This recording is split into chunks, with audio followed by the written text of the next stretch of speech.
Before She Dies by Mary Burton. Narrated by Johanna Parker. Copyright 2012 by Mary Burton. This unabridged audiobook is published by arrangement with Kensington Publishing Corporation and was produced in the year 2012 by Tantor Media Incorporated, which holds the copyright thereto. Prologue. 18 years ago. He could pinpoint the day, the hour, even the second when he'd chosen his first kill. In that sacred moment, fear, rules, and consequences ceased to matter, and long-nurtured fantasies elbowed aside judgment. The switch had been flipped, and a line would be crossed. He raised his gaze to the blindfolded young girl tethered to the wooden chair. She was slumped forward, unconscious from the drugs he'd administered. A curtain of lush dark hair covered her pale oval face, cascaded over tight, full breasts, and grazed a full waist and gently rounded hips. Not more than 17 or 18, the girl worked at the carnival. She was the psychic, the seer, the seducer. For the average person, she was a delightful diversion or a harmless amusement. But he was a rare breed, empowered with gifts that allowed him to see beyond her youth and beauty to the timeless evil. The decision to kill her had come 7 days ago when he'd visited her carnival tent. On that night, he'd patiently waited in the line that trailed outside her tent. He'd been nervous, edgy, and still clueless that his life was about to change. When he'd finally entered her domain, candles flickered in shadowed corners, soft music drained from unseen speakers, and the heavy scent of incense clung to the air. She'd been sitting behind a gilded desk and had worn a bright red flowing gypsy costume. A dark wig framed a lovely face, half hidden by a black domino mask. He'd felt the rush of excitement as he'd stared at her and sat across the table from her. "Madame Divine," he'd said. Nodding, she turned his hand over and exposed his palm. "Yes. You look so young." "Do not be fooled by my youth." Confidence dripped from each word as she traced his jagged lifeline. He wasn't deceived. "I saw the line. You are quite popular." Green eyes bore into him. "What is your question?" Her abruptness stoked his anger, but he was careful to keep it checked. "Did she love me?" Nodding, Madame Divine traced another line on his palm. "I can answer that question for $20. His skin tingled as he pulled his hand free, dug a rumpled $20 bill from his jeans pocket, and laid it on the velvet-draped table. She set the timer at her side before she again cradled his hand. Her skin was soft and warm. Sweet, subtle perfume drifted around her and mingled with the heavy stench of scented candles. She closed her eyes and asked the spirits for guidance. As he stared at the delicate frown that creased her forehead, he imagined what it would be like to strip the clothes from her body and beat her until she wept. How would her voice sound when she begged? He imagined she'd beg, cry, and plead. And when he wrapped his fingers around her neck, how long would it take for the life and warmth to drain from her body? He wondered all these things as she traced the lifeline on his palm and spoke of prosperity and good fortune. And then suddenly she straightened as if she'd been kicked by the devil. Tension rippled through her fingers, and her breathing grew shallow. She released his hand as if it had burned her flesh. She stared at him, fear glimmering in the green depths. In this panicked moment, he knew that she saw his true intent. The realization rattled him. No one had ever seen beyond his veneer. She was a true seer, a witch. She was the one that God wanted him to kill. "Are you okay?" he said. Yes, I'm fine." She moistened her lips. "Tell me about this woman you love." He smiled, knowing he could be charming when it suited him. "We met at the university. We're in the same class." "What's her name?" "Carrie. I loved her very much. Why didn't she love me back?" The predictable question coaxed some of the tension from her shoulders, and she eased forward a fraction. She smiled, but he knew her fear, as visible as the sweat on her brow, lingered. "Carrie loves you, but she's afraid of her emotions." Despite his resolve to be strong, her soft voice speaking Carrie's name drew him in closer. He wanted to believe Carrie had loved him. She said she hated me. She doesn't hate you. She loves you. You must go to her and tell her that you care. She spouted more nonsense about good fortunes and happiness, but when the timer buzzed, she immediately released his hand. His open palm lingered. He yearned for her touch. Emotions demanded he take her now. Kill, kill, kill. But logic kept him on a tight leash. Wait, prepare. And so he quietly left the tent and used the next week to prepare his room for her. She was his first kill, and he wanted the details to be perfect. On the 7th night after his reading, he'd waited in the shadows. When she returned from her whoring in town and ventured to the carnival bathroom by the wood's edge, he grabbed her and covered her mouth with his gloved hand. An injection in her arm had immediately rendered her silent and compliant. He easily dumped her in the trunk of his car and brought her to this hunter's cabin, nestled in the hollow of the Virginia woods. Now, moonlight streamed through the small windows and mingled with the glow of 3 lanterns. The only concession to luxury in the rough cabin was a water pump, which fed into a deep basin. Furnishings were limited to a long wooden table and a few straight-back chairs by an old soot-stained hearth. Those who inhabited this place were prepared for a monk's life, an idea that appealed to him. Eagerness churned inside him. Too many years of fantasizing and dreaming were about to become reality, and it was hard to maintain control. His skin tingled, his stomach clenched. If he didn't soon unleash the raw energy brimming inside him, he'd go insane. Unable to wait for her to awaken, he grabbed a bucket of cold water and poured it on her face. She awoke cussing, screaming, and sputtering. The hint of panic behind her screams enhanced his excitement. He stared at her silk blouse, now wet and plastered to full breasts. Breathless, his own muscles aching with want, he retreated to the cabin's corner and sat down. He'd not expected so much desire. He'd always considered himself a chaste and prudent man, but she made him crave dark, evil passions. Anticipation burned through his body, and he knew if he didn't rein in his desires, he'd break his covenant with God. She must confess and be purified first. As she coughed, he muttered a prayer for patience. Retrieving the small Bible from his pocket, he gently kissed the gold cross embossed into the well-worn black leather. The Bible had been a gift from his mother on his 10th birthday. Though not fancy or substantial in size, the book provided him with answers, insights, and in times of stress, it was a guiding force. With trembling fingers, he flipped through the pages, scanning and rereading passages. As he focused on the words, he suddenly felt her gaze through the blindfold. Her head was tipped back and cocked in his direction. Water dripped from her hair and face over a gold chain and down between the cleavage of her breasts. Tied up, cold and wet, she should have been contrite and scared, but instead she possessed a dark, brooding bearing that unsettled him. He didn't like her absence of fear. "Don't stare at me," he said. She shook her head. "I'm blindfolded. I can't see anything." "You are looking at me." "So what if I am?" Her voice was rusty, seductive. "You are Satan's child." She actually smiled. "So I've been told." Fury scraped at his nerves. He crossed the room and grabbed a fistful of her hair. He pulled a knife from his back pocket and pressed it to her neck so she could feel the sharp tip. Her jugular pulsed under the blade. He was a half-second from slicing her throat when reason shoved its way to the front of his mind. "I need you to confess your sins to God so you can be released from this earth clean and pure." A defiant set to her jaw said as much as her words. "The clean and pure days are long gone for me." The girl's tone resonated a lifetime of experience. "I need your confession. I need to send you to God pure." "Then I guess it's your bad day." She cocked her head.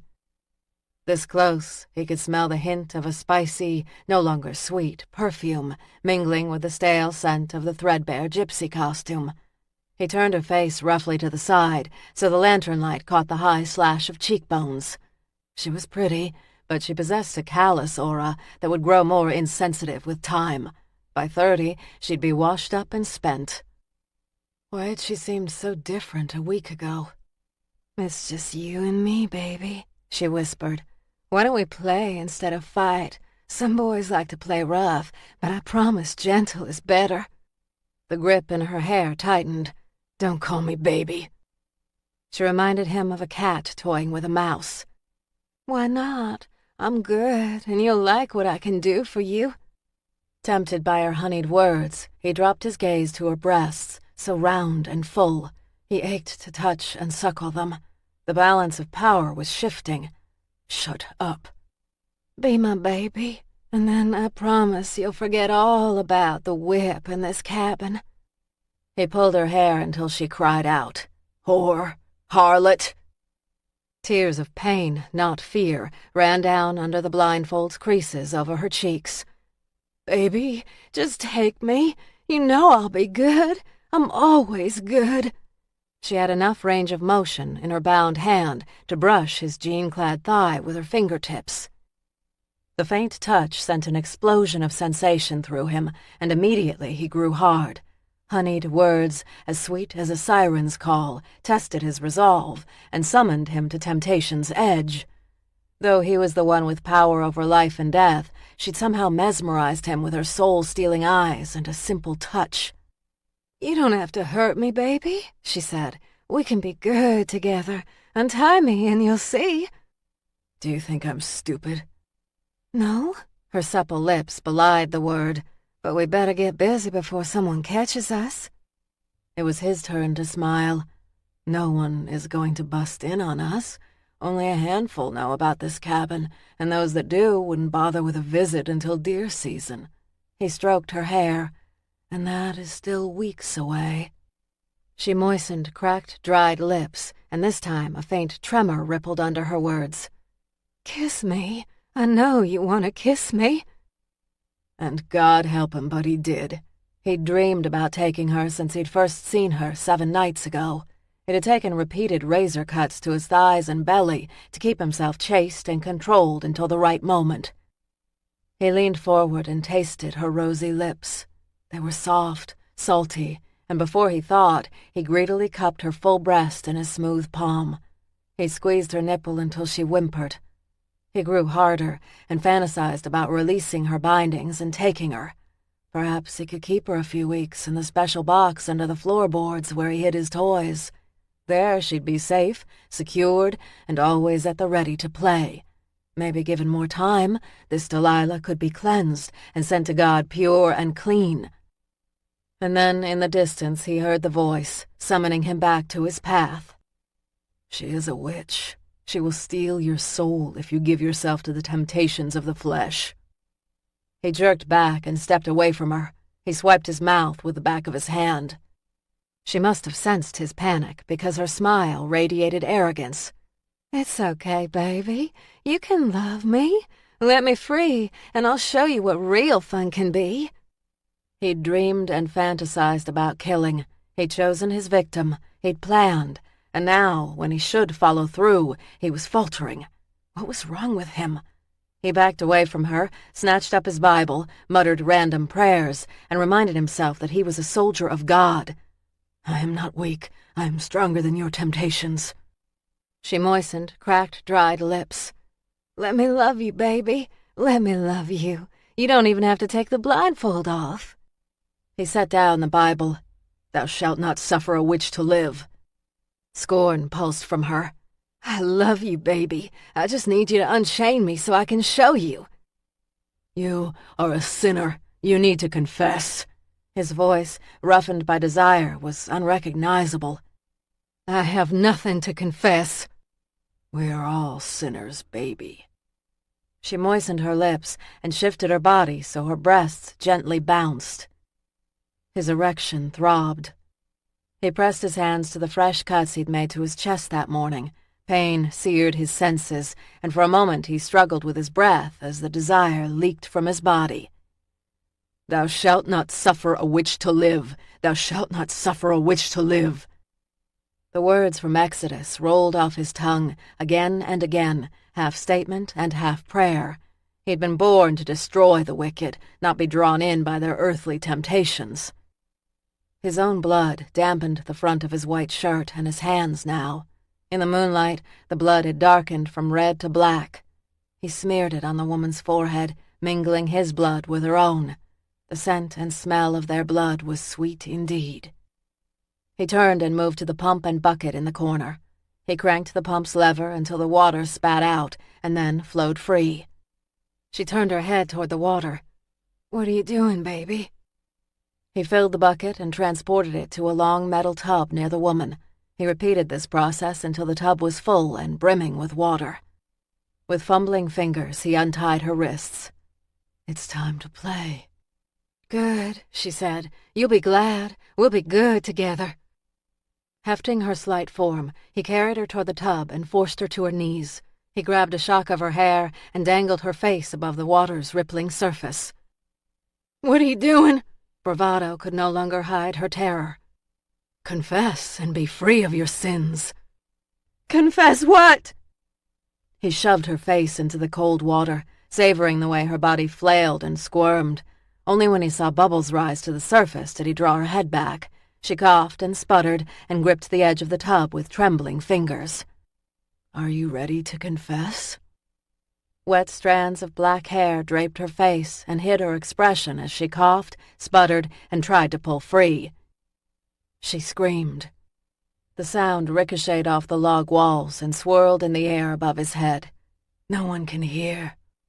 Her cry slowed and stopped. "Why are you doing this? I've done nothing wrong." He shoved her face so close to the water's edge the tip of her nose touched it. "You know why, witch." She yanked at her bindings and shook her head. "Why do you keep calling me a witch? I'm not a witch." He shoved her face in the water, counted to 30, and then lifted it. She coughed and gagged. "I saw you coming out of the sorceress's tent tonight at the carnival. You held my hand a week ago and spouted your evil." She jerked her head and tried to break his hold. "We're just stupid carnies. The fortune-telling is for fun." "You read palms. You do the devil's work." Her black, thick hair clung to her face like a spider's web. "You know it's all bullshit. None of that stuff is real. It's all a show, an act." He loomed over her. "You were right about too many things." "I'm good at the game, one of the best, but there's no magic." She shook her head. "People pay us a few bucks, and we tell you a little bit about yourself. No magic. It's bullshit." This time he held her face underwater for the count of 45. "Liar. Heretic." She gagged and rolled her head to the side, frantically coughing and expelling the water from her mouth and lungs. "You want me," she said. "I feel it. Let me make you feel better." "I don't want you anymore." "You do." Bitterness tangled around the words. Defiance still lingered in her rusty voice as her face loomed over the water's edge. It made sense that she would be strong. She'd been raised among the carnival people, traveling demons that moved from town to town. This time, when he shoved her head under the water, he held it there until her body stopped flaying and went limp. When all the fight had leached from her body, he jerked her free and turned her on her side to allow the water to drain free.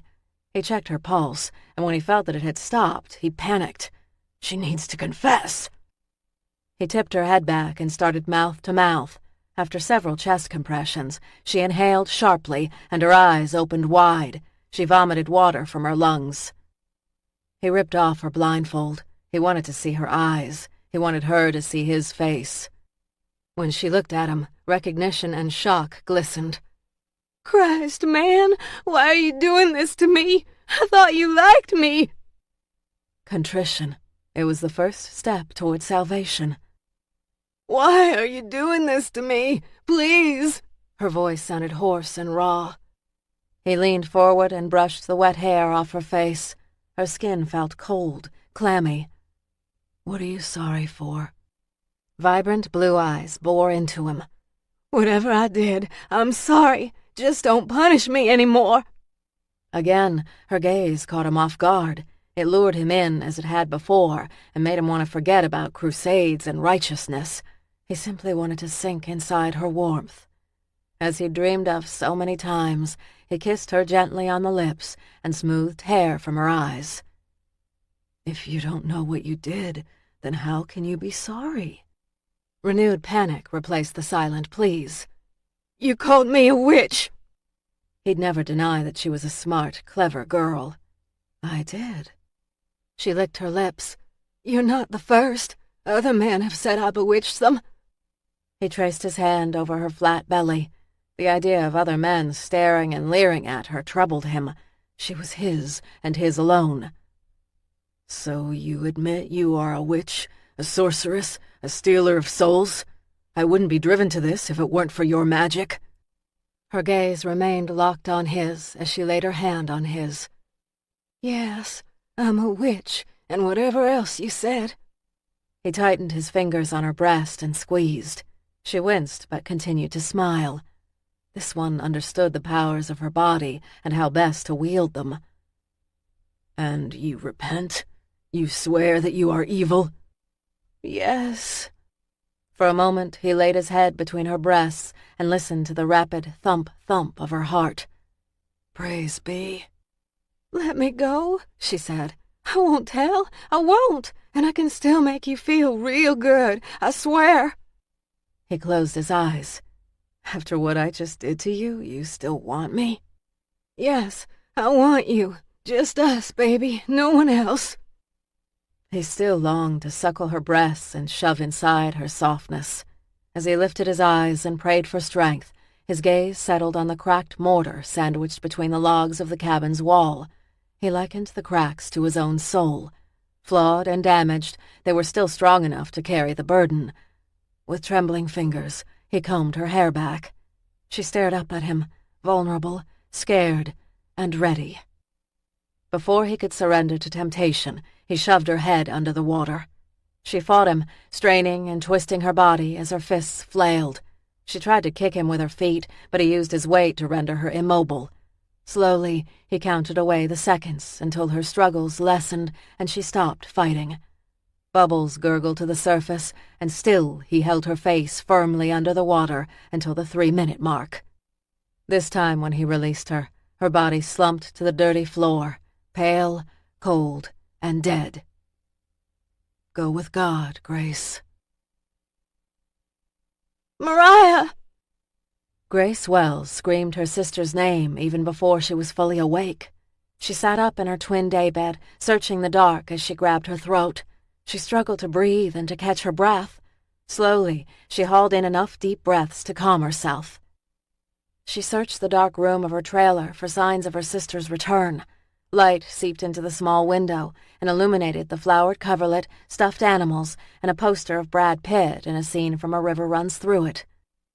She pulled at the frayed edges of her pink nightgown and struggled to calm herself. She'd endured endless nightmares since her mother had died 3 years ago, and for the most part she'd gotten used to waking up alone and terrified. But this night terror was different. She saw no faces and heard no sounds, except for Mariah's cries for help. Grace pressed trembling fingers to her temples and stared out the window. The grassy fairgrounds were located on the outskirts of town. The ground had been soft when they'd arrived, and the carnival's trucks had left deep ruts in the ground and torn away large patches of grass. This field looked like so many other fairgrounds in cities she'd long forgotten.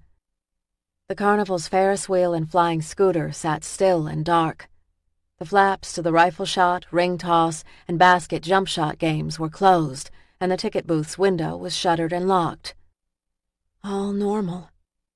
She crossed the room she shared with Mariah to the small crib and peeked in on the baby. The girl, Sooner, was just 5 days old and already looked so much like Mariah. The baby's deep, even breathing did little to ease Grace's fears. Grace should have been working tonight, but she'd not felt well, so Mariah had agreed to take the shift.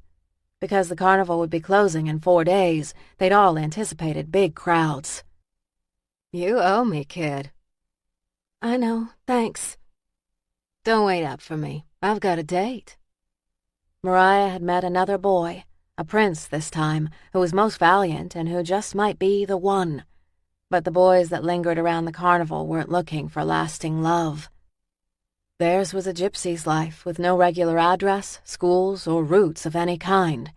Not for the first time this season, she longed to move on to the next stop, thinking that maybe it would be better. The room chilled with loss and grief. She hugged her arms around her chest. "Oh God, Mariah, what have you gotten yourself into this time?" Chapter 1. Present Day. Tuesday, October 19th, 5:15 a.m. She had a power over him. In this room, alone with her, words failed him. Here he followed her lead, moving with an economy of motion, undressing quickly and falling into bed before reason spoke. Their sex was always urgent, hot, and it left his heart punching against his ribs. This time, like every time before, she rose out of bed, his scent clinging to her, and dressed in silence. He knew what would follow. She'd manage a quick fix of her tousled auburn hair, they'd share obligatory, if not embarrassed, pleasantries, and she would leave, never suggesting that there should be a next time. However, this time when she rose, Daniel wasn't content to just let her leave. He rolled on his side and watched her trembling fingers smooth the bunched cream silk slip down over her naked hips. She moved to the mirror and inspected once well-applied makeup, now sinfully smudged, and pale skin, crimson with sex's afterglow. He wanted her back in bed, curled at his side, but he hesitated to ask. She'd been clear from the beginning that she'd only signed up for good, hot sex. She didn't want a lover or a boyfriend or anything that involved commitment. That first time, he'd agreed to her terms, counting his lucky stars and fully expecting little more than satisfaction and a pleasant memory. But from that initial release until now, he couldn't get enough of her. The more she gave, the more he wanted. And the lines she'd drawn between professional and personal had entirely faded, for him. Manicured fingers slid over the slip as she glanced at the clock on the nightstand, sighed, and collected her scattered clothes from the floor. He made no effort to hide his fascination with her.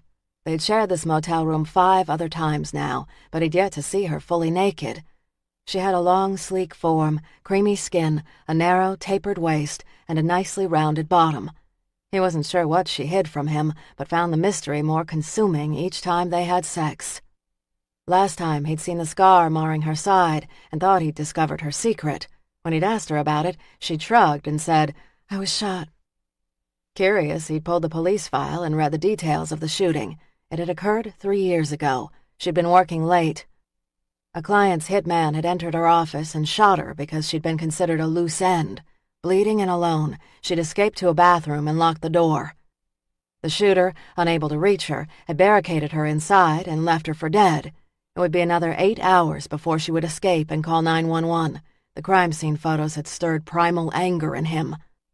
Even now, he could vividly recall photo images of her blood staining the bathroom's carpeted floor, the door hinges she wedged free with the tip of her high heels, and her bloodied silk blouse left behind by emergency medical technicians. "Do you think about the shooting?" he'd said as he'd kissed the scar. She threaded her fingers through his hair. "No." "It's got to bother you." Her fingers stilled. "I never dwell on the past." If she weren't hiding the bullet hole scar, then why not take off the slip? Last night when he tried to tug it off her, she'd resisted. What else was there to hide? She slipped on her blouse and efficiently buttoned it. Sliding on a pencil-thin black skirt, she tucked in her shirt tail and with the flick of the zipper was again all elegance and class. Maybe some old lesson from charm school kept her from stripping totally. Thinking about that slip and what it hid gave him another hard-on. "Why don't you stay?" She found her panties and, facing him, tucked them in her purse. "We both have early calls." "You gave your final summation yesterday. The pressure's off until the jury comes back. Go into the office late today. You've earned it." She arched a neat eyebrow. "I've never been late before." He propped his head on his hand. "Be late." "Why?" "Once is not enough when it comes to you." She readjusted her pearl necklace so the diamond clasp was again in the back. A smile played with the corners of her lips. "I wish I could stay for an encore, really, but I've got appointments." "All work and no play makes Charlotte a dull girl, counselor."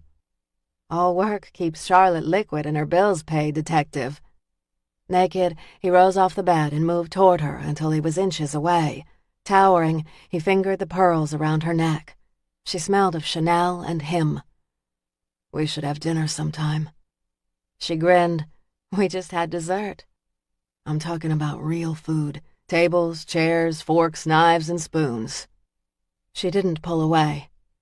"I don't think so." "You've got to eat sometime."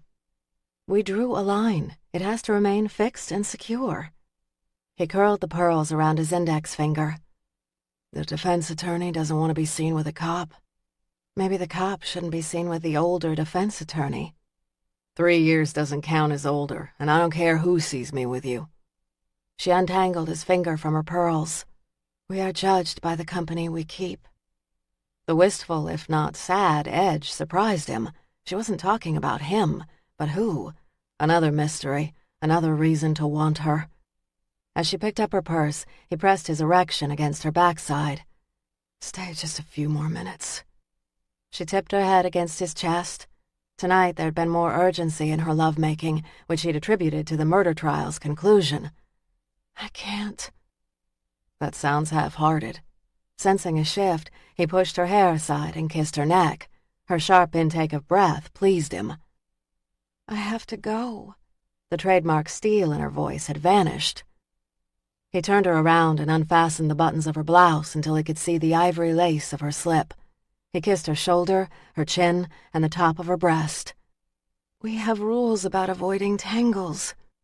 "Fuck the rules, and the tangles." She wrapped her arms around his neck and kissed him. When she broke the connection, she was breathless. "I really have to leave in 20 minutes or I will be late." The whispered words gave no hints of the woman he'd seen on the courthouse steps late yesterday. Swamped by reporters, that woman had been cool, direct, and flawless ice. The contrasts added to the mystery. "Have dinner with me." Her fingers wrapped around his erection. "No time for talking, Detective." He swallowed, struggling to hold on to clear thought. "You're avoiding the question." Her hands moved in smooth, even strokes. 19.5 minutes. Until now, she'd called the shots, but that would change, soon. Dinner and power plays relegated to another day's battle, he kissed her as he scooped her up and laid her in the center of the bed. Straddling her, he reached for the package of condoms on the nightstand. Urgency blazed through him. He tore open the pack with an impatient jerk and slid on the rubber. As she wriggled under him, tugging up her skirt, he thought he'd explode. There was nothing else in the world that mattered more now. When he nestled between her legs, his beeper vibrated on the nightstand. Fuck. She glanced at him expectantly. "Do you need to get that?" "They can wait," he growled. She gripped his shoulders as he pressed into her. "You sure?" "Very." They both forgot about deadlines, clients, and responsibilities. Chapter 2. Tuesday, October 19th, 6:45 a.m. Detective Daniel Rockoff pulled up at the crime scene and shut the car engine off. He got out of the car and retrieved his suit jacket from the hanger in the back seat. Sliding it on, he took a moment to adjust the jacket collar and then to do a quick check of his gun, phone, and badge, which hung on his belt. He shook off his lingering drowsiness and closed the squad door. The scene was at the Wharf, an abandoned restaurant sandwiched between Union Street in Old Town Alexandria and the Potomac. The faded white building was square and set 8 feet off the ground on stilts. The exterior had been neglected since the place had closed over a decade ago, and the wooden decking and stairs looked as if they'd tumble in the next real windstorm. The place had been a popular restaurant back in the day, and the rooftop dining had offered some of the best views of the Potomac River in the area. He'd heard that the city had purchased the building and planned renovations, but given a tanking economy and a dwindling tax base, that wasn't likely. The trees along the river had turned from a deep green to a mixture of oranges, browns, and yellows. The air was a cool 60 degrees, which, compared to the summer's triple-digit numbers, felt phenomenal. The paved parking lot, fenced off from Union Street by a 10-foot chain-link fence, was filled with a half-dozen white Alexandria police-marked cars. The city's forensics van was parked on the side of the building, and the vehicle's back bay doors were open. He surveyed the area and searched for any orange cones used to indicate stray shell casings, tire marks, or anything else that might be considered evidence. He didn't see any. A handful of tourists had gathered. This was the height of the tourist season in Old Town. Ghost and historic tours ran nightly, and it was common to see large groups of people shuffling past as a guide pointed out the buildings where troubled spirits lingered past their exit dates. He'd taken a date on a city tour about 6 months ago, Monica. She'd been with the Tourism Bureau and had suggested the excursion. He'd been out of his divorce less than a year, but backbreaking hours had left him little time to date, so he'd still been rusty. The tour had been more interesting, but Monica had been more concerned about incoming text messages than him. By the end of the date, she'd called him rigid. Rigid, because he'd expected common courtesy. Shit. "Danny boy, is that the suit you wore yesterday?" The rusty voice belonged to his partner, Detective Jennifer Sinclair, a tall brunette who tended to wear jeans with a black turtleneck and a worn leather jacket. Today, as most days, she'd swept her thick hair into a bun at the base of her neck. Only on rare occasions when she wore her hair down did its lush ends brush the middle of her back. She liked to work out at the gym, had an athlete's physique, but swore she didn't enjoy sports. Raised by a single cop father, she moved among the detectives in uniforms easily, never falling prey to jabs and jokes, and always able to toss back what she received. Rockoff rested his hands on his hips. "I can't wear a suit 2 days in a row?" "You only wear your best suits to court. Court was yesterday, not today." Early this morning, he'd walked Charlotte Wellington to her car parked outside their motel room, left her with a very public kiss, and then snagged his dop kit from the trunk of his car. He kept the kit stocked with an electric razor and other essentials. He'd been presentable in 10 minutes, but there'd been no time to drive to his apartment and collect a change of clothes. "You're a regular calendar. You gonna hit me with a weather prediction next?" Rockoff and Sinclair were 2 detectives in a 4-person homicide department. They had been in court yesterday, along with the other 2 members, Deacon Garrison and Malcolm Keir, to hear the summations in the Samantha White murder trial. White, a 30-year-old housewife, was accused of murdering her husband. Most would have bet the young woman, who'd confessed to crushing her husband's head with a golf club, would easily be convicted of first-degree murder. None of the public defenders had wanted the case, and then Charlotte Wellington had stepped into the picture, and all bets were off. Wellington had insisted her client had acted in self-defense, and the slam-dunk conviction had dissolved into uncertainty by trial's end. "So you can ask her out," Sinclair said. "Who?" "Charlotte Wellington. I saw the way you were staring at her in court yesterday. Very intense." The jab would have gotten another male cop a threatening glare, but Jennifer reminded him so much of his kid sister all he could manage was a shrug. "Maybe I was paying attention to her summation. Try it sometime." Jennifer grinned, unfazed. "So you gonna ask her out?" His gaze roamed the lot around the building. "Why would I ask her out?" "'Cause you got a thing for her?" A brackish breeze billowed the folds of his jacket. Hands on hips, he asked, "And what birdie told you that?" "Don't need a birdie, man. I can read you like a book." He smiled, more relieved than amused. She was fishing blind. "Sinclair, as much as I love girl talk, we got a victim who might like some of our attention." A half smile raised full lips covered with no lipstick. "Whatever you say, Danny boy." They ducked under the yellow crime scene tape and past a collection of cops and cars with flashing lights. Rockoff found the uniform that had been the first responder and secured the crime scene. The guy was mid-40s, short, stocky, and sported a dark crew cut and a thick mustache.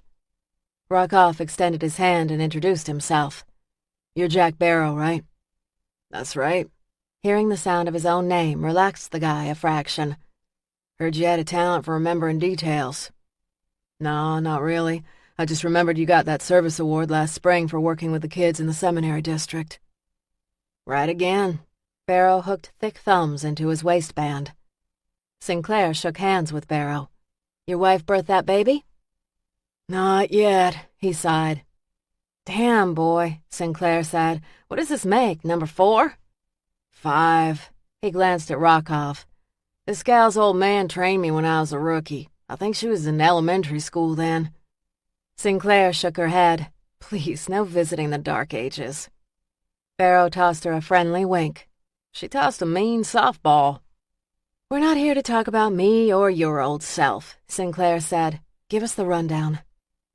Barrow's gaze turned toward the building, and his expression grew somber. Few outsiders could understand how cops could joke in times like this. Cops, however, understood it was the jokes that got them through times like this. This one is a real freak show, sure to give cops nightmares and land on the ghost tour when the details leak out. Barrow glanced at Sinclair, all traces of humor gone. I'm sorry you're gonna have to see it. Sinclair cocked her head. I can handle it. Break your old man's heart to know you do this kind of work. For the first time, Sinclair had no quip. What drew you to the building? Rockoff said to Barrow. Saw a light in the second-story window, like a candle flickering. The place is locked up tighter than a drum because it's unsafe. City bought the building. Supposed to be torn down. Anyway, thought we might have vagrants or druggies, so I called for backup and we went to check it out. He rubbed the back of his neck with his hands. We didn't find anyone there except the victim. Male or female? Rockoff said. He pulled a notebook from the breast pocket of his jacket and a pen. Female. You see how she died? Morning light cast shadows on Barrow's face and deepened the creases. No, the scene makes me think of, well, better you just go up there and see for yourself. Sure, Rockoff said. Watch the stairs. They're old, not too stable. Thanks. He moved past Sinclair and took to the stairs first, knowing if they gave way, he might have time to warn Sinclair off. Plus, he couldn't shake the thought of Sinclair's old man cringing when his baby girl entered the scene. I could have gone first, she said. His partner didn't appreciate chivalry, so he did his best to downplay it. Then move faster next time. The stairs creaked and groaned and shifted slightly as they climbed past the first floor to the second. Sunlight streamed into the first floor, but instead of cheer, it added an eerie quality that deepened and extended the shadows. There was only one other cop on the floor and the forensics tech. No doubt there'd been some concern about structure as well as foot traffic in the dusty room. Plus, the fewer people up here, the better. Both detectives put on paper booties and snapped on rubber gloves. They moved toward the tech, Paulie Summers, a crusty guy in his late 40s who didn't tolerate interruptions well. Paulie wore a jumpsuit, booties, and gloves. Snapping pictures, he didn't bother with greetings. Paulie could be difficult to work with, but he was meticulous and a master at finding evidence a less experienced tech could miss. He would spend a good deal of time snapping pictures and documenting every inch of the crime scene before collecting data. When Paulie stepped to the left, it gave Rockoff the first real, full-on view of the victim, who lay on her back, her hands outstretched, her palms up. Her hands and feet had been nailed to the ground with wooden stakes. A neat, white, powdery substance neatly encircled the victim's body. He'd learned to put aside emotion when he viewed a crime scene. His job was to accumulate facts, details, and anything he could use to catch a killer, and so he focused on the details. The victim was young, 20s maybe, and she had a thick shock of black hair that swooped over the right side of her face. Her skin was as pale as caulk. Below the roughly hewn stakes, her fingers were curled upward as if she'd been trying to claw free. She wore a black dress and a red leather jacket. He glanced around the body and the walls for signs of blood, a spray, droplets, pools, something to tell him more about the death, but there was nothing. There's no blood, Sinclair said. No. She wasn't killed here. That's my guess, Rockoff said. Which means she was dead when she was staked to the ground. Yes. Gratitude could blossom at the direst times, Rockoff thought as he stared at the body. Rigor mortis is well established, Paulie said. Rigor mortis began 3 hours after death, but the slow stiffing of the muscles didn't peak until the 12-hour mark, when the process then began to dissipate. 8 to 12 hours since she died, Rockoff said. Give or take, and have a look at her legs. Paulie lifted her skirt to reveal her ankles, now stained a bluish purple by blood that had settled under the skin. Note the lividity. She was upright when she died, sitting maybe. Sat there for at least an hour before she was moved. When the heart stopped beating, blood traveled to the lowest point in the body, darkening the skin. I haven't been able to get a good look at the underside of her arms, but there appears to be lividity under her forearms as well. Rockoff studied the victim's neck for signs of trauma. There was some bruising. Was she strangled? I don't know. That's for the medical examiner to figure out. Knife wounds, bullet holes. First glance, nothing, but until I remove the stakes, I can't process and examine like I should. What's the circle made of? Rockoff said. Polly squinted as he glanced through the viewfinder of his digital camera. I think it's salt. Salt? Everyday, regular, iodized table salt. Rockoff squatted and studied the circle. He could sense Sinclair's gaze. Any thoughts, partner? Assuming the substance is salt? Her voice sounded rough with emotion. Sure. Salt has lots of uses. Keeps bugs away. Maybe the killer didn't want the ants on her. Rockoff rose. It's also used in magic spells. She arched a brow. That's kind of far-fetched. This whole scene is far-fetched. In fact, when we get the go-ahead to walk around, check the corners of the room and see if there are any bits of salt there. You're joking, right? No, I'm not. The deep tenor of Rockoff's voice erased whatever amusement she'd allowed. Witches. Really? I thought the Samanthas and Endoras of the world were just fiction. I'm not saying this woman was a witch, but that doesn't mean the killer didn't believe she was a witch. He could have put salt in the corner to seal the room. How would you know something like that? I've heard tales from my grandmother. She grew up in Russia, where superstition reigns. She opened her mouth to argue, but then stopped. They'd seen a lot of crazy shit over the last 18 months as partners. Rockoff turned to Polly. Any other observations? Polly snapped 3 more pictures before he straightened. There are ligature marks on her neck, and the underside of her hair and her collar are damp with what appears to be water. Cause of death? Ask the medical examiner. The tech was always careful not to weigh in with an opinion. His job, he'd often said when prompted for a comment, was to collect data. He left the fancy figuring up to the detectives. Identification? Sinclair knelt by the body and stared into the woman's face, half cloaked by her hair. No identification, no jewelry, and there are red marks on the side of her neck. Looks like he got her with a stun gun several times. Polly knelt down and examined the hair draping her forehead. He snapped more pictures and then gently moved the hair back. Have a look at this. Sinclair squatted and glanced down. She's been tattooed with the word witch. The bold letters covered most of the delicate forehead skin, still puckered red and raw from the tattoo needle. Shit. Rockoff's half-baked theory had been correct, but it gave him no pleasure. She have any other tats or markings? Not on the exposed areas, but there could be other body art under the clothes. I can't imagine anyone willingly doing this to themselves, Sinclair said, but we've seen all kinds of oddities. Rockoff glanced around the room. The flowered wallpaper was peeling off in frayed strips, and the ceiling was soiled with a dozen watermarks. All the furniture had been stripped out, and a shadow imprint on the back wall suggested there'd been a bar at one point. A thick coating of dust covered the room. Footprints? 2 distinct sets, Polly said. The first I identified as Barrow's. He was kind enough not to trample all over the floor, which left me with clear impressions of the second set. Polly pointed to the window. The best impression is over by the window, and I've marked it with a cone. I've got an electrostatic dust print collector. It will pull an impression.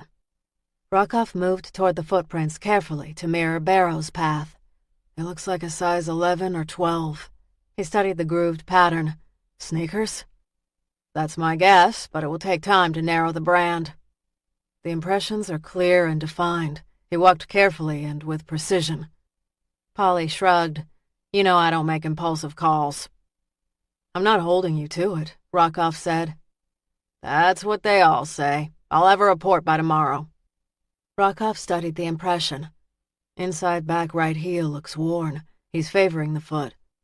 Polly snapped more pictures. Could be an injury, or he could have had a wart at one time, and it changed the way he walks. Doesn't mean he noticeably favors the foot now. So he moved her here, Rockoff says, positions her, stakes her, and then moves to the window to stare at what? The river? The full moon? It was a clear night last night. He stops to enjoy the full moon. Maybe he heard a sound. If he's got a thing about witches, the moon makes sense, Rockoff said. The full moon has a lot of power in some circles. Stands to reason he'd be drawn to the moon. Sinclair rose. We need to figure out who she is. I'll head downstairs and pull a call into missing persons and see what they have. Good. Rockoff turned to Polly. Does she have defensive wounds? Did she fight for her life? I'm gonna bag her hands. Hopefully the medical examiner will find something under her nails. Rockoff knelt by the victim's right hand and studied the crude stake that had pierced the flesh of her palm. It would have taken tremendous force to drive the wood through flesh. He wondered if she'd known her attacker. Most murdered women knew their killers. Lovers, husbands, boyfriends. Love could turn vicious instantly. I wanted you to see her before I pulled the stakes. If I can pull them out now, I can roll her over. Need a hand? Rockoff said. I got it. Polly slid on workman's gloves over his surgical gloves and grabbed a hold of the stake. The floorboards are rotted. He pulled hard, and the stake wriggled free of the floor and the victim's palm. Carefully, he moved to the other side and repeated. Then it was on to the feet. The last stake proved stubborn, and it took assistance from Rockoff to free it. Polly laid the stakes out and photographed them. Then, very carefully, he turned the body on its side. The victim's jacket was embossed with the word magic. He checked the jacket's label. Tanner's. Rockoff recognized the retailer. Tanner's is a shop in Old Town. It has a solid reputation of making custom leather jackets. Rockoff pulled a notebook from his pocket and wrote down the detail, along with the dozens of others he'd noted since he entered the room. Okay, you keep doing your thing here, Rockoff said. Sinclair and I will beat the streets. Maybe somebody saw something. Outside, Rockoff found Sinclair by the car on a radio. She looked pale but determined. Thanks. If you get a match, give me a call. No matches. Not yet, but she might not have been missing 24 hours yet. Her jacket is unique. The cellar is located in Old Town. I'll double-check, but I think he opens at 10. Good. Sinclair rubbed the back of her neck. Last night was a Monday night in late October. The streets would have been packed with tourists taking ghost tours and hitting the bars. The retail shops would have been closed by 10, but the bars would have been open until 12, 1, or 2. Give or take a few hours, she died last night about 1. Yeah, there's O'Malley's on the corner. It's as good a place as any to start. Maybe someone saw someone here. Rockoff waved to Barrows, Sinclair nodded, and the detectives made their way across the parking lot. Quick strides got them across the street to O'Malley's. The pub was on the corner of Union and Prince in a 3-level townhouse that had been built 100+ years ago. Built of old brick, the building had a large glass window with gold lettering and green cafe curtains. The historic look appealed to tourists. This is ground zero for the city's tourist industry, Sinclair said. The press is going to eat this up. Rockoff glanced back at the murder scene. They'll be here within the hour, and the story will be on the news by lunch. He worked hard to push aside circumstances that he could not control, but when it came to the press, his success rate was mixed. The only way to defuse the story is to solve the case as quickly as possible. A closed case would be a great way to start the week. Rockoff glanced inside O'Malley's, and when he saw the flicker of movement in the back, he pounded on the front door with his fist. For a moment, the bar's interior went silent, and then footsteps sounded inside. A tall, lean man, sporting a black 5 o'clock shadow, stopped about 20 feet short of the door. He wore a white apron over t-shirt and jeans. A bar towel hung carelessly over his right shoulder. "We're closed until 3, he shouted. The man was already turning toward the kitchen when Rockoff tapped on the glass and held up his badge. The barman turned, his face dark with frustration. "We have a few questions," Rockoff said. The man hesitated and shook his head, as if the cops were the last complication he'd expected or needed. Finally, he moved toward the door and unlatched the deadbolt. Bells jingled above as the door opened, and the smell of stale beer and cigarette smoke rushed out to greet them. "Someone filing a complaint?" "Should they?" Sinclair said. The barman shifted his gaze to her and let it roam slowly and freely up her frame. He didn't smile or leer, just absorbed every detail of her. Sinclair arched a brow but didn't flinch. "You got a name?" Rockoff said. "Richardson," he said, pulling his gaze from Sinclair. "Duke Richardson. I own O'Malley's." "So, is there a reason someone would file a complaint?" Sinclair repeated. "And you are?" Richardson said. Sinclair pulled out her badge. "Detective Sinclair, this is my partner, Detective Rockoff." "Big guns," Richardson said. "I'm guessing you're not here for me, then?" "Why's that?" 10 years on the force had taught Rockoff never to trust anything at face value. He'd solved more than a couple of crimes by pure chance. Once, as a traffic cop, he'd pulled a sport utility vehicle over because of a broken taillight. The driver, a thin man with a plaid shirt, had been nervous and unable to stop fidgeting. Rockoff had called the plates into dispatch, learned there'd been no priors, but the guy had just been too damn squirrely. He'd asked the guy to get out of his car. The man had opened the door abruptly, trying to drive it into Rockoff and knock him into traffic. Rockoff had dodged the assault, stumbled, and righted himself just as the guy pulled a gun. Rockoff fired and killed the man with the first shot. Turns out, the assailant had murdered his wife and was fleeing the state. Rockoff still had moments when those tense seconds came back to him in a flash.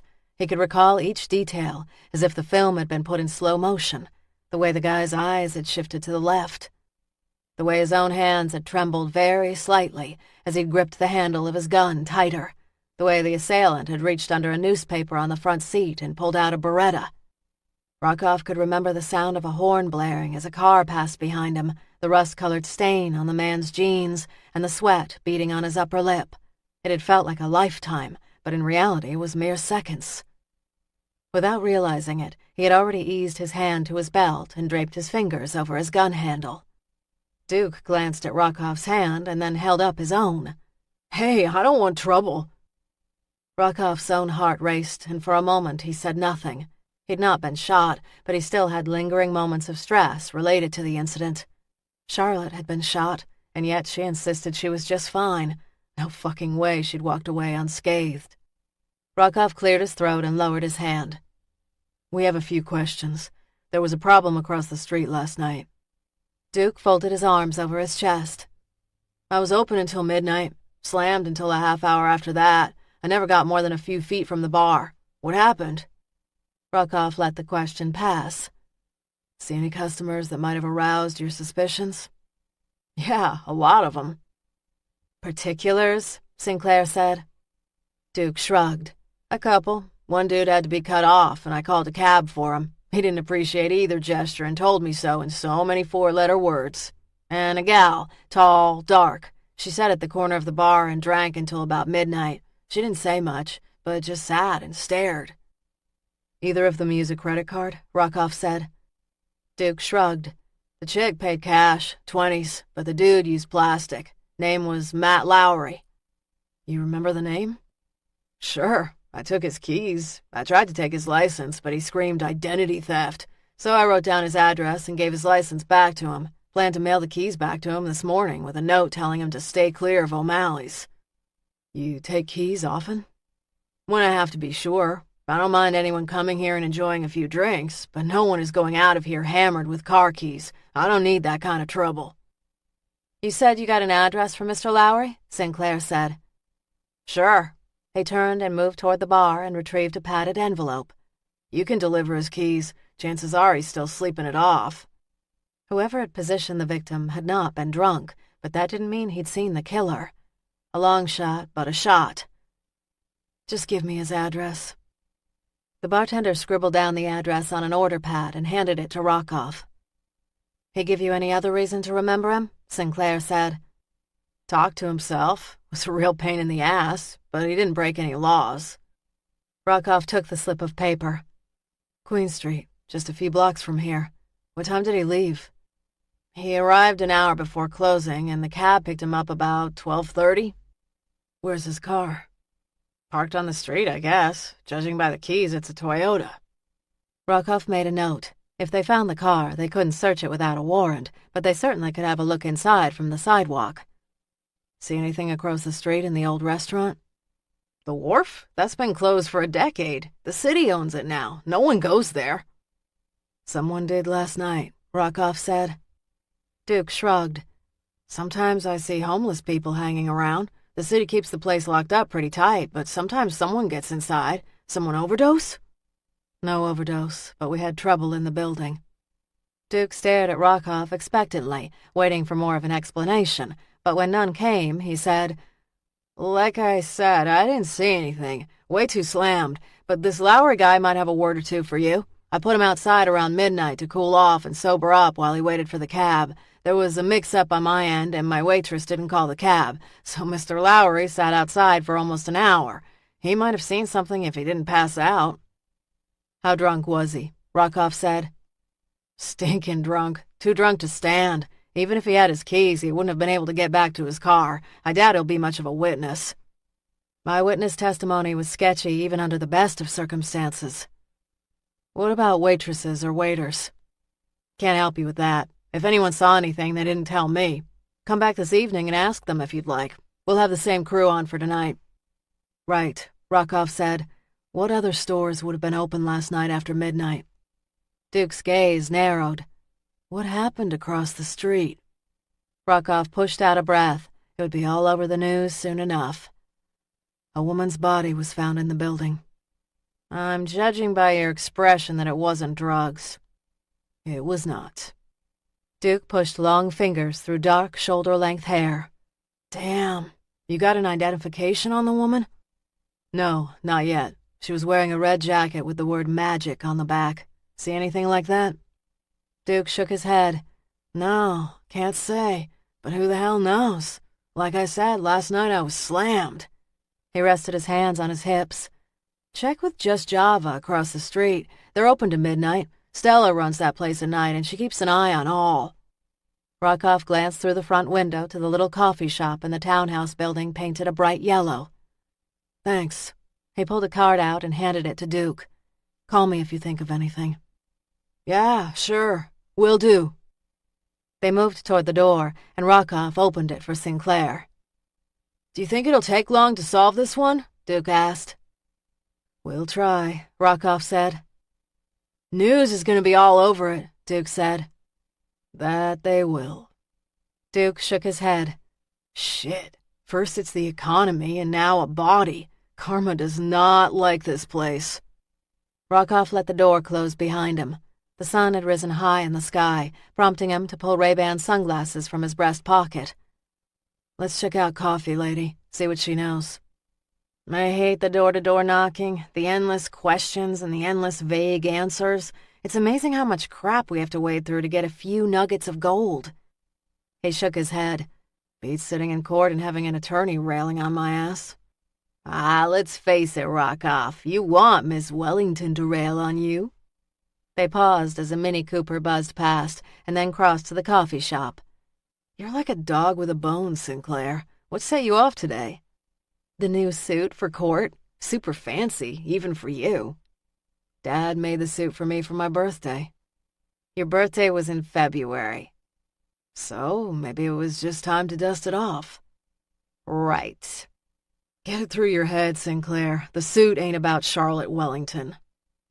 As Rockoff opened the coffee shop door, the rich scents of coffee and pastries greeted them. 3 customers waited at the register as a kid working behind the counter, looking frazzled, hustled to fill drink orders. They held back. And just for the record, Sinclair said, if Samantha White's husband really beat her as the witnesses during the trial testified, I can't say I'm against her.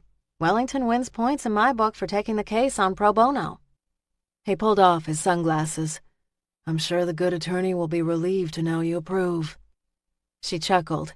She doesn't give a crap about what anyone thinks about her. She is pure ice. Charlotte had been cool and reserved when they'd first met at a cancer fundraiser a month ago. Her law associate, Angie Carlson, who was married to homicide detective Malcolm Keir, had hosted the event.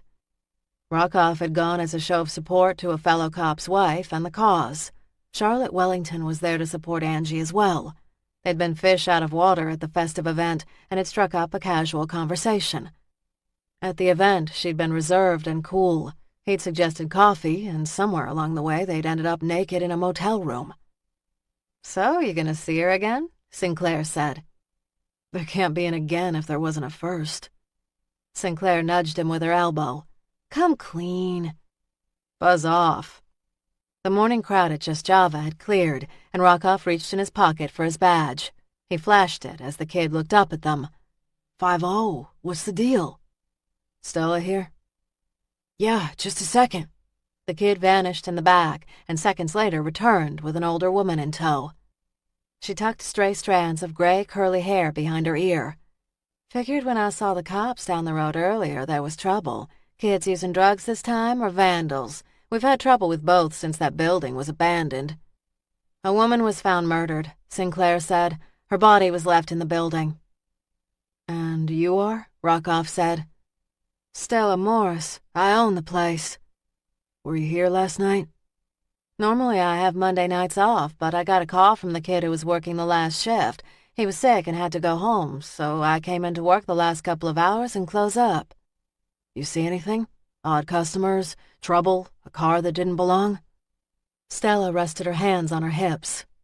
A few buzz guys from O'Malley's wandered in before midnight, and there was a homeless guy who stops by when he can scrap together enough coins. She raised a finger. I was closing up around 12:30, and I did hear someone shouting. Shouting what?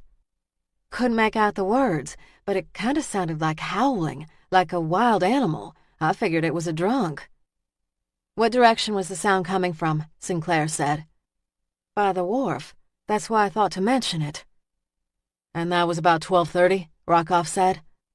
12:36, as a matter of fact. The sound kind of spooked me, sent chills up and down my spine, and I glanced at my watch because I wanted to remember the time. See anything? Nope, saw nothing. Rockoff pulled out his card and handed it to her. Ever seen a woman around here with a red leather jacket that says magic? That sounds like Diane. Diane? I don't know her last name. She used to come in here a lot, but I haven't seen much of her the last 6 months. She does something with computers. She ever use a credit card? Sure, I guess, but it's been a while since she's been here. I'm gonna have to dig. Would you do that? Rockoff said. Yeah, sure, why not? She flicked the edge of the card. I'll call you. They thanked the woman and moved back down the street toward the car. Let's stroll down the street and see if we can find Lowry's car. The Toyota? Sure. Sinclair took the north side of the street and Rockoff the south side. They walked a block and a half when Rockoff spotted the silver Camry. Sinclair crossed the street. This the car? Could be. On the front seat was a briefcase. The cup holders between the seats held 2 empty cups. He's lucky no one smashed the window to get the briefcase. Maybe he was in a hurry to get to the bar. Let's pay him a quick visit. Will do. The detectives walked back to their car, and for an instant Rockoff nearly cut to Sinclair's door. If you go for my door, Danny boy, I'm breaking your fingers, Sinclair said. Rockoff held up his hands. I learned my lesson. When the two had first started working together, Rockoff had opened Sinclair's car door. She'd demanded to know which medieval century he'd just returned from. He'd laughed, blaming the door-opening habit on his parents' old country manners. They'd settled on a compromise. He'd not open the car doors, but she'd allow the occasional shop door. Sinclair slid into the passenger side seat and Rockoff behind the driver's wheel. As he fired up the engine, the first television news van pulled up outside the crime scene. The media is gonna love this one. I'm afraid you're right. The drive to Lowry's took minutes, and soon the two were standing on the doorstep of his townhouse. Painted white with black shutters, the townhouse was modern but fashioned to look colonial. A planter on the front porch sported drooping marigolds and several cigarette butts. Rockoff rang the bell once. After a pause, he hit it again, and when that didn't produce results, he banged with his fist. Finally, they heard shouts and the stumble of footsteps. The door snapped open. A man, wincing against the sunlight, greeted them with an angry glare. Dressed in suit pants and a V-neck t-shirt, he had greasy dark hair that stuck up in the back and a dark beard shadowing his lantern jaw. A thick cross hung from a thick gold chain around his neck. What the hell do you want? Rockoff held up his badge. You Matt Lowry? Yeah. You at O'Malley's last night? Sure, and if you're here to ask, I didn't drive home drunk. I took a cab. So we hear, said Sinclair. She glanced beyond him to a foyer warmed with oriental rugs and a landscape on the wall. The bartender tells us he parked you outside on a bench last night. He rubbed a bloodshot eye with his knuckle. Damn near froze my nuts off while I was waiting. You see anything? Rockoff said. I was pretty hammered. Unusual people? Odd sounds? Sinclair prompted. Lowry shoved out a sigh as if pushing through the fog of his hangover. I thought I saw someone at the old restaurant across the street. Rockoff tensed. What did you see? Shit, I don't know. It was late and dark, and like I said, I was hammered. I just figured it was a couple getting busy. A couple? Saw a man with a woman at his side on the top floor. They went in, and a light came on. You see the guy or the woman? No, just their outlines. He was holding her close and kissing her like he couldn't wait to get her alone. He sniffed. So what's their deal? She's dead, and we think he killed her. Chapter 3. Tuesday, October 19th, 9 a.m. Charlotte Wellington's heels clicked against the sidewalk as she turned on her BlackBerry and checked her messages. 2 clients, her realtor, clerk of the court, the apartment manager of the Seminary Towers, and a number she did not recognize. As she walked the block toward her office, she called the clerk first. His message had been in response to a call from her. No verdict in the Samantha White case yet. Good, she muttered. They have questions and are thinking. She dialed her realtor, and 2 rings later heard a perky, "Hello, Charlotte, how are you?" "Great, Robert, as long as you have not had other problems with my condo sale."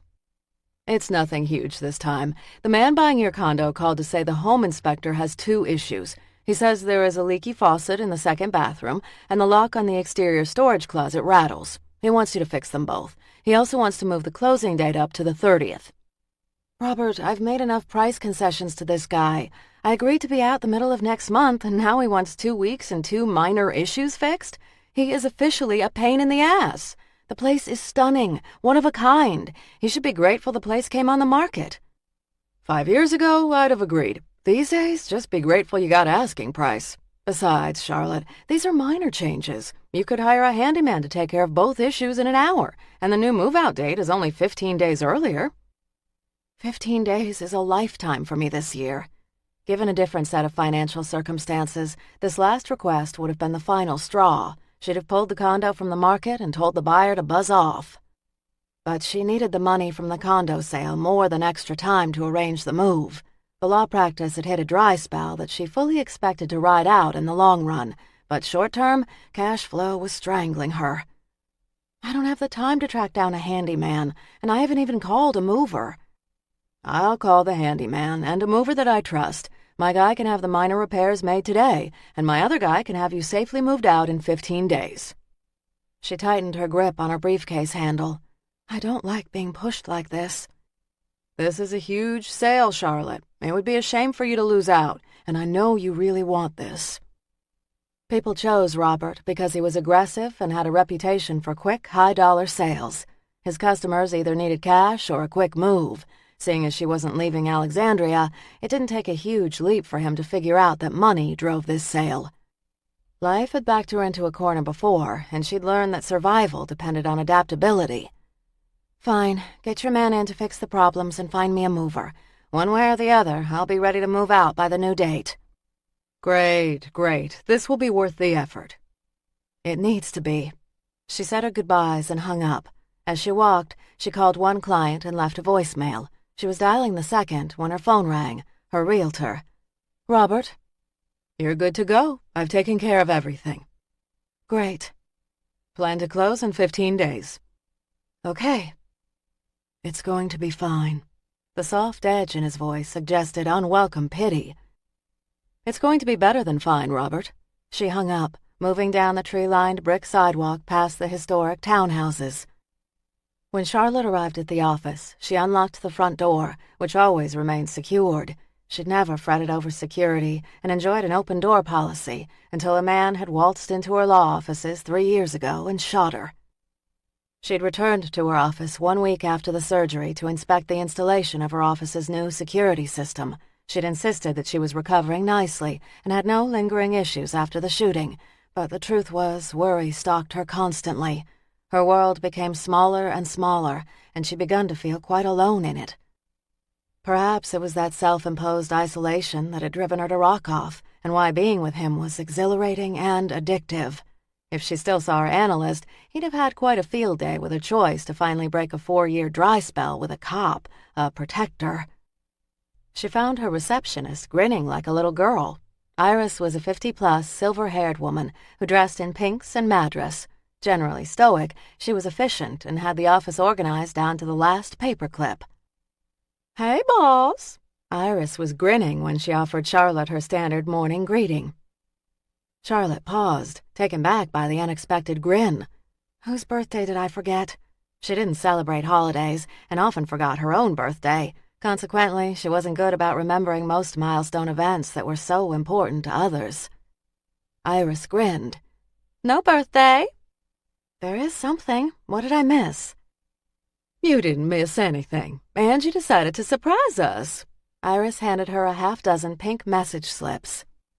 She wasn't fond of surprises. Why? "Relax. Surprises can be good, Charlotte." She flipped through the messages. "So you keep telling me. So what is the good surprise?" "Angie has brought in a cake and we're having a mini celebration." "The celebration is for?" "Her fundraiser for the American Cancer Society. She just received several pledges late yesterday that are going to put her near the $1 million mark." Angie, a cancer survivor, had suggested a fall Halloween fundraiser for the Children's Cancer Ward at Alexandria Hospital. To make the event happen, she'd twisted arms, including Charlotte's, and called in favors. She transformed a once sleepy event into a big costumed Halloween party that was going to be not only a moneymaker, but the event of the year. "So we eat cake." "We do. Now put down your bag and get into the conference room. And don't tell me you have work. You always have work." Charlotte rarely took time to celebrate milestones like this, so consumed with success that the instant she reached one hurdle, she set her sights on the next. Angie was teaching her to slow down, if only a little, every so often. She slipped into her office, set down her briefcase, and touched up her lipstick. She found her staff in the conference room. Angie Carlson Keir stood at the head of the table, wielding a knife over a large pumpkin-shaped cake. Beside her was Zoe Morgan, their new paralegal. Tall, lean, with black hair that grazed her shoulders, she had been a dancer in her teens, but had suffered an injury that had ended her career. She'd worked for several nonprofits, but had accepted a job here 5 months ago. So far, she was turning into a real asset. Charlotte smiled and tried not to calculate the billable hours idling in this room. Angie's smooth blonde hair hovered around her jawline. She wore a simple cream-colored suit and a white blouse. Since Angie had adopted her son, David, she cut back her hours to 40 a week, part-time for a lawyer. Angie had declined partnership on the heels of Charlotte losing her original partner, Sienna James, to a lover in Texas. Sienna's buyout, Angie's inability to buy into the firm, and the lost billable hours to the White case had created the crippling cash flow crunch. "I can hear the wheels turning in your brain, Charlotte," Angie said. "We will take just a few moments to have this mini celebration, and then it's back to work." Charlotte relaxed her shoulders and eased the tension from her face. "No rush." Everyone laughed. "I don't see the humor," Charlotte said. Angie grinned. "You not rushing is funny. And by the way, you did a stunning job with summations yesterday. You've the makings of a great criminal attorney." She'd been pleased with her closing comments yesterday, and judging by the jury's body language, she'd planted real seeds of doubt. "So I hear you've reached a new high in fundraising." "We've passed the $1 million mark with our fundraiser. We've shattered all expectations, and we've not even held the party in auction." Charlotte clapped, her smile genuine now. "You've a lot to be proud of, Angie." "Thanks." Pragmatic, even calculating to a fault, Charlotte recognized that this event benefited not only the community, but also Wellington and James.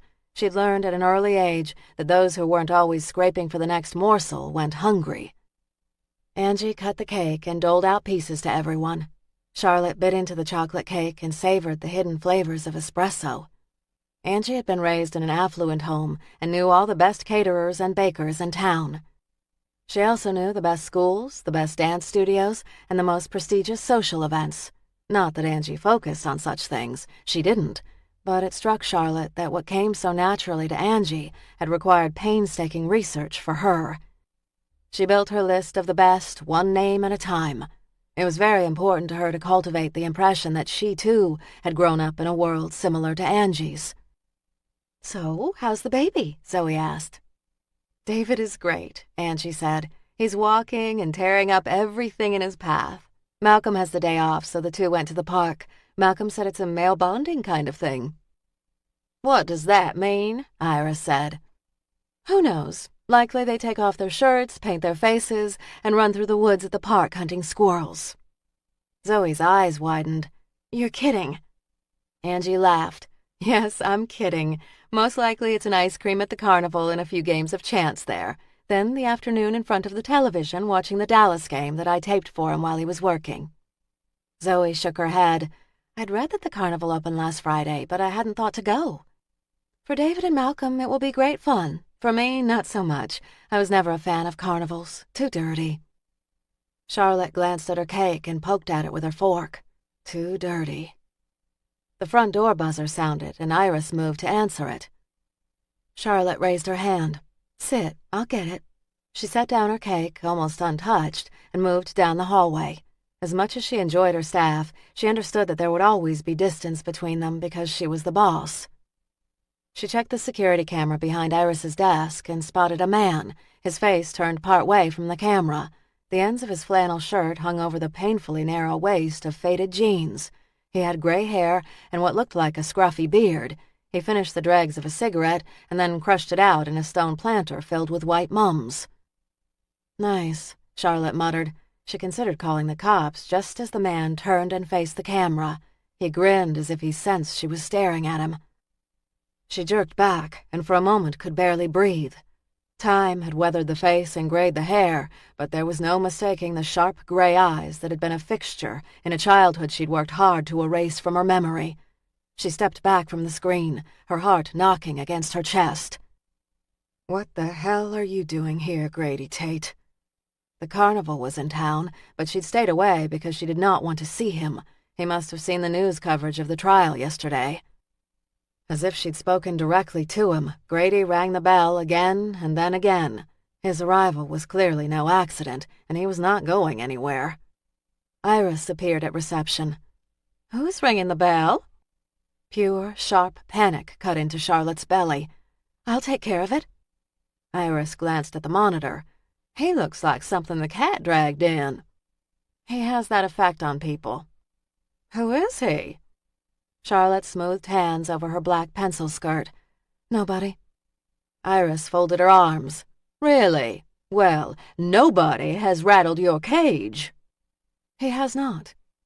"Your lips are blue." She moistened her lips and offered a smile too brittle to be amiable. "Just go back to the party and enjoy your cake." Iris tapped a manicured finger on her forearm. "I think I'll stay right here and make sure nobody isn't a problem." Charlotte did not want Iris to meet Grady. Past colliding with present promised disaster. But making an issue could require more explaining down the road. "Eat your cake, Iris. I'll shout if I need you." Plucked brows nodded. "I don't like it." "I know. Thanks. But go, please." "Fine." Swallowing the tension in her throat, Charlotte crossed and opened the front door. Grady's fist was poised in the air, ready to knock again. For a moment, he stared at her, stunned into silence. She'd changed, a lot, since the long-ago night he'd put her on the metro bus to Alexandria. His gaze moved over her, assessing and calculating, before a slow, dangerous smile curved thin lips. "Hello, Grace." Blood rushed to Charlotte's head, making her temples pound. She'd not heard that name in 18 years. "My name is Charlotte Wellington." "Yeah, I saw you on the television last night. Sounds like you tore it up at that trial yesterday. Got to say, I was surprised to see you. I always figured you'd have left the area after all these years." Tension seared her nerves. "What do you want, Grady?" If he noticed her unease, he didn't seem to care as he glanced beyond her into the reception area. "Aren't you gonna invite me in? Looks mighty fancy inside." She shifted and blocked his view. "What do you want, Grady?" His gaze thinned, the pretense of civility melting like ice on a scorching day. What emerged was the hard, cold man who had been her stepfather. "You always could piss me off in no seconds flat. Get to the point or leave." "I raised you to respect your elders better than that, didn't I, Grace?" "You tracked me down after all this time to issue a lesson in good manners? I find that a hard one to swallow." He slid gnarled hands in the pockets of his jeans and leaned forward. "Invite me in and make nice, or I swear everyone in this town will know you are not some fancy attorney, but a low-life carny who did what she had to do to put pennies in her pocket." The sense of the carnival, tobacco, cotton candy, popcorn, and grease, wafted off him, and instantly she was transported back to a time when she'd lived her days in fear and want. Despite half a lifetime of creating Charlotte Wellington, Grady could smash her image with a few words. "Come inside, but do not call me Grace." His smile flashed again, quick and razor-sharp. "Now that is more like it, Ms. Wellington." Charlotte stood back and waited for him to enter her reception area. Past and present had merged, and 18 years' worth of fear, regrets, and dread came to fruition. "What do you want, Grady?" He took his time surveying the room, taking in the oil landscape paintings, the oriental rugs, the sleek mahogany receptionist desk, and the gold-embossed sign that read Wellington and James. "Mighty fancy, baby girl." He sniffed and shook his head. "Mighty fancy." "Don't call me baby girl." "You liked it when I called you that back in the day." She folded her arms over her chest. "I never liked it, and if you haven't noticed, back in the day is long gone." He shook his head and winked at her. "You can rewrite your past for all your fancy friends, but you and I both know the real story." Tension coiled in her belly. "What do you want, Grady?" "Can't I just come and see you, baby girl?" Grady had entered her life when she was 8 and her sister Mariah 10. Her mother, reeling from her latest breakup, had met Grady when the carnival had come to Knoxville, Tennessee. Before it broke camp 3 weeks later, her mother had moved them into his recreational vehicle. By the age of 8, Charlotte had been in 5 different schools and lived in 9 different motels in 9 different towns. This move in her young mind was as temporary as the others. But for reasons she never understood, Charlotte's mother and Grady had forged some kind of bond, and before Christmas of that same year, they married. Her mother, Doris, had started working in the carnival's Madame Divine tent as the resident psychic, while Grace and Mariah did odd jobs around the carnival. It had gone fairly well for a time. Her mother was happy, Mariah had begun sleeping again, and she'd been able to finally keep the books she'd accumulated at yard sales. But within 7 or 8 months, Grady rediscovered the bottle and proved to be a nasty drunk. Her mother and Grady shared 5 years of explosive bliss, and when Doris died, her daughters remained with Grady. The time would have been miserable if not for Mariah. Laughter from Charlotte's co-workers drifted from the back conference room, prompting her to lower her voice a notch. "You never do anything without a reason. What do you want? Money?" He glanced toward the laughter and then grinned, still taking pleasure in her unease. "I don't need your money, though it sure does look like you're doing real fine for yourself." Nothing she could say would drive him faster to the point he'd come to make. Grady would take his sweet time. "You were always a prickly one, the worrier of my 2 girls." "You were good at giving me enough to worry about." Bitterness dripped from the words. Maybe. He walked to the receptionist desk and picked up a crystal paperweight. For several seconds he studied it. "I've been sober for 18 years. "Good for you." He tossed the paperweight like a worn baseball. "I need your legal help." The paperweight had been a gift to Iris last year. It had been handmade by a glassmaker at Alexandria's Torpedo Factory, an artist enclave on Union Street. It had cost $600. She took the paperweight from him. "I saw the article in the paper and know the carnival is in town. Did one of your boys get arrested?" He curled his empty fingers and lowered them to his side. "I could see where you'd think that. The boys do tend to mix it up from time to time." "Drunk in public? Theft? Fighting? Your employees have a talent for getting into trouble, and I have no intention of helping any one of them." He arched a brow. "You got some attitude in you, girl. And your point is? Maybe I could bring you down a peg and let the folks in the back know that you didn't come from such refined stock. Maybe I should tell them you was born a low-life carny just like me." Threats were par for the course for a defense attorney. Most either rolled off her back or amused her. This one struck at the core. But she also knew Grady well enough. If she showed weakness or caved in to his demands, he'd own her. She'd buy his silence for a time, but there would be more and more favors. He'd worm into her life like a cancer, and in the end, still tell everyone about the past she wanted to forget. "Go ahead, tell them, and when you're finished, get the hell out of my life." Gray eyes narrowed and glared as if he were dealing with a disobedient child. When she'd been a kid, that look had scared her. It still did, a little, but she'd gotten much better at bluffing. Now or never. He hesitated, waited. She waited, barely blinking. Finally, he nodded, grinned, and bowed his head slightly. "Now, baby girl, I did not mean for this to turn into a pissing match. I've come with hat in hand to see if you can help me, for old time's sake." This victory of Will's was small, but a first. Grady never did anything hat in hand. "I won't help you or any of your carnies get out of jail. I'm done with that life, Grady. There's no going back for me." Her normally controlled voice had slipped back into an accent she'd worked so hard to destroy. "I wouldn't be asking for me or any of those slobs that pretend to work for me."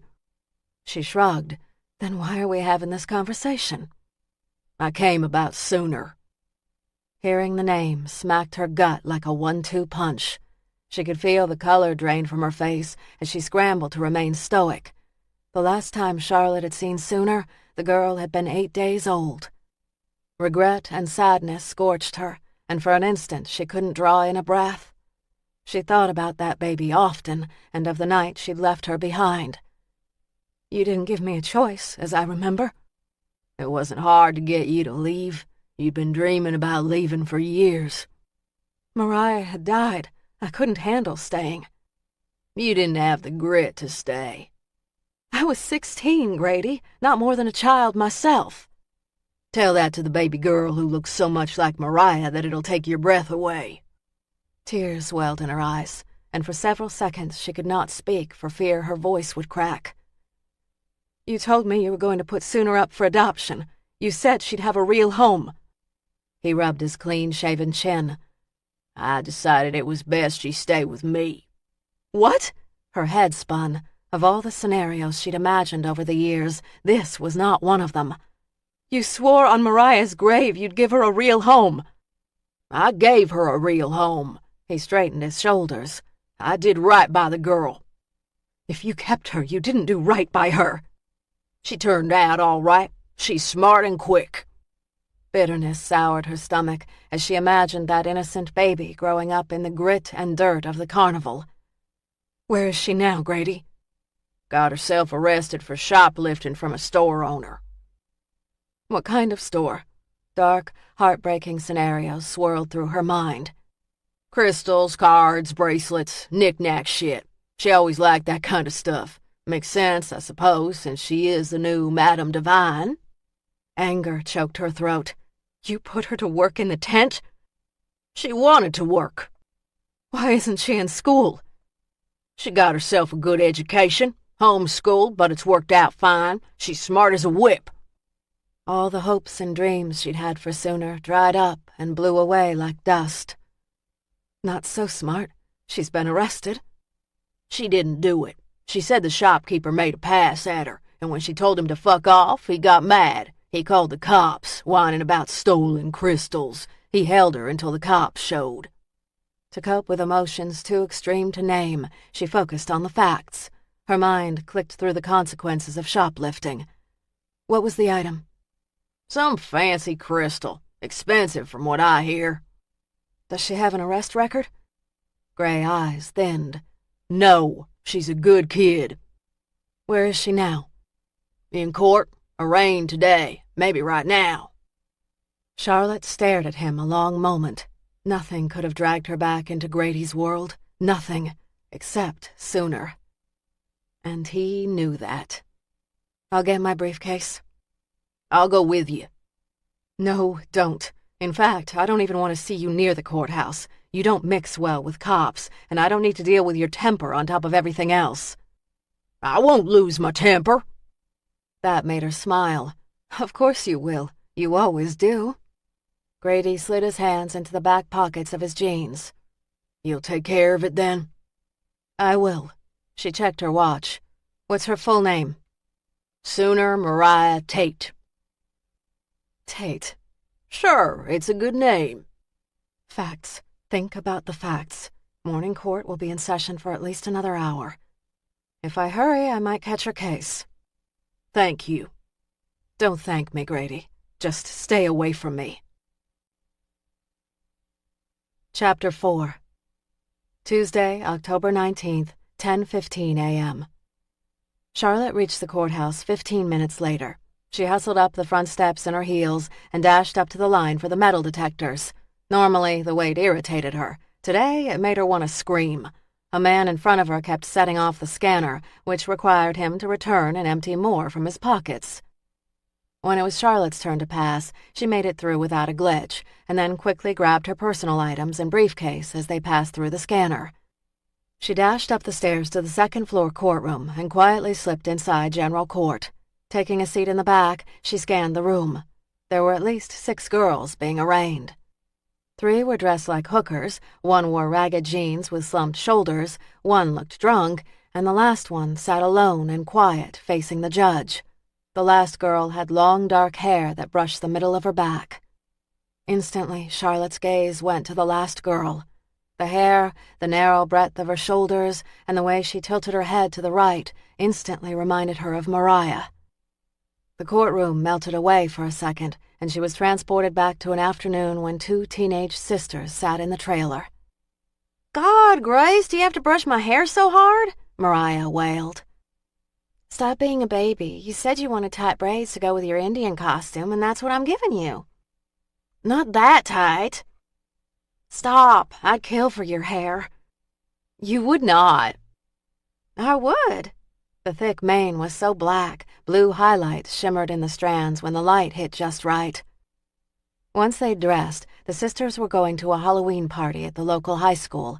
Mariah was the Indian, and Grace was the cowboy.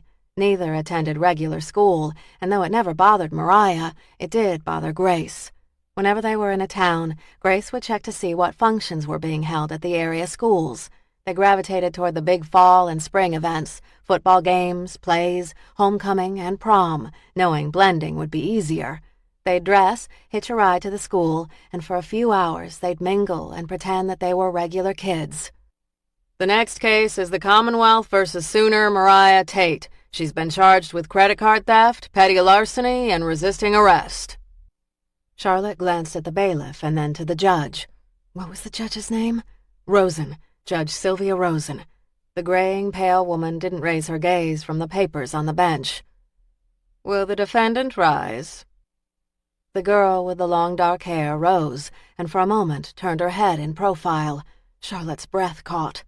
The girl was the image of Mariah, and for a few seconds it felt as if Mariah had returned from the dead. Tears choked Charlotte's throat. Charlotte swallowed, shifted her gaze to the judge, rose, and moved with purpose and direction toward the center courtroom aisle. Clearing her throat, she moved beside the girl, who now stood in front of the judge. Judge Rosen, Charlotte said. Charlotte Wellington. I am counsel for the defense. She didn't offer a glance in Sooner's direction, but sensed the girl's confusion and relief. The judge lifted a somewhat surprised gaze to Charlotte. Miss Wellington, this isn't your normal beat. No, it is not, Your Honor, but I've been retained to represent Ms. Tate. Very well, Miss Wellington. How does your client plead? Not guilty, and I move that the charges be dropped. Silver bracelets jangled from Sooner's wrist as she dug long fingers through her hair. She shifted her stance as if she wanted to speak. The judge made a note. Why is that? This is my client's first offense. She just turned 18 a week ago. And the creep tried to assault me, Sooner said. Her voice had the same rusty quality as Mariah's. He planted those crystals in my purse. I didn't even know they were there. He's just mad because I wouldn't sleep with him and I called him fat." A rumble of chuckles passed through the courtroom, prompting the judge to raise her gaze and silence everyone with a look. "The police report mentions your complaint that he attempted sexual assault, but there's no evidence to support the claim." "It's the truth," Sooner said. Charlotte held up a manicured hand, silencing the girl. "I know the court's dockets are full and there are more important cases to consider." The judge stared at the attorney with a cynical eye. They both knew that this case, a first offense, did not warrant a great deal of her time. "All right, counselor, I'll bite. What do you suggest?" "Charges be dismissed." The suggestion seemed to amuse the judge. "Just like that." "She has no priors, and she is young, but if the court wishes, I can prepare an extensive case on her behalf." The judge studied Charlotte. "Why her? Why now?" "Because I never should have left her with Grady. My practice is dedicating more time to pro bono work." "Yes, I heard your summation was something to see yesterday. However, this case won't get you much publicity." "Nevertheless, I am fully committed to the defense." The judge drummed her fingers on the bench. "All right, I'll concede, but your reputation is bailing this kid out, counselor." The judge didn't hesitate and rapped her gavel. "Charges are dismissed, but if Miss Sooner Tate gets into trouble again, it's your hide, counselor." "Agreed." The judge hit her gavel on the bench. "Case dismissed." Sooner looked at Charlotte, her dark eyes searching and angry. "Did I just admit that I did it?" As the bailiff read the next set of charges, Charlotte took the girl tightly by the arm and led her out of the courtroom. Outside in the busy hallway, Sooner pulled free and glared at Charlotte. "I didn't do it." The charges were dismissed. This close, standing face to face, Charlotte got her first real look at the girl. She had long dark hair and olive skin like Mariah's, but her eyes were as green as Charlotte's. She was slender, as tall as Charlotte, and held herself with surprising poise. Her billowy, loose dress was sleeveless, revealing not only a slender figure underneath, but also a tiger tattoo on the inside of her right forearm. "Yeah, but it sounds like I'm on some kind of watch list for the next year." "We both are." Charlotte had 1,000 questions for the girl about her life. "If you keep your nose clean, then we won't have a problem." "Hey, I was just shopping." Sooner's raised voice caught the attention of several passers-by. "The creep expected more because I work at the carnival." "Lower your voice." Sooner folded her arms over her chest and looked almost as if she were pouting like a kid. "He was gross." "Maybe it's time to find yourself another job." "Working the Madame Divine tent is a good gig, and it sure beats slinging fast food or straightening the bottles at the baseball toss." Anger, grief, and sadness swirled around her, and she raced to keep ahead of them. "I don't know what to tell you, Sooner. The tent is not the best place for a kid. Neither is the carnival." Sooner shrugged. "Beats the streets." That sounds like something Grady would say. Bitterness added bite to the words. Her eyes narrowed. "Grady said I had an aunt who was a fancy attorney, but I didn't believe him." "He said that?" "Yeah, but if you know Grady, he says a lot of stuff. So why would a fancy attorney aunt like you do something Grady asked?" "I did it for you." She'd often wondered what she'd say to Sooner if she ever saw her again. She'd assumed she'd feel love or tenderness, not irritation. "How about you just thank me for keeping you out of jail?" "They wouldn't have sent me to jail." "You don't think so?" "Grady said not to worry when he came to visit me in jail." Charlotte snorted, and we both know Grady never lies. "He has to have something. Aunt or no, a fancy woman like you doesn't mix with people like me." "I was a girl like you. Just do us both a favor and keep your nose clean." "You look upset." "I'm not." Heat rose in her body and tears burned the back of her throat. It was too much seeing Sooner, seeing Mariah. There was so much to say and no adequate words. Overwhelmed, she hurried down the stairs, telling herself that it was okay to run. She'd done her good deed for the day. She and Sooner might have connected a very long time ago, but clearly Sooner was all grown up, no doubt wise beyond her years. She didn't need Charlotte. And still, when she reached the front door of the courthouse, she glanced back. Sooner's head was turned, and she was talking to a man. He was grinning, and clearly his interests in her were not very pure. Sooner's stance suggested that she understood exactly what kind of effect she had on him. Mariah had been like that. Even at 16, Mariah could make any man, no matter how straight-laced, old or young, want her. Charlotte turned from Sooner, and for a moment wondered how different their lives would have been if she'd stayed with the carnival or taken the child with her. "Focus on what you can fix," Charlotte muttered as she pushed through the front door of the courthouse and headed down the steps. As she glanced down the steps toward the street, she spotted a very familiar set of broad shoulders. Detective Daniel Rockoff. His tall build set him head and shoulders above most in a crowd, as did the finely tailored suit that tapered so perfectly from his broad shoulders to his lean waist. He'd worn that suit yesterday. He'd answered that page and realized he'd not have time to go home and change. Early this morning, just as she'd reached for her purse at the motel room, he'd grabbed her by the hand, tugged her toward him, and kissed her. She'd leaned into his warmth as if she'd never been touched. Encouraged, he'd cupped her face and kissed her a second time.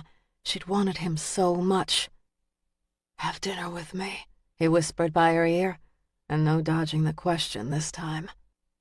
Her perfume still clung to his skin. "You didn't seem to mind my artful dodging. I want to know more about you. Getting to know each other isn't part of the deal." "What is the deal?" "I don't know anymore. Sex?" He traced her jaw with his thumb. "Maybe it's time to start thinking outside the box."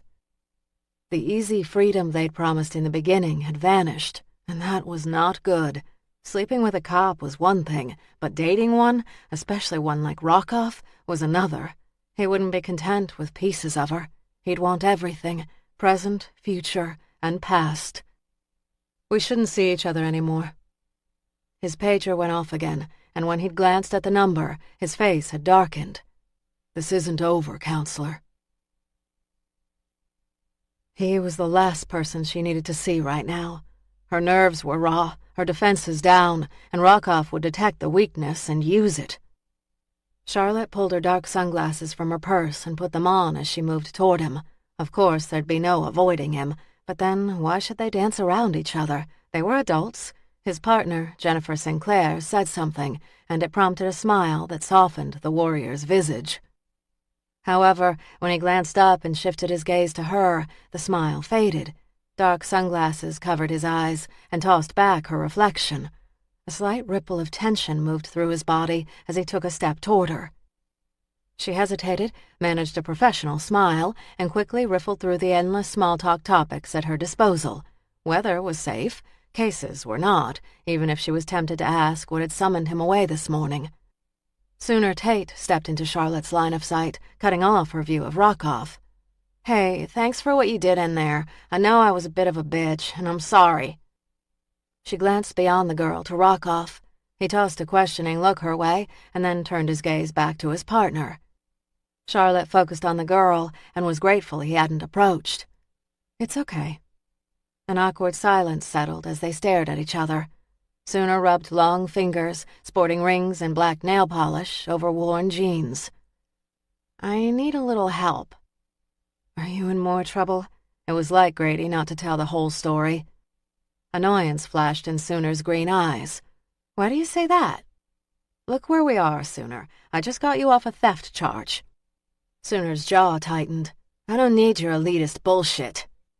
Charlotte didn't rise to the bait. In fact, she found the girl's flare of temper amusing. "Sounds like you do need my elitist bullshit." "I don't need you or anyone else. I can do what I need to alone." Her tone had risen, and a few folks around them glanced in their direction. "Sooner," Charlotte said in a softer tone, "what do you need?" Sooner flexed her fingers and then, with a conscious effort, released the tension from her body. "I want to open a shop, a place where I can put down roots, read fortunes, crystals. I'm tired of traveling with the carnival." The ambition didn't really surprise Charlotte. In fact, she was proud of it. "Does Grady know about this?" "No, and I'd like to keep it that way. He can be controlling." Charlotte couldn't disagree. He doesn't want you to leave. No. According to the papers, this is the last season for the carnival, she said. Don't believe it. Grady uses the last season angle to get us more press. He's been playing that card for a couple of seasons. So, like Grady, always playing an angle. And when he hits the road again next year? He'll come up with something. He always does. She rubbed the back of her neck with her hand. The thing is, I'm tired of the road. I want a real life. She'd felt the same way at that age. And a shop is the answer? I've got money saved, and I'm good with the cards. I get a lot of repeat customers. That doesn't mean you can make a living. I'm the biggest draw at the carnival. Sooner spoke directly with no bravado. I can turn this into a business. She admired the girl's ambition. She might be naive, but she wanted to go places. She was Charlotte 18 years ago. So what do you need from me? I don't know much about leases, and I don't want to put my name on a contract without someone reading it. You want me to read the lease agreement? Yes, and I'd like you to see the space. Why me, Sooner? You're all I got, Auntie Charlotte. No missing the edge. Nobody at the carnival could help me, and if they did, they'd tell Grady, and he'd do something to screw it up. Nobody gets out unmarked. Mariah had voiced those same words often. You know Grady well. She swallowed. I know his type.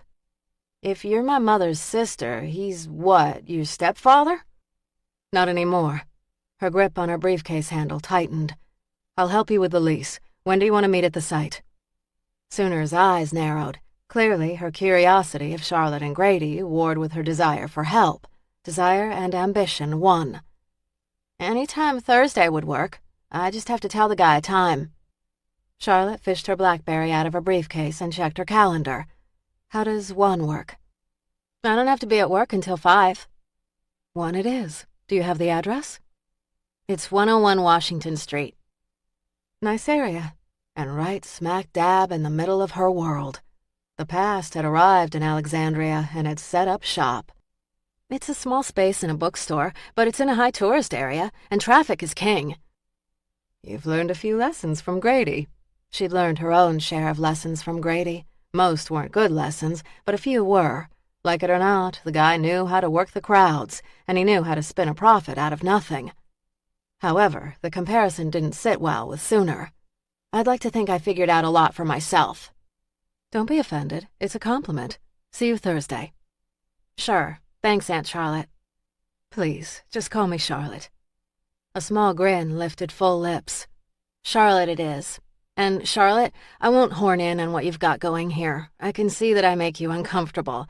It's a big enough city, so we won't ever have to see each other. I don't have a problem with you being in town. The first hit of shock had eased, and her mind was already crammed with more questions for Sooner. Sure you do. It's written all over you. But it's okay. It'll be like we never met after Thursday. She watched the girl walk away, already knowing she'd go to the mat for the kid. So who was the girl? Rockoff's deep baritone voice hovered above her. Charlotte remembered why she and Rockoff would never make it. One day she'd have to lie to him, and that day was today. She's a kid I represent in court, pro bono work. You're doing a lot of that lately. He smelled of motel soap and his own aftershave. Seems so. Did she imagine that he'd sensed the lie? What was her offense? Shoplifting. Sooner vanished around the corner. She guilty? She arched a brow. None of my clients are guilty, Detective Rockoff. You know that. That's right, I forgot. So what brings you to the courthouse? There's a shop down the street that might be able to help me with a case. I'd just parked and was passing by when I saw you. And so you stopped. Her BlackBerry buzzed, snagging her attention down at the screen. Unknown caller. Hey, I need to get back. I'm burning the candle at both ends today. He frowned. Sure, see you soon, Charlotte. Sure thing, Detective Rockoff. Detective Rockoff? It's your name. Kind of formal. It's the agreement. He leaned forward a fraction. Time to renegotiate, counselor. Her phone buzzed again in her hand. I really do have to go. Run along. She walked away slowly and carefully, as if she didn't have one regret or worry. She glanced at her text. Appreciate the help, GT. GT? Grady Tate. Son of a bitch. What were the chances she'd seen the last of Grady Tate? Slim to none. Rockoff and Sinclair entered Tanner's on King Street just as the owner flipped the closed sign to open. The owner was in his mid-60s and had been in the custom leather business for decades. Rockoff's father had once said the man was an artist, and judging by the collection of leather jackets hanging from the wall, he didn't doubt it. "Mr. Tanner," Rockoff said, pulling his badge from his pocket. "Mind if I ask you a couple of questions?" The old man lifted his gaze from a gray leather jacket sporting a jagged rip and peered over half glasses. Gray wisps of hair framed his thin face. "Daniel Rockoff?" "Yes, sir. I didn't think you'd remember me." "Of course I remember you. You worked for me for 2 summers. "That was a long time ago. I must have been a freshman or sophomore in high school." The old man smiled. "You've filled out, but you're much the same." He glanced at Sinclair. He was quite the conscientious young man. Never late, never complained. Sinclair grinned. "I've always said he was a Boy Scout." Mr. Tanner nodded. "How's your father, Daniel?" "He's well, sir." Mr. Tanner and his father had been friends for 30 years. His father had gotten Rockoff that long ago summer job. "I've not seen him in a while. This economy keeps menders like your father and I busy. Good for business, but not so good for friendships." Better to fix the old than buy new. How many times had he heard his father utter those words? "A notion that is again popular." He set down the jacket and rose, shifting his stance from side to side as if working out kinks. "What can I do for you?" Rockoff unclipped his cell phone from his belt. "I'd like you to look at a picture of a jacket." "Sure." Rockoff pulled up the picture. He'd been careful to snap just the jacket and not any part of the victim. "You know I'm with the Alexandria police." "I do indeed." He held out the phone to Mr. Tanner. "It's got your name on the label." He adjusted his glasses and leaned closer. "It was a custom piece, one of a kind. I worked on it for a month." "Who was it for?" "A young woman with dark hair." He held up his finger. "But I will have to look up the name. Just a moment. You will wait." "Of course." He replaced the phone back in its holster. The old man disappeared through a curtained doorway. Sinclair glanced around the shop and moved to a black leather jacket. "So you worked here?" "That's right. I delivered pieces to clients, picked up supplies, ran whatever errand Mr. Tanner needed." "I thought you worked for your father." "I did that as well." She touched a brown jacket's soft leather sleeve. "If I worked here, I'd be broke because I'd be buying all the stock. Gorgeous work." "Mr. Tanner's work is top of the line. A piece from him will last forever." She flipped over the price tag. "I don't think I can afford forever. The best I can do is the immediate future." "So it is with most." Mr. Tanner reappeared holding a white index card. "Her name is Diane Young, and she lives on Beauregard." He rattled off the address. "So what has happened to Ms. Young?" "It's not good." Mr. Tanner frowned. "I am sorry. I remember her now. She was a nice lady. She told me she read fortunes. She said I would live to be very old. I laughed and said I was very old." Rockoff wrote it down. "Thanks, Mr. Tanner." "Of course, Daniel. Tell your father I said hello." "I will." They moved back outside into the sunlight and each put on their sunglasses. "Do you think identifying the victim will be that easy?" He sat in his office watching the video on his computer, earplugs tucked in his ears. The monitor was faced away from the closed door, and he could easily minimize the image if someone entered unexpectedly. The picture was crystal clear, and when he watched the scene on his computer, he felt an almost intimate connection. The world around him faded away, and he imagined he could crawl inside the computer and relive the event. His hands around the witch's throat, he stared into her eyes. They'd been playing their game for several days, and with each passing day her fear grew, heightening a thrilling sense of power. But this last time he was not playing any longer. This time he was here to end their journey together and absorb the power of her magic. He pushed her head under the water and held tight as she kicked and grabbed at his wrists. A muscle twitched in his jaw as he held her down. Her pulse throbbed faster and faster under his palms. Soon the energy would leave her body and enter his own. He held so tight to her neck, the small bones of her throat snapped in his hands. Her feet kicked once, twice, and then her heart stopped. He closed his eyes, moaning as in a great rush the power hit him like a rough wave.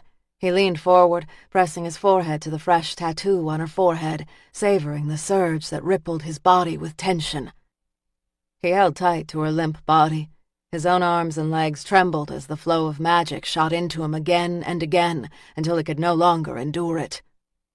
Finally, he released her, relieved as if he'd just made love. He cupped the witch's lifeless face and then leaned forward and kissed her cold lips. Go in peace. He reached for a straight-edge razor on a table by the basin and held it up for inspection. The overhead light caught the edge of the blade, making it wink. He raised his t-shirt and then made a slow slice across his belly. The need to kill again was already strong.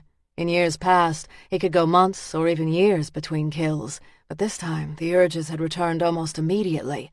Why was his appetite so voracious? What in the universe so tempted him? He touched the still tender wound on his belly, pressing until the welcomed pain distracted him from the need. His heart raced, and a bead of sweat appeared on his forehead. The pain would keep him focused, keep him from killing too soon. He'd discovered this blade therapy by accident when he was young. He'd been battling the urge to kill in those days, still fearful of crossing the line from light to dark. He'd been watching a woman through her bedroom window, studying her and fighting the urge to kill. Someone, a neighbor he supposed, had spotted him and shouted. His heart racing, he'd run through the backyards toward the woods. He'd been disoriented and so frightened. In his haste to get to his car, he fell on his palms and landed against the sharp edge of a rock. When he raised his hands, he saw the blood made black by the moonlight. In the dark, as he'd stared at the blood, he'd felt sudden relief from the need. The pain rolled through his hands up his arms. It wrapped him in a tender embrace that blocked out all worries and fears. As long as the pain of the wound had lasted, he'd been able to resist the kill. He dug his thumb deeper into the wound. Pain pulsed from the long, thin gash. He managed a smile and a deep, cleansing breath. The cell phone in his pocket vibrated and pulled him back to the world of the living and the real. He fished out the phone and checked the message. He texted back a response. He rose, wincing joyfully as the wounded skin pinched and stretched. He grabbed his jacket and slid it on. Most did not understand the importance of his trade. Most did not know there were men like him who kept the world safe. But working anonymously was the secret to his success. As long as the world looked past him, he could continue to hunt. Chapter 5. Tuesday, October 19th, 11:01 a.m. Commonwealth Attorney Levi Kane was a well-dressed man. His suits were hand-tailored, as were his shirts. His gold cufflinks were Dior, and his shoes had a fine polish that always caught the light. He had never had the look of an overworked civil servant, but a man who saw the job as a stepping stone to the next level. He was out to make a name for himself. So when Charlotte's phone buzzed and Iris announced that Kane stood in the lobby, she wasn't totally surprised. She'd basically kicked his ass during the summations yesterday. Give me a minute and then escort him back. She raised her gaze from the doodles. She'd written Mariah and Sooner on her legal pad and circled both dozens of times. She tore the top sheet, crumpled it into a tight ball, and tossed it in a trash can. Rising, she pulled her jacket from the back of her door, checked her hair in the bathroom mirror, and touched up her lipstick. Calm, cool, reserved. Nothing can touch you. When Levi entered her office, she was smiling and waiting, hand extended. Mr. Kane, to what do I owe the honor of this visit? His grip was firm. I think you know why I'm here, Charlotte. Why don't you have a seat? She moved behind her desk, as if to suggest the question wasn't really a question at all, but a command. He checked his watch. Sure. She leaned back in her chair. So, how are your wife and children? Last you spoke about them, your wife was in nursing school and the girls were in elementary school. He set his briefcase beside his chair and smoothed his hand over his red tie. I'm always amazed how you keep tabs on everyone. It paid to know the competition. I like you, Levi. It's natural for me to ask. Thanks, and all three are good. My wife will graduate from school in December, and the girls love school. Maddie plays soccer, and Josie wants to be a ballerina. He pulled a photo from his wallet and showed it to her. My three angels. The three had very bright, eager smiles. The littlest one had dark hair like her father and a gleam in her gaze much like Sooner. Sooner likely hadn't played soccer or taken dance lessons. Charlotte hesitated and then handed the photo back to Levi. Lovely. Carefully, he tucked the picture back in his wallet. Now that we've played nice, let's cut to the chase. You know why I'm here, the Samantha White trial. She folded her hands on her desk and willed all the distractions from her mind. What would you like to discuss? Your client is going to be convicted. It always amused her when someone told her what the future held. Really? The jury is going to come back with a murder-one conviction. I don't think so. Feigned smugness aside, she didn't know any more about the trial's outcome than Levi. Juries could be fickle. He crossed his leg over his knee and adjusted his cuff. I want to talk again about a plea deal. She'd hoped her summation yesterday might have prompted a deal. Let's hear it. Samantha killed her husband. No one is contesting that. The issue at hand is if the killing was cold-blooded murder or self-defense. I've read the files, and I know the woman suffered at her husband's hand. I'm not an unfeeling bastard when it comes to these things. Between you and me, I think his brutality drove her to desperation. But the fact is, no one can take the law into their own hands. What are you saying? I want to be generous. Second-degree murder. She does 15 years with credit for time served. Charlotte's laughter sounded genuine, and might have been if she weren't fighting for a woman's life. She wiped away a pretend tear. You know, Levi, I've already had a trying day, and I was just thinking how nice it would be to have a good laugh. And bless your heart, you have done just that. He arched a brow. It wasn't meant to be funny. Of course it was, she said, letting the humor drain from her gaze. In fact, I need to believe it was a joke. Otherwise, I might take it as an insult. Because no one in this town is naive enough to believe that I'm going to let my 29-year-old client, the mother of an 8- and 10-year-old, spend the next 15 years of her life in jail and miss every important moment of her children's lives. I'm sorry for those children. I really am. But she killed her husband. In self-defense. Stan White was a brutal man who systematically abused his wife the entire 10 years they were married. When he tried to murder her in cold blood, she defended herself, and he died as a result. She does not deserve to serve one more day behind bars. She deserves to be with her children, and judging by the jury's faces yesterday, she won't go to jail. She will be acquitted. He sat back in his chair, his expression curious and probing. Why are you doing this? Doing what? Defending a nobody? I've seen some of the clients you've handled. Big bucks, big money. Why did you ride in on your white horse to defend this woman? You are pissing away your valuable time on Samantha White. A nobody. The words rattled in her head. I appreciate your concern, Levi, but my time is my own to manage as I see fit. He leaned forward, a conspirator's smile on his lips. I'd hate to think of all the billable hours that went down the toilet on this case. I mean, an office this fancy has got to cost a fortune, and with less income coming in, well, I'm wondering how long you can hold on. As long as it takes.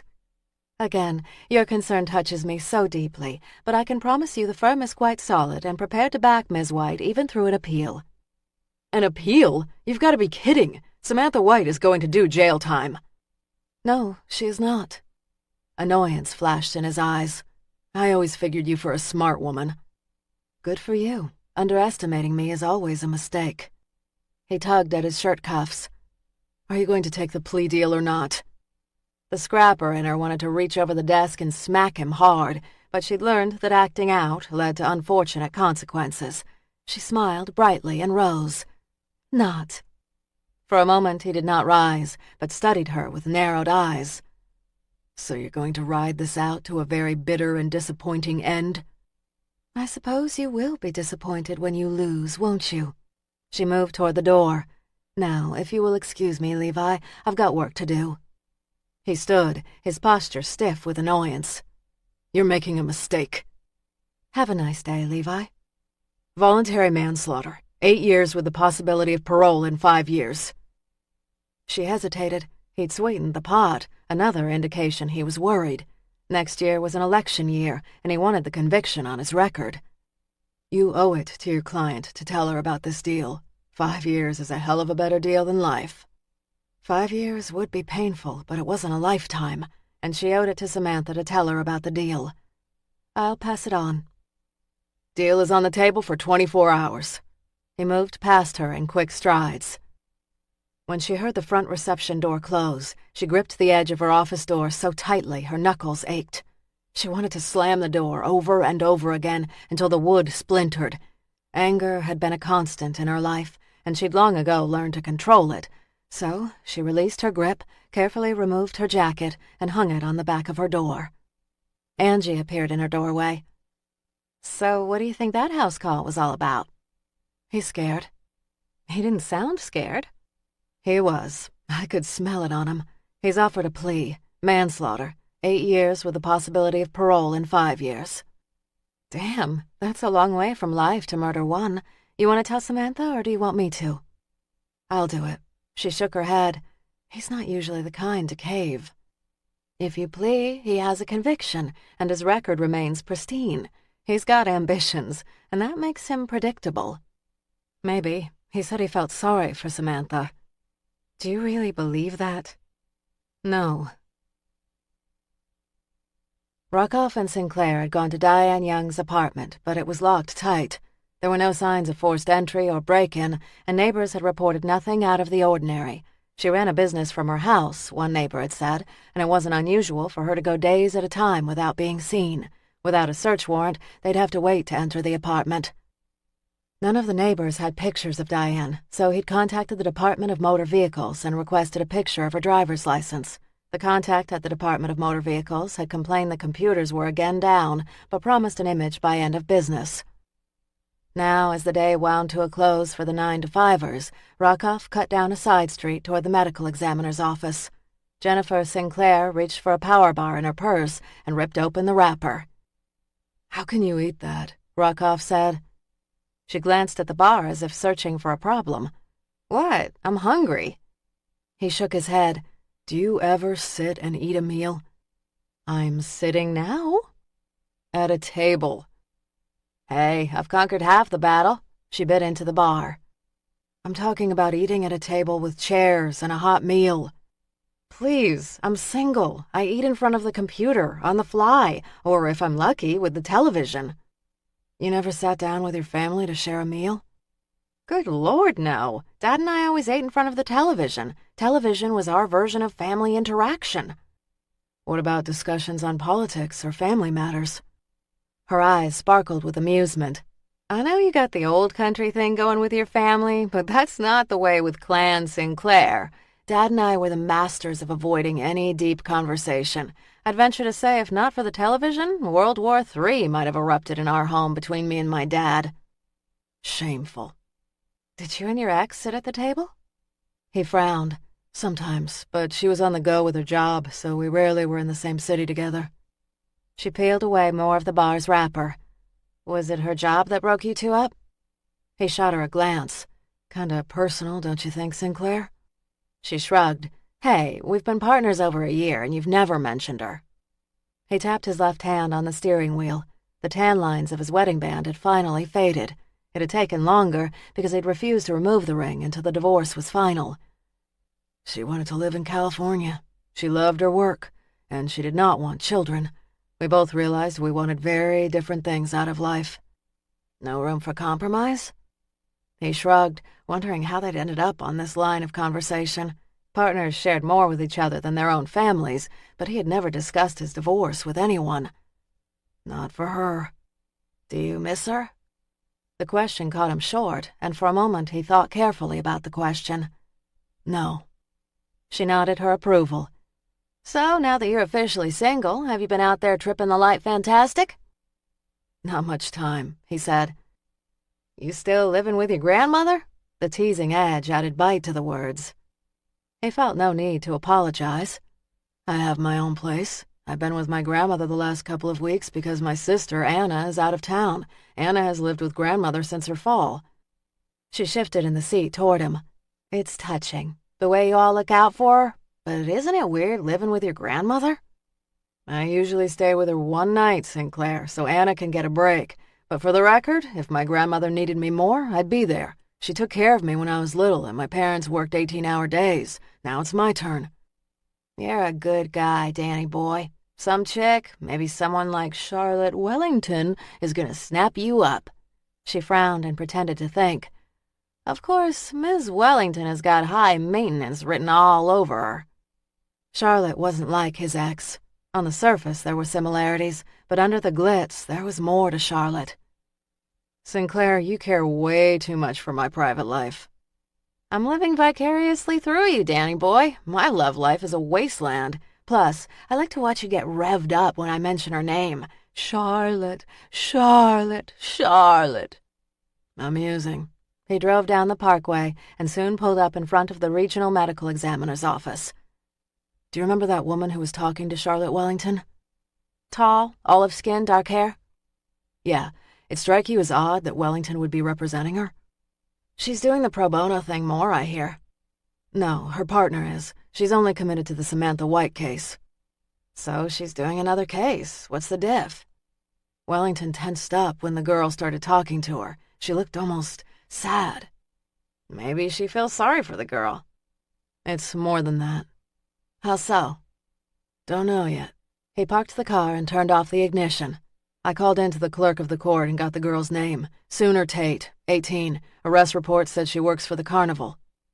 Really? Got charged with shoplifting. So how did she hook up with Wellington? That's the mystery. The clerk said Charlotte just appeared and told the judge she was counsel for the defense. And why do you care?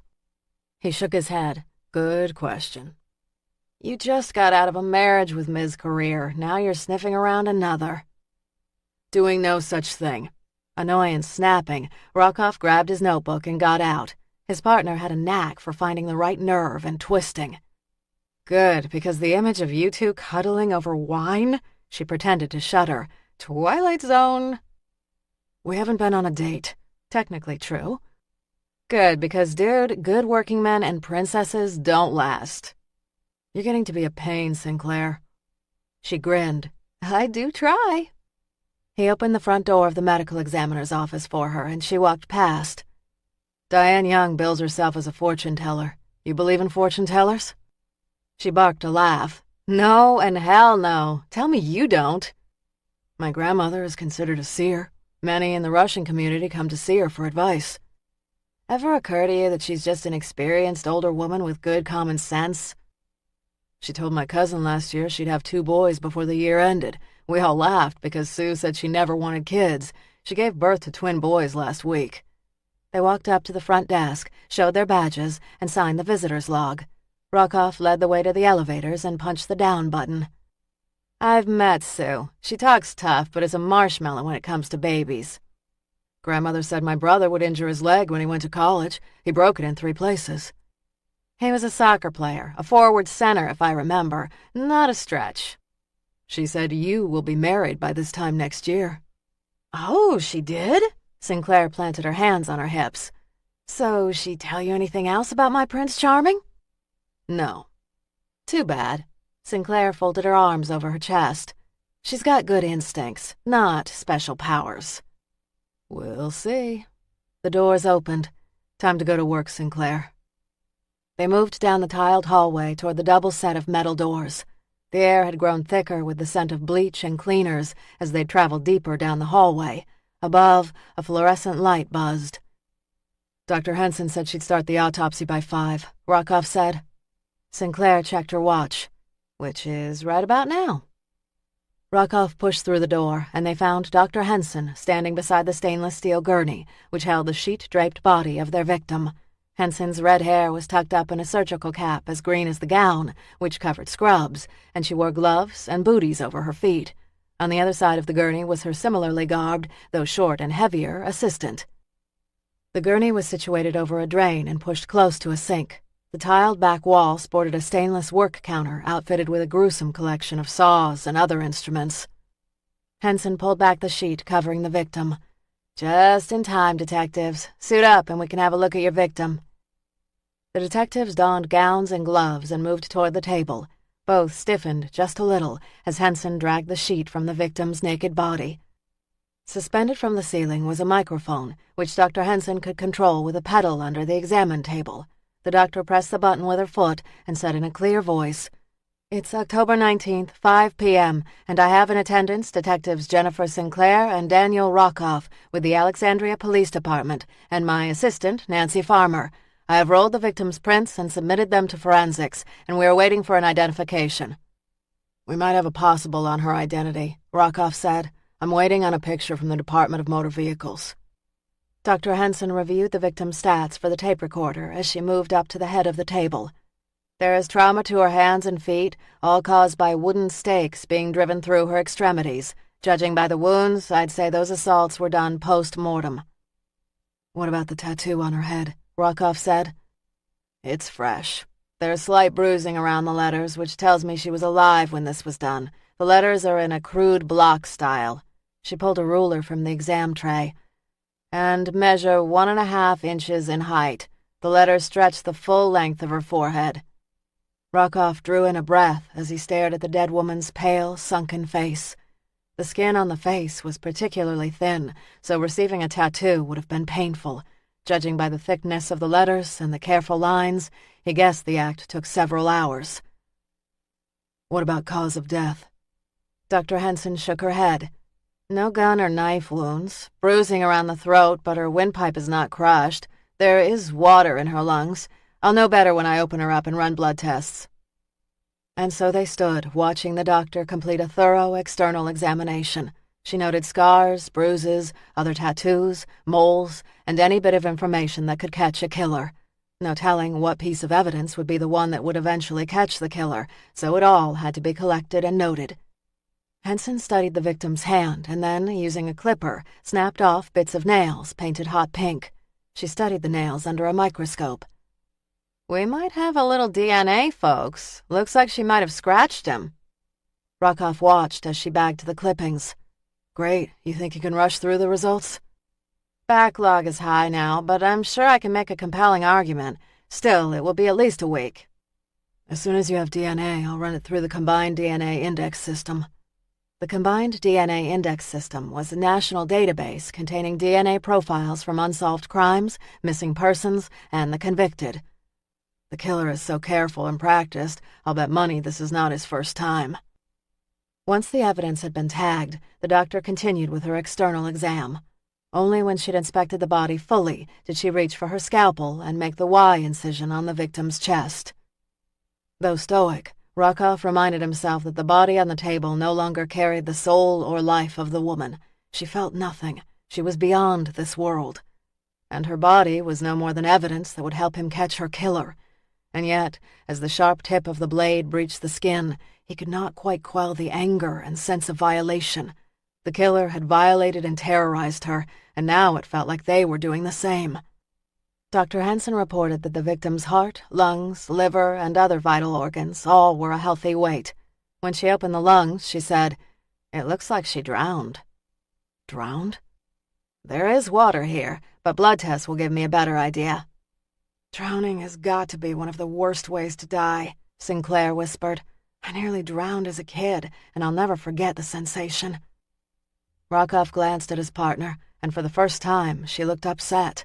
However, a tender word would be met with scorn, so he ignored the comment.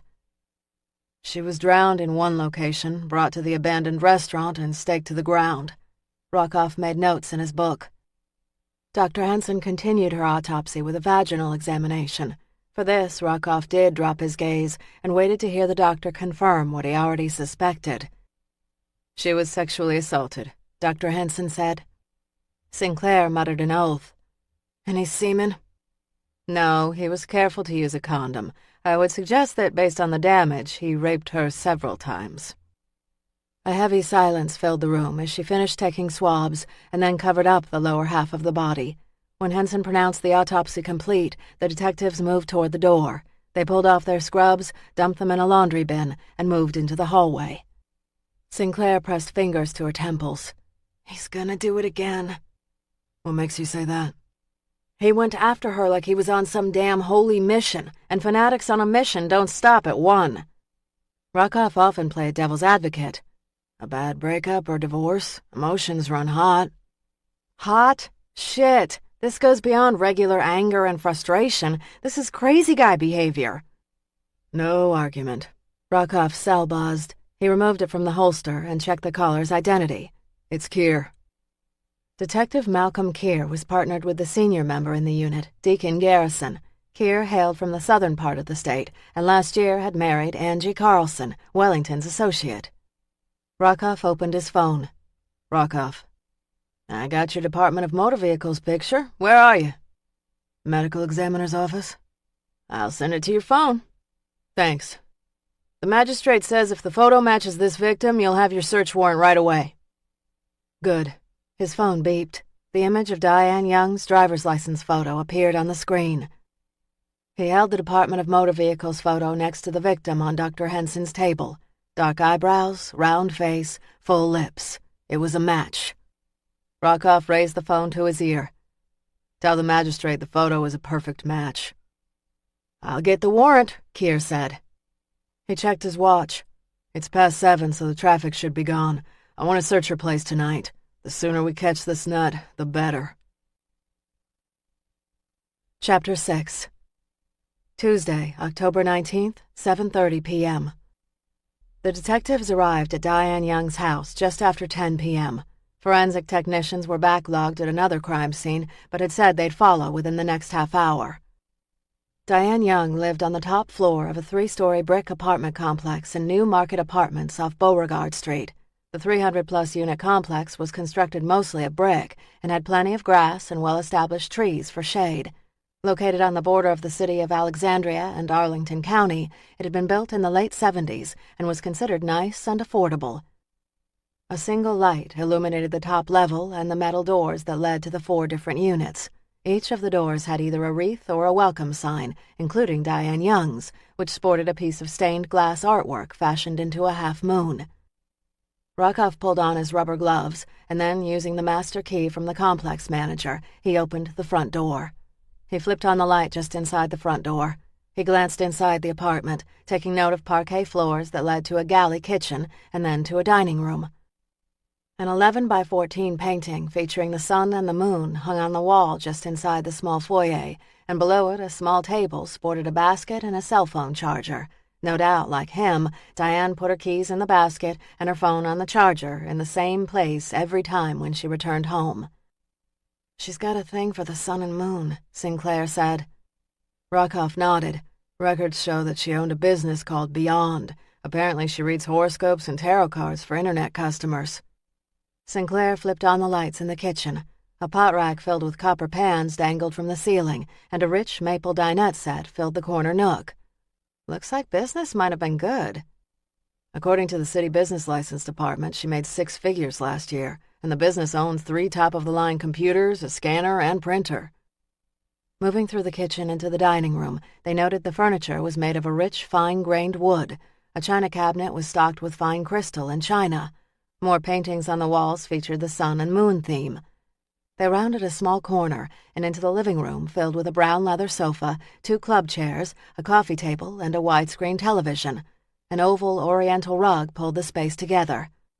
The magazines on the coffee table were neatly stacked. Rockoff picked up a copy of a fashion magazine. Diane had dog-eared the pages of the articles she wanted to read. Not surprisingly, she'd made notes in the margins on the horoscope page. JV, wrong, too general. Looks like she didn't have much use for the monthly horoscope column. Sinclair picked up another magazine. She's done the same here. I guess she was always tracking the competition. Other than Diane's notes in the magazines, the place was eerily put together. Not a pillow was out of place or a picture askew. She liked things neat. Sinclair picked up a picture of Diane and another woman who shared her blue eyes and black hair. Think this is her sister? Rockoff glanced at the photo. Good bet. I've got an officer trying to track down next of kin. Walking through a victim's home always left Rockoff feeling like the interloper.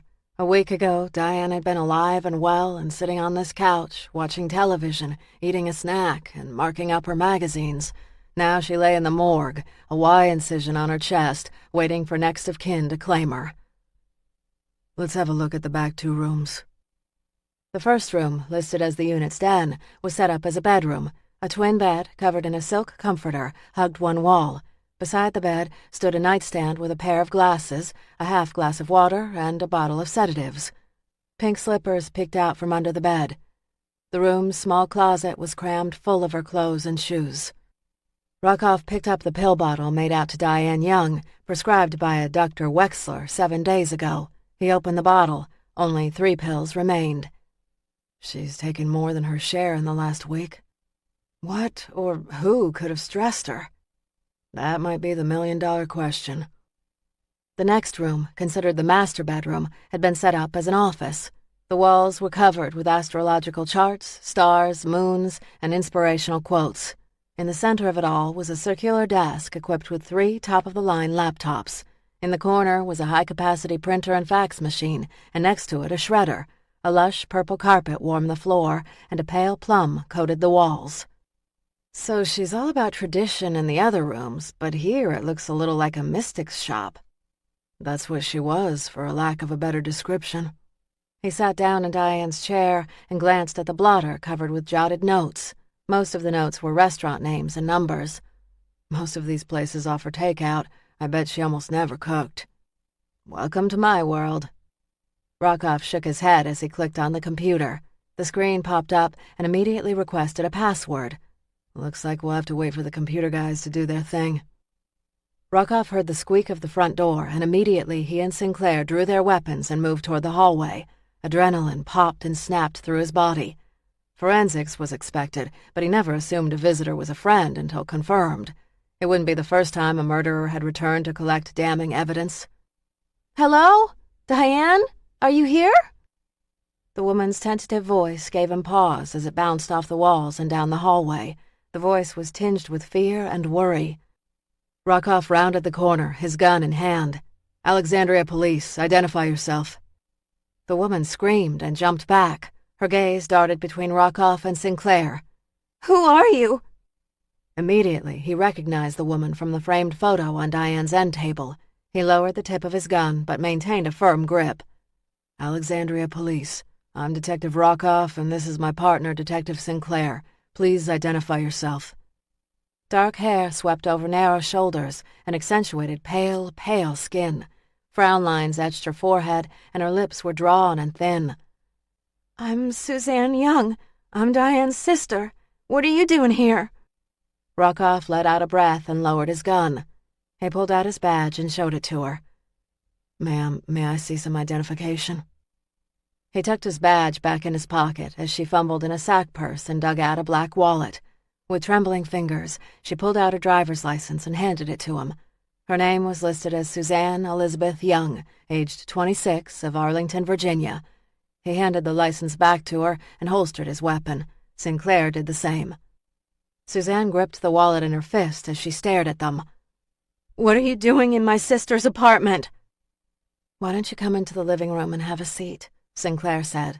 The detective could hold her own with the department's toughest cop or face down any assailant and still possessed a surprising knack for dealing with victims and their families. Lady, I do not want to sit down, Suzanne said. Tears welled in her eyes. What are you doing here? Death notices were never easy, and Rockoff had learned years ago from a veteran detective to make them as quick as possible.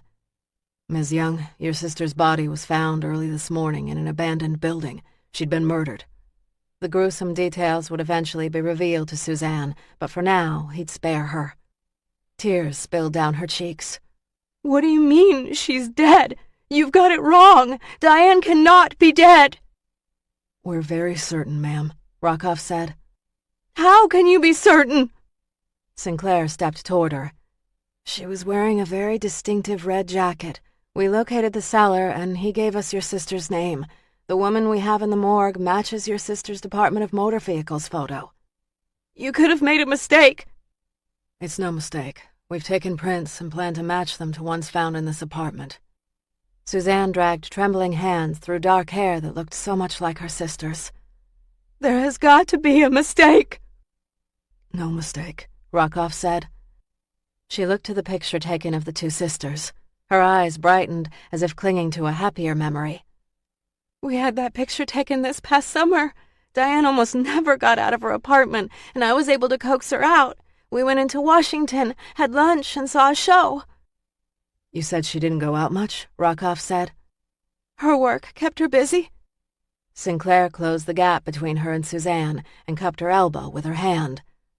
"Come and sit down. Let me get you a glass of water." Suzanne allowed the detective to lead her onto the living room sofa.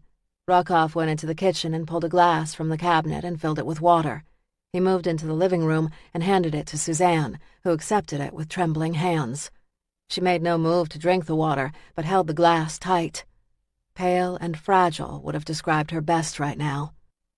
"Can you tell us a little bit more about what your sister did?" Rockoff took a seat in one of the club chairs. Knowing his height could be intimidating, he leaned forward and dropped his gaze a fraction. "She ran a website." "Beyond," Sinclair said. "That's right. She read cards and did charts. She'd become widely popular in the last year. Hits on her site were over 500,000 last month." Rockoff had never heard of Beyond, but knew that rate of visitation would have put her on a lot of people's radar. "Is that why she didn't go out much?" Her gaze shifted slightly as she stared at the water glass. "She said it was the work that kept her here in the apartment. She said she always had more and more requests to fill. She said it was all she could do to keep up." "But work wasn't the only reason she stayed in the apartment." When Suzanne raised her gaze, he knew he'd hit a nerve. "It started a couple of years ago." "What started?" he coaxed. "She got more and more nervous about driving on the Beltway. She said the traffic was driving her nuts. That's when she found it Beyond. She'd work on the site on weekends and evenings. It seemed to really calm her nerves, so I thought it was great. And then the site took off, and she was able to quit her job as a secretary and devote all her time to it. She was so happy that I didn't really put two and two together. Then one day, I asked her if she wanted to get lunch in 2 weeks, and she said she'd likely have far too much work to make it. That's when I realized she had a problem." "There were sedatives on her nightstand." "She needed those to sleep and to just walk to the mailbox." "The bottle was almost empty." "She'd said on the phone last week that she'd been considering meeting one of her clients for a date. He emailed her a lot, and she was kind of falling for him." "You know who this guy was?" Rockoff said. "No, she just mentioned him in passing. He said he wanted to take her to the carnival that had just arrived in town. He was really into astrology and energy healing. It never occurred to me that she'd really go on a date." Suzanne shook her head.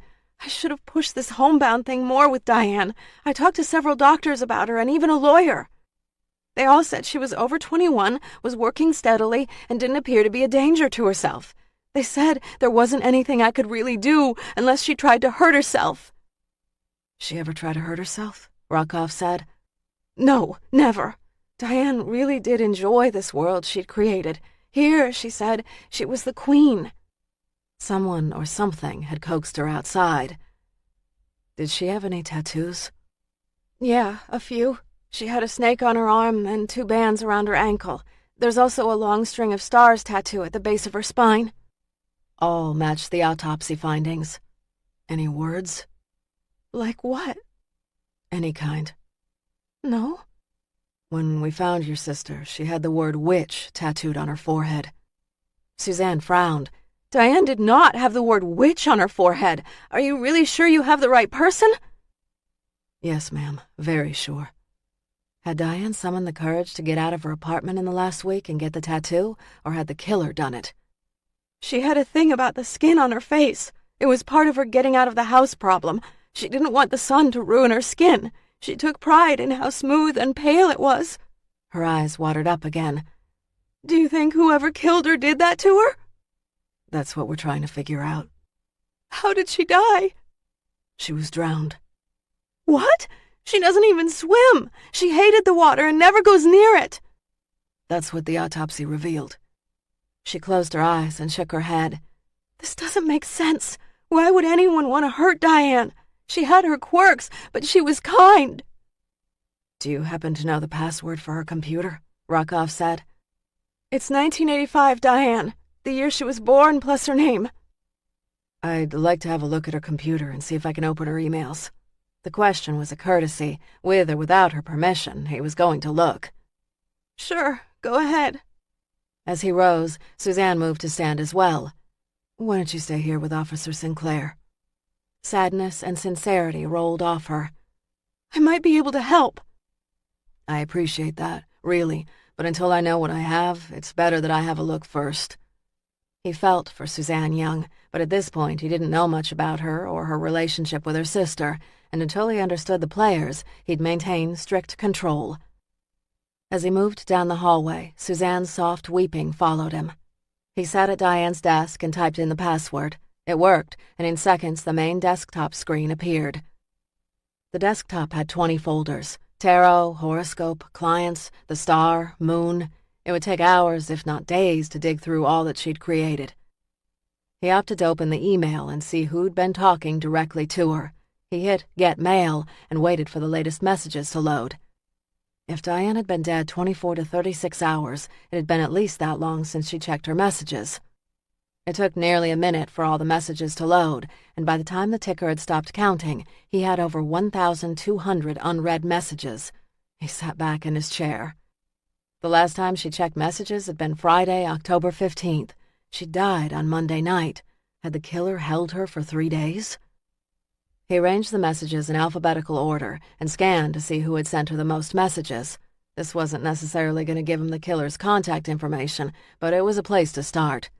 The top 3 contenders for the most email were Celtic Love 2, Smith A.B., and Wolfwoman 6. He opened the last message from Celtic Love 2. Beyond, where are you? I need advice. Should I marry him or not? All of Celtic Love 2's other messages were much the same. She wanted love advice. Smith A.B. was next in line, so he opened the last message sent. He seemed to be searching for financial advice. He needed stock tips and advice about dealing with his mother. And Wolfwoman 6 was trying to decide if she could take a new job.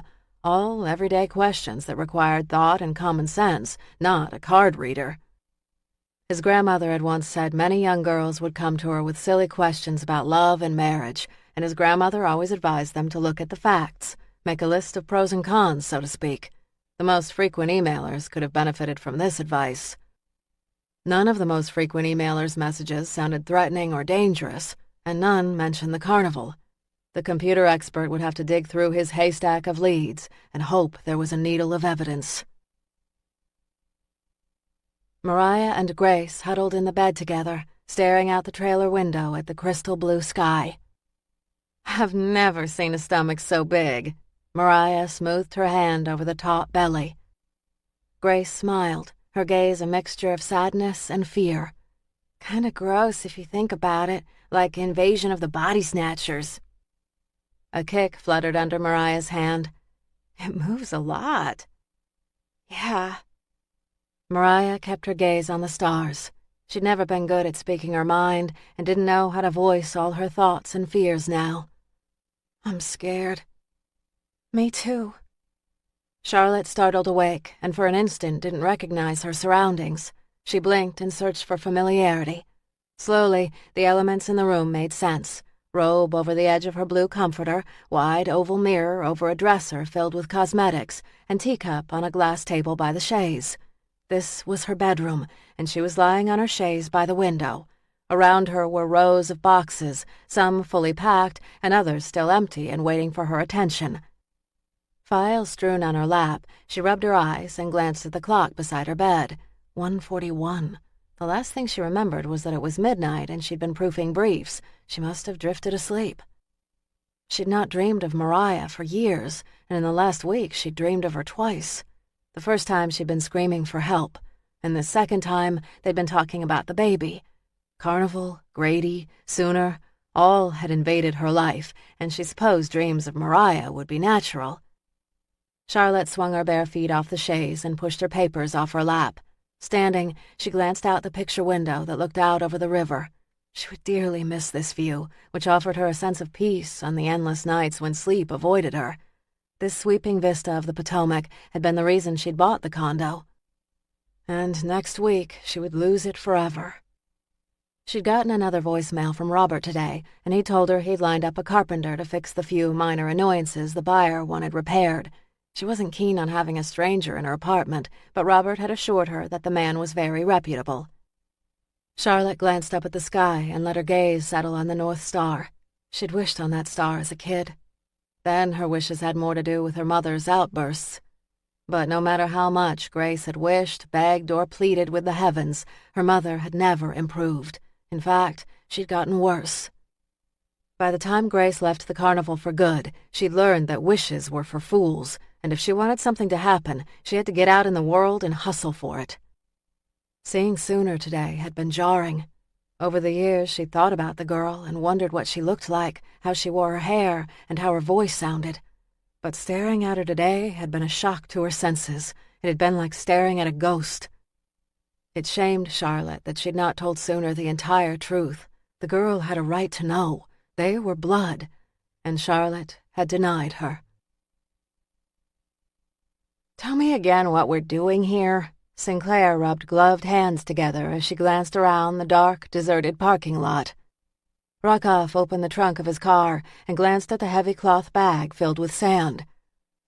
"When we saw the crime scene this morning, it was in daylight." She burrowed her chin deeper into the black scarf wound around her neck. "What's wrong with daylight?" "The killer would have seen this place at night." Rockoff set the 120-pound bag by the car. "We walked up those stairs, but he lugged up 120 pounds of dead weight plus some kind of bag to hold all his goodies." He retrieved a backpack. She glanced at his running shoes. Polly, based on the shoe impression he collected, guessed that the killer had worn a narrow running or cross-training shoe. "You're gonna walk in the killer's shoes." "That's right." He slammed the trunk closed. "Do you really think you'll learn something?" "Won't know until I try." He slung the backpack up on his back and hefted the bag of sand. "You talked to the property manager of this place?" "I did, and I asked him about the lock on the top floor. He said it was deadbolted when he checked it 4 days ago." "So the killer picked the lock last night, or sometime in the last 4 days?" "Exactly." He glanced at the stairs. "You want me to follow?"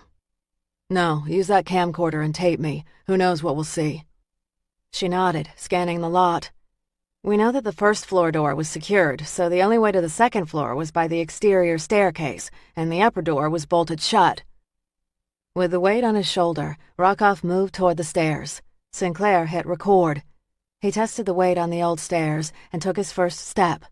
The stairs moaned painfully under the added weight of the body, and his own body shifted. He grabbed for the railing to steady himself before continuing to climb. In the dark, maneuvering the shaky steps wasn't as easy, and his pace was much slower than it had been that morning. The slower pace, coupled with the weight, left him winded, whereas the morning's climb had been effortless. The old staircase kept moaning and groaning, and several more times he had to readjust the body to maintain his balance. Halfway up, he paused on the first landing to catch a breath or two. He considered himself fit, but the added dead weight was taxing. From here, he had a clear view of the river and the moon, which dripped light on the calm waters. Had the killer been winded? Had he stopped? He continued to climb to the top floor and paused at the door. The door had been deadbolted, and so to open it now would require setting the body down and then working on the lock. But a search around the small landing made the theory improbable. There was little room to move around, let alone stash a body and then pick the lock. The killer must have been here before. He'd come within the 4-day window and broken into the building. Rockoff opened the door and moved inside the main room. The moon was nearly full tonight, as it had been last night. Weather conditions were similar, so he could trust that the light he saw now was similar to what the killer saw. Moonlight streamed into the room, illuminating the spot where they'd found the body, now marked by the red crime scene tape. Rockoff moved to the spot and laid his weight down. His shoulders were stiff and his back ached. This kind of work was not an old man's game. If the killer weren't young, he'd have to be incredibly fit to maneuver the shifting stairs with such a weighty burden. From his backpack he pulled out a candle, and he lit it as he imagined the killer did. He placed it at the body's head, just as they'd found the original. Then he dug out a flashlight and photos of the body. The killer had taken great time with the body, so he'd not felt rushed, as if he knew exactly what he was doing. Lay the body down, fix her hair, straighten her skirt, stretch her hands and feet out, stake them to the ground, sprinkle the ring of salt. Polly had found footprints by the window. Rockoff moved to the window. It was a nice view. The water, the lights on the Maryland side of the Potomac, the boats in the water. Had he first spotted his location from the water? Maybe the shoes weren't cross-trainers, but boating shoes. Strong, a locksmith, a boater. He checked his watch. It had taken him 15 minutes to scale the side, enter the room, and lay his body down. He returned to the body and imagined the killer pulling steaks and salt from the backpack. The bar owner had seen the candle flickering about 12:30. The killer would easily have been here an hour. You weren't in a rush at all, were you? He rose from the salt circle. This is all a part of the ritual of death, isn't it? He squatted and studied the scene. It would talk to him eventually.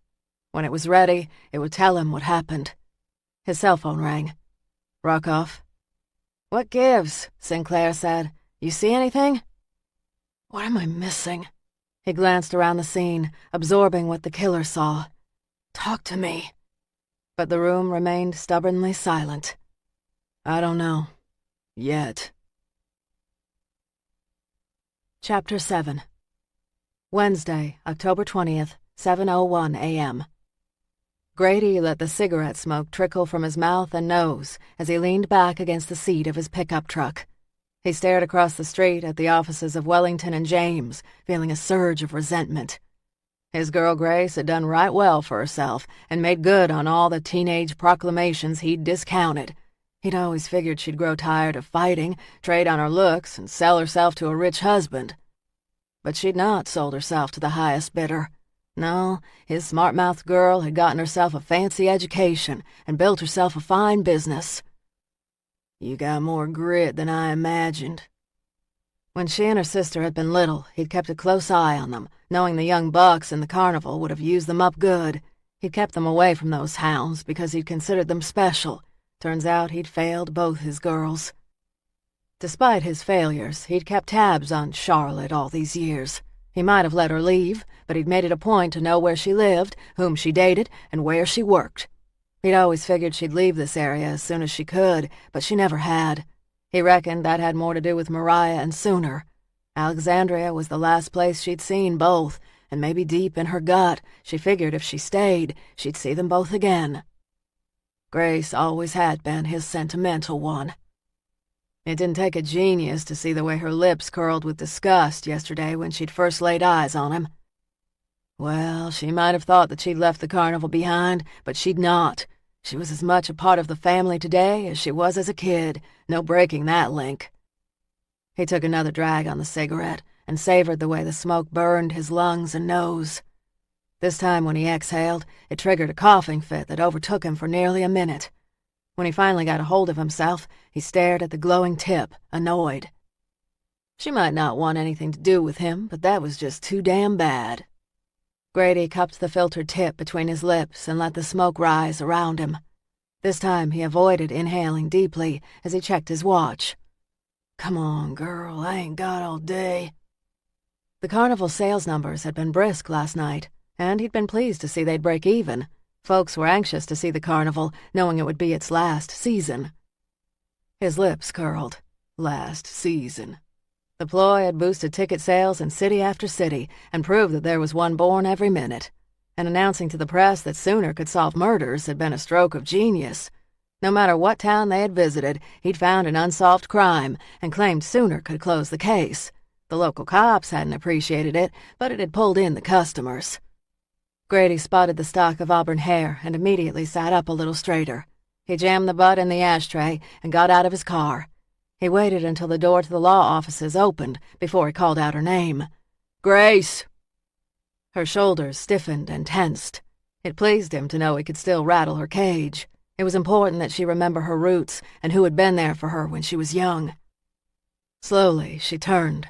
She wore all black and a string of pearls around her neck. In the last 17 years, she'd slimmed down, and he realized the words fancy or uptown did not do her justice. You remind me of your mama when I first met her. Full of fire and spunk, she never shied from a fight. Of course, the years robbed her of that spunk. If he'd hit his mark, she showed no sign of it. What do you want, Grady? I came to talk to you. We talked yesterday. Aunt Charlotte helped sooner, and she won't be going to jail. We have nothing more to discuss, so get the hell off my property. God, but she could still piss him off faster than anyone. We got a lot to talk about. She jammed her key in the lock and opened her front door. Leave. Or what, baby girl? You gonna call the police on your Uncle Grady? Be ashamed to do that, wouldn't it? Then I'd have to tell them about all the money you stole from the till. Her lips flattened and she stilled. He'd gotten her with that tidbit. You think I'd forget how you stole that money from me before you ran away? When I saw that empty till, I was fit to be tied. I nearly chased you down. Why didn't you? 'Cause I had a carnival to run and baby sooner to raise. Her face paled with fury. I left the carnival because Mariah was dead, and you swore Sooner would have a real family. I gave you a choice. Go without her, stay with her. Nobody gets their cake and eats it too. That barb triggered the wince he'd wanted. She stepped over her threshold and held the door open for him. Come inside. He was about to make another crack when another woman walked into the reception area from the back. She was blonde, tall, and well-dressed.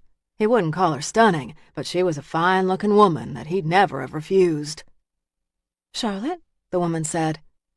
Grace straightened her shoulders. Angie, this is Grady Tate. He had a few questions for me. She kept her gaze away from him as she said, Grady, this is my associate, Angie Carlson. Grace's words were refined and polite enough, but her rigid stance all but shouted, fuck off. And it also wasn't lost on him that she'd not told Angie about their relationship. Uppity girl was ashamed of him. How do you do, Miss Angie? He wiped his right hand on his jeans and then extended it to her. To Angie's credit, she accepted his hand, but the gesture did not lessen the wariness in her gaze. And who are you, Mr. Tate? Back in the day, I was married to her mama before she passed. God rest her soul. He grinned. Charlotte's not one for remembering her roots, so I reckon she's not mentioned me. Angie glanced to Grace, but said nothing. Grace made no move to deny or add to his comment, but he supposed if she'd had a gun right now, he'd have a bullet between his eyes. No, she has not mentioned you. Grady, Grace said, we don't need to hold Angie up. Come back to my office so we can talk in private. Sure, baby girl, sure. He followed her down a hallway of plush carpet and fancy paintings. The deeper he went into her world, the more he felt out of his element. She was doing a fine job of making him feel second-rate. So, you've never told anyone about your past?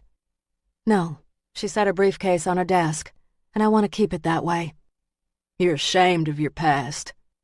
Her lips lowered into a thin smile.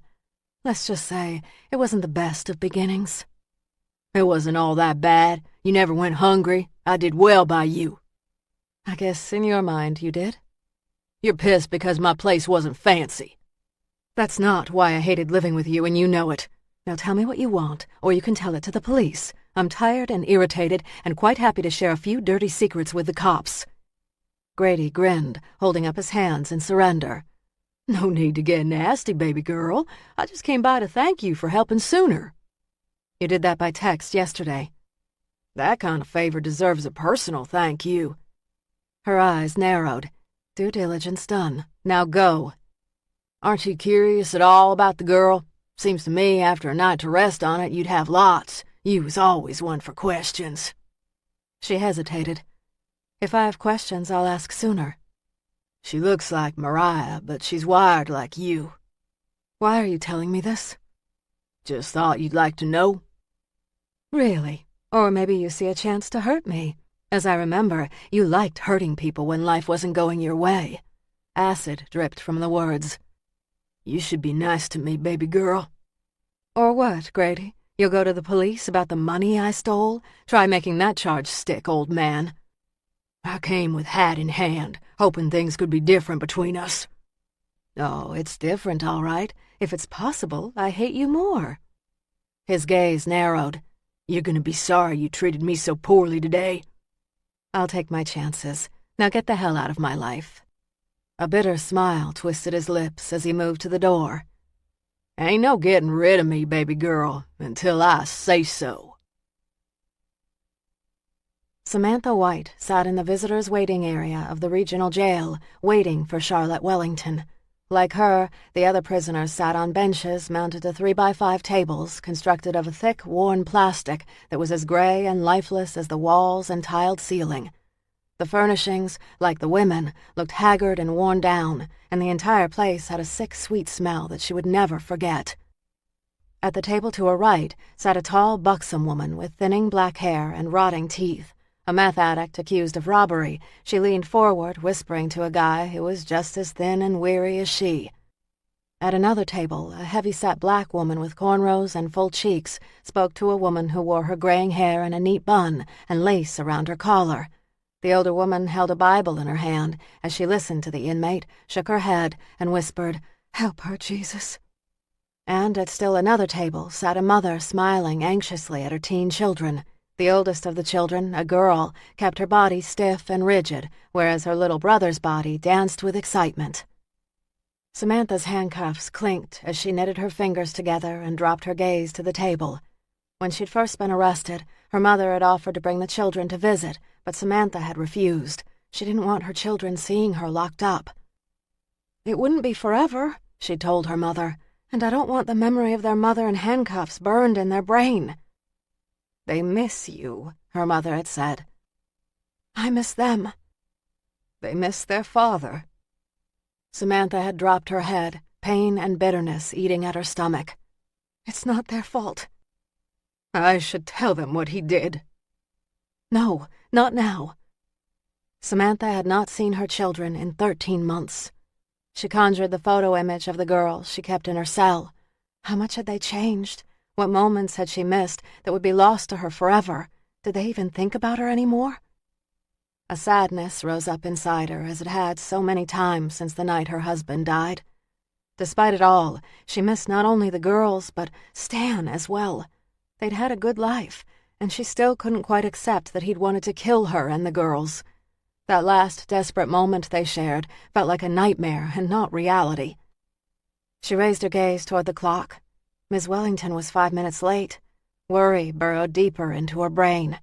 Miss Wellington had called the prison for an appointment yesterday, but had not been given a visitation time until today. Had the jury come back? Since the trial had begun, she'd questioned every glance, every word that was spoken and unspoken. Did the jury believe her story? Did the judge appear angry with her? Did the guards know if the jury had returned with the verdict? The guessing was driving her insane. A shift in the guard's attention had her sitting straighter, and she watched as the matron beckoned someone forward. Samantha moistened her lips and tucked a stray wisp of hair behind her ear. To her relief, Charlotte Wellington appeared, and when the guards buzzed her in, she walked into the room with such bearing everyone noticed. Miss Wellington scanned the room only once before spotting Samantha. She offered a smile that she hoped conveyed gratitude without hinting of arrogance. Stan had hated that kind of look. "Miss Wellington?" Miss Wellington smiled. "How are you doing, Samantha?" She wanted to rise, but the rules didn't allow it. She nodded. "I'm doing well, Miss Wellington." The attorney wore a dark, tailored suit that hugged a slim figure and accentuated long legs. A bright blue silk top added a pop of color to skin that might have looked washed out if she'd chosen a less bold color. Auburn hair was swept into a neat bun that showed off her high slash of cheekbones. There'd been a time when Samantha had dressed well. Days spent shopping casually and recklessly were now a distant memory in a life that had died with her husband. "You're holding up well?" Miss Wellington pulled files and a yellow legal notepad from her sleek black briefcase.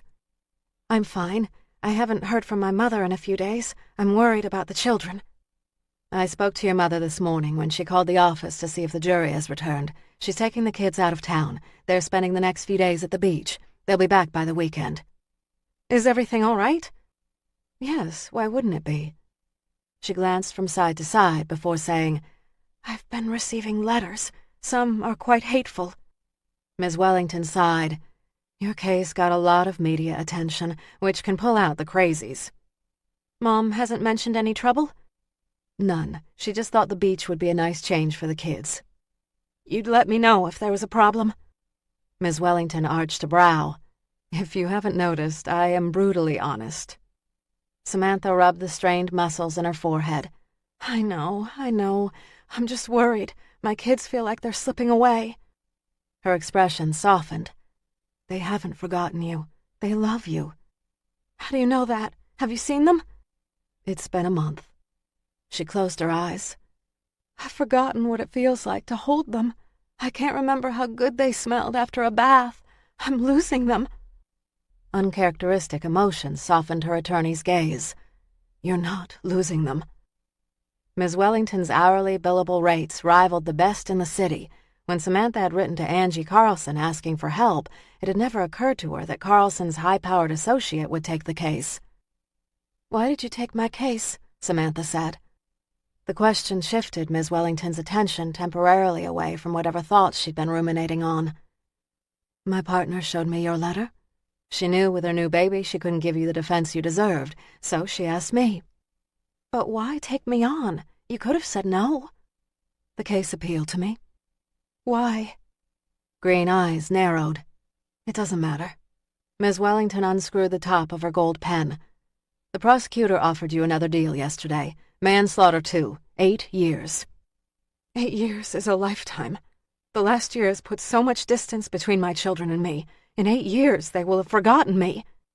If the jury comes back with a guilty verdict, then it could mean life behind bars. I'd also be admitting that I planned to kill my husband. She shook her head. I was defending my kids, myself.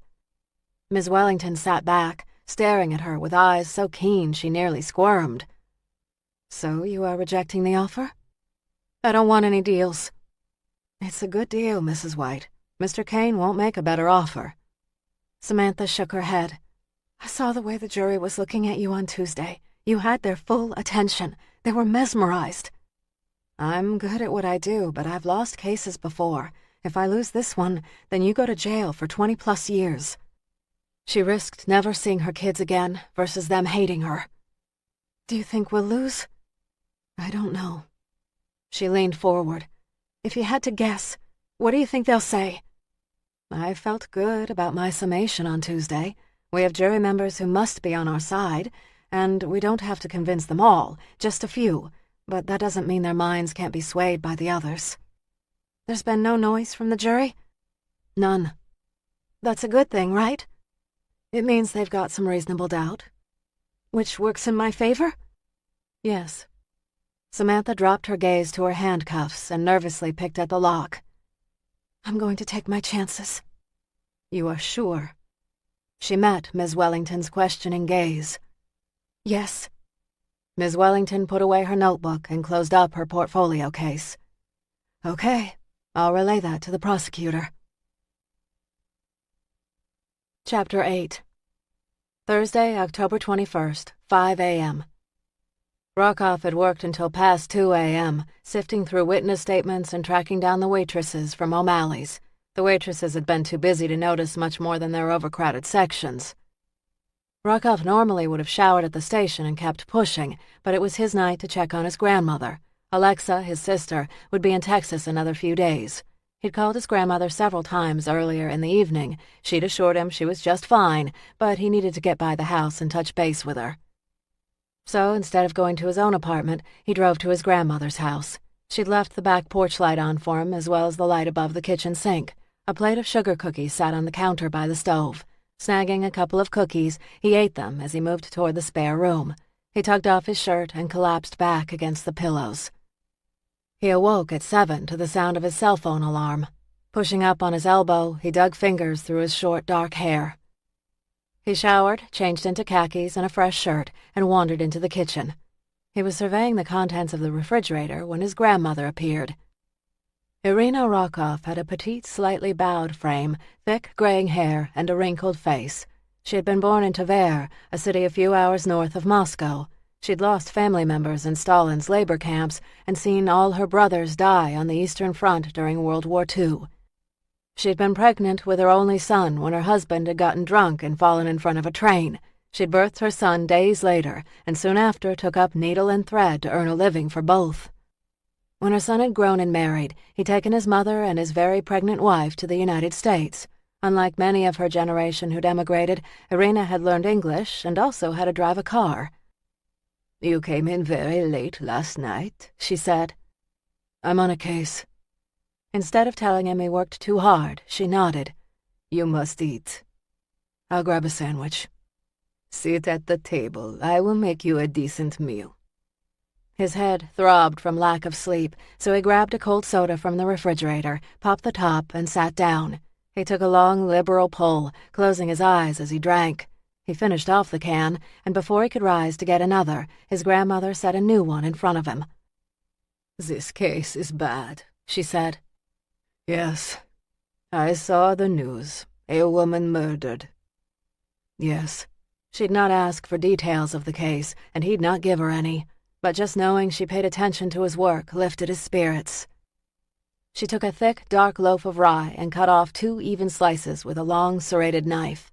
With bent fingers that had clutched a needle and thread too many times, she smoothed thick mustard on the bread and then covered it with slices of roast beef she'd no doubt made for a dinner he'd missed. She cut the sandwich into neat, even pieces and then set it in front of him. He bit into the sandwich and smiled at her.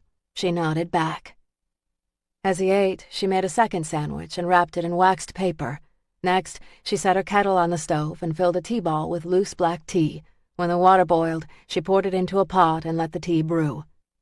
"The woman that died," he said, "had a business. She used a computer to read horoscopes and tarot cards." His grandmother sat at the table and looked at him. "If she needed a computer, then she was not for real. A seer needs no computer, or cards for that matter. They just see." As many whispers as he'd heard about his grandmother's insights, he'd never really asked her about them. As a kid, he'd loved her, but her sternness had kept him and his brothers and sisters at arm's length. Now that he was older and had seen horrors on the job, he understood that her losses had taught her to guard her heart, even from her son and grandchildren. Now, as a grown man and a cop, he recognized that he was much like her, closed, guarded. He did not invite people into his circle easily, and when they betrayed his trust, he was slow to believe again. "Is that the way it works with you?" he said. "Do you just see things that will be?" She shrugged a stooped shoulder. "I just see." "And what have you seen lately?" "Not too much, but I am old, and my energy is not what it used to be. When I was young, I saw too much." He wasn't sure if she referred to her psychic talents or life in Russia. "So, did you see that woman?" she said. "What woman?" "The redhead, the one you watched on television the other night." "How did you know?" She looked almost bored. "You wore your good suit to court." "Damn, what was it about the suit? I like to look professional in court." "You do not always wear the best suit for court. You wore the best Monday." He chuckled.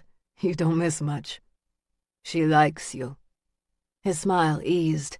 "How can you be so sure?" "She would be a fool not to." "You're thinking like a grandmother." "Maybe. I think that she enjoys being with you, and I think she is not the type to say when she likes a man." "How do you know that?" Her eyes danced with the unexpected light of amusement. "Don't wear that shirt today. I like the blue shirt better. It sets off your eyes." "It's in the laundry." "It is clean. You left it here last week." She pushed off from the table and rose. "Now your tea is ready, and I must get back to bed. Take that sandwich with you. You will be hungry." "Thanks." She raised a finger. "And don't forget we have a family dinner next Thursday." "I won't forget." "Bring your partner. I have something to tell her." "Sinclair? What do you have to say to her?" "It's for me to say to her." And his grandmother walked down the hallway, her thick blue housecoat billowing around her thin legs. Rockoff rose and poured himself a cup of tea. The brew carried a much-needed kick of caffeine, guaranteed to get him through the rest of the morning. He and Sinclair would be going non-stop until they had a break in this case. He sighed and pinched the bridge of his nose, then slowly rose. He found his pressed blue shirt, changed into it, and then hooked his cell, badge, and gun to his belt. By 7:30, he was refreshed enough so that he could think clearly. He checked his watch. Time to find out what the computer forensics team had discovered for him. It didn't take a great deal of digging, Audrey Sanders said as she glanced up from Diane Young's laptop.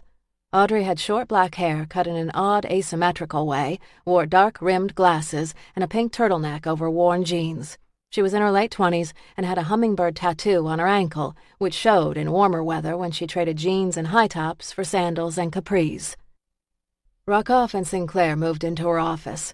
Every bit of flat surface in her area of the forensics department was covered with some kind of central processing unit, laptop, keyboard, or jumble of wires.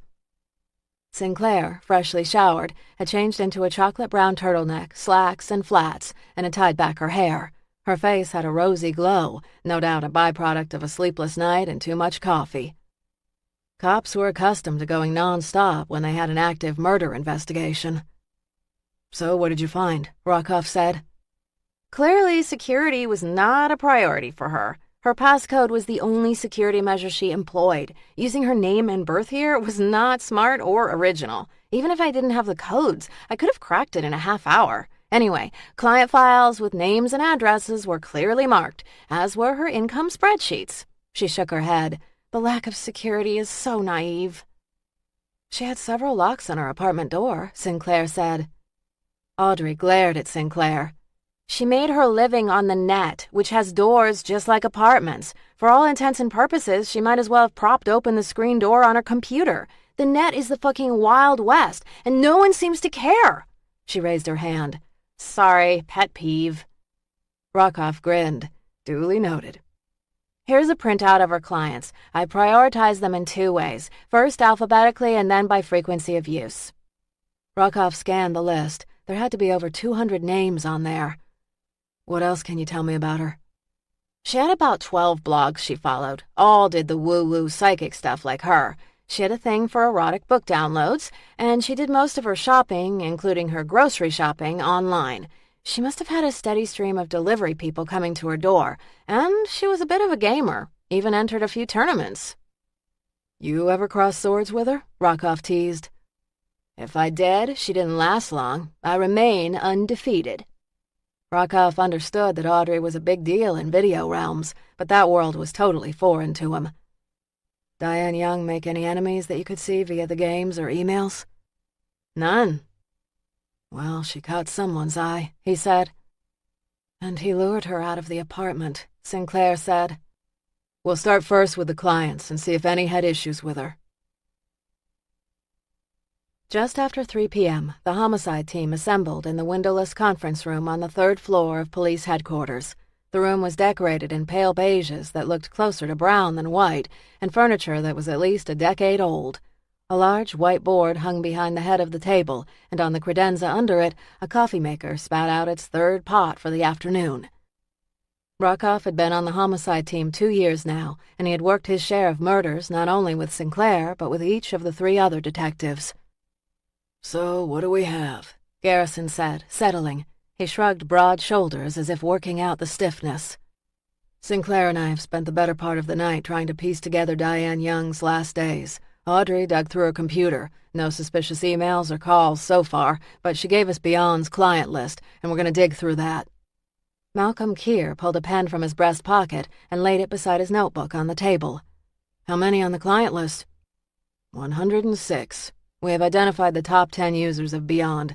These folks have the highest billing rates of last month, and 6 of those made the top 10 for the last 3 months. One woman paid out $4,000 to Beyond in September. Keir shook his head. "You telling me there was a woman who paid $4,000 to have her stats and cards read?" Ruckoff nodded. "Her name is Sandy Tennyson, age 57. We spoke to her first thing late this morning." He flipped through the pages of his notebook. "She has bone cancer, and according to her, the doctors had not given her more than 6 months. She did a random purchase with Beyond 4 months ago. Diane said that all her troubles would be vanquished by the end of this year." "Did Young know Tennyson had cancer?" Keir said. "Tennyson swears no," Sinclair interjected, "but to hear her speak, it wouldn't take a psychic to figure out she's sick." Garrison tapped his thumb on his yellow notepad. Is that what Young did? Did she string this woman along and make her believe there was hope? Rockoff shook his head. I don't know. Only Young could answer that, but she collected a lot of money from Tennyson. Would piss me off if someone gave me hope and then snatched it away, Keir said. Even if Tennyson figured out this was a scam, she doesn't have the strength to drown a woman, even one as small as Young, and then drag her up to that abandoned warehouse, Rockoff said. And she does have an alibi, Sinclair interjected. As do her two sons, both in their early 20s. She and her husband are divorced, and there seems to be no other relatives. Rockoff scanned his notes. The other top 5 clients have similar stories. Illness, job loss, one even has a missing child. Garrison's expression turned grim. Who has the missing child? Her name is Abby Powers. She was the other client we saw today. Her daughter, Bea, went missing in the early 80s. The kid vanished from their apartment in the middle of the night. I remember that case, Garrison said. My dad worked it. Garrison's father had been a 30-year veteran of the department and still remained a resource on old or cold cases. Tell me she did not give this woman hope. According to Ms. Powers, Diane believed Bea was alive. Ms. Powers agrees with Young and was working with Young to find out who took the child. Any leads? Keir said. Ms. Powers said that Ms. Young never was able to give her anything, but that didn't stop her from asking. Or stop Young from billing her. Keir's words dripped with disgust. Rockoff nodded. Young made a good living, mostly on the worries and fears of others. Makes for a lot of enemies, Keir said. Powers has no relatives. She lives a hermit's life in Arlington. We're still checking alibis from the other top clients. It's gonna take a while. He checked his notes. There's another guy in Leesburg, Paul Stanford. He plays the horses and consulted Diane for guidance. He's next on our to-be-visited list. What did Audrey tell us about Young's last few days? Garrison said. Rockoff rose and went to the whiteboard. We know that the last day she logged onto her computer was Friday, October 15th, at 6 in the morning, and she remained on her computer until 4 in the afternoon. We have records of the emails she sent to clients, as well as the website copy she was writing for her November forecast, which she planned to post in a couple of weeks. She appears to have shut down her computer for good that same afternoon. Her body was found on Tuesday. When does the medical examiner estimate the time of death? Garrison said. Liver temperature suggests that she died on Monday just after midnight, Sinclair added. So what happened to her between Friday afternoon and Monday? Keir said. Surveillance cameras at her apartment building show her leaving the building just after 6 on Friday evening. She gets in her car, and credit card receipts show that she gassed up 15 minutes later on Route 7. We have footage of her filling up her car and then safely driving off. She was headed west toward Bailey's Crossroads. And, Deacon said. And then she stopped by her branch bank and withdrew $500 from her bank account, which she seems to do regularly each month. Rockoff moved to the television and turned on the digital versatile disc. The bank's automated teller machine camera does show a man walking up to her. They all watched as a man wearing a hoodie approached her. The man's face and race were obscured, but it was clear he had a medium build and was about 6 feet. Diane grinned up at him when he knocked on her window. She unlocked her door, and he climbed into the front seat of her car. Then they drove off. And that is the last she's seen, Rockoff said. Until she shows up dead in the abandoned building, Keir said. Exactly. We showed the tape to her sister, Suzanne Young. She doesn't recognize the man, but did mention that her sister had been in great spirits lately. Any mention of a man? Keir said. Sister thought Diane might have a guy, but they'd had no real discussion, Rockoff said. Are there any other cameras that pick this guy up near the bank? There's a pizza place next door, and we see him arrive on foot. He crosses the lot directly in front of the camera, but again he's careful to hide his face. It was as if he had planned this moment down to the last detail. Garrison rubbed the back of his neck with his hand. What else did the medical examiner say? Rockoff opened his file and read Dr. Henson's clinical words that detailed the trauma. The victim was sexually assaulted several times, both vaginally and anally. She has ligature marks on her wrists and ankles, and there's bruising on her arms. The real kicker is the water in her lungs. He drowned her? Keir said. Her ribs were cracked, and her heart was damaged as if it had stopped and been restarted several times. We think he drowned her and then revived her. The words washed over everyone and settled a heavy weight on their shoulders. Rockoff posted pictures taken at the crime scene of the salt circle as well as the pentagram. Read your witch trial history and you'll find that it wasn't uncommon to elicit confessions by trying to drown the victims. Keir leaned forward. You mean to tell me that the killer is some kind of witch hunter?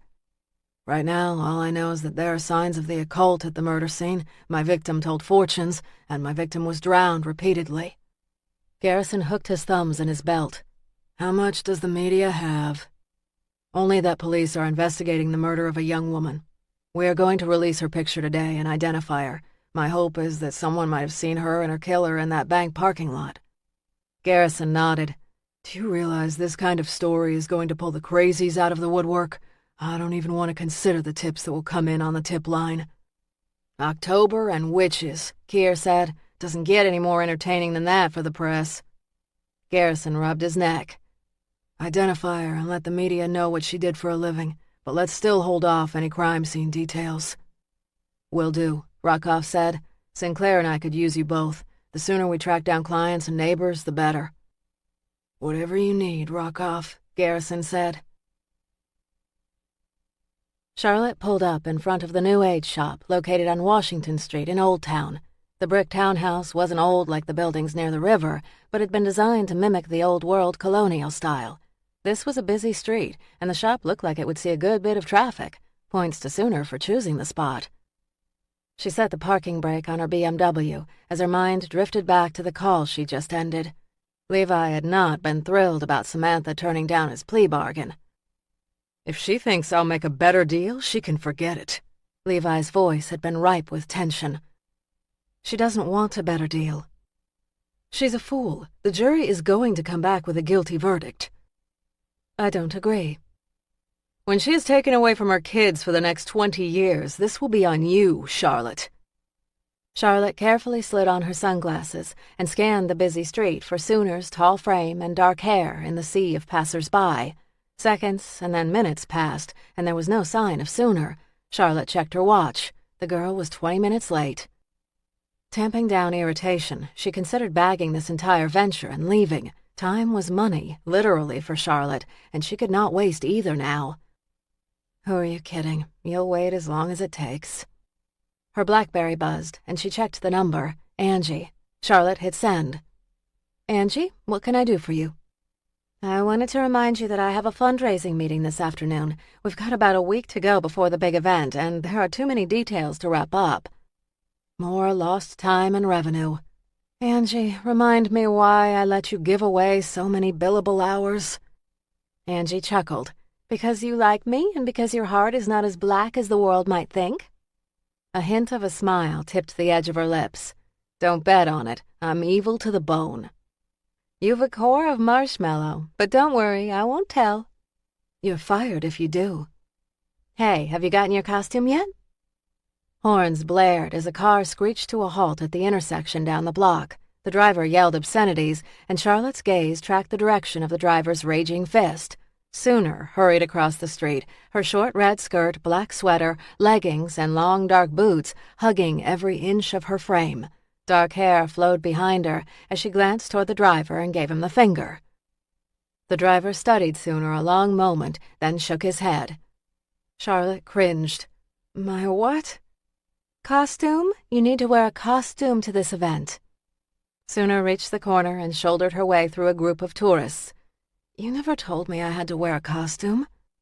I did, twice, but I suspect, like now, you were half listening. Where are you, anyway? Charlotte turned from Sooner and refocused her attention on Angie. It's a long story. I'll fill you in later.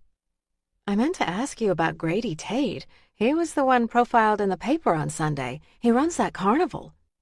Tension slithered up her back and coiled around her throat. He is the one. Think he'd help us out with the Halloween event? Maybe send us a couple of clowns or something?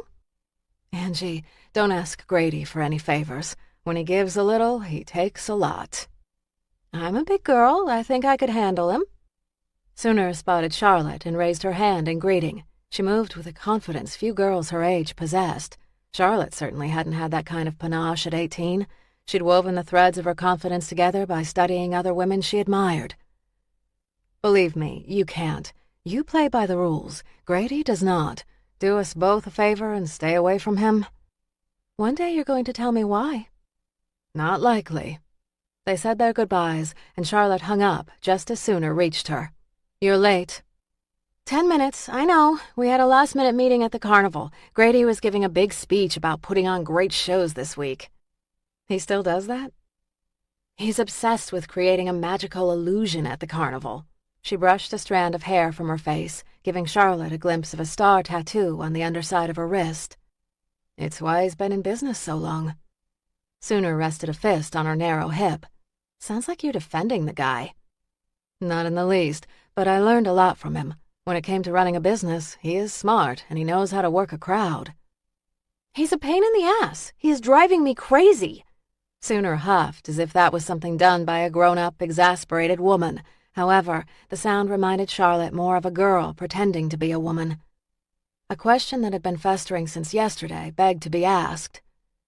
Was Grady good to you growing up? He was okay, I guess. What does that mean? He didn't beat me or anything, but he was a hard-ass about dating and me having any kind of freedom.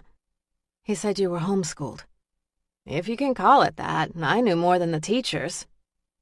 Two men approached Sooner from behind and cast appreciative glances at her backside. Charlotte's gaze narrowed as she glared at them. They spotted Charlotte, and both had the good sense to look away. Sooner chuckled. Were you just doing the maiden aunt thing for me?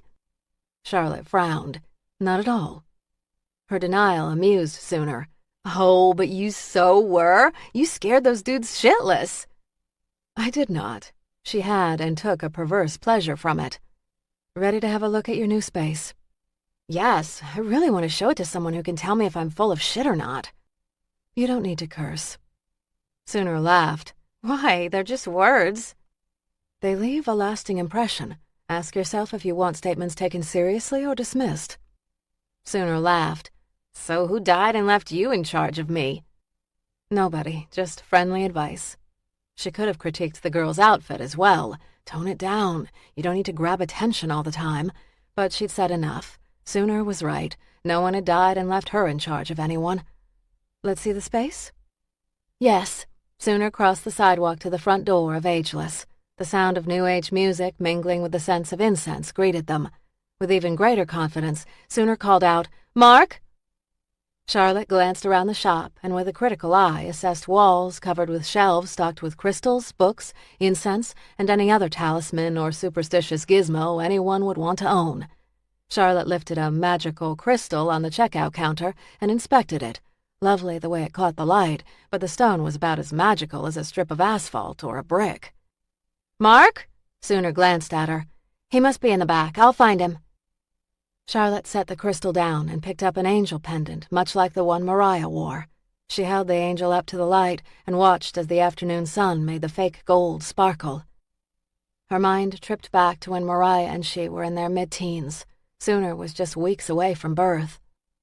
"So who gave you that?" Grace stood at the stove and opened a can of tomato soup, which she poured into a stainless steel pot. Mariah fingered the angel necklace. "It's just a present."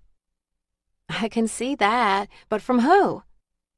"You are so nosy." Grace set the stove on warm and, grabbing a wooden spoon, slowly stirred the soup. "Maybe I have to be to learn anything from you. Lately you've got too many secrets." That coaxed a smile. Mama always said a woman needed secrets if she was going to keep her man interested. "You think that's working so well for you?" Mariah stuck up her nose. "It ain't like you're a virgin." "It was just the one time." Mariah laughed. "You'll get wrinkles and look old before your time if you keep frowning." She pushed up out of the chair and stretched. "I can't wait to have this kid out so we can get on with our lives." "You don't mean that, do you?" She wasn't anxious for the child's birth. "I sure do. I want us to run around like we used to." Grace dropped her gaze to the soup, which had started to simmer. They'd been a team since day one, but not so much anymore. "I don't think we'll ever get back to where we were." "The baby won't change things." "The baby changes it all." "Charlotte," Sooner called out, "I'd like you to meet Mark Rogers. He owns Ageless." Charlotte set down the angel and looked toward the sound of Sooner's voice. She found the young woman standing next to a reed-thin guy who was a few inches taller than Sooner. He wore a black t-shirt, faded jeans, white high-top tennis shoes, and long hair tied at the nape of his neck. An endless menagerie of tattoos formed sleeves up and down each arm, and on the side of his neck was the image of devil's horns. His left earlobe sported 10 stud earrings. Charming. Sooner grinned proudly, and she coaxed Mark forward. We met at the carnival. He came into my tent and asked me to read his fortune. He said I did a great job and asked if I wanted a more permanent gig. Is that so? Davis glanced at Charlotte's icy stare, and then let it drop to the rings on his fingers. She can really pull in the crowds. I've no doubt, Charlotte said. So, are you renting space to Sooner or hiring her? He wanted to hire me, Sooner said, but I've had enough of working for people. I want my own business. Working for him would certainly simplify things for you, Sooner. No Social Security taxes or business taxes. That stuff can't be that hard, Sooner said. I mean, don't you go down to the courthouse and just file papers or something? I sure tagged along with Grady enough times when he had to file papers for the carnival. It's a little more than that. Can I see the space? Sooner's eyes danced with excitement, and for the first time the girl's youth really shone through. It's upstairs. Mark, do you want to lead the way? Sure. Charlotte could see that Sooner had cast some kind of spell over the guy, and that spell didn't have anything to do with magic. It was about his hormones clashing with the sight of young, full breasts, a sleek figure, and a lovely face. Following Sooner and Mark, she climbed the narrow staircase to the second level. The space was not subdivided, but open. There was one closet and 2 windows that overlooked a back alley that connected to another set of retail shops. The walls were a pale white, and the floors hard wood. It looked more like a storage room than retail space. I know it needs work, Sooner said, but I think if I paint the walls a pale purple and put down rugs, find the right table and chairs, then I'll be in business. Mark said he'd have a sign made for me and put it out front. Charlotte had to admire the girl's ambition, which mirrored her own at that age. It could be lovely. And I'm thinking once the business takes off and starts to turn a profit, I can start selling a little merchandise. I've already talked to Mark, and he said I could if we shared the profits.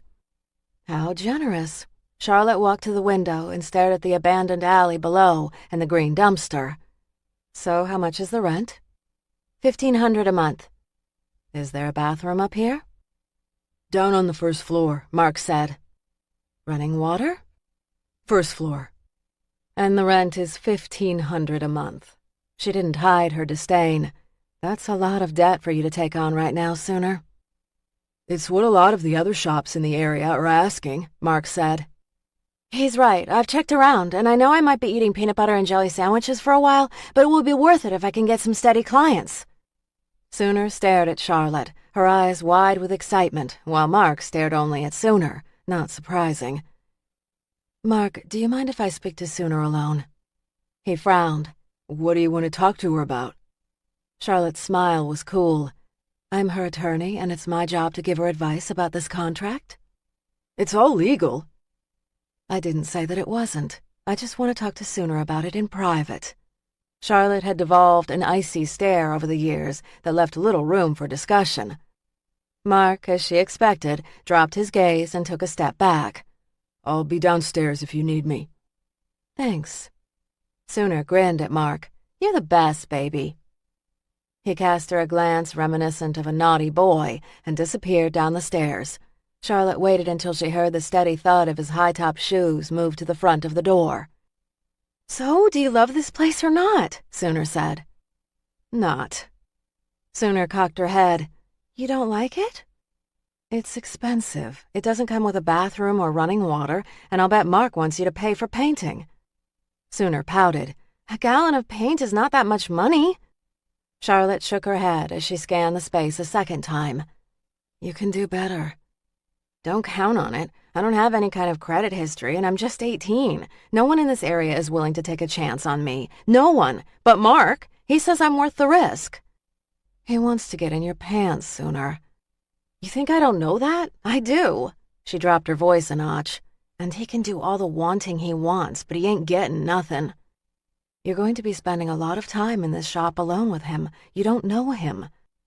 I can take care of myself. If Grady taught me anything, it was how to deal with a customer who gets a little out of hand, and believe me, I've handled my share at the carnival. Charlotte had handled her share as a teenager. Boys, and men for that matter, from town, trolling for whatever woman they could find. She'd watched her mother flirt and fence with many, and then it had been her and Mariah's turn. Her mother had managed, she'd managed. Mariah had trouble saying no. "I want to talk you out of this," Charlotte said. "You won't. I'm leaving the carnival, which means I have to find work." "I can help you find a job." "I don't want an office gig with 9 to 5 hours. Schedules kill me. I need to do my own thing, and I am signing that lease one way or another. What I need from you is to make sure old Mark isn't screwing me in some way." "So we're agreed he's got a bad vibe." She dropped her voice to a whisper. "Oh, totally. I can't stand him, but he will do for now." "How long will you be here?" "A year. I know I can build a good book of business in that time and find my own place." "And then you open your version of Ageless." "Something better and classier, but yeah, and then from there I'll just have to see." She stared at the firm set of the girl's jaw and understood that there'd be no changing the girl's mind today. The best she could do was look out for the kid, and who was she to say what Sooner could or couldn't do? "Do you have the contract?" Sooner pulled a rumpled piece of paper from her fringed purse. "It's all yours." Charlotte folded the contract, sharply creasing the edge with her fingertips. "I'll read it tonight and call you in the morning." Silver bracelets jangled as Sooner pushed her fingers through her hair. "I was hoping because it was so short you could read it here and I could sign it." "I can't read it now. I'm late for another appointment, but I'll call you in the morning. Do you have a cell number?" She opened her phone to contacts. "Mark said he couldn't wait on this long." Sooner rattled off the number. Charlotte typed and saved the number. "I'd bet my last dollar that Mark will wait quite a while for you." She grinned. "He does have a thing for me, doesn't he?" "He does, and you need to be careful." "He's a scrawny guy." "Don't underestimate him." Chapter 9. Thursday, October 21st, 6 p.m. He glanced out the coffee shop window to the abandoned wharf, still blocked off with yellow crime scene tape. He had to concede that life had a strange synchronicity to it. One kill had been left here, and another soon would be taken from here. Vanquishing the witches shouldn't have been such a thrill for him, but if he were to confess his sins to God, he would admit that the hunt gave more satisfaction than the final confession. He spent endless hours watching the witches, learning their patterns, friends, and family. He studied the best places to take them. He knew traffic patterns, cameras, and choke points. In the end, he knew all there was to know about his witch and the best way to capture her. And so it was with this next witch. He sat in the corner of the coffee shop watching her sit at a table with several of her girlfriends, laughing as they all sipped coffee and shared a large slice of chocolate cake. She was a pretty one. Her dark hair draped over her shoulders and down her back. He knew from his research that she was in her mid-40s. She divorced her husband 2 years ago and moved out of their Arlington home to live in an Alexandria apartment.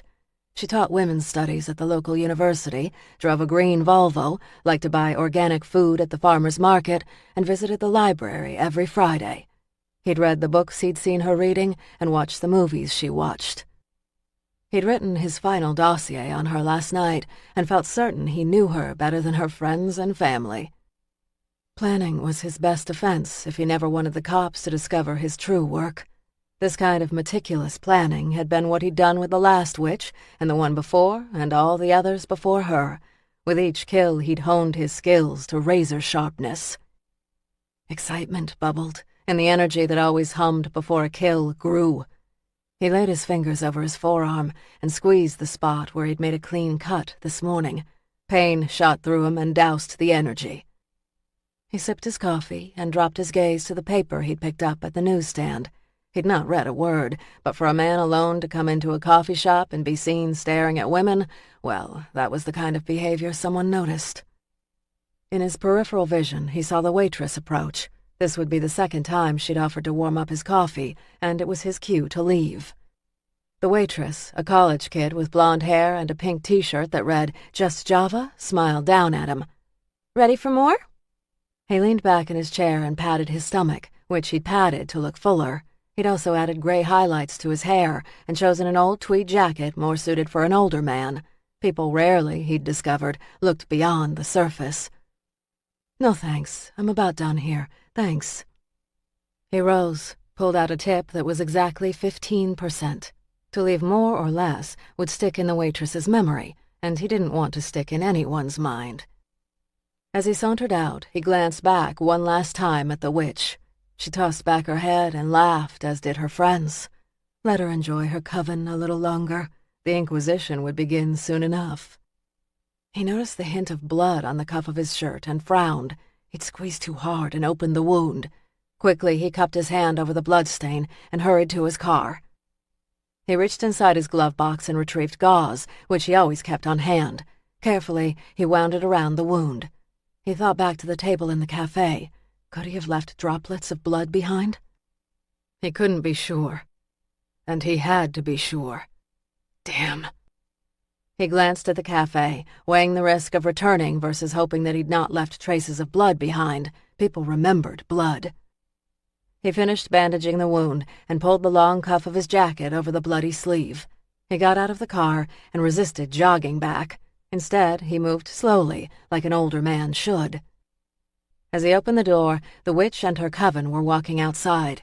He stepped aside, nodded his head, and waited for them to pass. As they did, he got a whiff of perfume that was so sweet and pure that it caught him off guard. A witch should have a spicy scent. She couldn't smell like roses and flowers. When they passed, he hurried inside to his chair. The waitress had cleared away his table and wiped it clean. He glanced toward the floor and spotted the single drop of blood. Damn. Pulling a handkerchief from his pocket, he knelt down and wiped it up. "Can I help you?" The waitress had spotted him and returned. This time he found her cheerful smile and face annoying. "I dropped my—" The pages are waiting.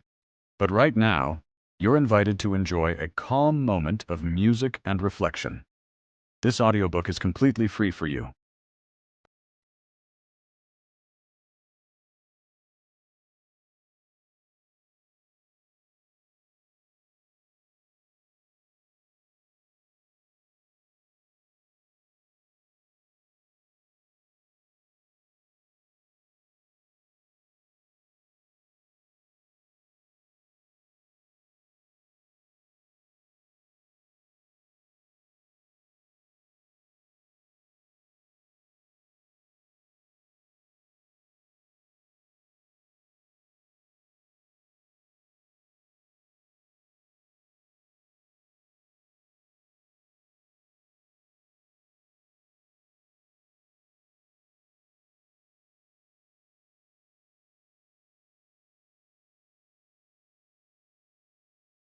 "Handkerchief," he said as he rose and tucked it in his pocket. "It's a favorite, and I didn't want to lose it." He glanced at her name tag. "Thanks for asking, Katrina."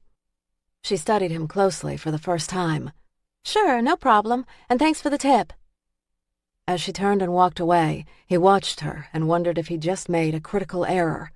His return had made an impression, and impressions were a bad thing. Back in his car, he did not turn on the dome light to supplement the fading afternoon light as he pulled out his notebook and turned the pages until he found a blank one. He wrote down the date, time, and the name, just Java.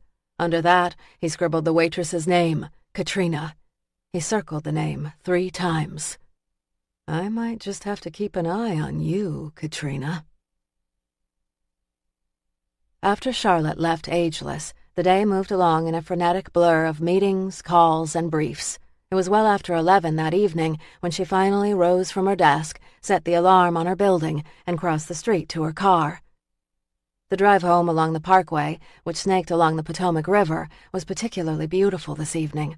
The sky was full of stars, and the moon cast a soft, simmering glow on the water. The lights on the north bank winked like diamonds. She was going to miss this drive. But nothing, a home, a lover, or a friendship, lasted forever. This ingrained lesson learned from her nomadic childhood was simple. Attachments led only to heartache. And so she'd been careful never to fully invest in people or places. Though she couldn't mark the day or time when she'd begun to anticipate this drive home, she realized she now did. She wasn't going to miss the condo as much as the views of the river's meandering waters, which had a way of washing away the day's stresses. She also wasn't sure when she'd grown to anticipate Daniel Rockoff's touch. The first time she'd suggested the motel room, it had been Mariah's 36th birthday. She thought a tryst was about basic sex and a need to banish Mariah from her thoughts. Basic sex. A smile tipped the edge of her lips. Sex with Rockoff hadn't been basic at all. It had been so extraordinary that the memories had lingered through a succession of 15-hour days. Finally, unable to resist, she'd called him and suggested another round.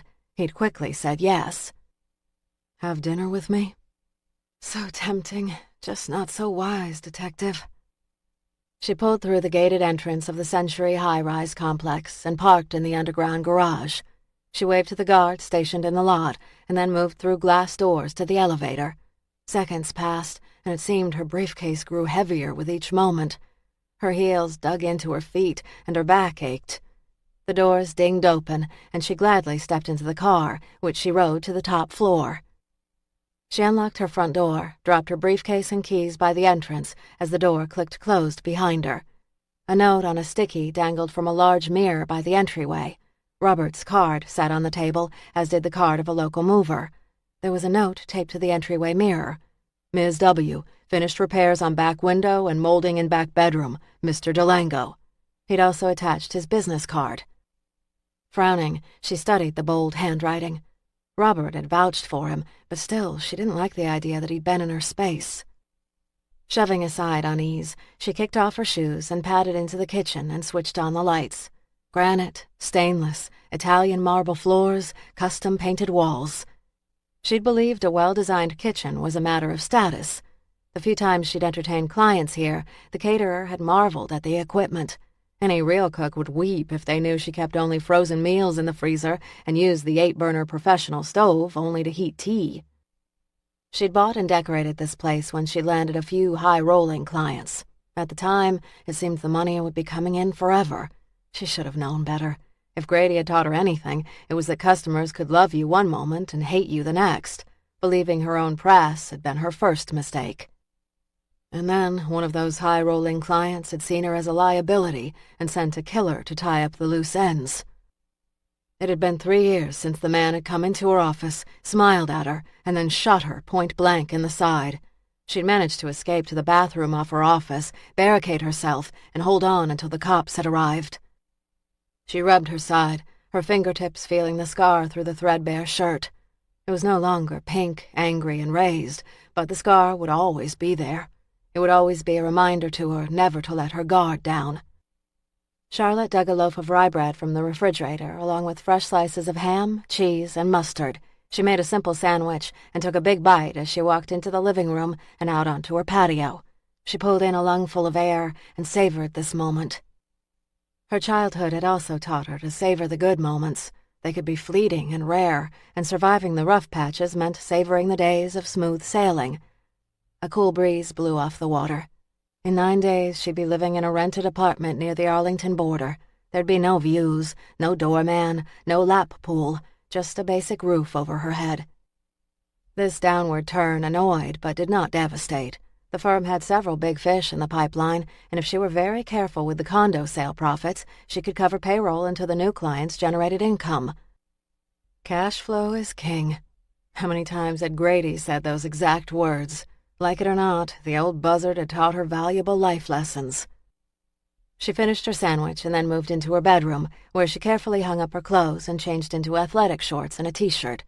Padding barefooted into the living room, she flipped on the lights and glared at the sea of unpacked moving boxes that she'd had delivered last weekend.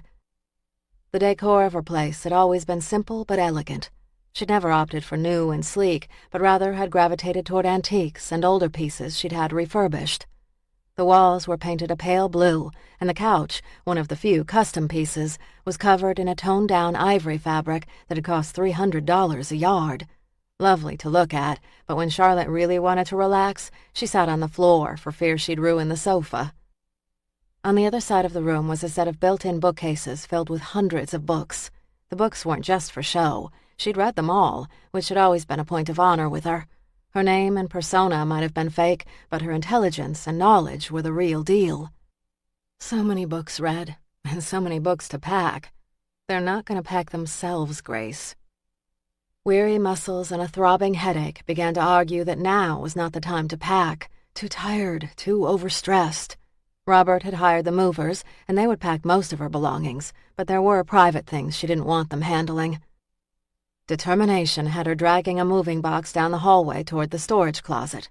Charlotte had never been a big saver or collector, so the closet was in relatively good shape. There was her bike, which she'd ridden only a few times, tennis rackets, and golf clubs.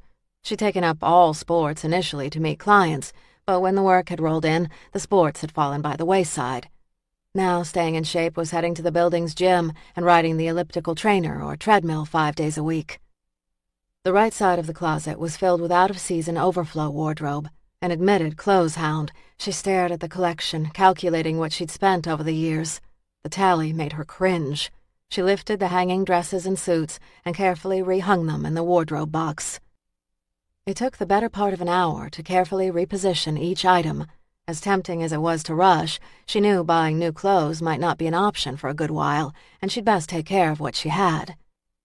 When the box was full, she dragged it back into the living room and grabbed another box. But as she dragged the box toward the closet, her balance tipped out of whack, and for a moment she thought she'd topple over. She sat back on her heels and pressed the heels of her hands into her eyes. Her body protested the lack of sleep, and she realized she had no choice but to listen. Carefully, she made her way to her room, and without turning on the lights, went straight to her bed and folded back the silk coverlet. She fell into a deep sleep almost as soon as her head hit the pillow. Grace woke to hear the baby crying. She quickly got off the sofa and ran to the cradle, where the little girl was chewing on her fist, crying and angrily kicking her legs. She glanced toward Mariah's bed and discovered it untouched. Mariah had never gone to bed last night. "Damn it, where are you?" Bleary-eyed, she lifted the baby, shushed her, and laid her on her shoulder. Unsteady, she moved to the kitchen and pulled a bottle from the tiny refrigerator, and then, taking the nipple off, put it in the microwave for 52 seconds. The baby cried louder, and Grace carried her over to the little changing stand. Awkwardly, she struggled with the soiled diapers as the baby kicked and cried. Her hands began to shake. She shouldn't be doing this. Finally, she secured the diaper tabs and tossed the soiled diaper away. A quick wash of her hands, and the microwave dinged. Pleased, she had to admit that she had this routine down to a science. Grace settled at the dinette set and nestled the baby back in the crook of her arm. A quick check of the milk on her forearm, and she popped the bottle in the baby's mouth. Greedily, the baby suckled and ate. With the baby's cries silenced, her own adrenaline dropped, and her thoughts turned to Mariah. Where was she? Grace glanced down at the baby, savoring the cooing sounds and the scent of milk.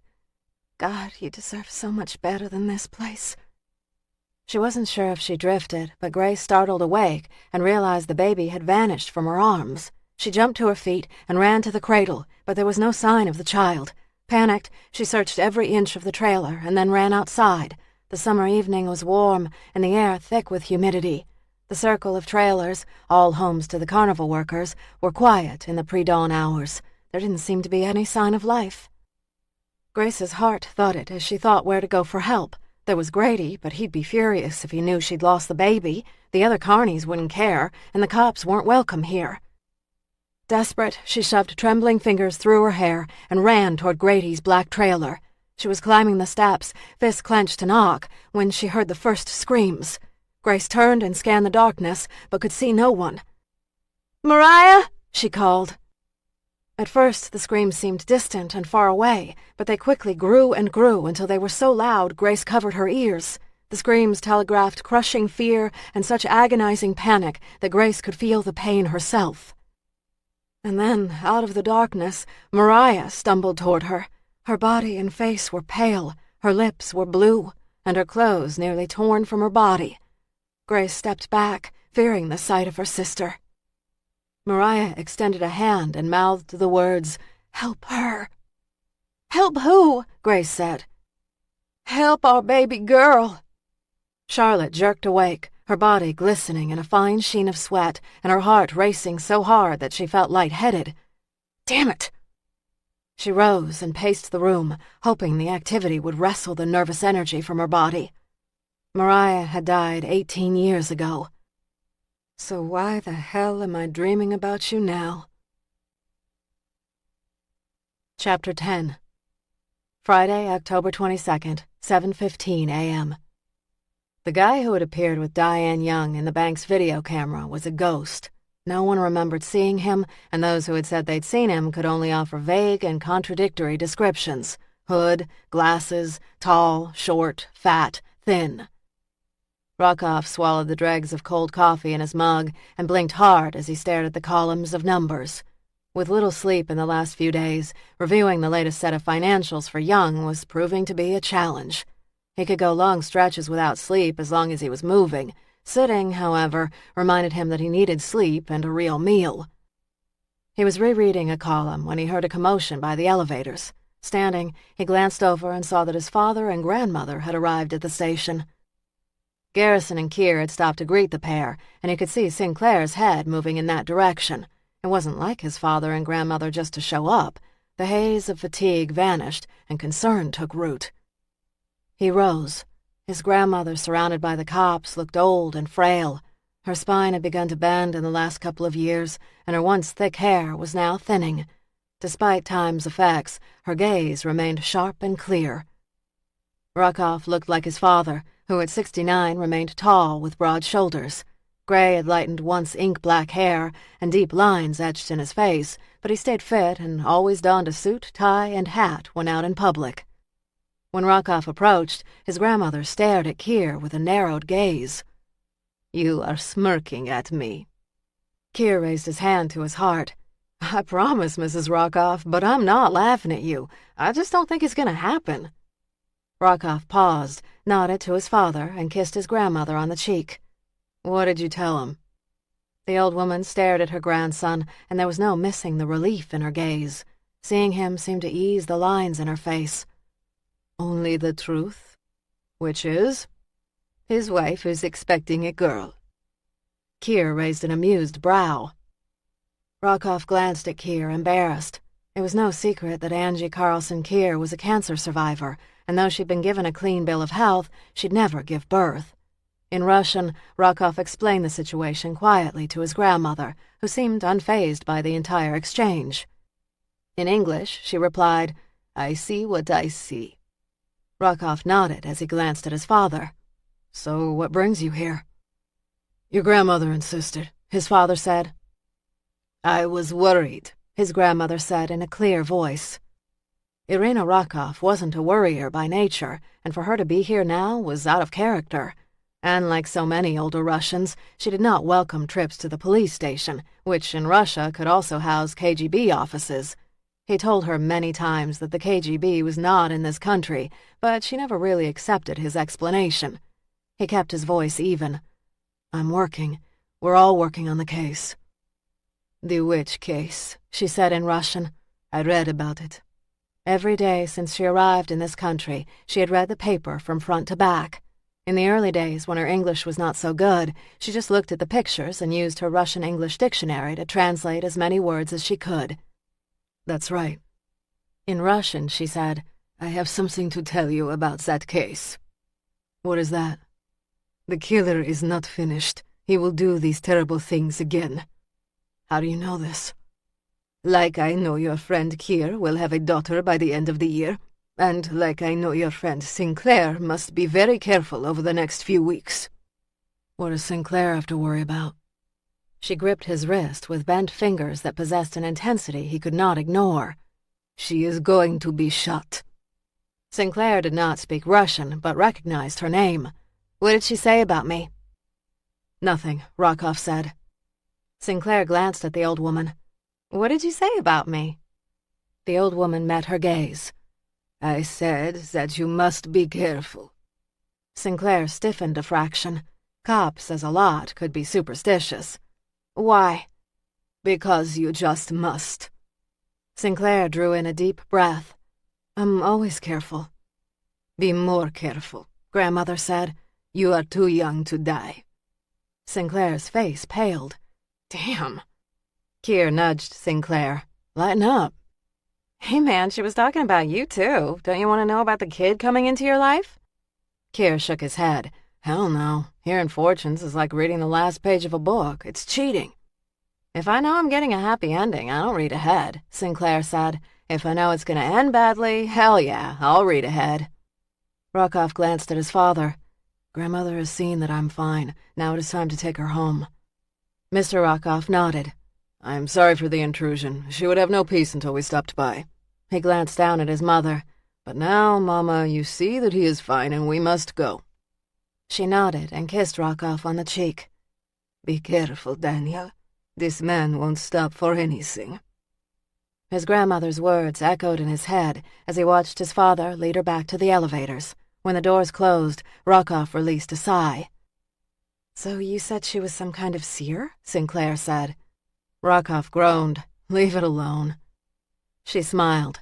When in your life have you ever known me to leave anything alone? She held up her index finger. 1, we know that I have to be careful. 2, little David Kier has got a kid sister headed his way. And 3, we don't know 3 because you two were speaking in code. Russian. Kier smiled, but his gaze had lost the humor and turned serious. Kier, I'm sorry about that, Rockoff said. I reminded her about Angie. Kier shrugged. This is not for public knowledge yet, but we filed adoption papers a few weeks ago. We're expecting a long wait, so we thought we'd start early. But if what your grandmother says is true, we're looking at, 8 weeks? Rockoff would not discount his grandmother to his co-workers. It's not an exact science. Kier grinned. Would be kind of nice having a daughter. His expression sobered. But none of you tell Angie. I don't want her to get her hopes up.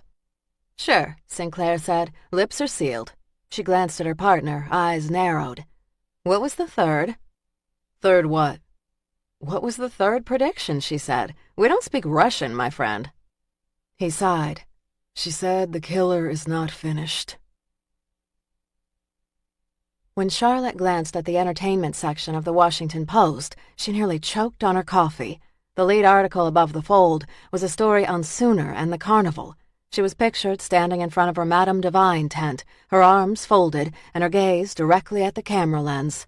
Her dark hair swept down her shoulders, and her olive skin added depth to green eyes that almost seemed to glow off the page.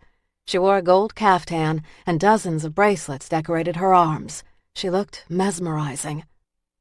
Like Mariah. Standing behind Sooner in the background stood Grady, the silent sentinel who watched over his prodigy carefully. Charlotte read the article and found her blood pressure rising.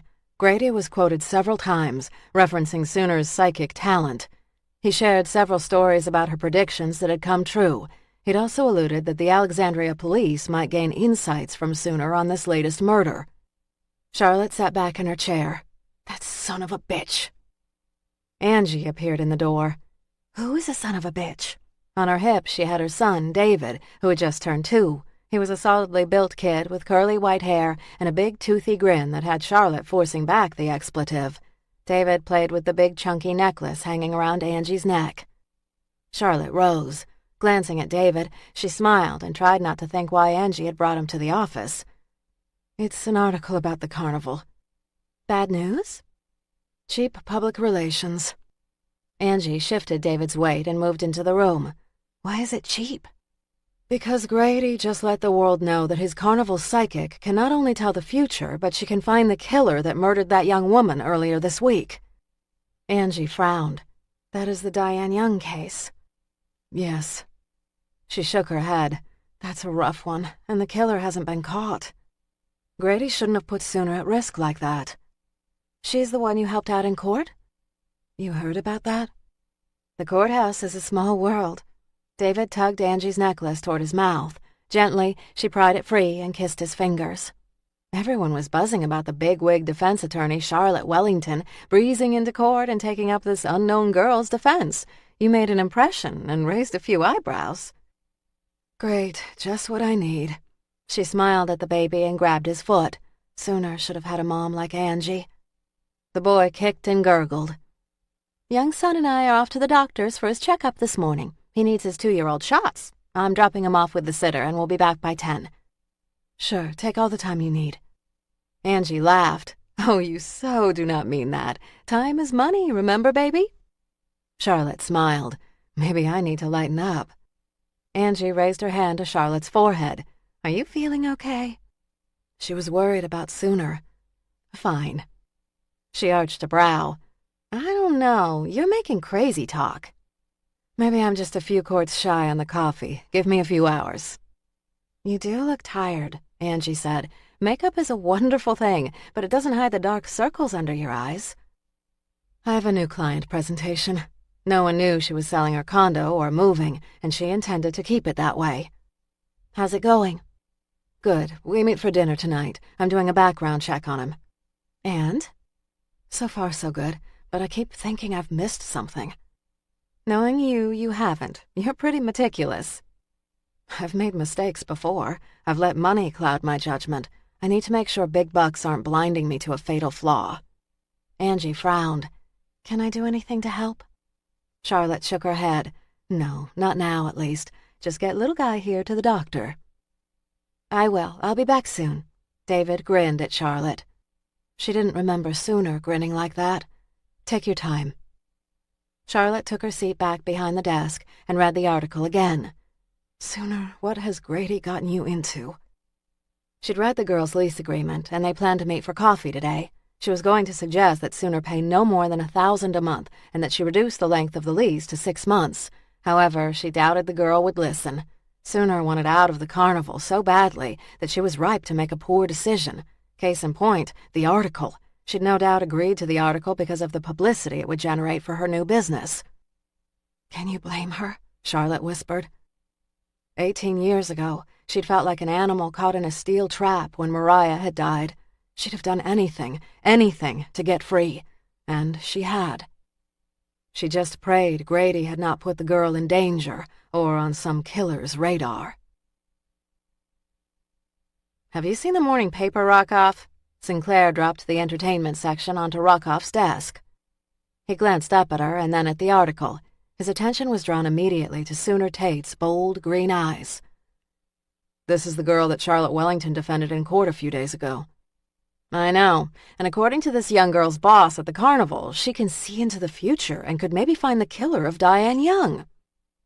Really? Irritation crept up his spine. There were always people that profited on the misery of others.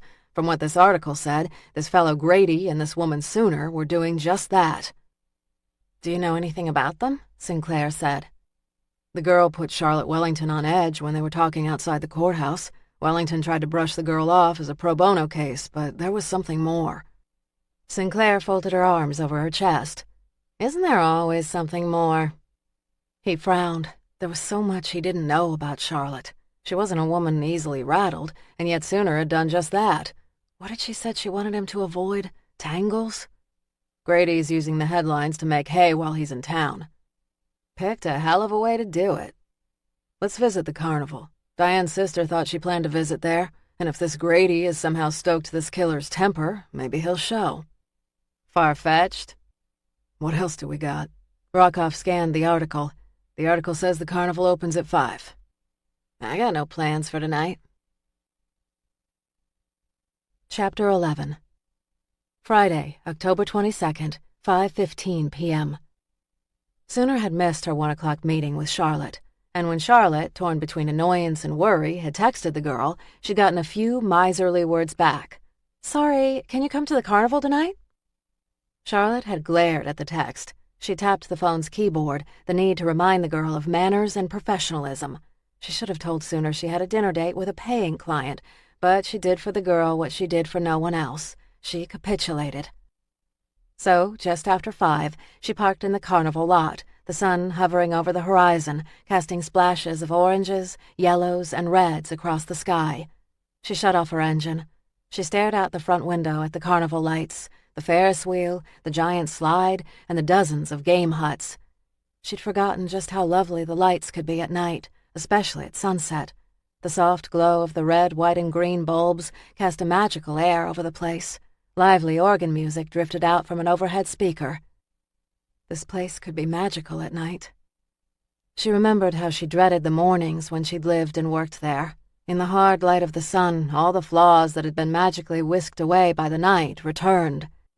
All the soft, dewy lines hardened, and what appeared new and delightful became weary and tattered. Even the carnival workers changed with the rising sun. The clowns scrubbed off their painted grins and white faces, and what remained were sullen men who had beer and cigarettes for breakfast. Trash littered the grounds, and garbage cans overflowed. The carnies would rise by 8 and wearily begin the task of preparing for the next night. Her mother hated the morning so much she rarely rose before noon. While her mother slept, Grace, Mariah, and some of the other carny kids met with a tutor. The other kids had little interest in their studies, but she'd cared. Thankfully, the woman who had tutored them had cared enough to find her books that challenged.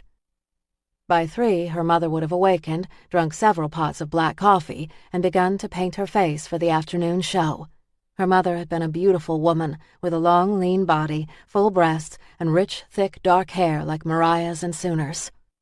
When she'd begin to outline her eyes, pat the thick theater makeup on her face, and don the rich, sparkling purple robe, she'd transform from a frightened woman who could not live her life without a man into an enchantress with all the answers.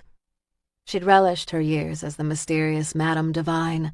In those hours, she'd tell Grace and Mariah that she was not herself, but better and more important. Grady often said it didn't take special powers to read people. Just toss out bits of information and see what prompted a reaction. From there, the guessing was easy. It didn't take much to fool people so bloated with hope and curiosity for the future. He'd said her mother could read anybody, but she was no psychic. But as the years passed and life on the road took its toll, their mother began to break down, not psychically, but mentally. She suffered wild shifts in moods, laughing hysterically in one moment and crying in the next. Grady had left her to her own moods until they had interfered with gate receipts. Her last night in the Mystic's tent had been nearly tragic. She'd been having more and more trouble distinguishing the real from the unreal, and when a young man had entered the tent, she'd taken one look at him and screamed. She'd called him evil, the devil's son. She'd lunged for him.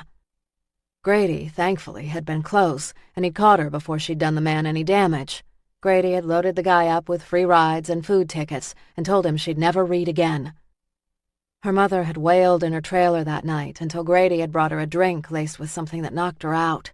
2 days later, her mother had died of a stroke, and Grady had told a grieving Grace and Mariah that it was time they became Madame Divine. Grace had been 13, and Mariah had been 14. And so, on alternating nights, they'd each donned the eyeliner, the thick face paint, and the purple robe, and taken a seat in the tent.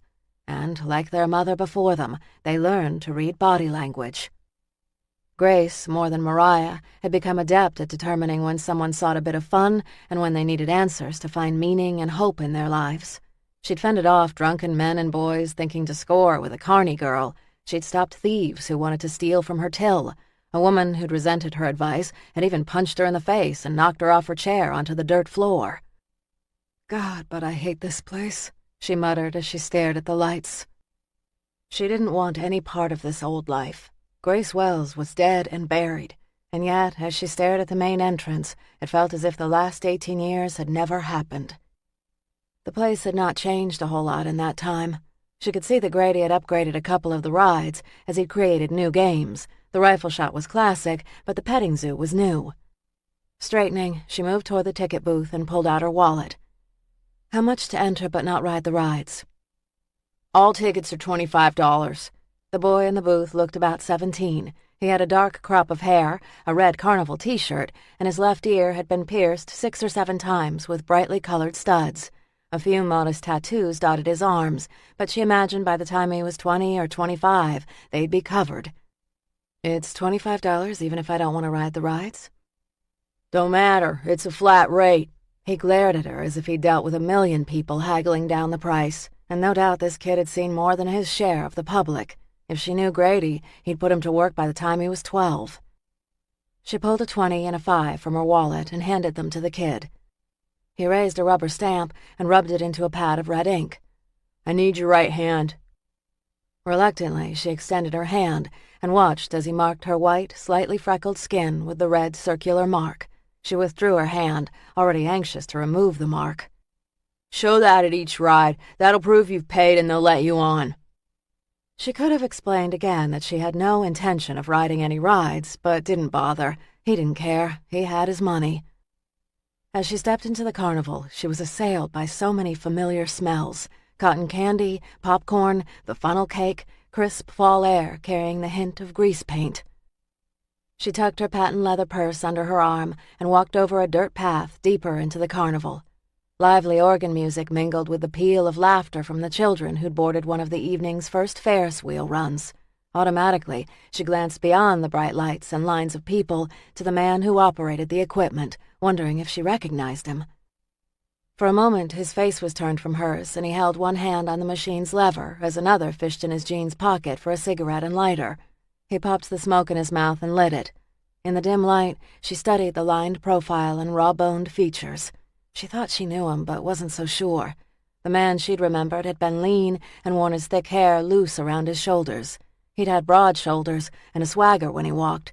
This guy just looked haggard, world-weary, and old. She turned from the Ferris wheel and moved toward the brightly colored tents that housed the games. Ring toss, basketball throw, duck hunt. She'd played them all 1,000,000 times and had gotten good enough to toss the rings just off-center enough to compensate for the bottle's slightly tilted position. She knew which ducks had the winning number on the underside. She could even throw the basketball well enough to win an overstuffed bear, which, come daylight, would show signs of having been hauled from city to city. She spotted the gold and red tent of Madame Divine, and for a moment just stared.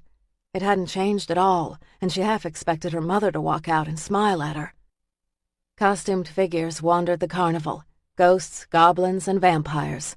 According to both articles, Grady's carnival featured a Halloween theme in October. Clowns transformed into ghouls, the Ferris wheel became haunted, and the cotton candy turned pumpkin orange. She passed by a funnel cake display when a guy dressed as Frankenstein stopped in her path. He growled and held up his hands. "Thanks, pal, but I'm not in the market for a fright." He held up his arms and growled louder. "Find a kid or a guy trying to impress a girlfriend."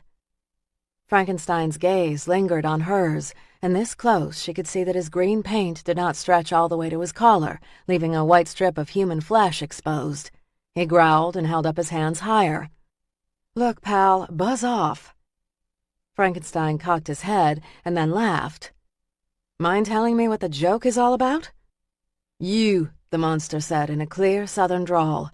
"I never thought I'd see you here ever again." Her gaze narrowed. "Excuse me?" His eyes sparked with recognition and surprise. "Grace Wells, right?" It was bad enough having Grady utter her old name, but to have someone else speak it, someone she did not know, was more unsettling. "Who are you?" He scratched the back of his neck, making his black wig shift a little. "Guess it's hard to tell with the get-up. It's me, Obie Penn." Obie Penn. She scrambled through her memory and produced the image of a young man who had stood tall with broad shoulders. He'd had lean hips and auburn hair that brushed his collar. Grace had had a thing for Obie, who'd been 5 years her senior. Once he'd even managed to coax her behind the tent and get his hand up her shirt before Grady had caught them. Grady had been furious and had said he'd cut Obie's nuts off if he ever touched Grace again. Obie had backed off. Grace had been horrified. They'd never gone behind the tent again. But she'd been angry, and the seeds of rebellion had been sown. "Obie, how are you?"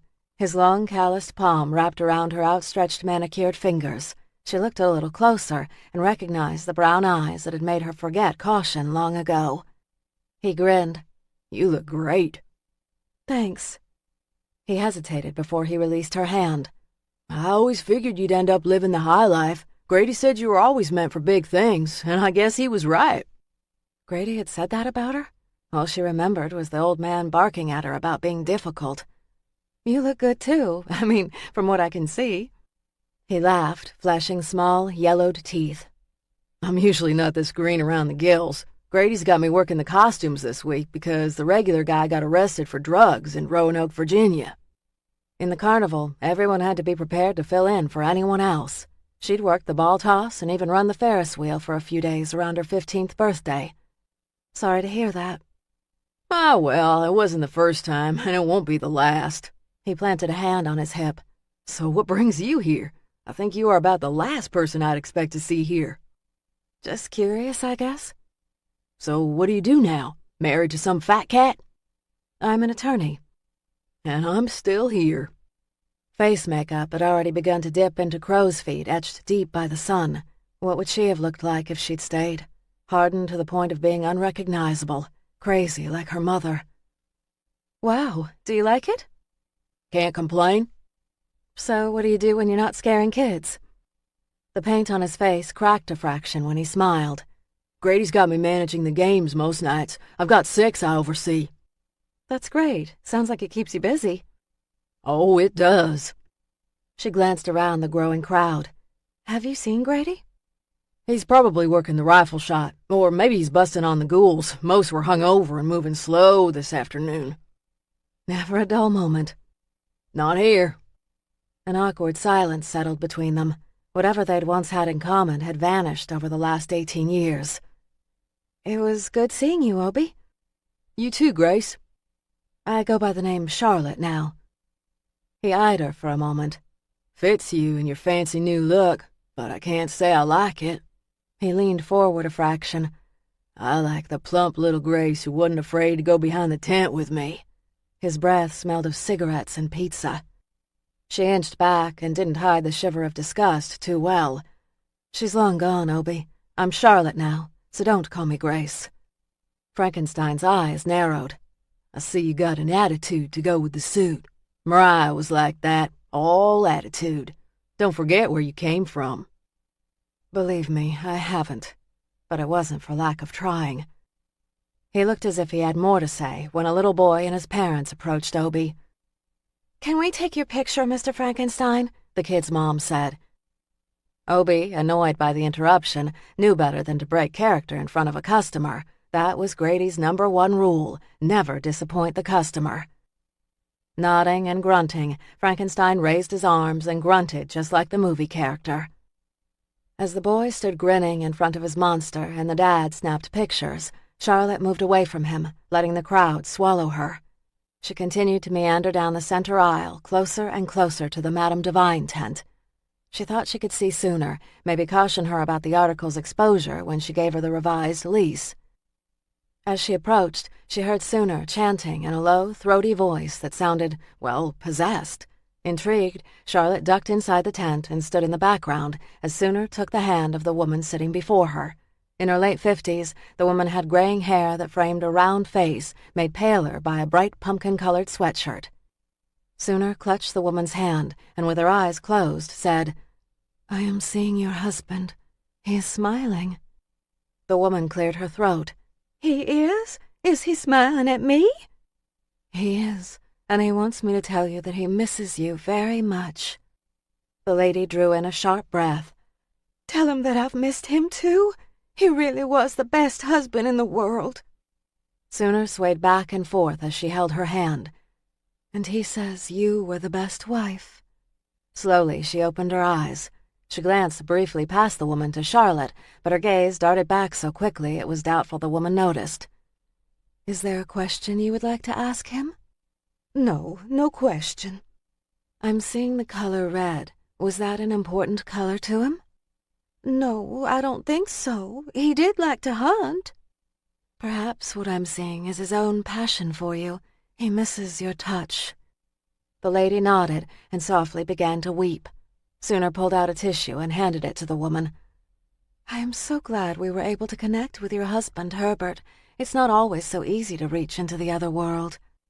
"Thank you so much for trying." "I have one more message from Herbert." "Yes?" "He does not want you to be alone. He wants you to talk to the nice man at church who likes you more than you realize." "He does?" "Yes." She straightened her shoulders. "Now that will be $30. The woman opened her cloth purse and pulled out 2 20s. "Keep the change." "That is very generous of you." Sooner slid the money in the locked box that Grady always provided. One of his first lessons was to get the money under lock and key. The woman rose and, dabbing her eyes, passed by Charlotte without a glance. Sooner waited until the woman was well clear of the tent before she rose and stretched the kinks from her back. "Going to be a long night." Charlotte crossed into the room and took the seat opposite Sooner. This close, she could see that the girl had a knack for applying the makeup. She looked exotic without cosmetics, but with them looked very ethereal. "Why didn't you get payment right up front?" "I did. That extra $30 was a last-minute add-on. I could have asked for it up front, but suspected if I waited, I'd get a good tip." "You might not have gotten paid." "She's not the type to skip." "How can you tell?" "Just her aura, I guess." "And the guy at church? How'd you hit that one?" "The cross around her neck, and when she first arrived, she mentioned she'd be going to a church social. The blue eyeshadow and rouge looked clumsy, as if she'd applied it for the first time in years. Chicks, no matter how old they are, will preen for a man." "Nice." She leaned back in her chair. "So, how is it sitting on the other side of this table?" "Grady told you about me." "He told me you and my mother worked the tent back in the day." "What did he tell you about your mother?" "Pretty, drowned right after I was born." "She loved you." "Really?" The word sounded brittle enough to snap. "We don't talk about her much." "I can tell you about her." Sooner drew in a breath. "No." When Charlotte moved to rebut, Sooner said, "Sorry again about the missed appointment. I was looking at paint colors and lost track of time. So, what's the bottom line on the lease?" Charlotte sensed she'd hit a nerve in the kid and backed off. She gave her a detailed rundown of the lease. "You going to follow my advice?" She reached below the folds of the tablecloth and pulled out a diet soda. She took a long sip and then hid it again. "Some of it, not all." "It's all sound advice, Sooner. You should take it all." "I might not have a deal if I play hardball with the landlord." Charlotte crossed her legs. "Don't sell yourself short." "I don't." The girl possessed maturity far beyond her years. "I saw the article in the paper." "Good press, I'd say." "For Grady." "And for me." "He's put you out here like bait for a killer." She cocked her head. "It's a bit we started doing this season in a lot of small towns. Pick a murder or crime and announce it can be solved." "My God, Sooner, do you know how dangerous that is?" "We've never had trouble before." "Have you read the articles about Diane Young?" "No." The girl glanced down and back up, a sign she felt defensive. "She did not die easily, Sooner." Charlotte's words were clear, direct, and intended to be cutting. "Whoever killed her was making a statement." She shrugged, indicating the event did not hold much interest. "I'm not trying to be hard, but bad things happen. That doesn't mean they'll happen to me." "Grady paraded you in the paper as some kind of psychic detective. If I saw it, there's a good chance the killer did." Her chin tipped up a fraction. "I'm going to be fine. Grady says it's good for business." Again, another shrug. "Look, I'm the first to admit the guy can be a dick, but he does know how to drum up business, and I want people to know who I am." "There are better ways, Sooner." "I don't have huge cash reserves. I've got to hit the ground running and make money." The girl ran long, impatient fingers through her hair. She glanced toward the opening of the tent and saw a man hovering. "Look, I got a customer, so I got a jet." Charlotte glanced toward the opening. The man standing there was tall, lean, and wore jeans and a plain t-shirt. He could have been anybody. The killer was likely just anybody, someone no one ever noticed. The man who'd attacked her several years ago looked just like anybody. "Sooner, you need to back off this." Sooner smiled at the man at the tent entrance and beckoned him in with a wave of her fingers. "You are not my mother," she said, still smiling at the man. "I appreciate what you did with the lease thing, but you need to back off. Now." The man hovered just behind Charlotte, and she could smell the strong scent of Old Spice. "Is it my turn?" he said. Sooner's smile exploded with brightness and welcome. "Yes, have a seat. This lady was just finished." Charlotte stared at the young girl. A part of her wanted to grab her by the wrist and pull her out of this tent, but her carefully cultivated logical side understood that Sooner was 18 and a legal adult. Whatever rights Charlotte had had to the girl, she'd abdicated long ago. She moved out of the tent, realizing that with Sooner, rights or no, this was not a retreat but a retrench. Like it or not, she had an obligation to the kid. She scanned the carnival and quickly spotted Grady's trailer on the outskirts. During the day, he could be found there, balancing books, figuring work schedules, or handling whatever problem had cropped up the night before. And there were always problems. Fistfights, drunks, stolen money, and even missing workers who just up and left the carnival. But when the carnival opened its gates for the evening, Grady was on the go, moving past each ride, each food vendor, and each game to make sure his crew was working. Sooner had been right. Grady did have his faults, but anything associated with this business he did right. Obie had said the rifle shot. The fairgrounds had filled with parents and their young children. The younger families would clear out by 9, and then the teenagers and singles would arrive. That was when the character of the place changed from soft to edgy.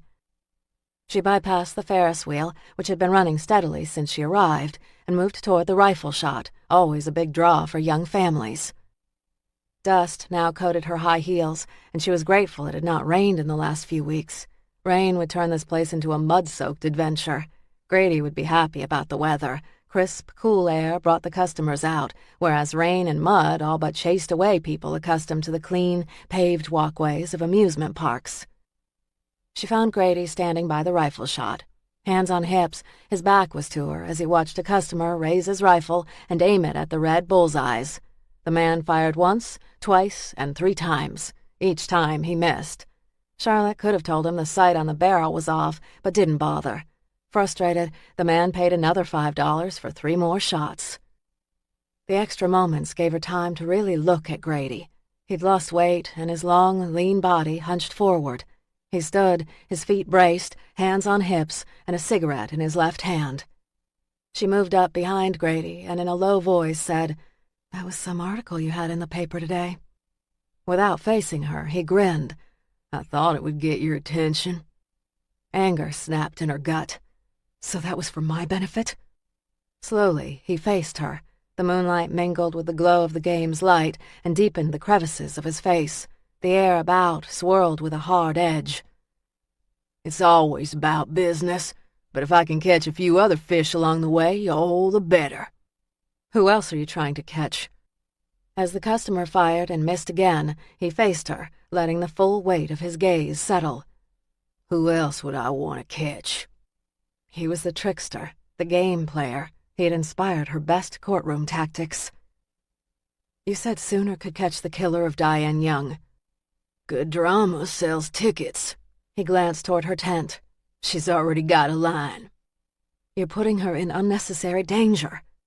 "She ain't a baby. She's a big girl now." 18 is so young. "She's done all right for herself." "All right? Grady, she deserved a real family, a mother and a father, regular school. You've set her up as a sideshow freak." "Good enough for you and your sister." She shook her head. "If I'd known you were going to keep her—" "You'd what?" he challenged. "You'd have stayed with me and raised her?" He shook his head. "You wanted out of here so bad you'd have sold your soul to the devil." "That's not true." Tears choked her throat. "You said she'd get a real home. You promised." He laughed. "You had me pegged for a con artist and a liar the day we met. How old were you? 8? Even then you could see through all my tall tales, likely because you are just like me." "I'm not like you." He shook his head. "And when you wanted out of here so badly that you could taste it, you chose to believe me. You chose to believe the lies because it suited you."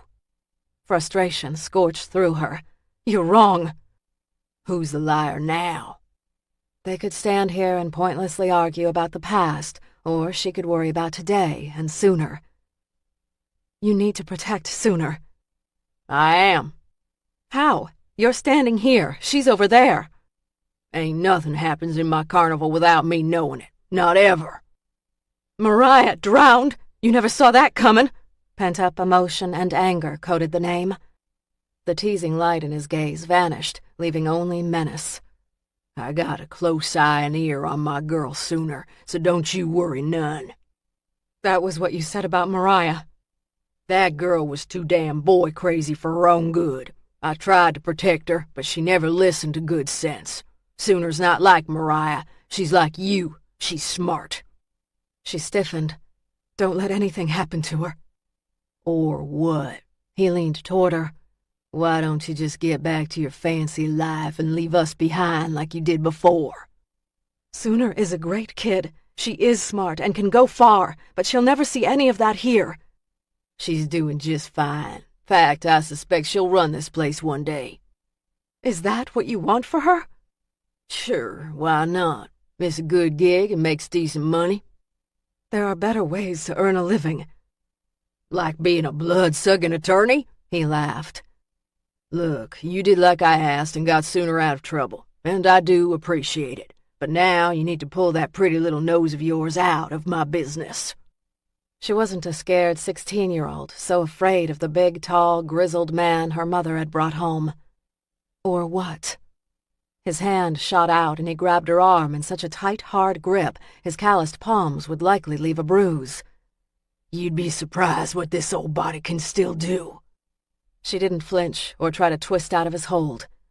You don't scare me. I should. So locked in their war of words, neither heard Detective Daniel Rockoff approach. There a problem here? Rockoff had traded his suit for khakis, a dark polo, and a black leather jacket that covered all but the tip of his holstered sidearm.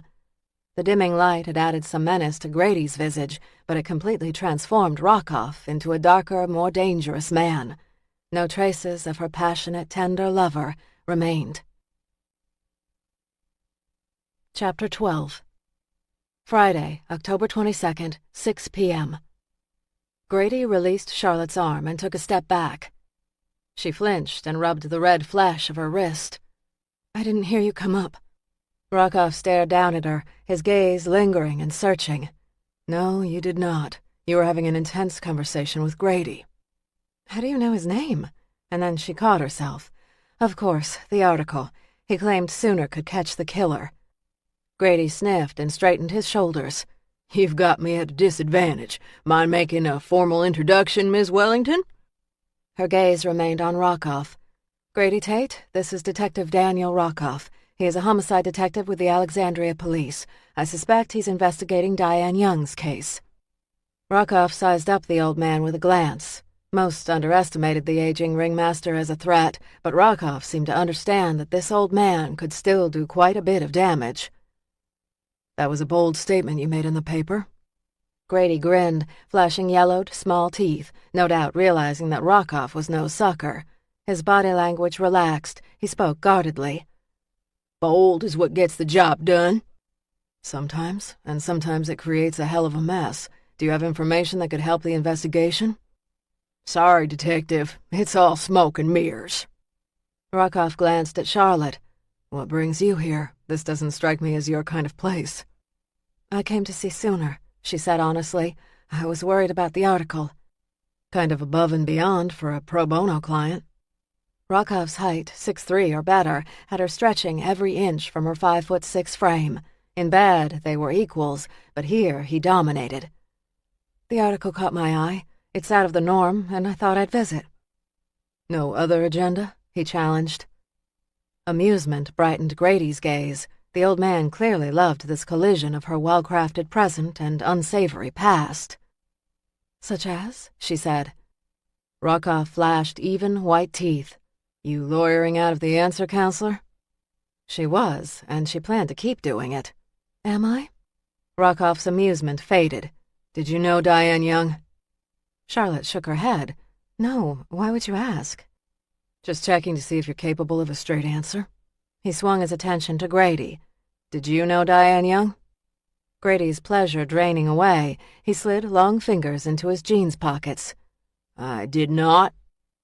We found a note to visit the carnival on her to-do list, Rockoff said. Grady shrugged. I'll bet you're going to find that on a lot of to-do lists this week. We're having a record year. I don't care about anybody's list but Diane's and the killer's. Like I said, that stuff in the paper about Sooner catching a killer was all hype, Detective. I saw a chance to grab attention, and I took it. Grady knew when to tell the truth. Distaste sharpened the lines in Rockoff's face. I'd like to talk to your employees and show them her picture. Maybe someone here might have seen her. I also want to talk to Sooner. Charlotte took a step back. This conversation is clearly between you two, so I'll leave. Rockoff grabbed her elbow, his grip gentle steel. A moment, please, Miss Wellington. I'd like to have a chat. A rebellious urge rose and died under Grady's too curious gaze. I really need to get going. You can give me a minute or two. Not a request, but a statement. Round up your men, Mr. Tate. I want to talk to them all. I'm a couple of men down tonight. Everyone's working full tilt. I'm sure you can pull a few at a time. It would be regrettable to call the health department for an impromptu inspection. We're up to code. So you'd like me to call the health department? And Rockoff was not a man who made idle threats. Grady might be up to code, but health inspectors traipsing around food vendors drove off customers. I'll get Tiny and Buster off their rides first. They both got backups. Great. I appreciate your help. When Grady was out of earshot, Rockoff turned to Charlotte. So what aren't you telling me? And if you answer me with a question, I think I'll arrest you for obstruction of justice. I've told you everything that is germane to your case. Which means you have not told me everything. No, I have not, and I'm not going to. All you need to know is that I am here to check on Sooner. Why did Grady have a death grip on your arm? Ask him. He leaned close, and she smelled hints of his soap mingling with his jacket's worn, smooth leather. He lowered his voice to a hoarse, rough whisper. I'm asking you. She had outmaneuvered attorneys and chief executive officers in countless courtrooms and boardrooms, but here, right now, she sensed in Rockoff a raw, treacherous edge, not easily escaped. If he took the gloves off, she might be hard-pressed to win. If it had a bearing on your case, I tell you, but it does not. Some things just have to stay private. The more evasions you feed me, the more curious I become, and I'm not a pleasant man when I have an unanswered question. I guess you just have to deal. A muscle pulsed in his jaw. Walk with me to Sooner's tent. Why? Just humor me. She shook her head. I'm not walking anywhere with you, Detective. I've got a dinner date. His energy became deadly still. Really? She swallowed. With a client. Tension easing a fraction, he said, The Samantha White case is behind you. You can take a little time. He'd used the same argument when he'd coaxed her back to his bed Tuesday morning. I never say no to a client. She caught sight of Grady, who moved toward them with two rough-looking carnies in tow. Rockoff also saw them, and for a split second his attention shifted away from her. Grabbing the opportunity, she pulled free and put distance between them. Looks like your party is here. I'll leave you to it. She suspected he could easily make a scene if that's what it took, but her past was not his top priority. Now, it was Diane Young's murder. This isn't finished between us, Ms. Wellington. We'll be talking soon. Call my secretary. She'll tell you if I have time. His grin telegraphed amusement and a very clear message. I'll find you when I'm ready. Rockoff watched Charlotte walk away, finding himself amused, frustrated, and most of all, savoring the way she moved in the confines of her gray pencil skirt. She wasn't a tall woman, maybe 5'6", but she had lean, taut limbs, breasts that filled out her white blouse, and a thick leather belt that cinched a narrow waist. He thought back to Tuesday morning and the way she touched him. This week's circumstances had severed their connection, but he'd get it back one way or the other. A background check would tell him what she was hiding, but he didn't want to dig. He wanted her trust. Grady, flanked by two young men, offered a wolfish grin. Detective, I'd like you to meet Tiny and Buster. Tiny was indeed tiny and couldn't have been more than 5 feet. He had long, dark hair tied at the nape of his neck, wore a short-sleeved shirt that read Danger, torn, faded jeans, and an endless flow of tattoos on his arms. Buster was taller but more muscular. He sported a blonde crew cut, a swastika tattoo on his neck, and a buttoned-up, long-sleeved shirt tucked neatly into pressed jeans. Tiny and Buster. What a pair. Rockoff reached in his pocket and pulled out his Department of Motor Vehicles picture of Diane Young. The color picture was taken several years ago. Gentlemen, did either of you see this woman last week? Tiny and Buster looked at each other and then at Grady, who nodded his approval. Buster took the picture and studied it closely. I don't remember her. We get so many people, she could have been here and I just missed her. Tiny accepted the picture from Buster. Pretty. Too bad about her. I wish I could say I saw her, but I just don't remember. Rockoff took the picture back. She was about 5'6", and her sister said she walked with a slight limp because she'd sprained her ankle a month ago. Grady, Buster, and Tiny shook their heads. If they'd seen Diane, he doubted they'd admit it. The Carneys did not like any dealings with the cops, even if it meant they could help. Want me to round up more men? Grady said. Can't say you'll get a different answer, but who knows, you might get lucky. Go ahead and grab a few more men. Could take a few minutes. No rush. I'll be at Sooner's tent having a chat with her. Why Sooner? Grady's tone turned defensive with a hint of menace. That a problem? No. Grady sniffed and waved away Tiny and Buster. Just asking. Then I'll see you at her tent, and take your time. Not lingering for a response, he moved through the crowds, kicking up dust along the way. When he reached her tent, she had a line of 10 customers outside. He produced his badge and walked past the line into the tent. The tent was dimly lit with electric lights that resembled candles. Sooner sat at a table draped in purple silk, and before her sat a client, a young girl with blonde hair and a cheerleader's demeanor. Spread on the table were tarot cards arranged in the cardinal cross pattern. Oddly, he recognized the cards. They were Russian and similar to the ones his grandmother kept tucked in the drawer by her bed. Sooner looked up with expressive green eyes that were now heavily made up. The girl he'd seen at the courthouse had looked streetwise but young. This incarnation looked years beyond her age. He held up his badge. Sooner Tate? The sound of his voice had the cheerleader girl turning. Her face paled and her red lips parted into a surprised "oh." Sooner couldn't have been much older than the girl, but her world-weary expression suggested the experience of a much older woman. Yes?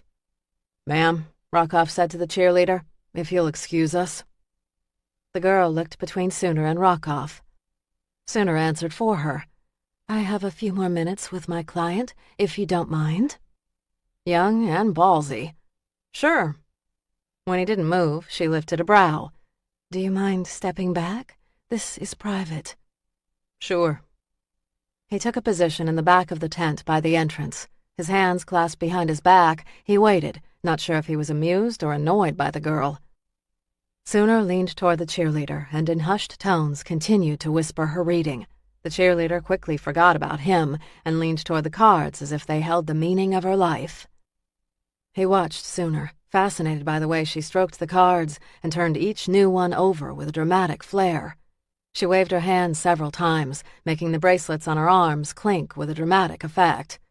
When she pronounced the reading done, the girl seemed satisfied and yet still hungry for more. When the cheerleader asked for more information, Sooner shook her head and said, Sadly, our time is over, and the cop in the corner has been patient enough. Cheerleader's lips pouted, but she rose, hugging her purse close. Can I come back? Sooner rose. Of course. I will be here for 2 more weeks. Come back any time. I will. The girl hurried out of the tent. Rockoff moved toward Sooner. What was it about the girl that felt so familiar to him? He had an excellent memory for faces and names. They'd not met before, but still there was something.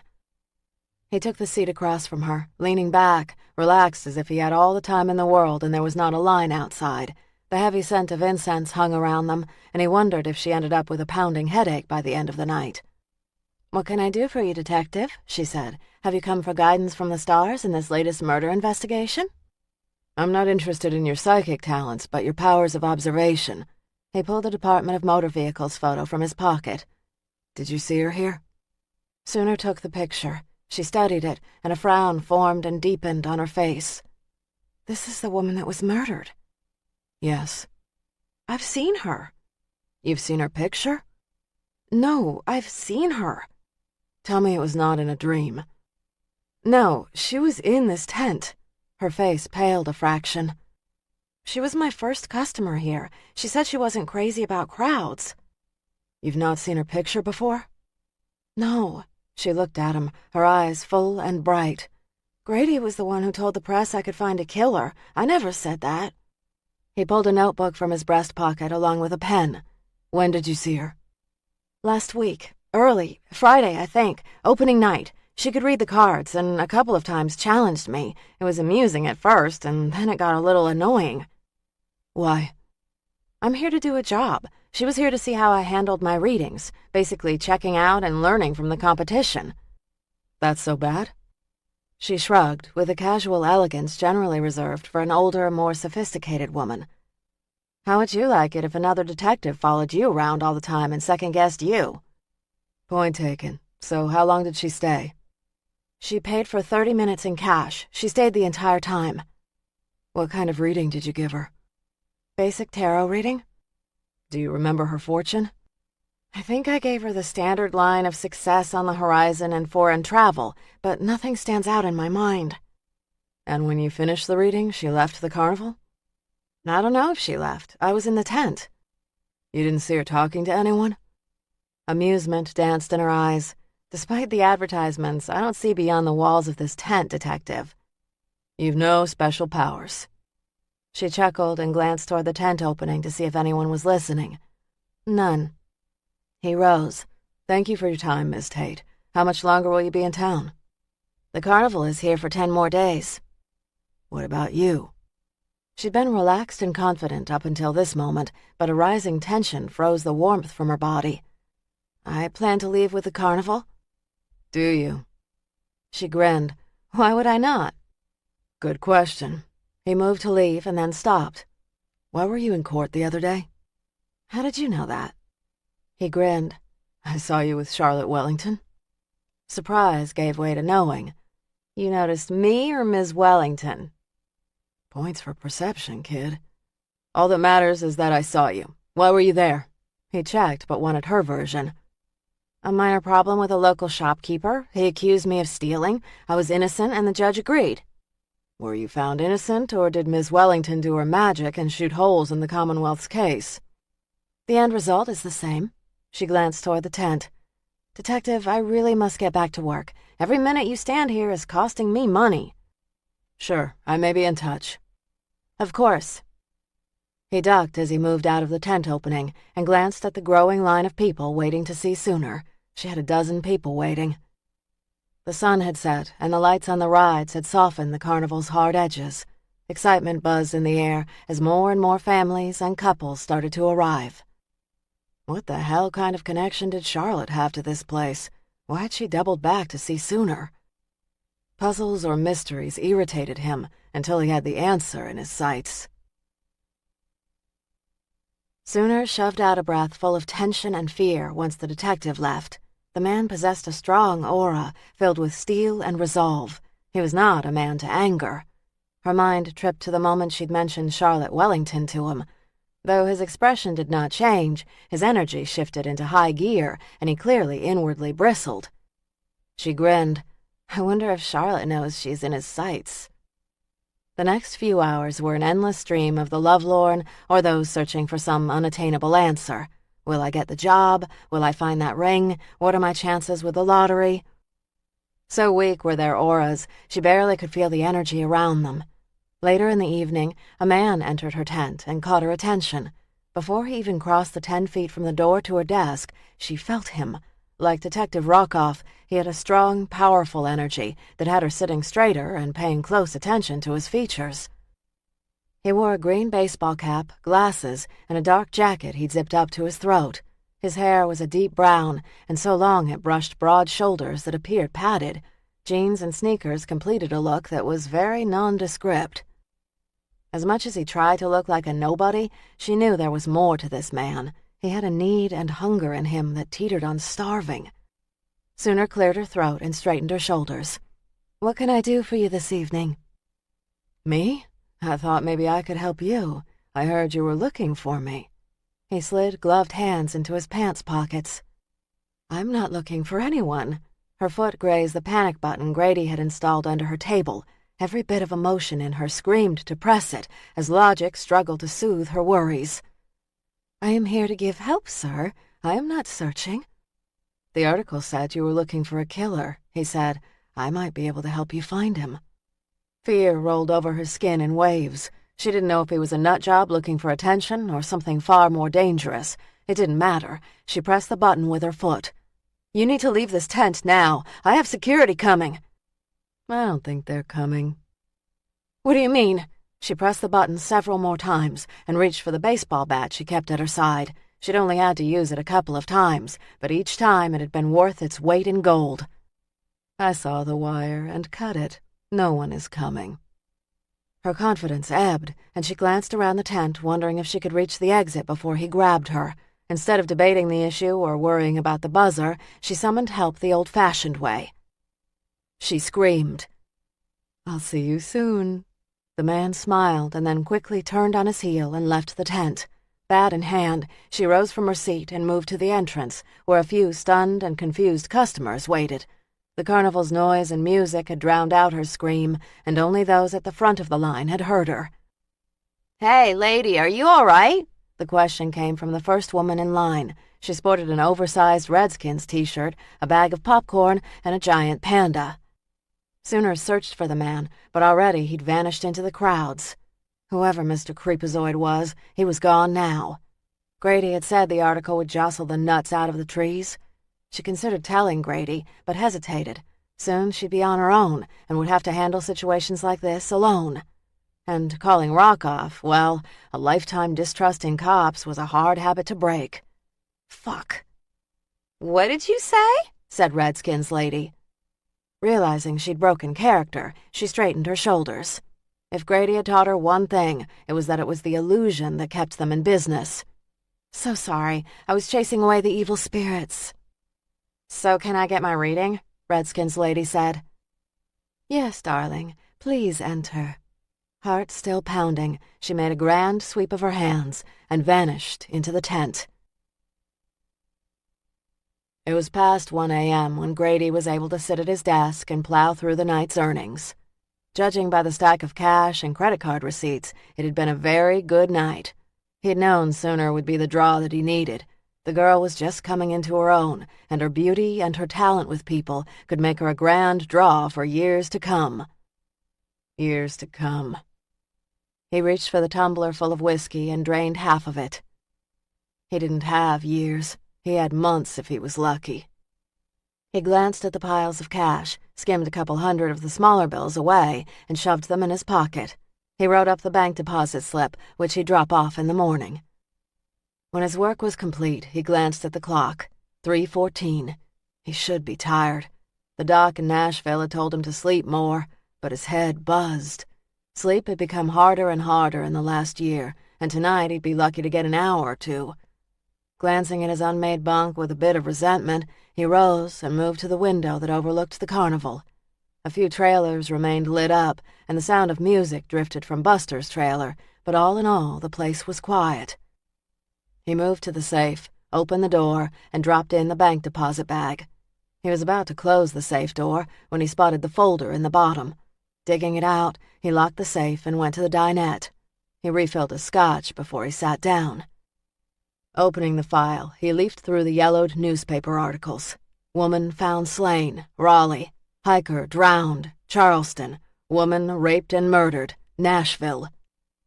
There were at least 24 articles like these three. All featured women in the Southeast who'd been kidnapped, held, and then violently murdered. The cities and times had been scattered enough that the cops in the different jurisdictions did not realize they were dealing with the same killer, but he knew. Slowly, he turned each article over and over until he reached the last that he'd clipped out just days ago. The article featured Diane Young. Chapter 13.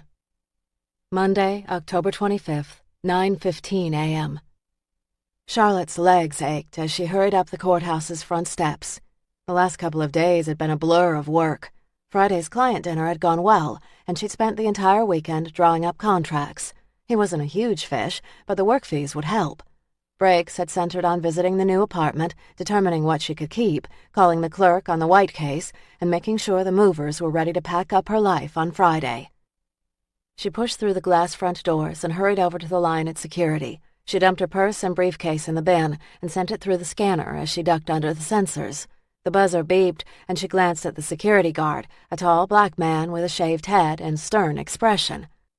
Without being told, she moved forward and held up her arms as he rose off his stool with his wand. "Morning, Miss Wellington." She smiled and tried not to look impatient. "Morning, Oscar. How's it going?" "It's going just about like any other Monday." "That sounds ominous." He brushed the wand and paused at her belt. She glanced at the large buckle and rolled her eyes. "Sorry, I wasn't even thinking today." "No, just a lot of harmless fun." Moving backward, she dumped her belt in a bin and sent it through the scanner. This time when she walked through, no alarm beeped. "All clear." He watched as she refastened her belt and grabbed her purse and briefcase. "I'd say by those dark circles under your eyes you could use a fun weekend." "I never have fun, Oscar. Life is about work for me." Lately, she'd envied people like Oscar who could leave work behind and just break free. The only time she'd really acted without analyzing had been her nights with Rockoff. Now she couldn't even think about him without considering complications. "So I hear the jury is back today." It is. It had been 7 days since the judge had given the jury instructions in the Samantha White case. Never in those 7 days was the case far from her mind, and though the lengthy deliberations were a good sign, the constant worry was chewing up her stomach. "You always got work on the brain." "Always." "You're too young and pretty not to have some fun."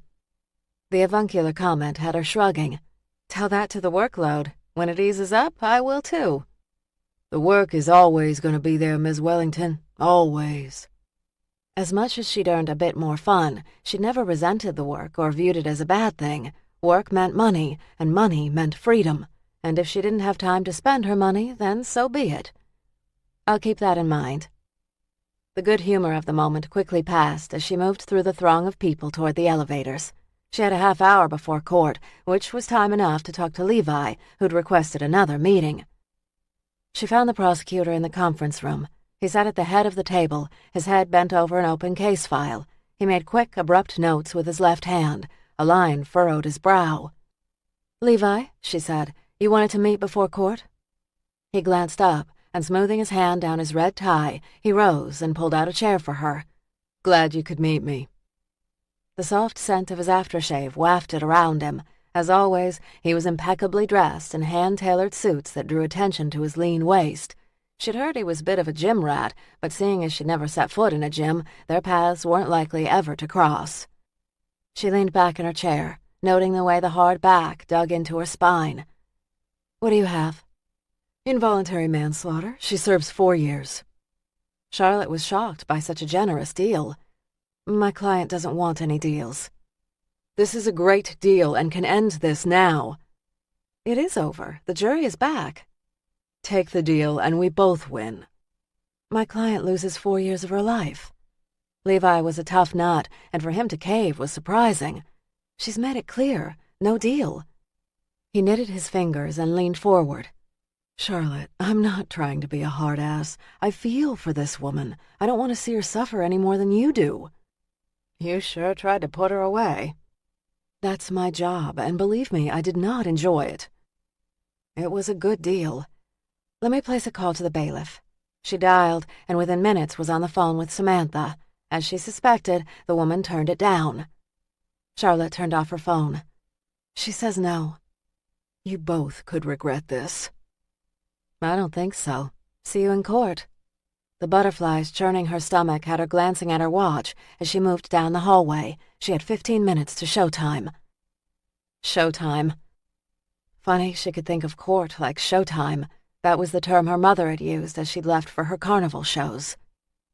"Mom, you look tired." Mom finished underlining her right eye. "Really? I'm feeling great, kiddo." "Can't you take a night off? We can watch a movie and eat popcorn. We've not done that in a long time." "Kiddo, Mama can't say no to work because work is what keeps us together." "One night won't make a difference." "One night leads to 2 nights, and then before you know it, you're out of a job. I'll work until the day I die." Until the day I die. She'd suffered her stroke 2 weeks later. Charlotte pushed through the double doors of the courtroom and moved to the defense table. The next few minutes moved along on a steady, predictable course. The bailiff arrived. Deputies escorted in Samantha White, who took her seat by Charlotte. Levi took his seat. The courtroom filled, the jury took their seats, and the judge arrived. Judge Winston Lawless struck his gavel against his bench and announced court proceedings to begin. Black robes broadened the appearance of his shoulders, and accentuated dark hair combed back from stern features. In his late 40s, he'd earned a reputation as a hard-ass. Charlotte's back was to the courtroom door, but without turning, she knew the instant Rockoff arrived. She couldn't say how she knew, only that the energy in the room had changed. It felt more charged, almost as if it buzzed with force. Charlotte kept her expression neutral, and she didn't dare turn and look to confirm his arrival, but the muscles in her body tensed, and she kept aligning her pencil with her yellow legal pad. "Will the defendant rise?" Charlotte and Samantha rose. Samantha dared a glance back, searching for her mother, who had returned from the beach but had not come to the courthouse for the verdict. Carefully, she smoothed the wrinkles from her prison jumpsuit. Charlotte took her hand and squeezed it. "Members of the jury," the judge said, "have you reached a verdict?" A short man with graying hair and a red tie stood. "We have, Your Honor." The foreman handed a slip of paper to the bailiff. The judge received the paper and read it. He frowned, nodded. "What is your verdict?" "On the count of arson, we the jury find the defendant not guilty." Charlotte and Samantha both remained rigid. "And on the count of first-degree murder?" Judge Lawson said. "We find the defendant innocent." As a frowning Judge Lawless read his final instructions, a whimper escaped across Samantha's lips, and she leaned forward and buried her face in her hands. She started to weep. Charlotte tipped her head back, savoring the rush of this victory, and then wrapped her arm around her client. "Thank you so much." Samantha looked up at her with red, watery eyes. "Thank you so much." Charlotte smiled, knowing she often came across as cold and unfeeling. "You are very welcome." "You've saved my life." Charlotte smiled. "I'm glad to have helped." She watched the bailiff lead Samantha away and then hurried out of the courtroom quickly. She paused briefly to talk to reporters and then hurried toward the exit. She had just cleared the courthouse steps when she heard her name. "Wellington, I want a word with you." The masculine voice was rich with anger. Irritated by the rude delay, more than fearful, Charlotte turned and faced the man. "Can I help you?" Tall and thin, he wore khakis, a white shirt, and work boots. He'd slicked back his dark hair and sharply parted it on the right side. "You can tell me why you helped that witch get free?" He closed the gap between them until he stood only inches from her. This close, Charlotte could smell the hint of gasoline and motor oil on the man's flannel shirt and jeans. "Do I know you?" "I'm Lonnie White. Samantha killed my brother." And then she could see the resemblance. She didn't focus much of her research on Lonnie because reports indicated he'd been living in Atlanta for the last several years. What facts she'd gathered ticked back. Auto repairman, married, military service with a general discharge. Lonnie and his brother hadn't been close. "I didn't notice you in the courtroom during the trial." "I'm here now." He weighed at least 100 pounds more, and he was a good 6 inches taller. "Hell of a show you put on in there. Made Samantha look like a fucking saint." Ah, profanity, the language of scholars. "I've got better things to do than have this conversation, Mr. White." She turned to cut around him toward the street corner, but he blocked her path. Clenched fists hovered at his side. "She killed him because she wanted the insurance money. She looks sweet and nice, but she is evil." The jury did not agree. "Now, get out of my way, Mr. White." A muscle in his jaw clenched. "Not until you've heard me out, bitch." Her grip tightened on her briefcase. She glanced around at the crowds of people milling in front of the courthouse. "I've heard all I want to hear. Get out of my way." Each word was clipped and direct. He shook his head. "Bitch, you made my brother look like a monster in that courtroom. He was a good, decent man who worked hard and who loved his wife and kids." Anger, egged on by impatience, blurred her judgment. "He was a monster, Mr. White. He was having an affair with a woman at his office and wanted to marry her, but instead of asking for a divorce, he sealed every window in his house and then set it on fire. His plan was to burn the house down with his wife and children inside. Samantha hit him with that golf club because he stood between her and the only remaining exit out the house. Yeah, I'd say he was a hell of a great guy." "Whore. Bitch." "Get out of my way, now." His fists clenched tighter as he raised them. "I read about you. Too bad that guy didn't kill you a couple of years ago. Scum like you and Samantha don't deserve to live." The pure venom dripping from the words had her retrenching. Charlotte's temper had skewed her judgment, and she'd miscalculated the danger. She took a step back, but bumped into a solid wall of muscle. Strong hands settled on her shoulders and immediately moved her out of Lonnie's reach. She didn't have to turn to know who had her back. Rockoff's scent gave him away. Is there a problem here? Rockoff said. Lonnie's face paled with more fury. Someone needs to teach this woman a lesson. Samantha White is not a fucking saint. She's evil. Rockoff's dark sunglasses made it impossible to see his eyes, but his braced stance and hand on his hip next to his gun holster telegraphed menace. Are you threatening, Ms. Wellington? Lonnie's eyes narrowed. I ain't making threats. Then what are you doing? Looks like threats to me. Lonnie's sudden grin revealed several missing teeth. I ain't like Samantha. I ain't a curse on the world. Then what are you doing here? Hearing the verdict? Charlotte stepped around Rockoff. I was doing my job. Read your Bill of Rights, Lonnie. We are all entitled to a defense. Not whores like Samantha. The veins in Lonnie's neck bulged. She deserves to be burned at the stake.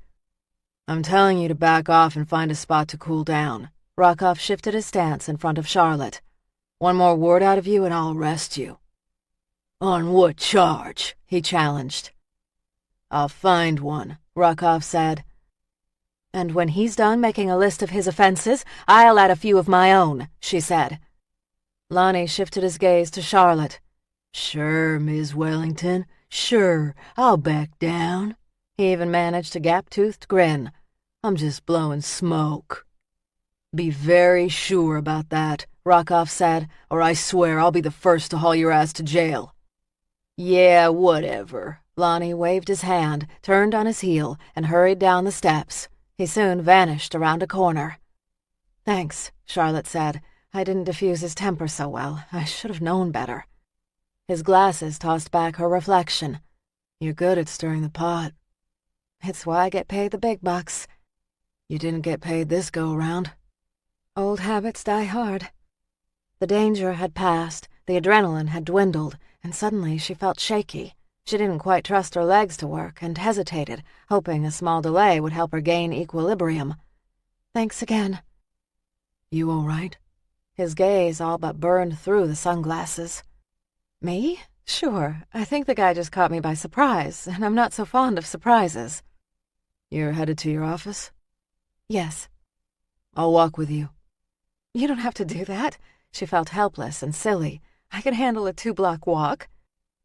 I can use the exercise. I've been sitting too much lately. He nodded, as if to say, get going. With a begrudging acceptance, she began walking. He kept his strides measured, setting a more balanced pace. She wasn't a fan of small talk, but meteor topics had become explosive. Sooner, the carnival, the Young investigation, and, God help her, the sex they'd had just 6 days ago. Refusing to stoop to the weather or favorite movies, she chose the lesser of the evils. How goes your investigation into the Young case? I've been keeping up with it through the papers. It's slow. We're still looking at her car and the man who got into it before she vanished. You'd think with all the cameras and people in this area that someone would have seen something. Yeah, but I'm starting to think our killer had his entire agenda well planned. Even the best killers leave clues. So I've heard. They reached an intersection and he took her elbow in hand. 3 cars passed. When the road was clear, they crossed the street. Taking her elbow was a protective, unnecessary, and kind gesture she appreciated. The organized killers often leave clues so small they are almost invisible, she said. If that's true, then this guy is very, very organized. She'd never heard the faintest hint of self-doubt from Rockoff, and even now it wasn't so much that she heard the doubt, she simply felt the doubt. If she sat in Madame Devine's chair right now, she'd have said he had a strong aura and he was destined for great things. You'll find the killer, Detective. You're a clever one. He grinned.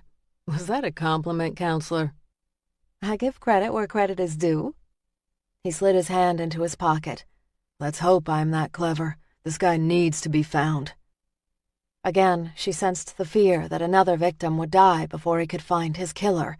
But to ask a question so personal meant opening a door she did not wish to open, and so they walked in silence. When they reached her office, she faced him. Here I am, home sweet home. He glanced at the 3-story brick townhouse with its wrought iron front rail, stone planter filled with red geraniums, and dark lacquer front door sporting the pineapple head door knocker. Fancy digs, Counselor. Don't be fooled by the old-world charm. The heating, ventilation, and air conditioning are in need of an overhaul, and I've got a couple of basement pipes that like to freeze in the winter. What had prompted this candor? He tested the railing's sturdiness with a sound shake. It still had to cost you a fortune. I'll let you in on a secret. It was a small, safe secret. I got the place in a bankruptcy sale a couple of years ago. I redid the first floor, electric and plumbing, but the upper floors are a disaster. I wouldn't dare show them to you. Humor and interest sparked in his gaze. So Wellington and James is a facade? No truer words had been spoken. One day I'll have the place finished. You could probably flip the building and make a good bit of money. A second mortgage financed the renovation. Seemed like a good move until the bottom dropped out of the real estate market and landed me upside down in the mortgage. I can't sell, but as long as I keep working, I'll be fine. The market will catch back up. And it would, just as the work would increase. He glanced around to make sure no one was listening and then leaned toward her. Why not just dip into the trust fund to finance the renovations? That made her laugh. No trust fund, detective. It's just me with a big stick holding off the wolves. Alone. It's the way it's always been. Doesn't have to be. She ignored the subtext. It's less complicated that way. No tangles. Tangles, the word of warning she'd used before they'd made love the last time. Right. Being alone doesn't bother you? Lately it did. Too many nights she'd lain awake wishing she could roll over into his strong embrace, but the cards didn't bode well for the master at bending rules and the Boy Scout. It's nothing I can't handle. He pulled off his glasses, revealing a direct, clear gaze. I'd like to see you again. I would dearly love a few hours alone with you. Her voice was barely a whisper, and she was careful not to lean toward him, fearful someone would notice. But I'm going to have to take a rain check. I barely have time to sleep. He curled and uncurled his fingers as if resisting the urge to touch her. When? Soon. Very soon. Not a question, but a statement. I can't make promises. With an impatient jab, he shoved his glasses in his breast pocket. Charlotte, stop worrying and just let this unfold.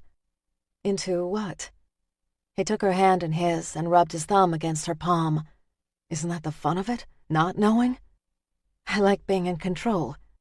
So I've noticed. Memories of her most brazen bedroom moves warmed her face. Smiling, he gave her hand a gentle squeeze and then released it. We'll work on that. Mighty confident, detective. I try. He glanced around as if scanning the streets for trouble. Be careful. Lonnie doesn't strike me as a quitter. She straightened, remembering they were in public. I'll keep that in mind. Rockoff turned and strode down the street, leaving her to wonder why she was so afraid of the man. On Mondays, Dr. Maya Jones went running at the local high school track, raced home to shower and change. Then she grabbed a coffee and bagel at Just Java, where she caught up with friends. By 3, she'd be at the school teaching class. She was so predictable, as her on-again, off-again lover had once said, but she found comfort in structure and routine, and had long ago decided to do what she pleased. She glanced at her sports watch as she strolled into the coffee shop. The scent of coffee mingled with freshly baked pastries flavored with cinnamon. Warm and inviting, this place always made her happy. Mothers brought their children here, writers read from their latest works, business was conducted. This was a good place, and to think a killer had invaded the neighborhood just days ago. She shuddered. There was always someone to spread poison and evil.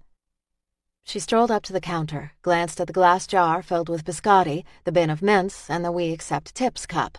A young teen boy with shoulder-length blonde hair, wearing a Georgetown t-shirt and jeans, moved up to the register. How's it going, Joey? She dug her change purse from her pocket. All's well, Maya. You want the regular? Latte and sugar cookie, seeing as it is Friday. She laughed. Yes. The kid stared at her with a clear, direct gaze, and she had liked him from the start. So how go your classes? He shrugged as he held a pitcher of milk up to the steamer. Can't complain. Calculus blows, but I'm managing. I know tutors if you need help. So far, I don't need the cavalry, but I'll let you know if I do. Joey finished her latte, set a cookie on a plate, and rang her up. Seconds later, she was sitting at a small round table by the large picture window that overlooked the wharf. Drooping yellow crime scene tape still cordoned off the area. She'd read about the murder in the paper. There'd been suggestions it was related to the occult, but details had been sketchy. Likely it was some ignorant kid who didn't even know how to spell devil. She sipped her coffee. A couple passed by her table. They were laughing. Some days she wondered what it would be like to experience pure happiness, or what it would be like to accept a man's smile at face value without searching for the kernels of evil, or what it would be like to kiss a man and not fear he'd steal her heart. This time, when she raised the cup to her lips, the tension in her fingers threatened to crack the cup. Carefully, she set it down next to the uneaten cookie. "Hey, welcome again." She glanced up into Katrina's face. "Good afternoon." Her smile brightened as she wiped down a table. "So, how does that cookie taste?" "Good and fattening." "Please, you run so much you'll never gain weight." "You should have seen me 40 pounds ago." "Really?" "Really." "You look stunning." "Thanks. Lots of blood, sweat, and tears." Her on-again, off-again had told her she'd looked a little puffy the other day. Katrina moved on to the next table, leaving Maya to her cookie, her latte, and her book, which she dug out of her worn backpack. Today she was giving kids a test, so there were no lessons to plan. When a man sat at the table beside her, she was only vaguely aware of him. When he scooted his chair, the sound dragged her gaze upward. She'd seen him here before. He was quiet, kept to himself, a reader, all traits she shared. As she lowered her gaze, she noted the book he was reading, Salem's Lost. She had been reading it the other day. It was a historical biography of a woman accused of witchcraft in the 17th century. "So, how do you like Salem's Lost?" she said. He carefully marked his place before he glanced up.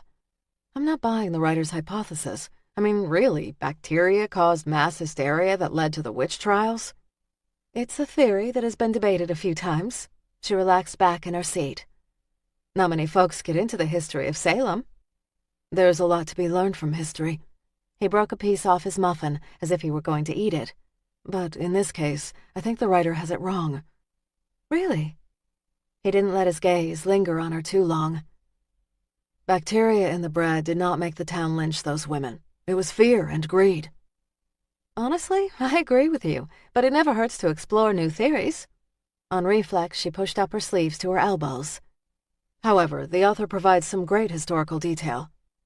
She tucked a strand behind her ear and studied him closely for the first time. She liked what she saw. "Mind if I join you?"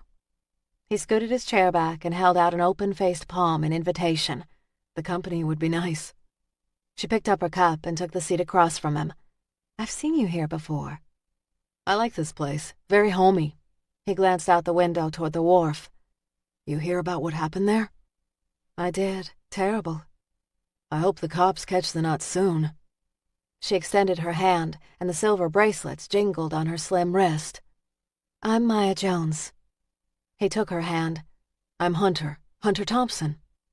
His hand was warm and soft. "Very pleased to meet you, Hunter." They spent the next half hour talking and laughing, and for the first time in too long, she felt as if the universe had tossed her a lucky break. Her watch beeped, and she glanced down at the time. "I've got to go, Hunter. This has been great, but I've got to teach my class." He checked his own watch. "I need to get going, too. Maybe we can grab a cup of coffee again?" "I'd like that." "Can I walk you to your car?" "Sure." They rose, and he held the front door for her. So charming, so old-fashioned, so very nice. They strolled down the street. "I have a book I think you'll like to read," Hunter said. "What's that?" "It's a history of this area. Fascinating stuff. If you've got a quick sec, I'll pull it out of my trunk." She checked her watch. The side trip would make her late for class. She hesitated. And so what if it did? How many times had she waited on again, off again, or the kids in her class? "Sure." She followed him down a side alley toward a Lincoln. He pulled keys from his pocket and clicked the lock open. As he leaned over and rummaged through piles of books, she caught his scent. Soap and soft aftershave. Nice. Normal. "Here it is," he said. She leaned forward a fraction, and in that second felt the prick of a needle in the side of her neck. Her vision blurred almost immediately, and her legs buckled. Hunter grabbed her and quickly laid her in the trunk of his car on the books. That was almost too easy. You are so predictable, Maya. As her vision grew hazier and darker, her last image was of Hunter gazing at her with searing hate. Chapter 14. Monday, October 25th, 6:55 p.m.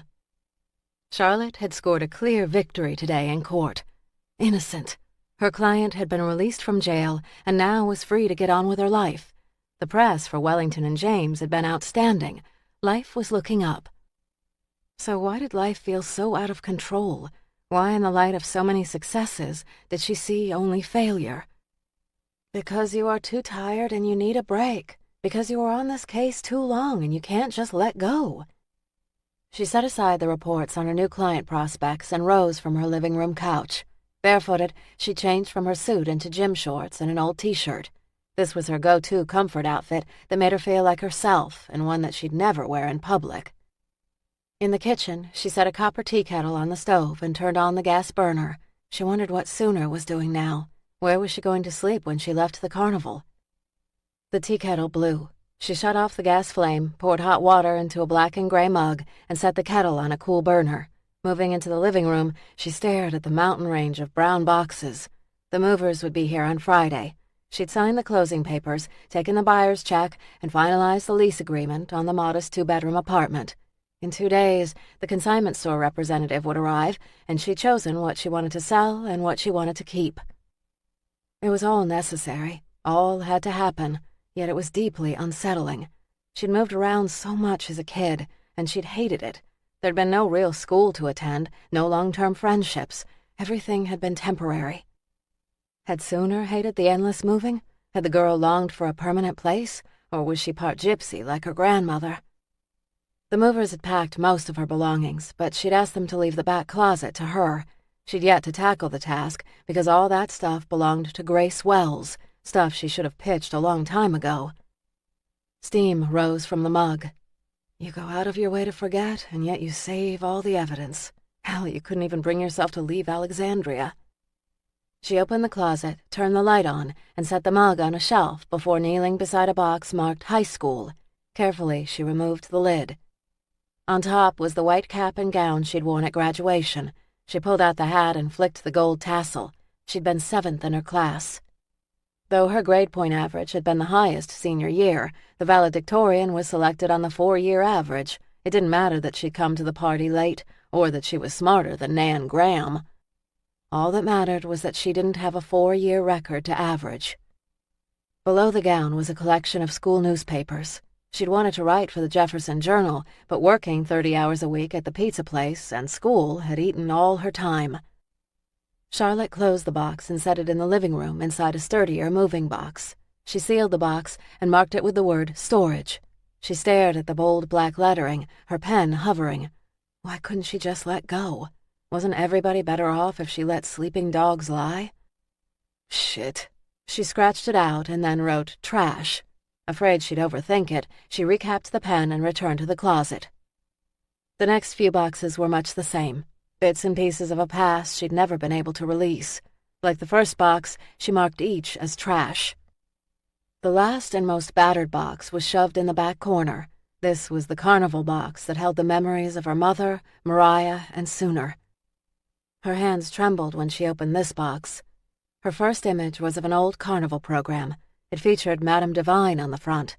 The image was not her mother's, hers, or Mariah's. The photo was of a woman who'd sat in the tent long before them. Her mother had wanted Grady to change the picture, but he'd refused. One night they'd gotten drunk and begun to fight. Her mother had brought the picture up, and he told her the woman in the picture had been a lover whom he'd adored more than his own life, but she'd left him for a rich man. Under the program, there was a photo of Grace in costume. She couldn't have been more than 16, but there she sat, trying to look into the camera as if she had a lifetime of sophistication and experience behind her. She traced the outline of the girl's rounded face. I look like I'm 12. What the hell kind of man would put a kid like that to work? She knew exactly what kind of man. A manipulator, a charmer, a man who used girls. She dug deeper and found the pictures she tried to forget. They were of 2 young girls. One who looked awkward and scared, the other who looked like she owned the world. Sisters. And until that last fall, they'd been closer to each other than anyone else in the world.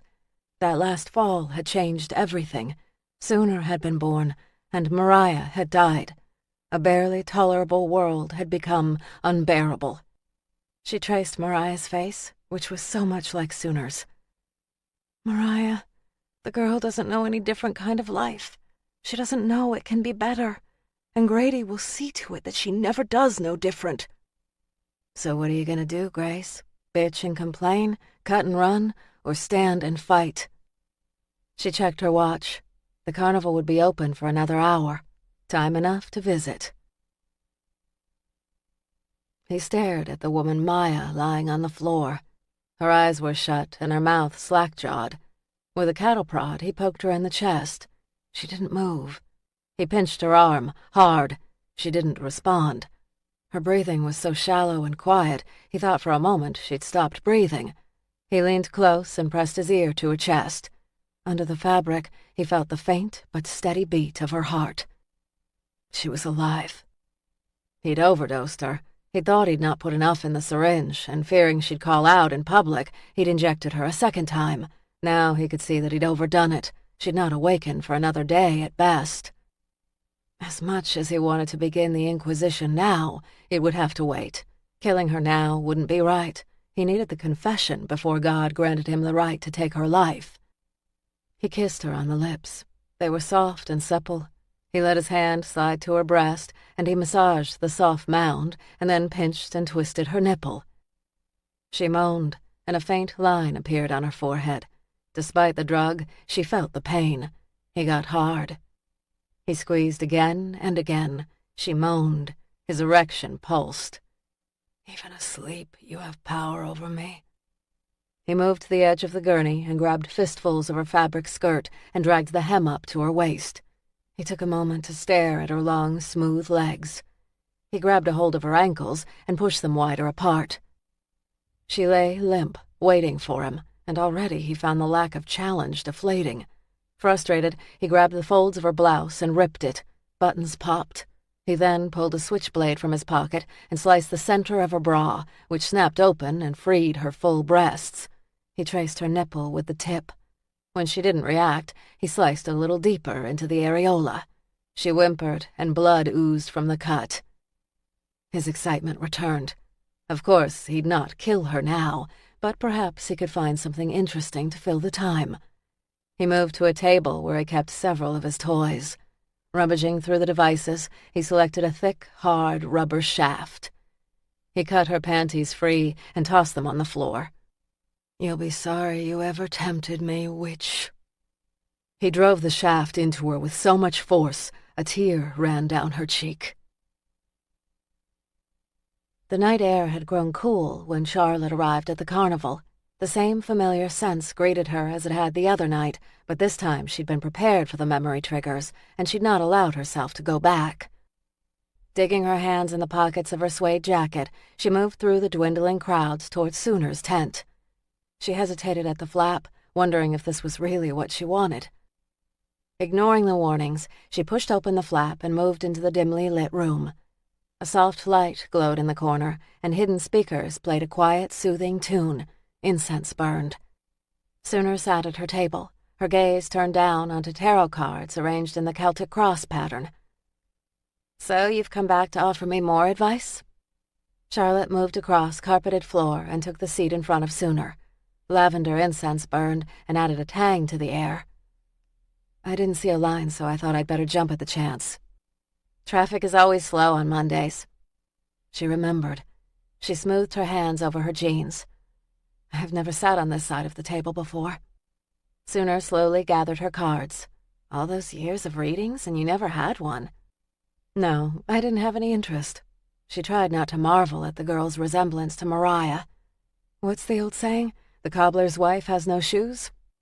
Sooner shuffled the cards and laid them out on the table between them. "Why don't you let me read for you? It's the very least." "I can tell what you're going to see." Sooner arched a brow. She'd chosen just the right shade of purple and brown eyeshadow to make her green eyes pop and even mesmerize. "Oh, really? What do I see?" Work, more work, a few thousand bills, more work. Sooner studied her a beat and then lowered her gaze to the cards. She tapped a card featuring a heart with 3 swords driven through the middle. Sorrow. You're not a happy woman, Charlotte Wellington. What tipped you off? The mention of nonstop work or a few thousand bills? Sooner shook her head. It goes beyond that. This sadness runs deep. Charlotte sat back in her chair. She folded her arms over her chest, nearly unfolded them, but didn't, fearing she'd appear jittery or nervous. You know I have a past with Grady, and if you've grown up with him, then you know it wasn't a lot of chuckles. Sooner stared at her. He's a prickly, possessive old man, but he has his good points. I take it you haven't told him you're leaving? No. Tell him, and then we'll chat about his good points. The girl smoothed her flat palms over the silken tablecloth. What was it like when you left him? Not pretty. Tell me. I'm not sure how this turned into a counseling session. She did unfold her arms this time and shifted her position in her chair.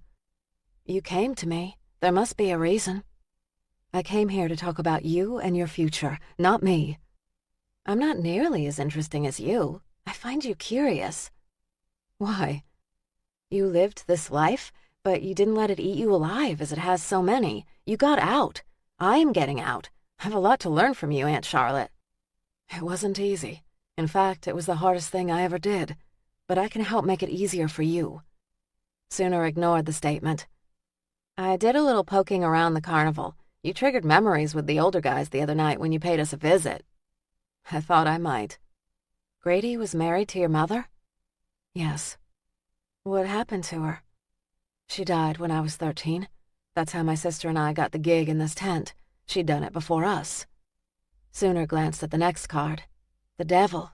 You were seduced by a man and then by the material world. A smile, not so happy, tipped the edge of her mouth. Guilty on both counts, hence the thousands of bills. How did your mother die? She suffered a stroke. She drew in a long, slow breath and then released it slowly. At least you had her for 13 years. My mother ran off and died right after I was born. Charlotte sat very still for a long moment.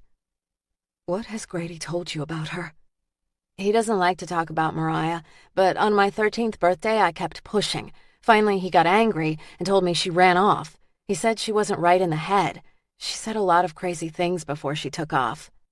She wasn't crazy. She was young and she was scared, but she wasn't crazy. She pulled a picture from her pocket and laid it over the tarot cards. That's a picture of Mariah and me. We were about 15 and 16. A lump formed in her throat, and she swallowed to keep her voice even. We were sisters and best friends. Sooner's body went very still. She carefully picked it up. A frown furrowed her brow as she studied the image. Mariah looks like me. And she looked like our mother. You look a lot like our mother.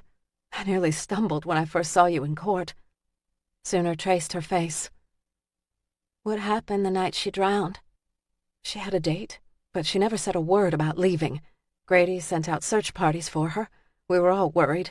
Grady told me they found her by the lake. Where was the carnival then? Here. It was very different then. More woods, less houses.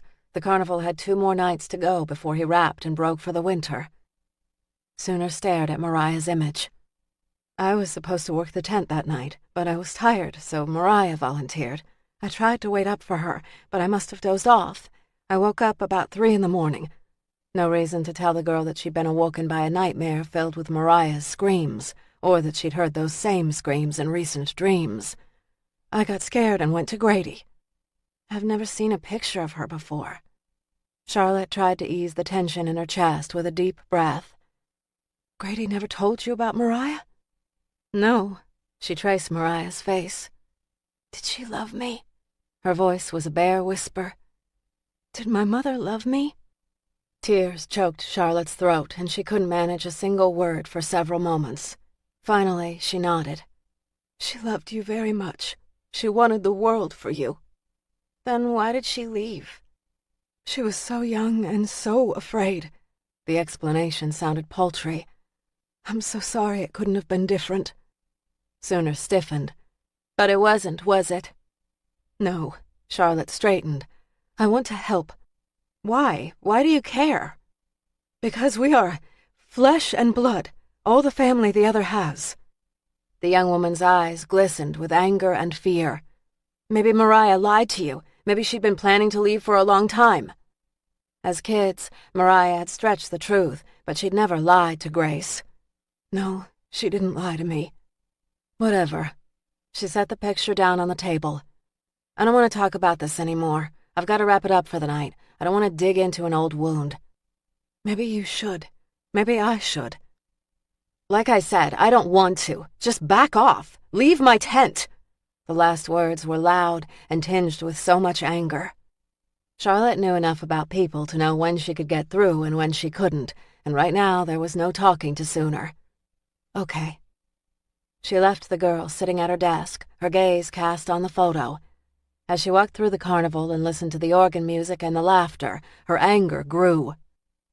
She checked her watch. The carnival would be closing for the night soon, which meant that Grady was in his trailer getting ready for the final walkthrough of the night. In long, even strides, she crossed the grounds to the black trailer that had been her home when she and her mother had first moved in with him. Without knocking, she tried the door handle. It was locked. More frustrated and angry than she'd been in years, she pounded her fist until it hurt. "Hold your damn horses!" Grady's gravelly voice cut through the metal door like a razor. "Shit, somebody better be fucking bleeding." A little breathless, she stepped back. When he opened the door, his anger morphed to curiosity. Behind him, she could see the glow of a television set that he'd turned down. The scent of freshly brewed coffee and hot dogs wafted out of the room. "You're about the last person I figured I'd see here." I swear to God, Grady, if I had a bat, I'd knock you senseless. Her statement made him laugh. "So the cold and level Charlotte Wellington is getting closer and closer to her roots every day.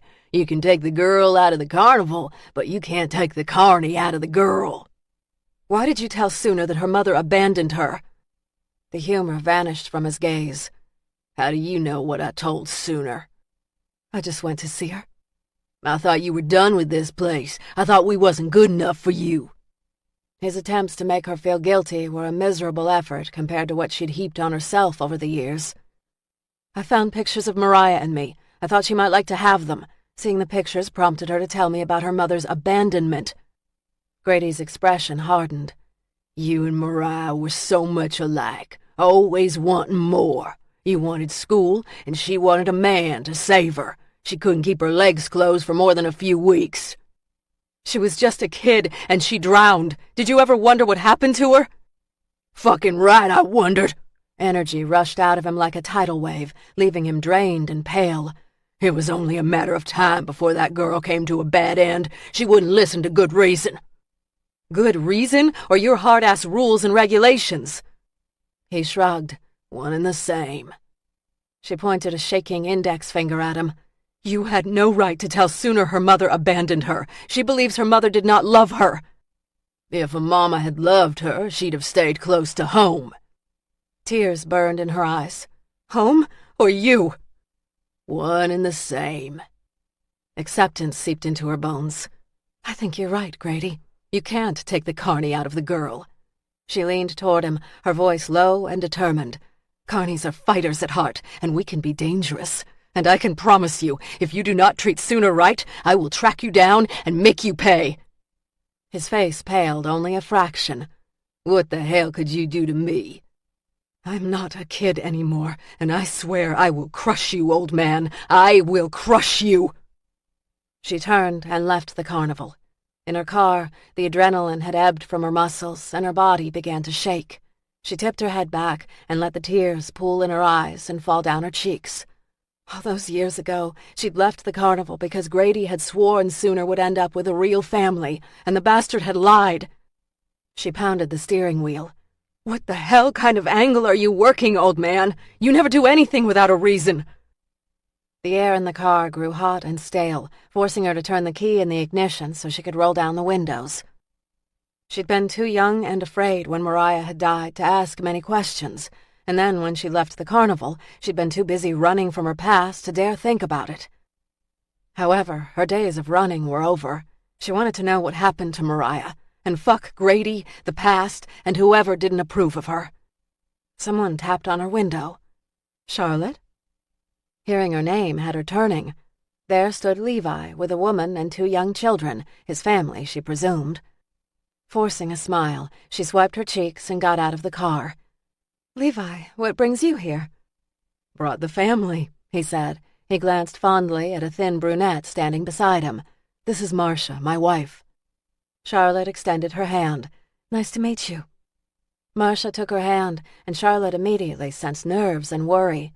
Small, petite, she was conservatively dressed. Her only bit of jewelry was an angel necklace, hardly the type she'd have paired with the supercharged Levi. Nice to meet you.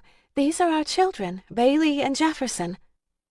The little girl, Bailey, was an 8-year-old version of her mother, and 6-year-old Jefferson had his dad's build, but his mother's nervous energy. Hey, guys, Charlotte said. Did you have fun at the fair tonight? Both kids smiled and dutifully nodded.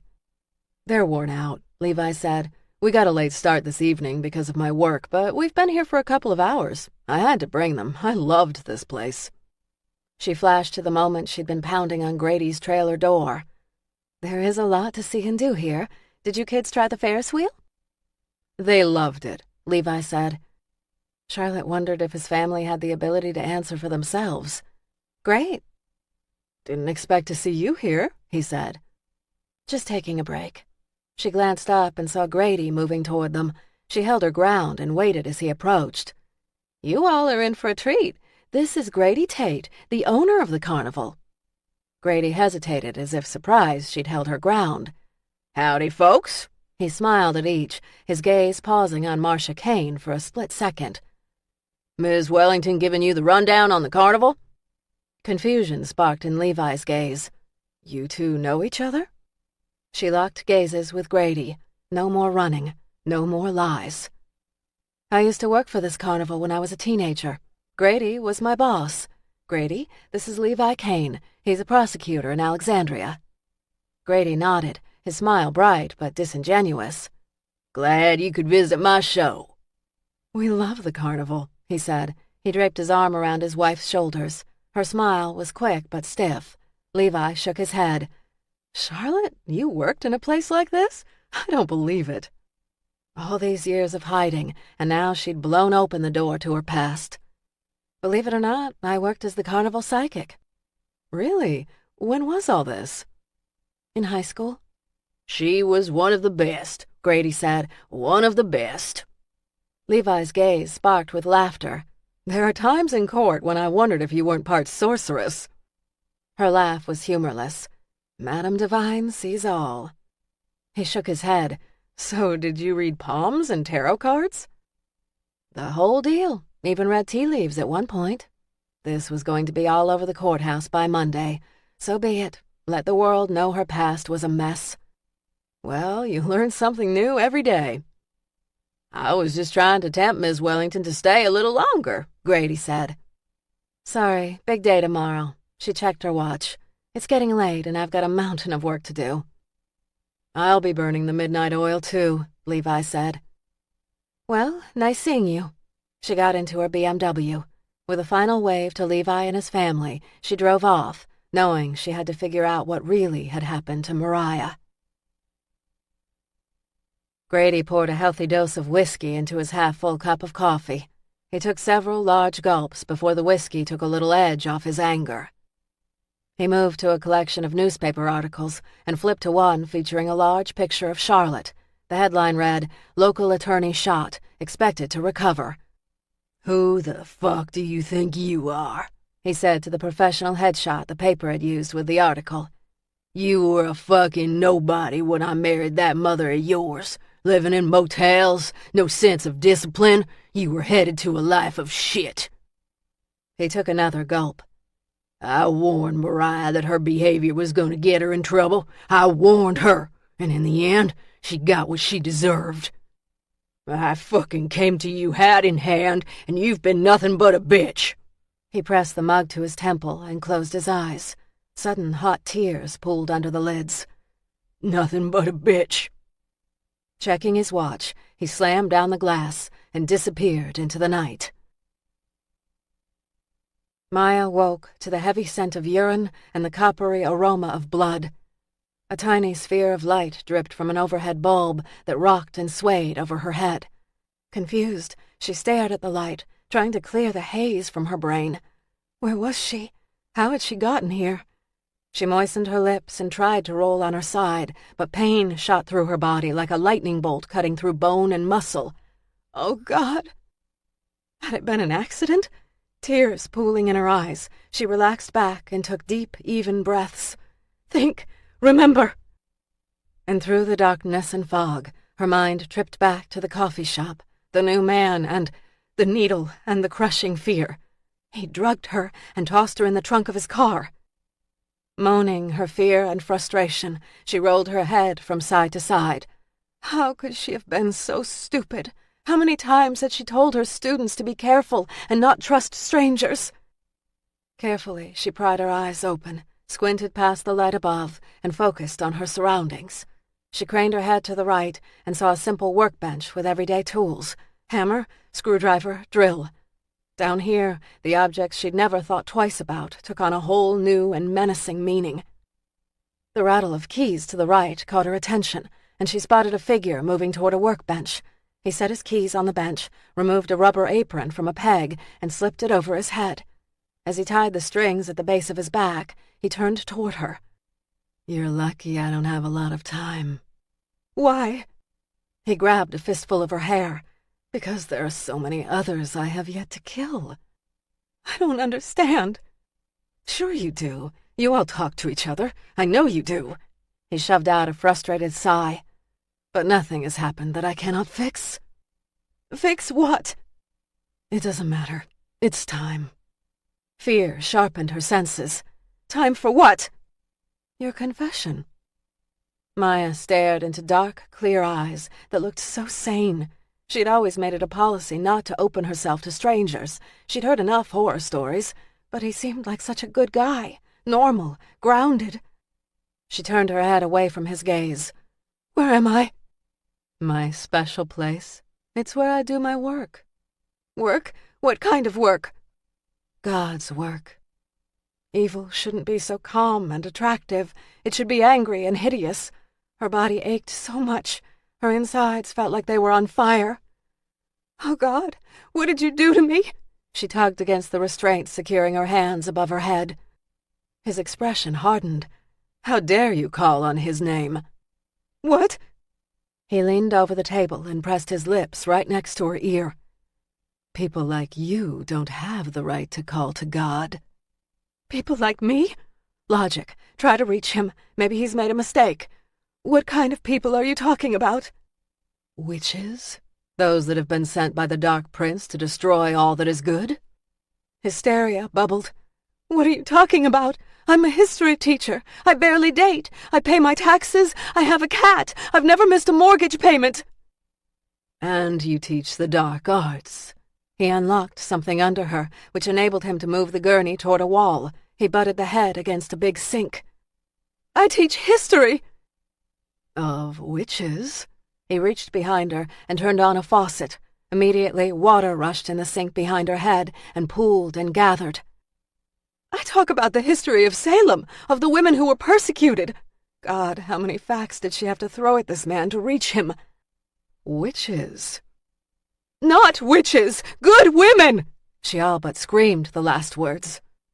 "You say they were good women. But after we've finished here tonight, I'd wager you will see it all very differently." "What the hell are you going to do to me?" Her heart hammered so hard in her chest, she truly thought it would burst through her ribs. He carefully rolled up his sleeve, and then slid his hands into gloves. "Let's find out right now." Her brain scrambled to keep him talking. If he were talking, he wouldn't be doing what he was going to do. Keep him talking. "Who are you?" "I'm a witch hunter. I find women like you and expose them for the evil they are." "I'm not evil." "Yes, you are." He pushed another something underneath her, and this time the gurney didn't roll, but inclined. He tilted the edge back, forcing her head to dip. She clenched her fingers into fists, and water from the sink rushed around her head and then her cheek. The water teased her mouth, and then the end of her nose. Panicking, she closed her eyes and sucked in a deep breath just as her head went below the surface of the water. Her heart pounded in her ears as she struggled not to lose her cool and hold her breath. She'd been a swimmer in college. Once, she'd swum the length of the pool underwater. How long had that taken? 30 seconds? A minute? She counted. 1, 2, 3. Her heart pounded faster and faster. The jugular in her neck throbbed. She tightened her fingers into fists as if she were holding on to an invisible ledge. A rush of noise flooded her ears as her body begged for air. And when her lungs could be denied no longer, she opened her mouth and on reflex inhaled. Water rushed into her mouth and lungs. Her eyes popped open, and through the inches of water separating her from life, she saw his face. He studied her features closely. No humor, no joy, just watching. She tried to cough and gag, but it drew more water into her lungs. Her heart skipped a beat. Her vision blurred and then turned gray. She could only think that this was a foolish way to die. So stupid. She'd always been so careful. And then the blackness came, and her hold on life slipped. Maya drifted toward death. Her next impression was of sucking in a lungful of air. She lay on her side, and someone was patting her on the back. Water drained from her mouth. She breathed in long, deep breaths and blinked. She was alive. She was alive. When the coughing ended, she rolled on her back, savoring a sense of relief that she'd never known before. Someone had stopped this madman and saved her. Saved her! She blinked and focused, ready to thank her savior. But when her gaze sharpened, she didn't see a white knight. She saw the hunter, whose blue eyes still held a mixture of curiosity and determination. The elation vanished as quick as a balloon pricked by a sharp needle. "Why?" she whispered. Her throat felt raw and her chest ached.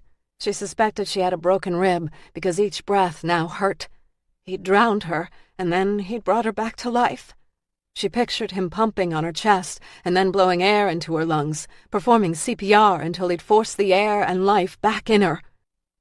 "Are you evil? Are you a witch?" he said. "What? I don't understand." "Are you a witch?"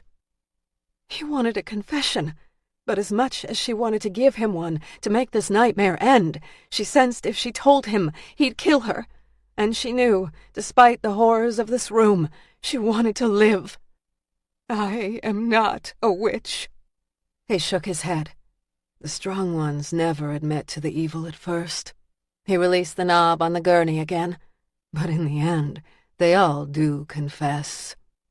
Terror burned through her body. She glanced over at her shoulder, and he slowly tipped her toward the water.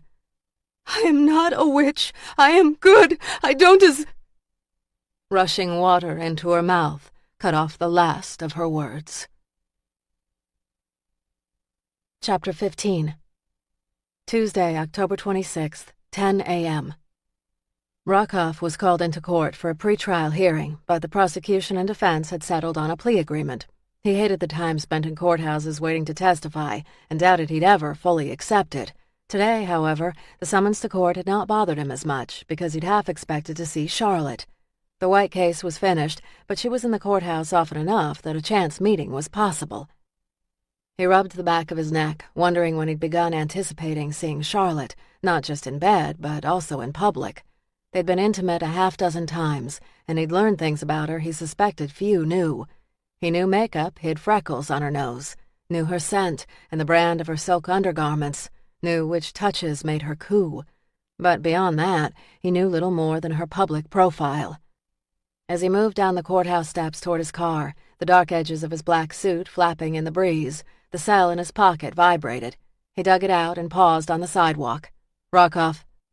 "I didn't think I'd get you." "Sinclair, they released me. Plea agreement." "This the stabbing on Van Dorn?" "Yeah." "What was the deal?" "Manslaughter, 10 years. She snorted. "I don't agree, but no one asked me." He laughed. "Me either." Papers rustled in the background. "So now maybe we can get some real work done." "Would be a welcome change." He wanted to forget about the stabbing on Van Dorn, which in his mind was premeditated murder, and he wanted to forget about Charlotte. What do you have?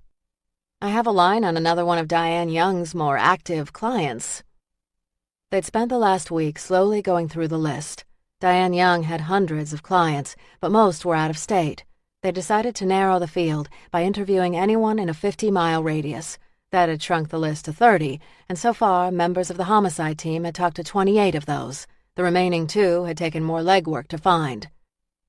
Most had been infrequent customers who'd hired Diane on a lark or for pure entertainment. A handful were hardcore believers in her psychic talents and consulted her on everything from new jobs, lovers, or trivial crap such as the best time to take out the trash. Sad cases as far as he was concerned. Who did you find? Victor Ingram. He put on his sunglasses and, glancing both ways for traffic, crossed to his black cruiser. He's the one that did time for robbery? One and the same. He's been a hard one to track down, but he did check in with his parole officer today. He was sick, he said. Wasn't real forthcoming about what made him sick, but he's back at work today. He slid behind the wheel of his car. The sun had warmed the leather, and the heat eased his tense back. Too many nights at his desk and not enough exercise took its toll on him. In his 20s, he never had aches and pains. Now he did. He still blamed it on college rugby, not age. Where is he now? Works at a garage in Leesburg. He fired up the engine. I'll be by the offices in 15 minutes. We can head out there now. Roger that, boss. He hung up, pulled into traffic, and wove through the city streets. The drive from the courthouse to the police station took 20 minutes. When he pulled up, Sinclair was waiting. She slid into the passenger side and rubbed her hands together. Winter is on its way. It's 65 degrees, hardly a cold snap. She shrugged. The cold gets to me more these days. You shouldn't have taken those 2 weeks in Florida. They spoiled you. Sinclair shrugged. I could get used to a life in the tropics on a beach easily. He chuckled. You'd go insane, and you know it. Maybe, eventually, but I'd sure love to see how long it would take for the good life to bug me. 1 month, max. You have little faith. You're type A, Sinclair. You don't rest well. He maneuvered into traffic, which fed into the Beltway, the main highway artery around the Washington, District of Columbia metro area. The westward drive to Leesburg took 40 minutes, which in the District of Columbia time was great. Rush hour traffic, weather, or a fender bender could easily double or triple the drive. They found Randall's garage on Route 7 on the outskirts of Leesburg near a strip mall. Randall's was a 1-story brick building with 2 garage bays, an office with a large picture window, and a couple of gas pumps out front. At one point the brick had been painted white, but time and weather had dulled the gloss and chipped the finish. A fluorescent sign in the picture window blinked Randall's Garage in bright orange. Rockoff parked on the side of the building next to a row of cars that appeared to be in the queue for service. The detectives got out of the car and walked to the front office, where they found a tall, slim man behind the register. Of Middle Eastern descent, the man had ink-black hair graying at the temples, and his shoulders had hunched in a pronounced stoop, as if he'd spent a lifetime bent over a car engine. When the detectives entered, the man glanced up, his gaze turning from curious to suspicious. "May I help you?" Perfect grammar blended with a thick accent, suggesting he had been in this country many years, but had spent a good bit of his early life overseas. Rockoff removed his badge from the breast pocket of his suit. "My name is Detective Daniel Rockoff. I'm with the Alexandria Police." Sensing the man's anxiety, he avoided using homicide department. When people realized he was investigating a murder, they immediately tensed. "This is my partner, Detective Jennifer Sinclair." Sinclair pulled out her badge and offered a fleeting smile. Warm and fuzzy was not her forte, and a lukewarm smile was a good effort for Sinclair. "Hello?" The man nodded.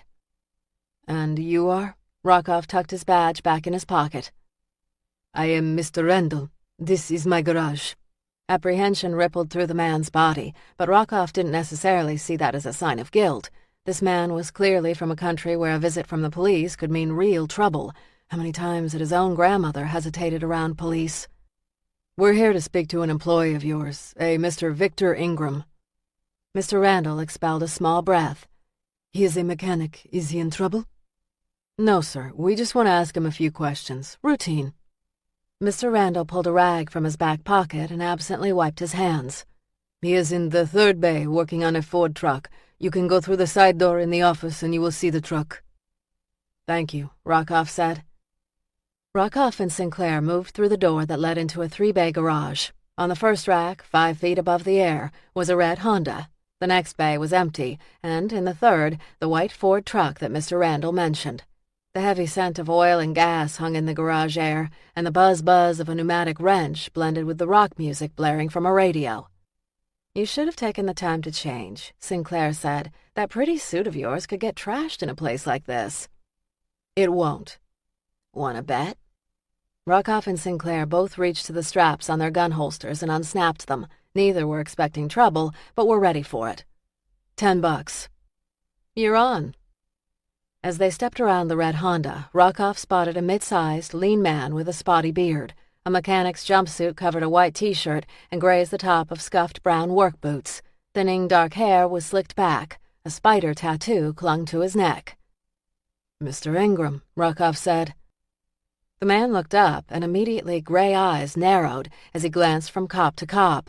Ingram dropped the wrench in his hand and bolted to the other side of the Ford and out the front bay of the garage. "Shit," Rockoff said. Reacting instantly, Rockoff ran out the front bay. Sinclair, on his heels, reached for the radio on her hip and called local police, letting them know they were pursuing a suspect. A car pulling into the lot cut between Rockoff and Ingram, forcing Rockoff to stutter step sideways around the back side of the car. The delay allowed Ingram to put several more yards between them. Ingram ran across the asphalt parking lot toward Route 7, the 4-lane artery that ran into town. The traffic was light enough for him to cross the first 2 lanes of traffic, but the heavy flow headed west stopped him in the median strip filled with tall grass. He glanced back at Rockoff, who dashed toward Route 7. "Mr. Ingram, police, stop!" Rockoff shouted. Ingram glanced at Rockoff and then at the traffic headed toward him. He seemed to weigh the dangers of the police versus being hit by oncoming traffic. He ran into traffic. Car horns blared, brakes squealed. Ingram narrowly dodged a sport utility vehicle and with no other choice turned on his heel and ran back toward the median. He cut right when he saw Rockoff. "Son of a bitch," Rockoff muttered. He chased Ingram up the median. With each step, Rockoff closed in on Ingram, and when he was within feet, he lunged forward and grabbed the guy by the collar. Fabric in his suit ripped as he yanked Ingram to the ground. He quickly rolled the guy on his belly and put his knee into the small of his back as he reached for the cuffs on his belt. When Ingram struggled, Rockoff shoved his knee harder into the guy's spine until pain forced him to still. "You're fucking breaking my back!" "Stop resisting." Sinclair arrived as Rockoff clicked the handcuffs in place and hauled Ingram to his feet. "Backup is on the way." Rockoff nodded, his teeth gritted. "Good." When traffic in the eastbound lane cleared, the trio crossed the road. 2 Leesburg police squad cars with lights flashing arrived just as they reached their car. A uniformed officer from each car got out and moved toward the detectives. The first to reach them was a short officer with broad shoulders and a thick black mustache. He appeared to be in his mid-40s. He introduced himself as Parker, and the other officer, a tall, slim man with auburn hair and freckles, as Adams, who couldn't have been older than 25. Officer Parker glanced between Sinclair and Rockoff and then at Ingram. "And what has Mr. Ingram done to warrant your attention?" Rockoff glanced at the grass stain on his jacket and swallowed an oath.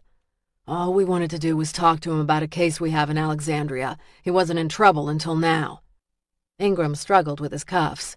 "These are too tight." "Too bad," Rockoff said. Sinclair met Parker's amused gaze. "So how is it that you know Mr. Ingram?" "He's been known to get a little loud when he drinks. Since he's been in town the last 6 months, we've had the opportunity to meet him a few times." "I ain't never been arrested," Ingram said. Parker shrugged. "Looks like you managed it now. Parole board is gonna love you." "I didn't do nothing." Ingram tried to twist free. Rockoff jerked up on the cuffs until Ingram stilled. "So Mr. Ingram is involved in one of your cases," Parker said. "A homicide," Rockoff said. "Shit!" Ingram's head jerked around. "I didn't kill nobody." "Why'd you run?" Rockoff said. Ingram grunted as he strained against his handcuffs. "Because you look like the fucking mafia?" Sinclair glanced at Rockoff. She often joked that he looked like a wise guy when he wore his dark suit. "We're investigating the murder of a woman named Diane Young. She was tortured and then drowned. She ran an internet site called Beyond, and Mr. Ingram was one of her biggest customers." What was she selling? Parker said. Horoscopes and tarot reading, Rockoff said. Parker chuckled. What do you need to know from the great beyond, Ingram? Ingram frowned. I was getting picks on the horse races. I tried her the first time just for fun, and when I won, I kept coming back. Turns out she was right more than she was wrong, so I kept coming back. Sinclair arched a brow. So how much did you end up losing? Ingram scowled. I'm down $6,000. I had to hawk my watch and sell my car, but that's only because she didn't answer my email, and I was on my own for the last race. Where were you last week? Rockoff said. I was down south at Colonial Downs near Richmond most of the week. Ask Mr. Randall. He nearly fired me for lost work, and I got stubs all over my apartment that shows I placed bets that day. We will check it all. We can hold him while you check his story, Parker said. I ain't done nothing, Ingram said. You ran, pal, Parker said as he took hold of the guy's cuffs. Should not have done that. But he looks like the fucking mob, Ingram complained. He's got collection written all over him. I identified myself as police, Rockoff said. Parker shrugged. Should have listened to him. Like the mob never lies, Ingram complained. Rockoff waited as Parker switched a set of his cuffs for Rockoff's. Where do you live, Mr. Ingram? On Route 15. I share an apartment with a few guys. Will you give us permission to search your place? Sinclair pulled a notebook from her pocket. Shit, yeah. I didn't kill nobody. My keys are in my back pocket. Parker fished out the keys and handed them to Rockoff. Ingram supplied the address, and after a quick update with Mr. Randall, the detectives went to Ingram's apartment. The apartment was located in a beige cookie-cutter complex within a 3-story building. They found Ingram's apartment easily and opened the front door with the key he'd provided. The stench of old pizza and garbage greeted them. Damn, Sinclair said, raising her hand to her mouth. It smells like something died in here. Rockoff had removed his suit jacket when they'd gotten out of the car and rolled up the sleeves of his white dress shirt to his forearms. He flipped on the light, and they surveyed the main living room, furnished with a third-hand green couch, a couple of folding chairs, and a widescreen television resting on box crates. Trash, pizza boxes, dirty clothes, and beer cans littered the room. Ingram said he shares with 2 other men. Likely we're just smelling filth. It amazes me how people live. Rockoff jingled Ingram's keys in his hands. I thought you said you never met an iron you liked. Hey, I might have a few wrinkles, but an extra spin in the dryer takes care of that, and my stuff in my apartment are clean. This is gross. We've seen worse. They moved toward the center hallway to the back bedroom that Ingram said was his. A flip of another light switch revealed a mattress, no box spring, a rumpled quilt, and a pillow. Ingram said to look for his black jeans. His lucky jeans. Shit. Sinclair slipped on rubber gloves and then moved to a pile of clothes. With thumb and index finger, she lifted a pair of jeans. Maybe his luck would be better if he washed them once in a while. Rockoff donned his own gloves and dug into the pocket. He found a few rumpled dollar bills, a couple of pennies, and gum wrappers. It wasn't until he got to the back left pocket that he found the betting stubs. Looks like he bought tickets on Monday, Tuesday, and Wednesday, week before last. He was at Colonial Downs? That he was. It's a 2.5-hour drive from that track to Alexandria. A man could drive back and forth if he really wanted to establish an alibi. Diane appears to have been held for several days. Rockoff dug deeper into the pocket and came out with another stub. Friday, and the timestamp is about the time Diane met our man in the van. And here's another stub for Monday. I'll call the track and have them pull surveillance tape and confirm it was Ingram who bought the ticket. Sounds good. Sinclair shook her head. The witch tattoo keeps coming back to me. What was the point of that? He dropped the pants and scanned the room for anything else that might tell him more about Ingram. The visual sweep, including a horse race poster and stacks of race bulletins, simply confirmed that Ingram's spare time was spent at the tracks. I don't know. Sinclair moved to a second-hand dresser and studied the collection of beer bottles, rumpled receipts, and loose change. Maybe we should ask your pal Charlotte Wellington to look in her crystal ball and tell us what happened. Rockoff raised his gaze from a collection of well-read porn magazines on the edge of the bed. What are you talking about? Sinclair grinned. There was a little buzz about her at the station this morning. Fact, I'm surprised you didn't hear it at the courthouse. Spit it out, Sinclair. Annoyance snapped at the sing-song tone in her voice. She picked up on the irritation, but it simply sparked delight in her gaze. Apparently, she ran into Kane last night at the carnival and told him she used to work at Grady's Carnival as a psychic. Out of the dozen past biographies he'd imagined for Charlotte, he'd never landed anywhere close to that one. Didn't take Levi long to spread the word, assuming it's true. You know how it goes. Alexandria is a big, small town. He likely told a few folks, and they told a few. There are enough in law enforcement who aren't crazy about the high and mighty Miss Wellington and are happy to gossip about her. He straightened and rested hands on hips. You don't like her. How can you tell? Was it the way I choked a little on her name? Rockoff moved out of the room. What's your beef with her? It's not personal. I mean, she's professional, and you know where you stand with her, but she's a defense attorney, and I don't like them as a general rule. Everyone has a right to a defense. So they tell me.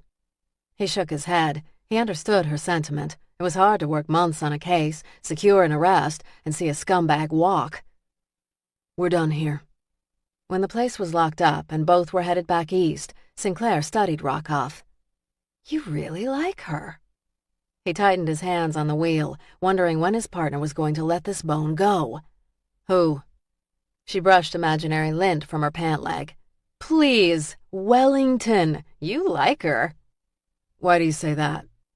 'Cause I've heard you bitch about defense attorneys before, but never Miss Wellington, and we all have a right to a defense. Shit, you've never said that. She's smart, owns a successful business. I respect that. She snorted. You like the way she fills out a tight skirt better than her brain. True, but there was so much more to her. What's with you trying to hook me up with her? You were busting my balls about her the other day. She folded her arms over her chest. Because it takes a lot to get a reaction out of you, and when I mention her, you become a wind-up toy with a hair trigger. All I have to do is sit back and watch the show. Sinclair, if anyone needs romance right now, it's you, not me. You need a life. She shrugged. True, so very true. But until I do get a man, I can live vicariously through your relationships. I don't have a relationship.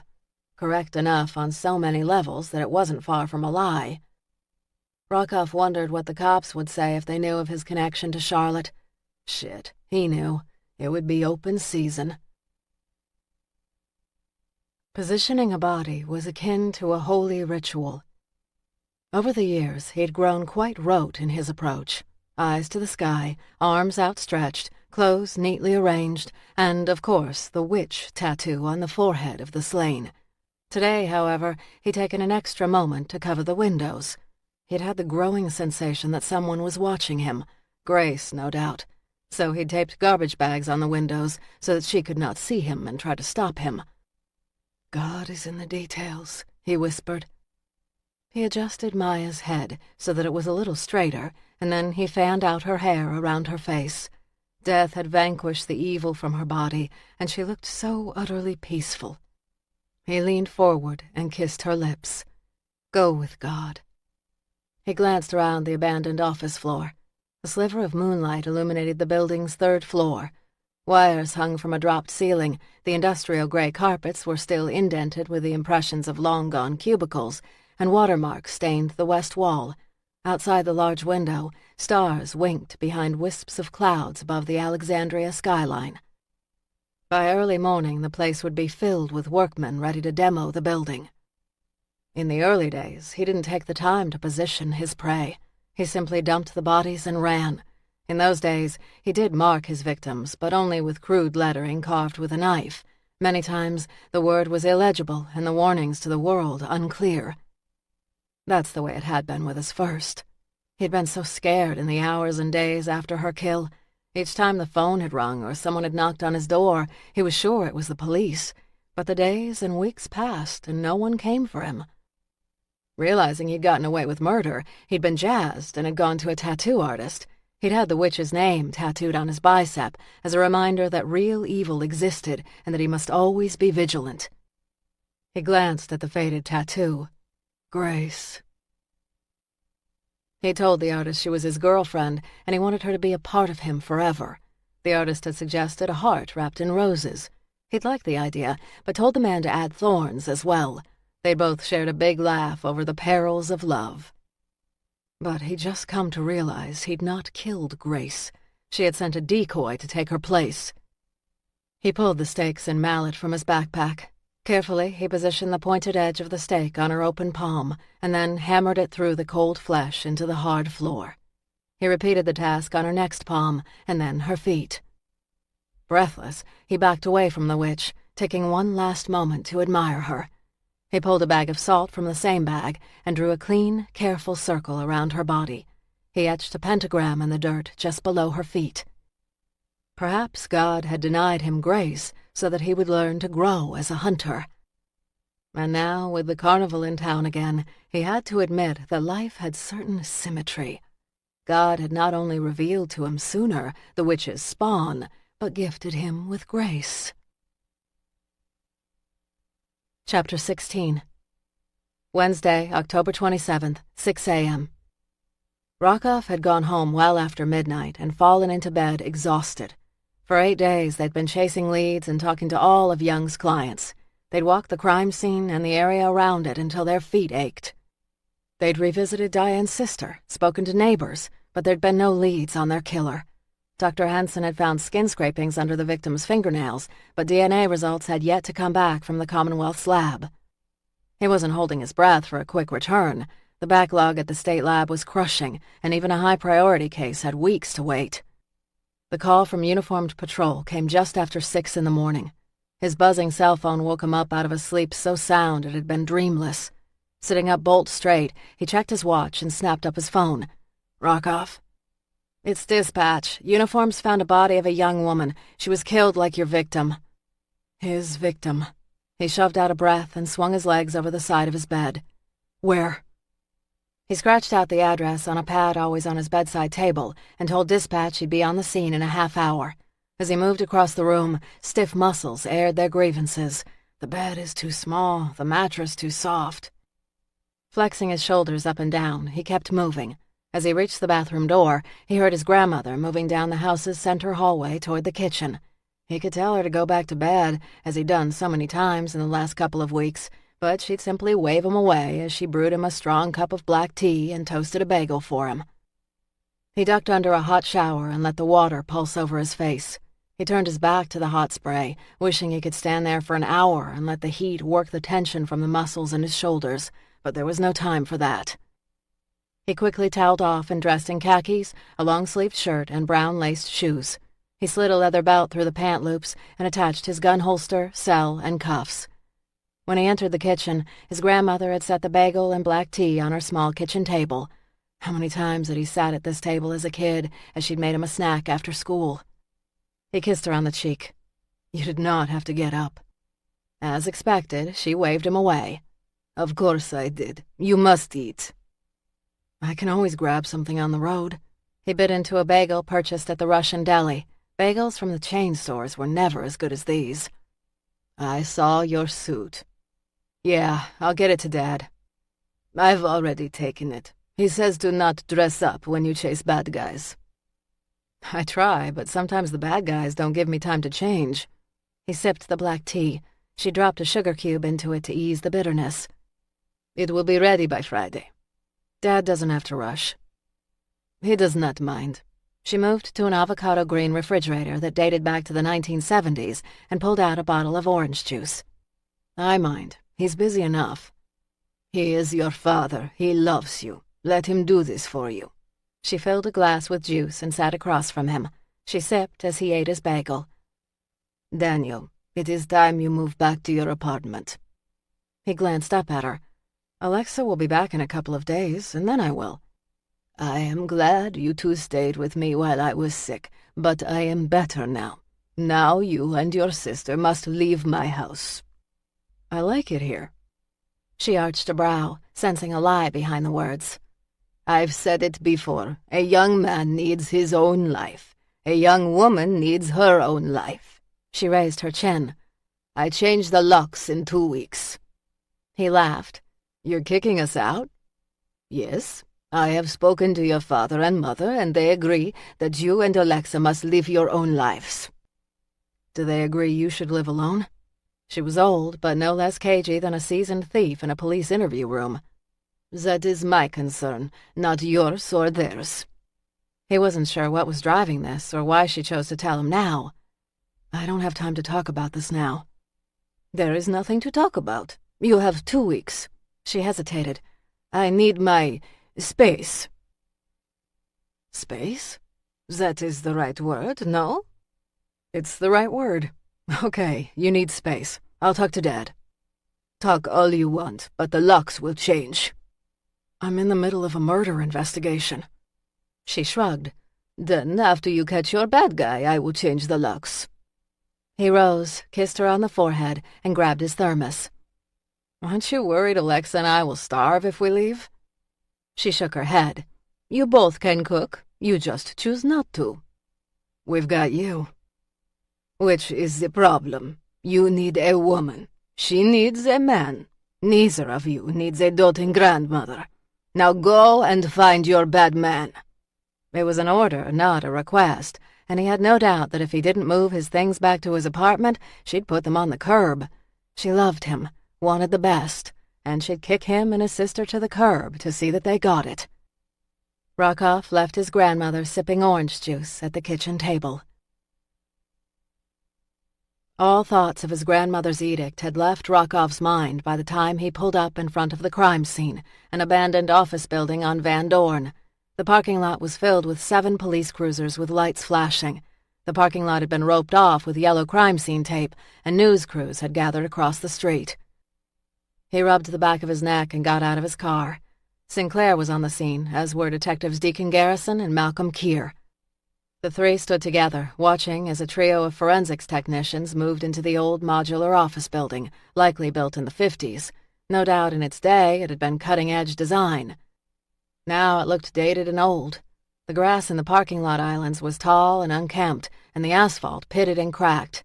A large, weathered, "For Sale Lease" sign lay by a demolition dumpster. Now the land was worth more than the structure. Rockoff nodded to Sinclair as he approached Garrison. "What do we have?" "A woman murdered. No signs of a gunshot or knife wound. Water in the mouth." "Drowned?" "No signs of a fatal wound, but I'll leave the final verdict to the medical examiner," Garrison said. Tension crawled up his spine. "Was her body positioned like the first woman?" "Yes. She was placed on her back, arms and feet extended and staked, salt ring around her body, tattoo on her forehead." "Which?" "Yes." Garrison nodded toward the press. "The brass is going to be pushing us hard on this one. 2 women murdered in less than 2 weeks. Rockoff glanced at the television news vans and the camera crews rolling film. "Have you made a statement?" "Not yet," Garrison said. "I'd like to have more to say." Rockoff rested hands on his hips. "Did the victim have any identification?" Sinclair moved up from behind him, her notebook flipped open. "None. Forensics is rolling prints. We're hoping for some kind of match." "Any missing persons reports?" "None that match her description, but that could change." Garrison frowned. "All right, you 2, go have a look. I'll talk to the press. Find me a killer, people." Rockoff and Sinclair ducked under the yellow crime scene tape and donned rubber gloves and paper booties before they entered the building. Rockoff glanced up at a surveillance camera posted by the front door and noted someone had spray-painted black paint on the lens. "This son of a bitch is really thinking this through." He turned and surveyed the buildings around them. "He couldn't have gotten them all. We'll need to visit every building in the area, and if they've got cameras, watch their tapes." "It's like finding a damn needle in the haystack." They climbed the stairs, passing several uniformed officers on the way up to the 2nd floor. The 3rd floor was a large, wide-open box illuminated by large fluorescent ceiling lights. Red crime scene tape, which forensics reserved for the most sensitive areas, greeted them. The detectives moved to the edge of the tape, where Polly stood just inside the room, snapping photographs. Polly, still aiming his camera, said, "Your boss has already been here." "We saw him." "And he told you the killer has a distinct pattern. This crime scene is very similar to the last scene." "Yeah." The technician stepped aside, so Rockoff and Sinclair could look into the room. The victim lay in the center of the floor, positioned on her back, limbs outstretched and staked to the ground. Fully dressed, her hair was splayed out behind her head, and a ring of salt encircled her body. Pentagrams were drawn on 2 of the walls, and 3 large glass windows had been blocked off with large plastic garbage bags and duct tape. He moved into the room and stared at the woman's face. She had a wide-set jaw, high cheekbones, and dark hair. She had not been stunning, but pretty. She appeared to be in her mid to late 40s, wore a blue peasant skirt and loose-fitting white blouse and jean jacket. The word witch had been tattooed on her forehead in careful block letters that measured an inch high and an inch wide. Rockoff forced out a breath. The skin on the forehead is thin. I know, pretty fucking painful. Sinclair was careful to keep her emotions checked, but there were moments when her anger bubbled to the surface. Covering the windows is different, Rockoff said. Maybe he wanted more privacy, Sinclair said. Or he's scared. Let's hope.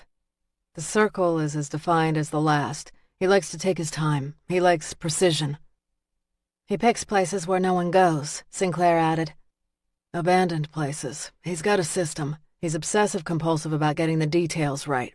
He stared at the neat circle. He's done this before, Diane Young. There've been no VICAP hits. VICAP was the Violent Crimes Database. Though effective, it wasn't foolproof because not every jurisdiction inputted crimes into the system.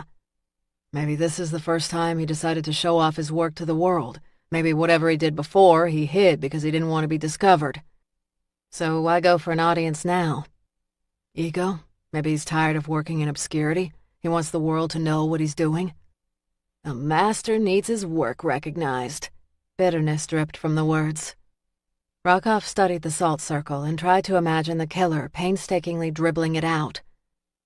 He had more control over this scene. Think he needs more control? Rockoff nodded. If he thinks he's slipping, sure. Control is important to him. Control and attention. I'm wondering if something has changed in his life. Maybe he lost a job, his girlfriend broke up with him, or he's sick. Or his boss yelled at him, or his dog died. It could be a million reasons. These guys don't need much of an excuse to do what they do. You're right. He stared at the blacked-out windows. But something has changed for him, and I'm willing to bet it's fairly drastic. First, he goes public with his kills. Second, he's getting more precise with his crime scene. This is more than ego. This is anger. Add a woman in his life? It would be my guess. She shoved out a sigh. We need to find out who Jane Doe is as soon as possible. I agree, and I'm going to resubmit to the Violent Crimes Database system and see if I get a hit this time. I'm also putting heat on the forensics lab. I want the DNA put in combined DNA index system sooner than later. Detective Rockoff? Polly called out. Rockoff glanced back to find the technician holding up a small orange ticket stub. What is that? Found this in her pocket. It's a ticket stub from the carnival. Does it have a date? 4 days ago? Thanks. He looked at Sinclair. That's 2 for 2 in the carnival. We need to figure out where the carnival has been in recent years and check the jurisdictions to see which ones might have had murders not submitted to the Violent Crimes Database. The carnival visits a lot of small rural areas. This area is the big exception. Smaller localities don't always input into the Violent Crimes Database, which might explain the lack of hits. Once you get their travel schedule, we'll check with the jurisdictions directly. Want to talk to Grady again? I sure do. Rockoff thought about the grizzled old man, who he suspected lied as easily as he breathed. But I think what I'm going to do is talk to Charlotte Wellington. Why her? If your gossip is true, Sinclair, and she is linked to the carnival, she might have some interesting information. What about Sooner Tate? He thought about the lifestyle focus on Sooner. Effective for public relations, but reckless when it came to the girl's safety. You talk to her. I'll talk to Charlotte. Chapter 17. Wednesday, October 27th, 9 a.m. Knowing Charlotte would likely be at her office, Rockoff headed to the offices of Wellington and James. He rang the front bell and waited for the receptionist to buzz him inside. Detective Rockoff, the receptionist said. She was in her mid-50s and wore a dark dress, matching headband, and flats. You know me, but I'm afraid I don't know you. I'm Ms. Wellington's secretary and basically manager of all things that have to do with Wellington and James. Call me Iris, and I know you, Alexandria Police. He'd heard Charlotte had hired a top-notch assistant with an uncanny memory for names. Is Miss Wellington here? She is. You'd like to see her? I would. Be right back. She vanished down a carpeted hallway, giving him time to study the reception area. The place was sleek and had a moneyed, old-world feel that fit the public Charlotte. She'd always carried herself as if she'd been raised with a silver spoon, and it still amazed him that she might have grown up in a carnival. Perhaps this place, like the carnival, was just an elaborate set designed to support the fantasy. Detective? Charlotte's smooth, clear voice had him turning from a Hunt country painting toward her. She wore a black pencil skirt, white fitted blouse, heels, and the pearls she'd had on the last time they'd made love. She swept her hair into a French twist, accentuating her long neck and high cheekbones. Miss Wellington. Suspicion darkened her eyes. What can I do for you, Detective? Is there someplace private we can talk? Green eyes grew wary. Why? You'll see. A narrowing of her gaze told him she wanted to give him the bum's rush. She wasn't comfortable. Was she simply busy or embarrassed by his visit? Just the idea he embarrassed her set his nerves on edge. And so he waited, determined not to budge an inch. This can't wait, she said. No. In the past, when they were alone, he'd allowed her to run the show. However, this was no game, and he called the shots. Sensing the steel in his resolve, she nodded. In my office. He followed her down the hallway to the back office. It didn't appear to be the largest of the offices, but it was the most private and remote. She'd placed a large decorative screen behind her desk that blocked the view of the street. Was that a holdover from her attack 3 years ago? She closed the office door and motioned for him to take one of the club chairs in front of her antique desk. Have a seat. He waited until she'd moved behind him and took the seat behind her desk before he sat. Taking up a defensive position? She knitted her long manicured fingers together. Do I need to? 5 feet and that damn desk separated them, but it might as well have been 1,000,000 miles and a brick wall. I heard through the grapevine that you used to work for the carnival. Surprise and then acceptance crossed her face. She raised a brow. Is that the latest gossip about me? Is it true? She hesitated. Does it matter? I have a second victim. There might be a link to the carnival. Her face paled. Oh my God, I didn't know. No one does yet. What does the murder have to do with me and the carnival? Always the attorney scoping the lay of the land before you answer. Second nature. She shrugged. It's true, I grew up in the carnival. He sat back in his chair, realizing this was the first bit of personal information she'd acknowledged. You cultivate the impression that you come from a very different place. She released a breath. It was deliberate. Why pretend to be something you're not? Her gaze narrowed. Did you come here to quiz me about why I don't talk about my past? Because if that is the case, I've got too much work to stroll down memory lane right now. He made no move to rise. There is a method to my madness. Why the deception? Why do you care? He managed a grin that wasn't so friendly. Humor me. She offered a small shrug. I wouldn't exactly call it a deception. I wanted to go into defense law and discovered back in law school that the people with money like to work with people who have money. I figured out the nuances of being from a certain world and embraced them. Spoken like a defense attorney. I've never lied about my credentials on my curriculum vitae. I don't mention high school, but I did graduate from George Mason and Georgetown. On scholarship? Partly. I also worked my butt off. Doing what? She sat back in her chair. I don't see where this is headed. It relates to a case, I promise. She pressed fingertips to her temples as if they now throbbed. Can you keep it to yourself? Sure, if it has nothing to do with the case. She released a breath slowly and then met his gaze. I was a stripper. I worked in a club called Gold's. If not for his own first-hand experience with the prim Miss Wellington, he'd have discounted the story. He knew under the ice was fire. I know the place, in the District of Columbia. That's right. I worked undercover there a couple of years ago. He'd watched the strippers, appreciated a few, but had not given any of them much thought at the time. Placing Charlotte on one of those stripper poles did not sit well with him. She seemed to read his disapproval. That would have been long after my time. How long were you there? 5 years, from 18 to 23. No one recognized you from those days?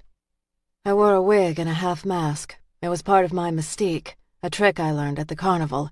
It also protected me from the embarrassing run-ins with professors and friends. Always hiding behind a mask. Not so much anymore. Did you have run-ins at the club with people you knew? I saw them. They didn't see me beyond the costume and act. She traced imaginary circles on her ink blotter. It's amazing how many people turn their noses up at places like Gold's and still slip by when the sun goes down. I'm not turning my nose up. Aren't you? I don't like the idea of any man leering at you.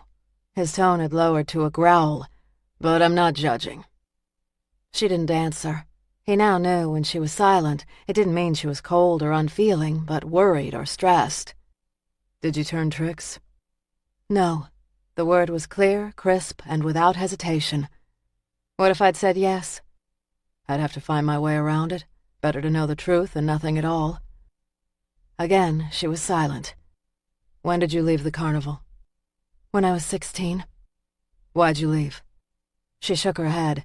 I've given you far more than I've ever given anyone. Now it's your turn to give back. Where is this going? I'm asking the questions.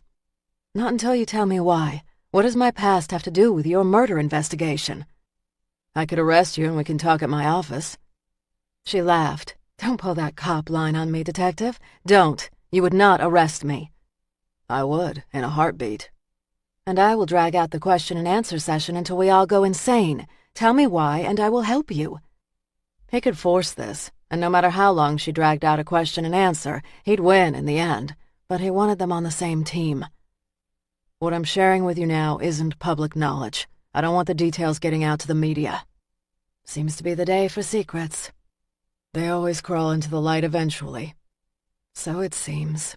She sounded resigned, sad even. Why the interest in the carnival? We found a carnival ticket stub in the second victim's pocket. The stub was dated 4 days ago. Her brows knitted. So both women were at the carnival? Yes. Have you talked to Grady Tate, the carnival's owner? Not yet, but I will. Right now I want to know what you know about the carnival. Charlotte stared at Rockoff. When it came to stone-cold stares, he easily matched hers. They both could be unreadable. She sat forward in her chair and pressed her fingertips to the desk. Do you think Grady has something to do with these women's deaths? I don't know. Could he have killed them? I don't think so, but I'm discovering there is a great deal that I don't know about Grady. Start from the top. How did you two meet? He married my mother. I was 8 and my sister Mariah was 9. We were living in a motel. Mom was waitressing when he came into her diner. They hit it off. He asked her to marry him, and she said yes. Just like that? My mother was quite impulsive. She was also quite moody. I think if she'd ever seen a real doctor, they'd have diagnosed her as bipolar. Grady met her when she was up and full of energy and life. She was a lovely woman and not even 30. Before I knew it, we traded the motel for Grady's trailer and were traveling around the country with his carnival. He's your stepfather? He was my stepfather. My mother died when I was 13. Is that when you left the carnival? I didn't leave for a couple more years. I stayed because I had no real place to go.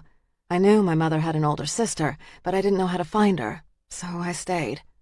Grady put my sister and me to work in the Madame Divine tent as the carnival psychic, just as he had our mother. We wore the same costume, but rotated shifts. His jaw tightened a fraction. You don't approve? A child should be in school. We did have a tutor of sorts within the carnival. She was good, but I quickly was asking questions more detailed than she could answer. She was good about getting me books to read, and when I finally was placed in a real school, I was on par with most of the kids. Why did you finally leave? She moistened her lips. Mariah drowned? I freaked out. I was sure someone had murdered her, but Grady kept telling me it was an accident. When I refused to believe him, Grady found my aunt and told me I could go live with her if I wanted to leave the carnival. I did. He leaned forward. Where did Mariah die? We were in Alexandria. It was the end of the season, as it is now. She went to work that night and never came back. She swallowed. Did Grady call the cops? She closed her eyes. He said he did, but I'm not so sure now. He's a liar. He pulled out his notebook. What was her full name? Mariah Angel Wells. What happened that last night? I drifted off to sleep. Sooner was less than a week old, and she was with me. I woke up to the sounds of a woman's screams. I bolted out of bed, checked on the baby, and then ran to Grady's trailer. He had just come back from somewhere. I told him Mariah was missing, and he organized a search party. They found her by a lake. Later, he said she must have fallen into the water and hit her head. You don't sound so sure. I believed him then, but I don't now. He's told me too many lies. She flexed her fingers on the mat like a starfish. In the days after Mariah's death, I kept hearing her screams in my sleep. Finally, I thought I'd go insane, so I demanded that he let me go live with my aunt. I also told him I was taking Sooner. He refused. How did you know? She grew up in the carnival, not with you. Grady told me he'd put her up for adoption. He said I was too young to raise a baby, and I knew she deserved a real home. He didn't respond. For the first time, he wondered if she did indeed come with far too many tangles and baggage. He just dug his way out of a mess with his ex. I wish now I'd taken her with me. The carnival was no place for her. I wanted to take her and raise her, and I knew Grady was a liar. I knew it, and still I let myself believe. How old were you? 16. So young to be a mother. I would have made it work. She reached in her desk drawer and pulled out the photo. She held it out to him, and he accepted the other side. For a moment, the yellowed photo connected them. This is how I remember Mariah. He took the picture. Sooner looks a lot like her. She does. She even sounds like her. Could Grady have killed Mariah? He really did adore her. I know he can lie and cheat better than anyone, but he loved Mariah. Women are often killed by people they know. I've read the statistics. She shook her head. We had a lot of people in and out of the carnival that summer. Any still around? A few. I saw them the other night. Are you sure you didn't wake to hear Mariah really screaming? Maybe she was killed near your trailer. She stiffened as if she'd never considered the option. All these years I assumed the screams were a dream.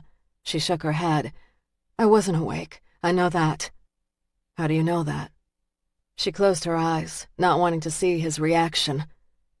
Because the dreams and screams have returned. When? The lack of censure had her raising her gaze. A few weeks. I thought it was because the carnival was back in the area and old stuff was getting stirred up, but they are so vivid. Who's Sooner's father? A boy in a small town in Franklin, Tennessee. When the carnival left Franklin, the relationship ended. Maybe he still had an interest in Mariah? No. He blinked. What was Sooner's father's name?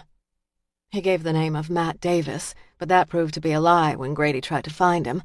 He'd come to the carnival with sweet lies, looking for fun, and no intention of ever being found.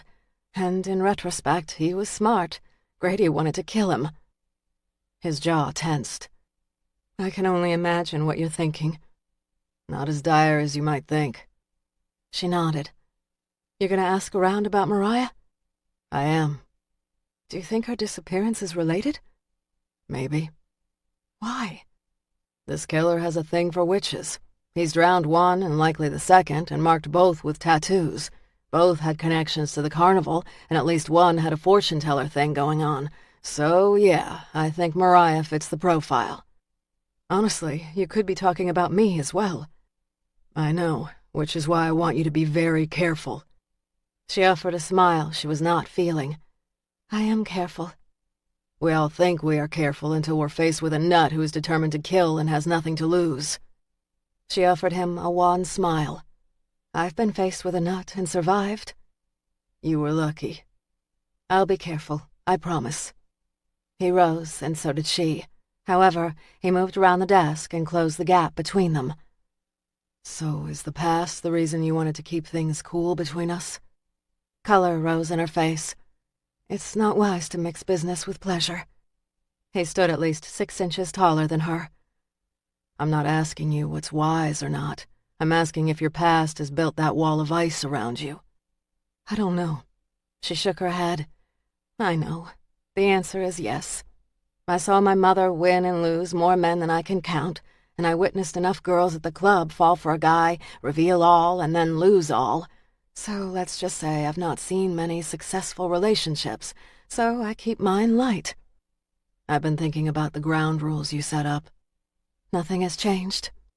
He cupped her chin in his hand. The touch was gentle but possessive.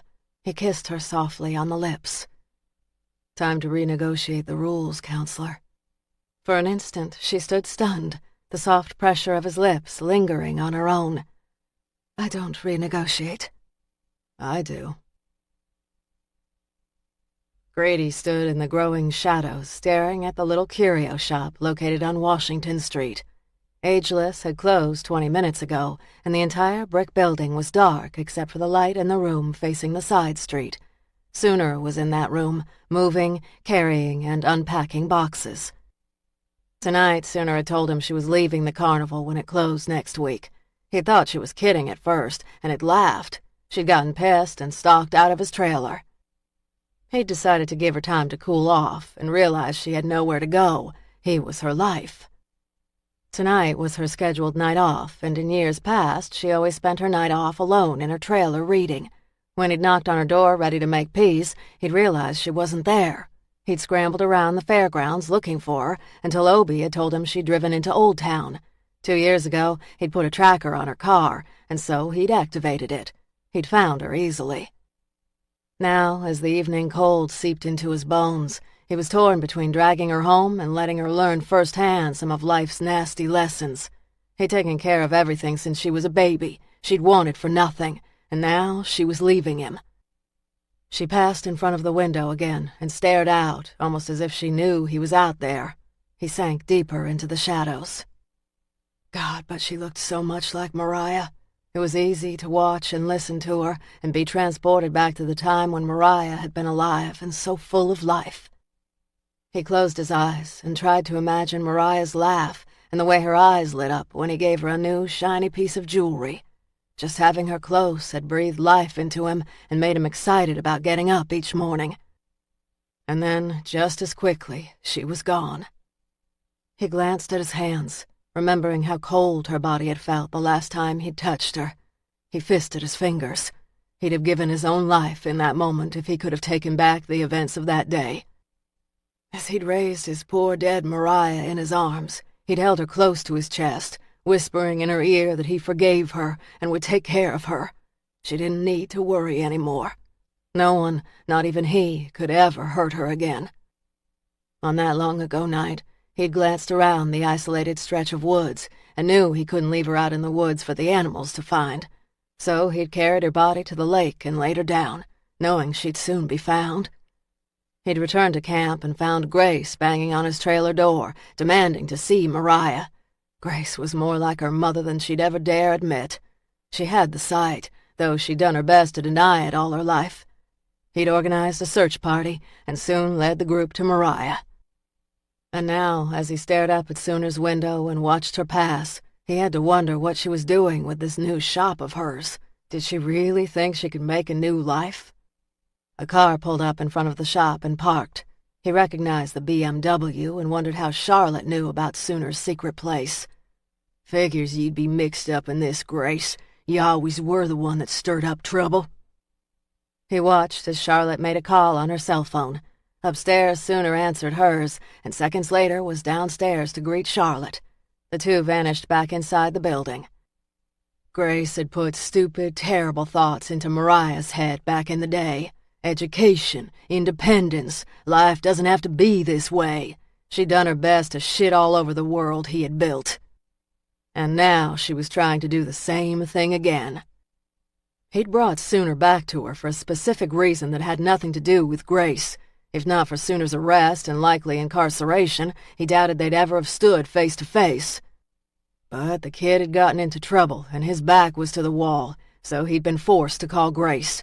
He'd not expected to find her so changed and so well, and her success had stuck in his craw.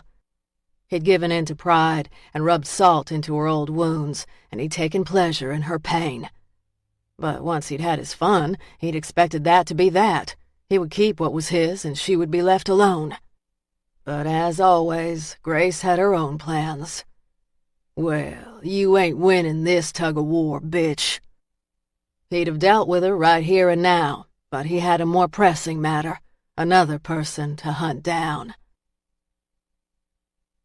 The smells of fresh paint mingled with the mugu gai pan, fried rice, and steamed veggies packed in Charlotte's takeout bag. The room was now soft purple. The color had softened the stark white and gave the room a warm and serene feel. The place looks great. Sooner wore her long hair up, a red sweatshirt now splashed with purple paint, and cut-off jeans. I'm really loving this place. Hey, I'm sorry things didn't end so well for us the last time. I seem to have a talent for irritating you. You piss me off. Charlotte shrugged. It's a talent. Sooner laughed. I can be pretty irritating as well. Charlotte relaxed, grateful they were back again on peaceful ground. I can see you've worked hard. So what's next?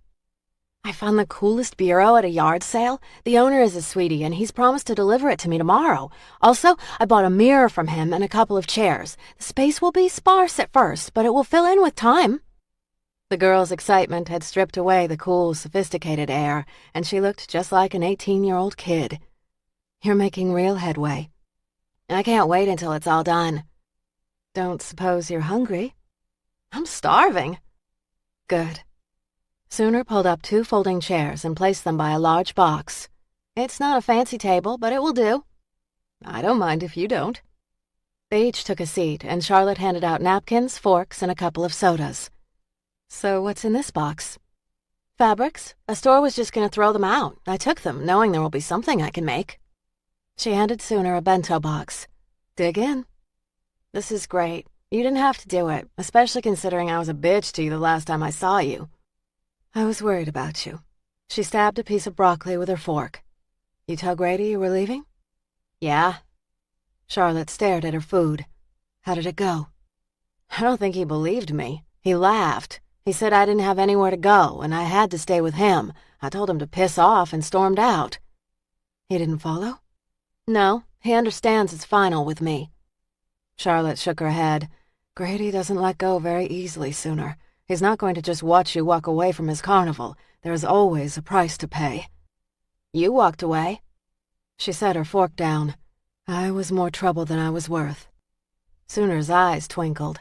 Really? Charlotte smiled. I can be a bitch, if you haven't noticed. No, really? Smartass. They both laughed and settled into a silence. Did he get along with Mariah? She kept her voice low and her gaze down. He liked her because she was beautiful, and she was sweet-tempered and so full of life. She could light up a room. I could be a handful. Why'd you leave? It was after Mariah died. I was having a lot of bad dreams and had to leave. For a long moment, neither spoke. I wanted to take you with me, but Grady said he was going to put you up for adoption. I thought he'd let us both go. I thought if I let him put you up for adoption, we'd both have a chance at a real life. Sooner stared at a forkful of food. Grady always said you didn't want me. Charlotte set her plate aside and laid her hand on Sooner's. 18 years of sadness threatened to overflow. That's not true. I always wanted the best for you. He swore you'd have a normal life. She shook her head. I should have known he'd have a trick up his sleeve. I should have tracked him down and followed up, but he swore. Sooner shrugged. Shit happens. Charlotte kept her hand on Sooner's arm. I'd like us to be friends. Sooner's gaze filled with frustration and sadness. Why? We're family. Tears filled her eyes, and several spilled down her cheek. She shook her head and looked as if she wanted to say something, but then rejected it. Did my mom love me? Tell her. Tell her. She loved you very much. She swiped away a tear. I think I've hated her all my life. She never hated you. For several minutes they sat in silence. Look, Sooner, I'm not so foolish to think we're going to come together like the Brady Bunch. The who? Never mind. I just want us to be close. No strings, just friends. Wouldn't it be nice to know you have someone to call if there's trouble? Sure, I guess.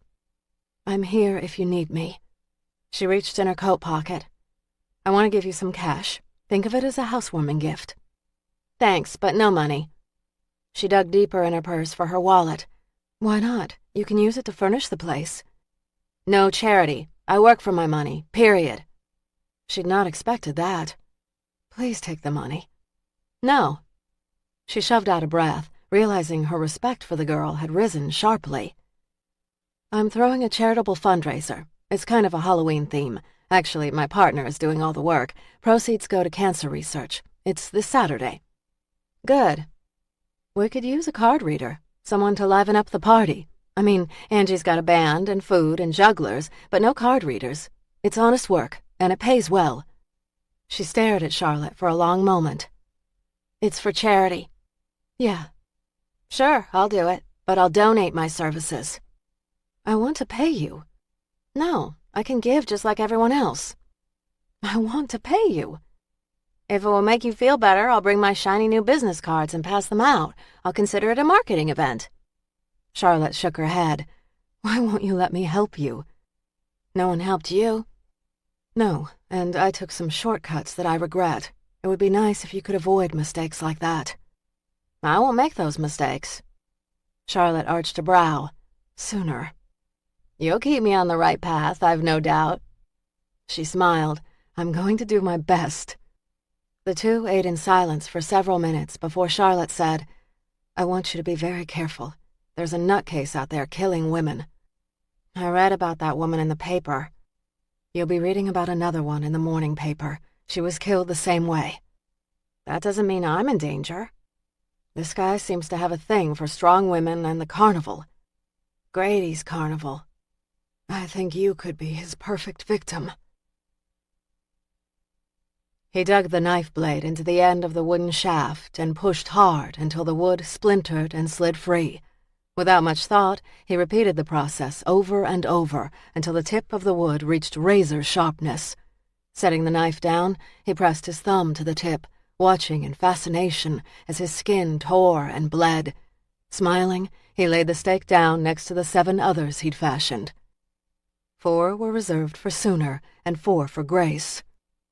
2 witches, 2 deaths. Excitement sent his heart gaveling against his ribs. Their deaths would be a great triumph that he would savor for a very long time. Drawing a breath as he stood, he wiped the blood from his thumb with a rag. As much as he wanted to stay in this room, sequestered with his thoughts and fantasies, it was time to focus on his life outside. He had another life with people who loved him, despite his dedication to justice.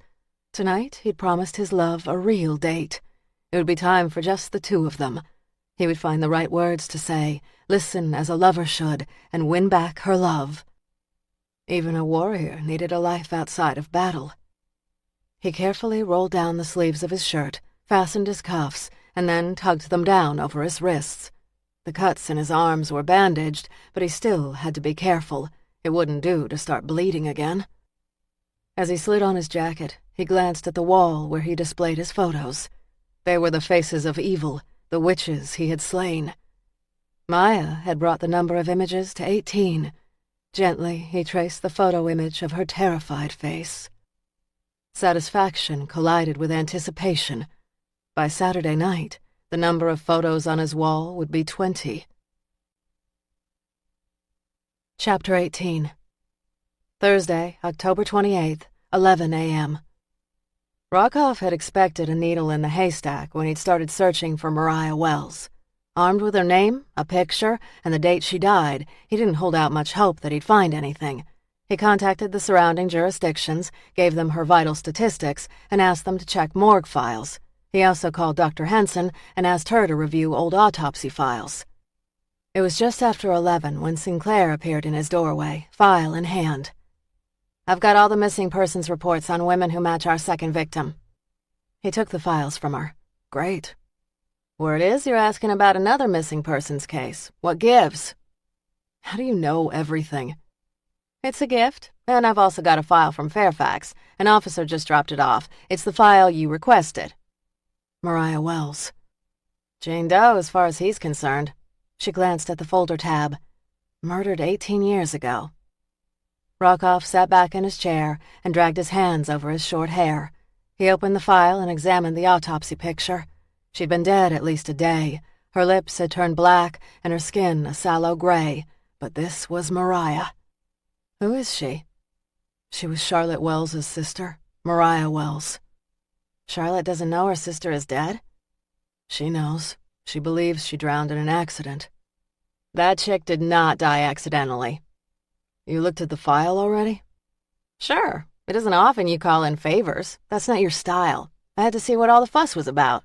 I take it she's related to Sooner Tate? Mother? Has to be. She gave birth at 17 and was murdered shortly after. So Charlotte is the girl's aunt? Explains why she was with her in court. Yeah. So how did you find out about Mariah? I asked her about working in the carnival. The rumors are true. When I told her about the second murder and that both victims had been to the carnival, she opened up about Mariah. I'm worried that the carnival owner might be involved. What do we know about Grady? He wasn't at the carnival when I went by. No one has seen him today. I was just reading up on the old guy. Seems he has more than his share of trouble with the law. A carny butting heads with the law. Shocking. Most of his crimes happened in his teens and early 20s. Stealing, assault, drunk in public. But he seems to have settled down by his late 20s. Or at least he got older and wiser and just managed to stay out of trouble. How does he know Charlotte? Her stepfather, more or less. I'm not sure if the marriage to Charlotte and Mariah's mother was legal. How long has he been running the carnival? 30 years. Wow, okay, 30 years. Rockoff read the file. Mariah Wells did die. The medical examiner also reported severe bruising around her face and neck, and the report claims she had sex hours before dying. Nasty way for a girl to die. Yeah. How did Grady end up with baby Sooner? He swore to Charlotte that he'd put Sooner up for adoption, but he never did. And that makes him evil why? Rockoff sat back in his chair. Because Charlotte said he was jealous of Mariah's dates, that they fought a lot, and he's reminding me more and more of a lover rather than a father. Lover to Mariah? She wrinkled her face in disgust. He'd have to have been about 40 to her 16 when Sooner was conceived. Not the first time an older man took advantage of a young girl. So he knocks up his stepdaughter and then flies into a jealous rage when she dates another boy and kills her. It's not out of the realm of possibilities. A DNA test would confirm Sooner's paternity. That will take weeks, and it doesn't explain how he could be linked to the current murders. Rockoff flipped through the pages of the medical examiner's report. He clicked through the details. Defensive wounds on her hands, tissue fibers under her fingernails, bruises on her arms. And then he found a detail that made him sit a little straighter. Shit. What?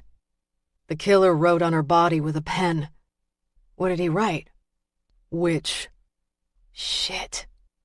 The letters are faded, but the word is unmistakable. He tapped his finger on the desk. Let me see the current missing persons reports. We have an identification on the victim, Rockoff said. He stood in Deacon Garrison's office door not a half hour after he'd spoken with Sinclair about Mariah. He held a missing person file in his hand. Garrison motioned for Rockoff to come into his office and have a seat. Tell me. Her name is Dr. Maya Jones. She's a history teacher at the local community college. She missed all her classes on Monday and Tuesday, and so her boss went by her apartment to check on her. She wasn't home, and newspapers had piled in front of her door. Her colleague got worried and called the cops. You're positive. Fingerprints match. Did she have any connection to Diane Young? The carnival stub, but neither woman was seen at the carnival. Young made her living in astrology and tarot. Dr. Jones researched witches. Our killer has a thing about the occult. Specifically women. He shifted his stance. We also have a cold case, a Mariah Wells. She grew up in the carnival and was drowned 18 years ago. The coroner noted that the killer wrote on her chest. The murder was never solved. Rockoff pulled out the picture and handed it to Garrison. Witch, but no tattoos. He used a marker. Maybe she was his first kill. Garrison sat back in his chair and pinched the bridge of his nose. Any hits on violent crimes database? None yet. I'm trying to track down Grady Tate, the owner of the carnival. I want to talk to him, and I want a list of the towns he's visited in the last 18 years. Lots of small jurisdictions that might not put a murder in the system. Assuming the bodies were even found. The responding officers in the Mariah Wells case noted that her body had been moved after she was murdered. Was she positioned like our victims? No. In fact, her face was covered with a handkerchief. The killer showing signs of remorse? Rockoff pulled out a photo of the crime scene. I think so. Her hands are crossed over her chest. It's almost like we're dealing with two different people. Garrison studied the picture. Or our killer is simply evolving. He's just gotten better, more efficient, and less remorseful. Saying she was his first. What was it about her that made him snap and cross over into the world of killers? He hadn't fully developed his system when he killed her. And because she was his first, maybe the killing was more emotional than he'd expected. Maybe. He's certainly gotten over his guilt. What's next? I'm headed over to the community college to speak to Maya's department chair, see if she had any stalkers or troublemakers. Keep me posted. Rockoff arrived at the community college's campus, parked, and made his way into the third industrial brick building and down a polished hallway to the last office on the left. The sign outside read, Max Boxwood, Ph.D., Department of History. He knocked. Dr. Boxwood? A tall, trim man lifted his red-rimmed eyes from a German newspaper. Thick, dark hair swept over his turtleneck collar, giving him a boyish look despite crow's feet that suggested he'd passed 40. Yes? Detective Rockoff, Alexandria Police. Thank you for waiting for me. Dr. Boxwood folded his paper and rose. Of course. Anything I can do to help. We're all really torn up about Maya. No one can believe it. He motioned for Rockoff to sit in the chair by his desk. The office was small but neatly organized. The wall behind Boxwood's metal desk and the one to the right were filled with floor-to-ceiling shelves packed full of books. Neat stacks of periodicals covered the floor behind his chair. The desktop was clean, cluttered only with a closed laptop and a coffee cup. Rockoff took his seat and pulled a slim notebook and pen from his breast pocket. You knew Dr. Maya Jones well? Boxwood nodded. We worked together the last few years. And I'll tell you before anyone else does, we were sleeping together. But it wasn't like we had a relationship. It was just sex. What's it called? Friends with benefits? Rockoff hated the term because Charlotte had used it. Hell, he couldn't even say they were friends, or if there'd be more benefits. It wasn't serious between you two? No, in fact, I'm engaged to marry another woman. His irritation grew. And Maya was okay with that? Sure, she knew the ground rules. Rockoff sat back in his chair. When's the last time you slept with Maya? A few weeks ago. And you two parted on good terms? Boxwood's brows rose. Of course, we were friends. Your fiancé know about Maya? Hey, it's not how it sounds. An edge had crept into Boxwood's voice. How does it sound? Like I'm betraying my fiancé? I'm not. I love her. I want to spend the rest of my life with her. So your fiancé doesn't know about Dr. Jones? Helen? No. You sure? Boxwood frowned. Helen would never hurt Maya. She might not see the benefits as inconsequential as you do. Boxwood shook his head. Helen does not know about Maya, so she cannot be a suspect. He cleared his voice. And I'd like to keep it that way. As long as it doesn't get in the way of the investigation. Look, I'm trying to be open with you. And I appreciate that, but my guess is that you are open because your relationship was so secret. Not in the department. And no one would have leaked your affair to Helen? No, why would they? Maybe you pissed someone off. It doesn't take much with some people. Everyone likes me here. I am respected and valued. Right. He noted Helen's name in his book. Was Dr. Jones seeing anyone else? He seemed grateful for the shift in conversation. I don't think so, but I don't know. I'd like a list of her students. I'll get you a printout. She have problems with her students? Not that I know of, and if she did, she didn't tell me. She have any favorite hangouts? She was crazy for the Just Java coffee shop. Went there almost daily. Just Java was the coffee shop near the wharf. He wrote the name in his book and circled it. If her killer had been stalking her, someone could have noticed him. Her field of expertise was the Salem witch trials? It was. She'd been working on a book and even got herself written up in the papers last year, just about this time. The reporter was writing a piece on the history of witches, and he interviewed Maya. The article ran right before Halloween. So Maya had not been toiling away privately. Her work had gone public, which unfortunately expanded the field of suspects. Do you have a copy of the article? I'll take you to her office. It's framed and on her wall. Boxwood grabbed a set of keys from his desk and led Rockoff 3 doors down the gray hallway. He opened the door and clicked on the light. This office was 30% smaller than Boxwood's, and it contained double the books, paper stacks, and magazines. A poster of Salem, Massachusetts decorated one wall. On the other wall was a poster of Bewitched next to the Wizard of Oz. Behind her desk was the framed article of her featured in the Post. The large article took up most of the events page and featured Dr. Jones holding a broomstick and wearing a hat. She was fascinated about society's view of witches, Boxwood said. Looks like the author is making fun of her. She agreed to the get-up because she knew it would catch readers' attention. And it did? Her class enrollment for the spring semester rose 20%. He leaned in and read a quote. I am fascinated by the fact that society is so afraid of witches, who for the most part were simply strong women with strong opinions. Maya spent most of this past summer in Salem digging through archives. She'd chosen one woman who was hung during the trials and was trying to recreate the woman's life. Rockoff glanced at the stacks of papers on her desk. Did she receive any threats? If she did, she never said a word to me or anyone else. Did she ever mention Diane Young? He flinched. The other woman killed. No, she didn't know her. Did she visit the carnival? She didn't usually go in for that kind of thing, but a student left tickets on her desk, so she went. Which student? She never could figure it out. He pushed trembling fingers through his hair. Christ, who would do something like this? That's what we're trying to figure out.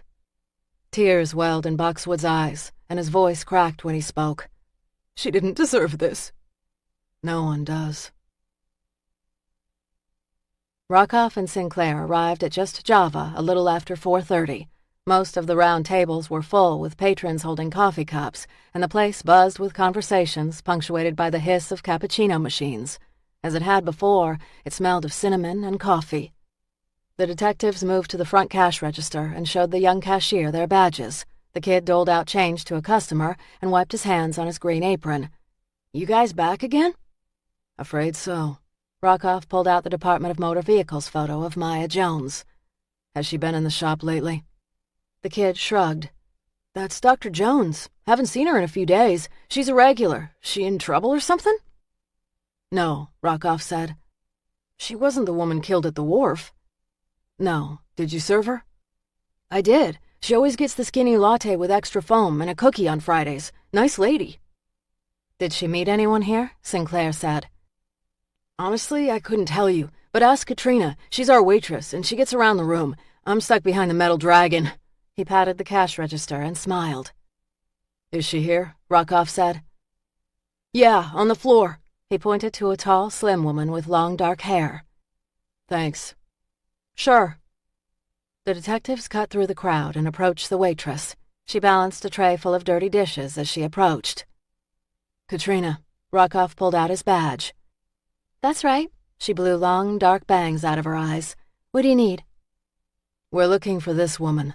Again, he showed Dr. Jones's picture. Maya. She's cool. When's the last time you saw her? Dark eyes grew wary. Last Friday? You're sure? Yeah, it was cookie day. She always gets cookies on Fridays, and she always tips well on Fridays. Was she alone? She came in alone, but then moved to the table of a man. Rockoff tucked Dr. Jones's picture back in his breast pocket. Did you recognize the man? He'd been in a couple of times, kept to himself, always tipped exactly 15%. Did he approach her? Sinclair said. I don't know, but they seemed to be talking about a book. Maya loves to read. She moved to his table, and they chatted happily. I know she's been dating a louse, so it was nice to see her meet someone else. What did he look like? Katrina frowned. Medium height, light-colored hair, mustache, baggy sweatshirt, acted like he was in his 50s, but he gave off a younger vibe. Good memory, Sinclair said. Folks don't usually remember so well. I remember how people tip. I'm kind of a savant that way, but I don't usually remember people. Why was he different? Rockoff said. He bled on the table. What? Yeah, not when he was here with Maya, but about a week before. He came back and wiped up something on the table and then left. I checked behind him and saw drops of blood on the floor near his chair. Did he appear injured? No bandages or anything, but it was definitely blood I cleaned up. I threw the washcloth right in the trash. Would you be willing to meet with a sketch artist and help him work up a picture? Sure. Who is this guy? We're trying to find that out. Did something happen to Maya? I can't say right now. She shoved out a breath. Shit. You'd have told me she was fine if she was. They asked Katrina a few more questions before releasing her back to work. Outside, Rockoff rested his hands on his hips. He came back because he knew he was bleeding. Why was he bleeding? I wish the hell that I knew. Too bad she threw the rag out. Yeah. He glanced down the street at the wharf. He dumps one victim down the block and kidnaps another from here. He knows this area. It's his hunting ground. So what now? We beat the pavement and canvass the shops and ask about Dr. Maya Jones and Mystery Man. When Charlotte shut down her computer, it was past 8. Bone-tired, she had a throbbing headache. She glanced at her calendar. Each day was packed with appointments and notes. She flipped the page to November and noted the first week of the new month was just as slammed as October. She didn't see white space, breathing space as she liked to call it, until mid-November. Longingly, she glanced at the Saturdays in November. The first few weeks would be spent putting her new place in order, and, of course, Thanksgiving was open as always. For the last few years, she'd worked on the holiday, but perhaps this year she'd invite Sooner over for a meal. Home-cooked took on a whole and not-so-positive meaning when linked to her, but she'd see that the girl had a decent meal. The front bell rang, startling her. She glanced at the monitor behind her desk. Rockoff stood by the door, his hands casually in his pocket. Casual, that was probably the worst word anyone used to describe him. He possessed an intensity that carried over from his work into the bedroom. She closed her eyes and imagined the look on his face the last time he'd pushed into her. He'd been staring at her, gauging her reaction, even trying to read her mind. They'd both promised that sex was just sex, no attachments, no commitments. But she'd sensed in that moment he was starting to have feelings for her. That's why in the parking lot she'd told him no more meetings. No sex, no touches, no contact. And yet here he was now. Sighing, she rose, smoothed her skirt, and walked to the front door. She flipped the locks and opened the door. "Detective, what brings you to my neck of the woods?" His expression was unreadable, even as his gaze lingered on her. "Have you seen Grady?" "No, I haven't." The edge of disappointment did surprise her. Of course he'd come about work. "What about Sooner?" "I saw her last night." She stepped aside and motioned for him to enter. She closed and locked the door behind him. "She's opening a shop on Washington Street. She's leaving the carnival." "Does Grady know?" "He does, and he's not happy about her leaving." She sighed. "What kind of relationship did he have with Mariah?" The shift tipped her off balance for a moment. "I've told you, he was her stepfather." "Was there more to it?" "More?" Her face paled. "You mean sexually?" "Yes." Her stomach felt hollow. He couldn't have done that. "Why not? She was lovely." "He was 30 years her senior." "Age doesn't stop abusers." She shook her head in denial, even as the old memories flooded. "Grady always favored Mariah. He'd spent extra time with her. He didn't like it when boys wanted to date her." She closed her eyes. "It explains so much." "Like what?" "The way she'd tease him with the news of a date. She knew he hated it." "Is he Sooner's father?" "No, I told you it was that boy, the one with a fictitious name, Matt Davis." "How can you be sure?" "I know." His eyes narrowed. "And she never told anyone who had fathered Sooner?" "We never talked about the baby's father." "Maybe that's why Grady kept Sooner, because she was his." "No, Grady is not Sooner's father. He'd kept Sooner to punish her for leaving." "Why are you asking all these questions? What have you found out about Mariah?" His jaw tensed. "I found out what happened to her." She closed her eyes, and immediately they filled with tears. He was about to tell her what she'd sensed for years. "It wasn't an accident." "No." She hadn't cried since the night she'd left Sooner with Grady at the carnival. Over the years, she'd kept tears and sadness buried so very deep. but now she couldn't stop the tears. Rokov pulled her into his embrace and held her close. He didn't say anything, but just held her as the sadness and worry and old fears poured out of her.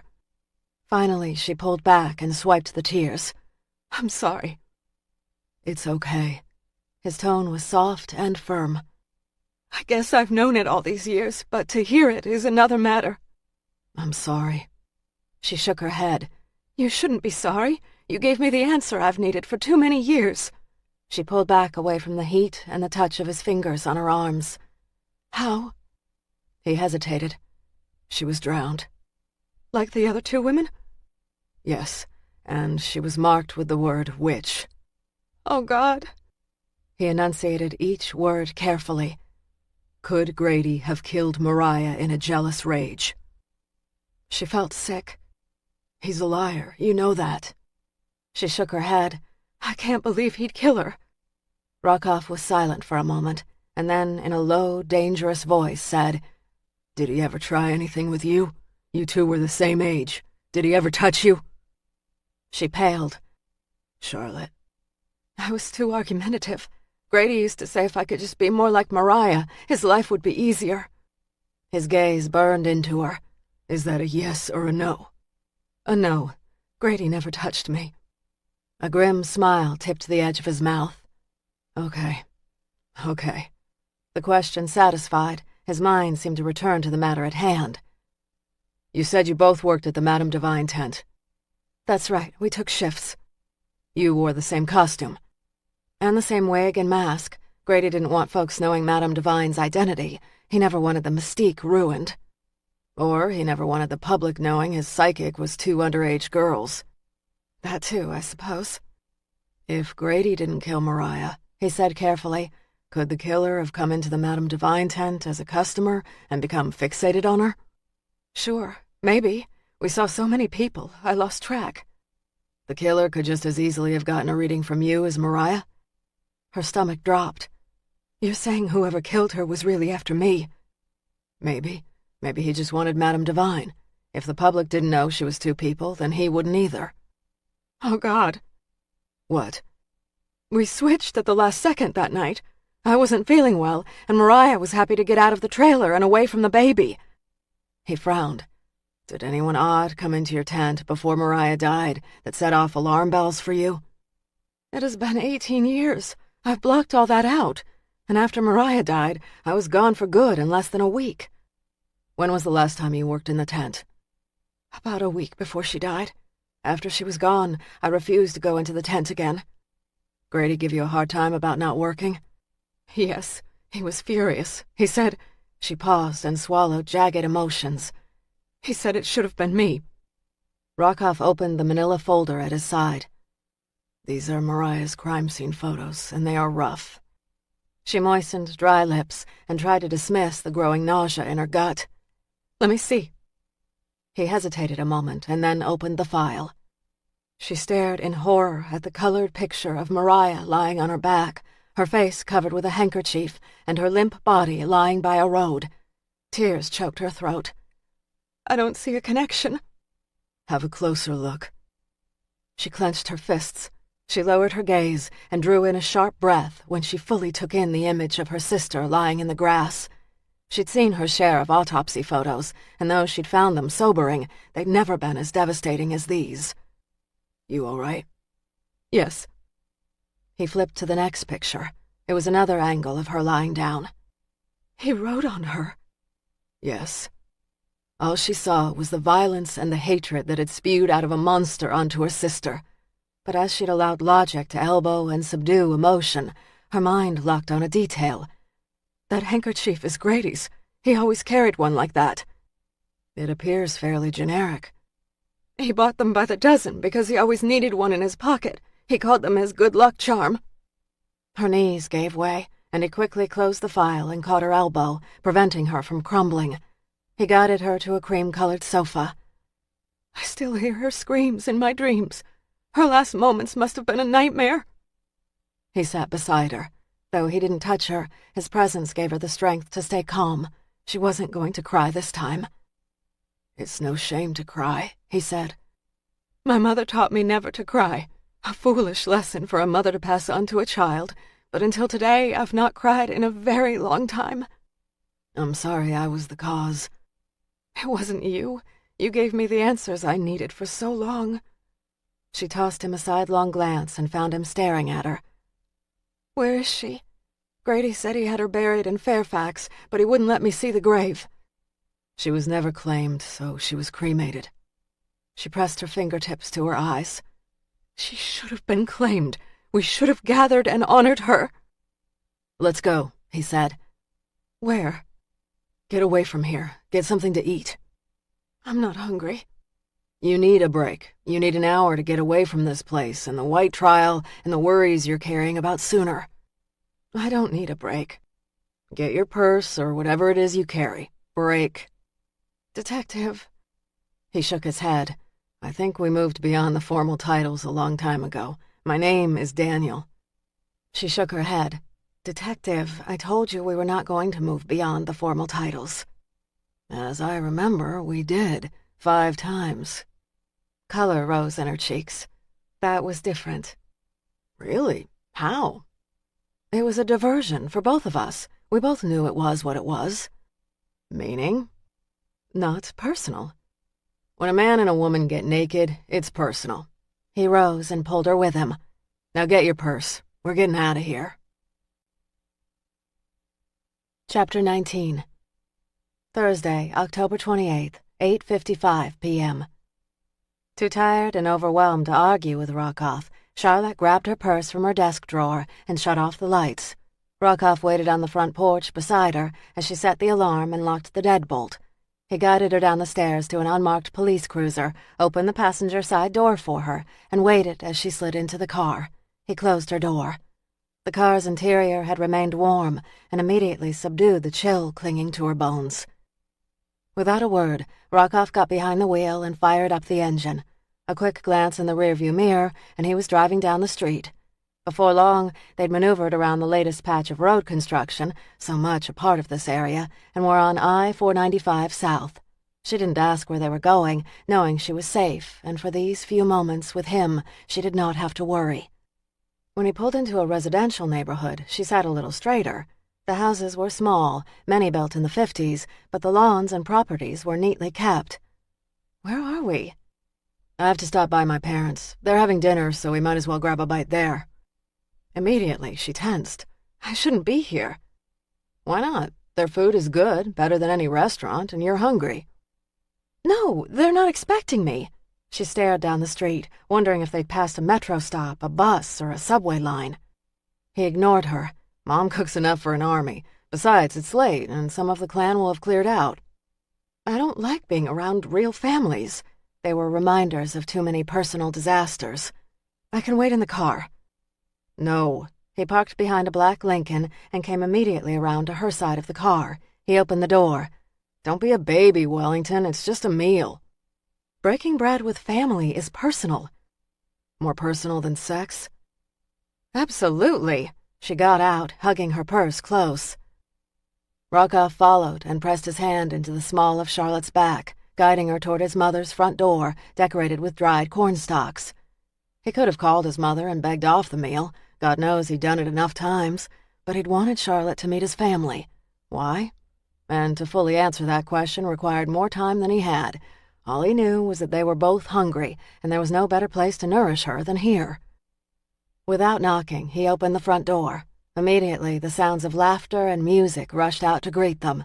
Charlotte's muscles stiffened under his palm, and he could feel her pushing back. If he'd not been there, she'd have run. You can cross-examine a man to shreds without breaking a sweat, and yet a little family time scares you? It scares the shit out of me, she whispered. The uncharacteristic remark made him laugh, which was how his mother found them, him smiling down at her and her looking at him with a bemused, if not embarrassed, expression. An outsider might have thought he'd just kissed her, or they'd shared an intimate exchange. "Daniel?" His mother's voice was loud and excited. "We did not think you'd make it." He nudged Charlotte closer to his mother with more than just a little push in the small of her back. "I don't have much time. I've got to get back to work soon." His mother's bright blue gaze had shifted completely from him to Charlotte, and there was a curiosity there that could only be described as hungry. "And who is your friend?" His mother had learned English well over 30 years ago, but she still spoke with a pronounced Russian accent. Streaks of white had turned her blue-black hair to salt and pepper, but erect shoulders gave her the presence of a much taller woman. A strict code of eating had kept her figure trim, and she still wore dark dresses instead of slacks or shorts. "This is Charlotte Wellington. We're working on a case together." His mother arched a brow. "You are a policeman?" Charlotte extended her hand. "I am an attorney, Mrs. Rockoff." His mother took her hand in both of hers. "My name is Nadia Rockoff, Daniel's mother, and please call me Nadia." More laughter and conversation bubbled from the kitchen. "I don't mean to intrude." "Intrude? That is the last thought to cross my mind. My son knows I feed all hungry people. Now come and please sit at my table." His mother led the way, and Charlotte tossed him a glance filled with a mixture of worry, relief, and payback is a bitch. He winked at her. They moved into the kitchen, decorated with formica and white wallpaper with strawberries and vines. The stainless round kitchen table now sported 2 extra middle extensions to accommodate the mountains of food and the crowd, which included his parents, 2 brothers, a sister, and a grandmother. All the Rockoff children looked eerily similar. Growing up, they'd been known as the Rockoff Rat Pack, infamous for close ties and a readiness to fight anyone who challenged the pack. When Daniel and Charlotte entered the kitchen, all conversation stopped. Rockoff stood at her side, his hand on her back. "Family, I'd like you to meet Charlotte Wellington. We work together." The group stared in stunned silence, and for a moment he wasn't sure if they'd heard him. However, his father broke the shocked stillness. "Welcome, Miss Wellington. I'm Dmitri Rockoff." "Charlotte, please." He nodded. "And you will call me Dmitri. These are my children, Nathan, Ivan, and Joanna. There is another daughter, Alexa, but she is traveling for her business." They all raised their hands and nodded. Dumb grins ignited and spread across each face. He'd be catching shit about this later. So be it. At the other end of the table sat his grandmother. "Charlotte, this is my grandmother, Mrs. Rockoff." She smiled at Charlotte. "Daniel, get this poor girl a chair. She is hungry." "Sure, Nana, sure." He pulled 2 extra chairs from the dining room and set them at the table. His sister scooted to the right to make room for them. "I have a lovely dining room," his mother said, "and of course no one ever eats in there. Everybody wants the kitchen." "Family gatherings are often impromptu here," Daniel explained. "One kid figures out what Mom has on the stove, and he texts the others. Before you know it, there's a crowd." Charlotte sat on the edge of her chair, as if she could jump and run with little prompting. "That's nice. You're lucky to be so close." "Do you have family in this area?" Mr. Rockoff said. "No," she said smoothly. "They're out of town." Charlotte had never talked about family until tonight, when he'd informed her Mariah had been murdered. There was Grady, niece Sooner, and an unnamed aunt who'd taken her into her home. They were a ragtag group with loose ties at best. Rockoff took 2 plates from his mother and gave one to Charlotte. "Dig in." Charlotte accepted the plate and glanced at the table with a bit of panic. "Oh my, I don't know where to start." "It's all guaranteed to bust any diet." The comment came from a tall, slender brunette with ice blue eyes. The dad had introduced her as Joanna. "Mom likes to cook with gallons of butter." Mrs. Rockoff shrugged. "A little butter is good for the soul. Much better than all that junk in the stores today." Charlotte had no idea what dish to choose or where to start. She'd not felt this awkward since she'd argued her first case in law school. Without much thought, she grabbed the first serving spoon and heaped what looked like a cabbage dish onto her plate. Next was a meat dish, something marinated and spicy, and then potatoes. It smelled tantalizing, and she realized she was hungry. She'd been so nervous when she'd visited Sooner that she'd barely eaten. Grateful to have a plate and something to do, she ate and listened as the family chattered around her.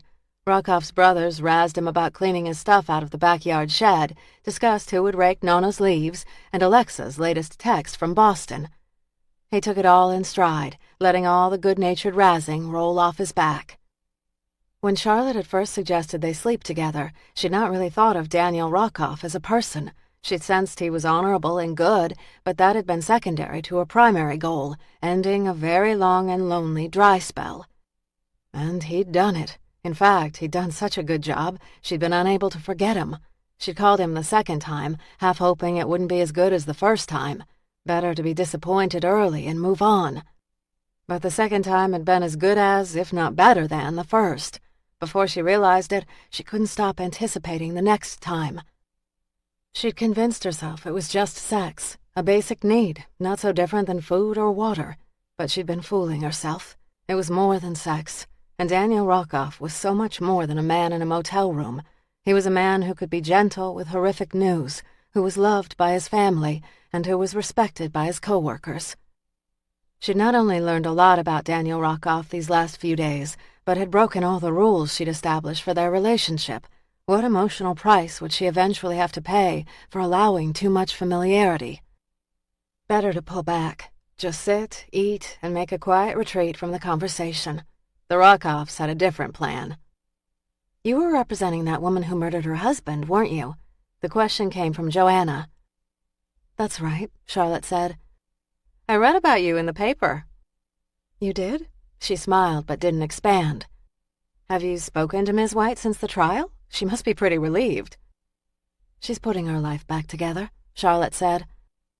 "Many of the editorial pieces suggest she killed her husband," Joanna challenged.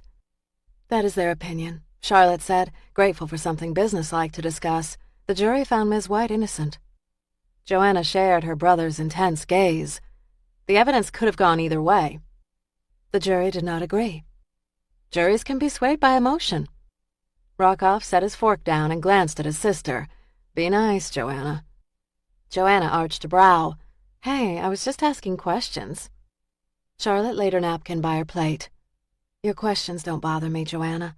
I believe Samantha White is innocent, and that's why I took her case. There will be those that do not agree, but I cannot help that." Joanna cocked her head.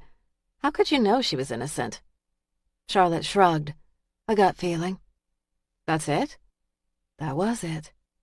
Joanna leaned forward, a signal she wanted to kick the discussion into high gear. Charlotte met Joanna's gaze with a mixture of challenge and amusement. The girl reminded her of herself when she'd been in her mid-20s, full of fire and fight. "That's not very scientific." Rockoff cleared his throat and glanced at his father. "I'll be by to work on that shed as soon as this case is closed." His father waved a dismissive hand. "The shed will wait. Your work is more important. I know this." Mrs. Rockoff cleared away their plates. "I've been following the case in the papers. It is horrible what I'm reading. Those poor women." The mood in the room shifted from jovial to solemn. Charlotte thought about Mariah, and the moment's respite from her thoughts ended. "Do you have any leads?" Ivan said. Rockoff set his fork down. "We're working on it." He glanced at Charlotte, seemed to note her change in mood. "And Charlotte and I have early calls in the morning." "Daniel, do not leave," Mrs. Rockoff said. "You just got here." "Sorry, Mom. I didn't realize how late it was." He stood and kissed his mother and grandmother. Charlotte stood and smoothed her skirt flat. "Thank you for dinner, Mr. and Mrs. Rockoff. It was a nice break." "It was lovely to meet you, Charlotte. I hope you'll come again sometime." She nodded, touched by the woman's genuine tone. "Charlotte, can you take some dessert?" Mrs. Rockoff said. "I've got enough to feed an army. You can put it in your refrigerator at home." "Normally I would, but I'm moving in a couple of days and trying to clean out what I have. But thank you." Rockoff said his goodbyes again, shook his father's hand, punched a brother good-naturedly in the shoulder, and escorted Charlotte to his car. The day's stress hadn't drained from her shoulders, and she seemed, as she always seemed, braced for a fight. He started the engine. "You're moving?"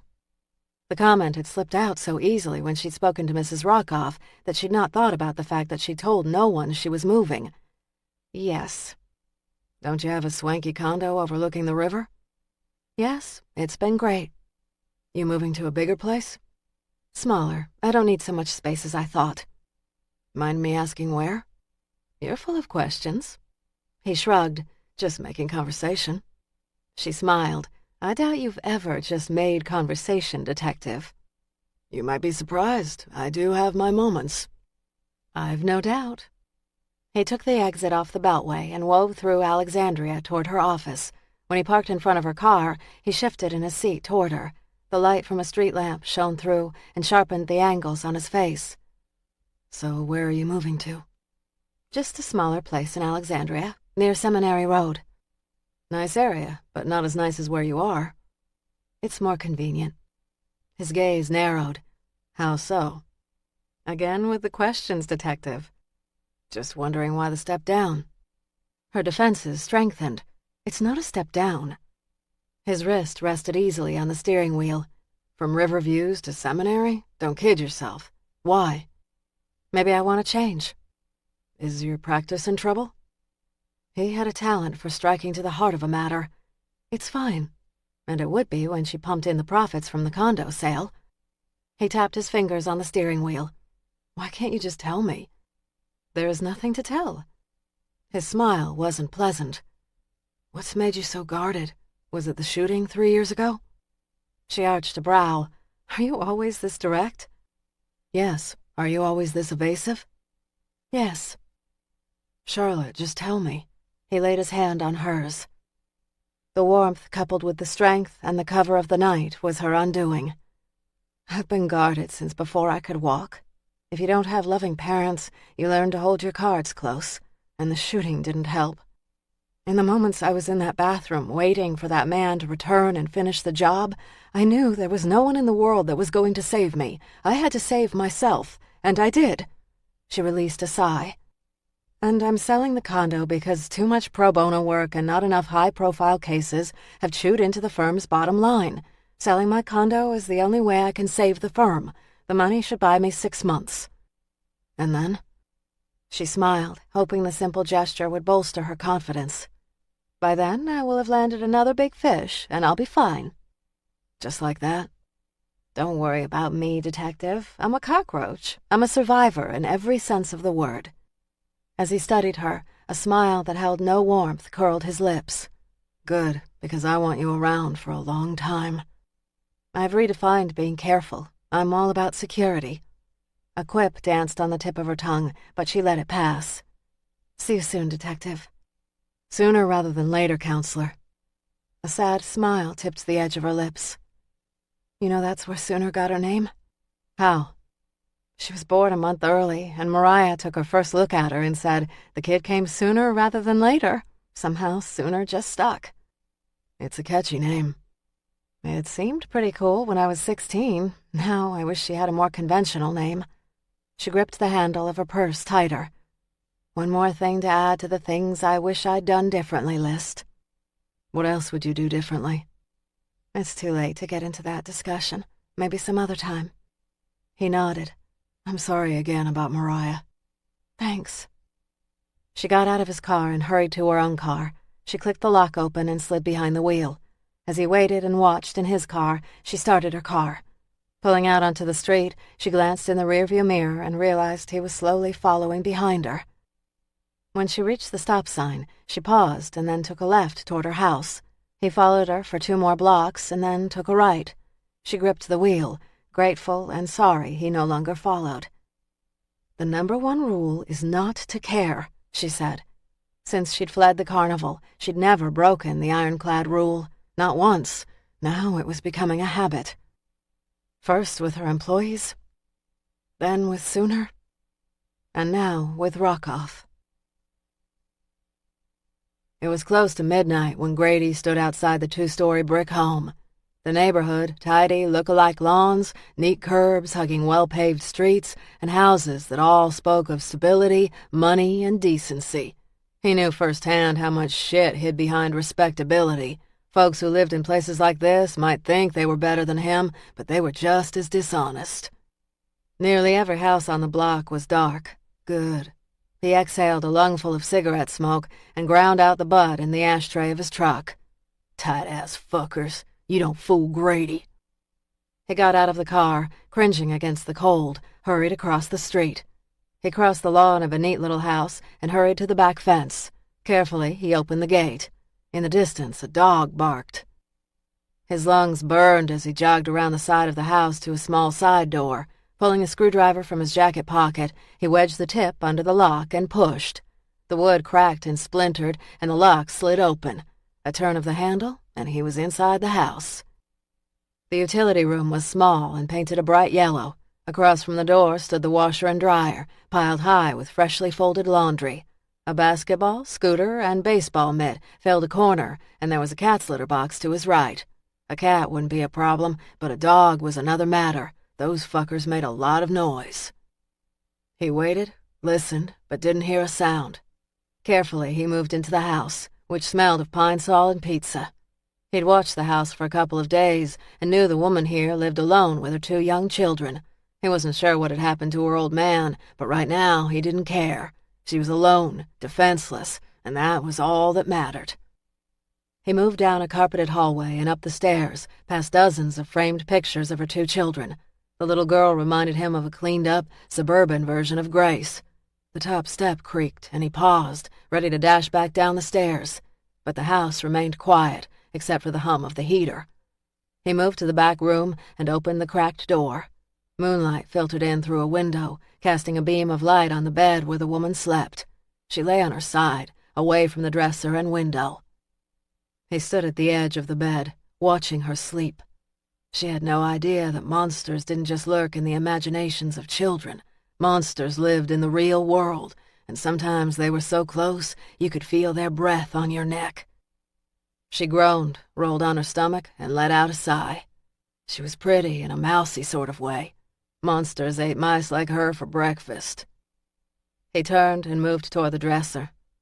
It wasn't littered with makeup and perfume bottles like Sooner's, but was neat and clean. Carefully, he opened the top drawer and found a jewelry box. He removed it, closed the drawer, and set it on the dresser top. The hinges of the box squeaked when he opened it and inspected the contents. He smiled, removed what he'd wanted, and pocketed it. Instead of replacing the jewelry box, he set it on the floor and unzipped his pants. He fished out his dick and pissed on the box. Grinning, he zipped up his pants and glanced at the mouse. He wanted her to know he'd been in her room, standing next to her bed and watching her sleep. He wanted her to know that at any moment he could have taken that same jewelry box and beaten her to death. And he wanted her to worry and wonder when he would be back. Chapter 20. Friday, October 29th, 9 a.m. "We have 2 hits on Violent Crimes database," Sinclair said. She stood in Rockoff's door with the file in hand. The fatigue that had been weighing him down vanished. "Where?" "Raleigh, North Carolina, 12 years ago, and Athens, Georgia, 10 years ago." She moved into his office and sat at his desk. "Hold on a minute, I want to get Garrison and Keir in here." He placed calls to both, and it was agreed the 4 would meet in the conference room. 5 minutes later, they were assembled around the large rectangular table in the windowless room. Garrison and Keir both showed signs of fatigue. Like Sinclair and Rockoff, they had been chasing down interviews on anyone who might have known something valuable about either victim. Sinclair opened the file, which, like most Violent Crimes database reports, contained crime scene descriptions and photos, victim profiles, lab reports, and any other information that might help create a link between the crime and others like it. According to this report, the victim's name was Margaret Day, age 32. She pulled photos of the crime scene and dispersed them to the team. Rockoff studied the picture, which had eerie similarities to his 2 crime scenes. Margaret Day's body had been laid out in a green field, her hands and feet tied to stakes hammered in the ground. She wore a black dress and had a thick shock of dark hair, which flowed out around her head. Rain had dampened her body and the ground around her, and a thick mist hovered in the distance. Written on her forehead was the word witch. "Tell me about the victim," Garrison said. Sinclair flipped through the pages. She was a prostitute. She didn't work the streets, but kept an apartment where she welcomed regular clients managed by her pimp. According to her pimp, her thing was dominance. She was called the Sorceress. "They checked out all her clients?" "The ones they could find. No one gave last names, all transactions were in cash, and there were no cameras watching the building." "Who reported her missing?" "No one. She was found in a wooded area by a couple of hikers who'd ventured off the trail. According to the medical examiner, she'd been sexually assaulted several times before she died. At the time she was found, she'd been dead about 5 days. She was staked to the ground." "How did she die?" Rockoff said. The medical examiner suspected drowning. Sinclair tapped an agitated finger on the file. Why drown them? Kicks? Excitement? Maybe he needs information or proof, Rockoff said. He needs to assure himself that they are witches. Why does he care about a confession? Garrison said. Maybe he's got a perverted sense of justice. Garrison nodded. Go on. Maybe he doesn't feel justified killing an innocent. He's only about destroying the guilty. Think about the crime scenes. He's almost warning whoever finds the body that they have found something evil and dangerous. Garrison shook his head. That's one hell of a theory. Rockoff took the next file from Sinclair. This violent crimes database report is from Georgia, 10 years ago. He flipped through the pages. Alice Carrington, age 35. She worked as an Athens librarian and vanished after a Halloween party. Found 2 weeks later, wooded area, staked to the ground. Let me guess, she was wearing a witch costume, Sinclair said. Rockoff nodded. That's correct. And like the others, she was sexually assaulted. There are no other hits, Garrison said. None, Sinclair said, and I've checked. So, assuming his first victim was Mariah Wells, his first recorded kill is 18 years ago in Alexandria, Virginia, the next in Raleigh, North Carolina, and the last we know of is Athens, Georgia. Assuming there are no other victims, his cooling-off periods lasted 6 years and then 2 years. For almost a decade, he doesn't kill? Assuming there are no others, Garrison said. The first 3 bodies were left off the beaten track. There could be others never found. Mariah was by the road, Sinclair said. But she'd been moved, Rockoff said, and I'd bet not by the killer. Garrison traced his jawline with the edge of his reading glasses. Still no trace of Grady Tate? No, he's crawled under a rock. Was there any DNA in the other cases? Keir said. Rockoff scanned the file. In Austin, traces of semen were found on the victim. We can see if we've got a match between that case and what the medical examiner collected from under Diane Young's fingernails. He's so careful about his planning. I can't believe he'd leave behind DNA, Sinclair said. Maybe because it's not on file anywhere, Rockoff said. His pace is much faster now, Keir said, and a faster pace means he's going to make a mistake very soon. I'd like to think he's already made that mistake and we've just missed it, Rockoff said. He studied the locations of the murders. Virginia, North Carolina, Georgia. All the murders we have took place in the Mid-Atlantic and South. Grady Tate's carnival travels the Mid-Atlantic and South, Sinclair said. We've got to find Grady. He is the key to all this, Keir said. Rockoff glanced at the files. One other thing. All the murders took place in October.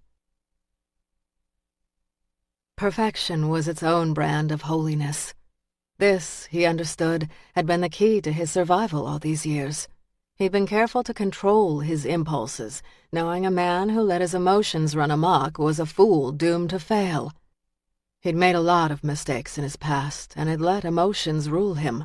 He'd been in danger of falling prey to his own needs when he'd met the woman that had brought calm to his life. She'd given him hope, showed him that goodness was all around, and she had given him the strength to maintain strict control over his life. And then she had turned on him. A glass of whiskey in his hand, he stared down at the letter that had arrived this morning. He'd gone to her with hat in hand and opened his heart to her. She'd been quiet and told him she needed to think, all the while knowing this letter had been posted. Neatly typed wording, precise, not a word wasted, and cutting to the core. If she thought she could leave him, she was wrong. She was his, and she belonged to him. He wanted to kill her tonight. He wanted to strap her to his board and dunk her head into the cool waters until she screamed for mercy and confessed her sins. But he wouldn't kill her. Not yet. But soon. There was work to be finished before month's end. He needed to vanquish more evil, cleanse his soul. Draining the last of the whiskey, he carefully folded the letter and tucked it back in the cream-colored envelope. He glanced at the razor on the workbench and longed to make a few quick slices into his flesh to ease the tension. Simple, straight cuts that weren't too deep would make him feel so much better. But as tempting as it was to release into the pain, now was not the time for games that would weaken him. He reached for a piece of wood and a knife. He began to carve the rounded end into a sharp tip. He didn't need more stakes, but he needed restraint. strength, courage. This time, he was killing the one that had enticed him to the dark side 18 years ago. She'd been called Grace then. Now she fancied Charlotte. Either way, she and her assistant were next. Chapter 21. Saturday, October 30th, 7:14 a.m. Early Saturday morning, Charlotte wore her faded cutoffs, a black t-shirt, and tennis shoes. Her hair was pulled into a top knot. She'd been working since dawn, assembling the last of the boxes and getting ready for movers scheduled to arrive between 8 and 10. Sleep had been impossible. Thoughts of Mariah tumbled and prodded her each time she'd closed her eyes, so in the end, she'd just given up on sleep. As she glanced around the condo at the pile of boxes, she conceded to a sense of relief.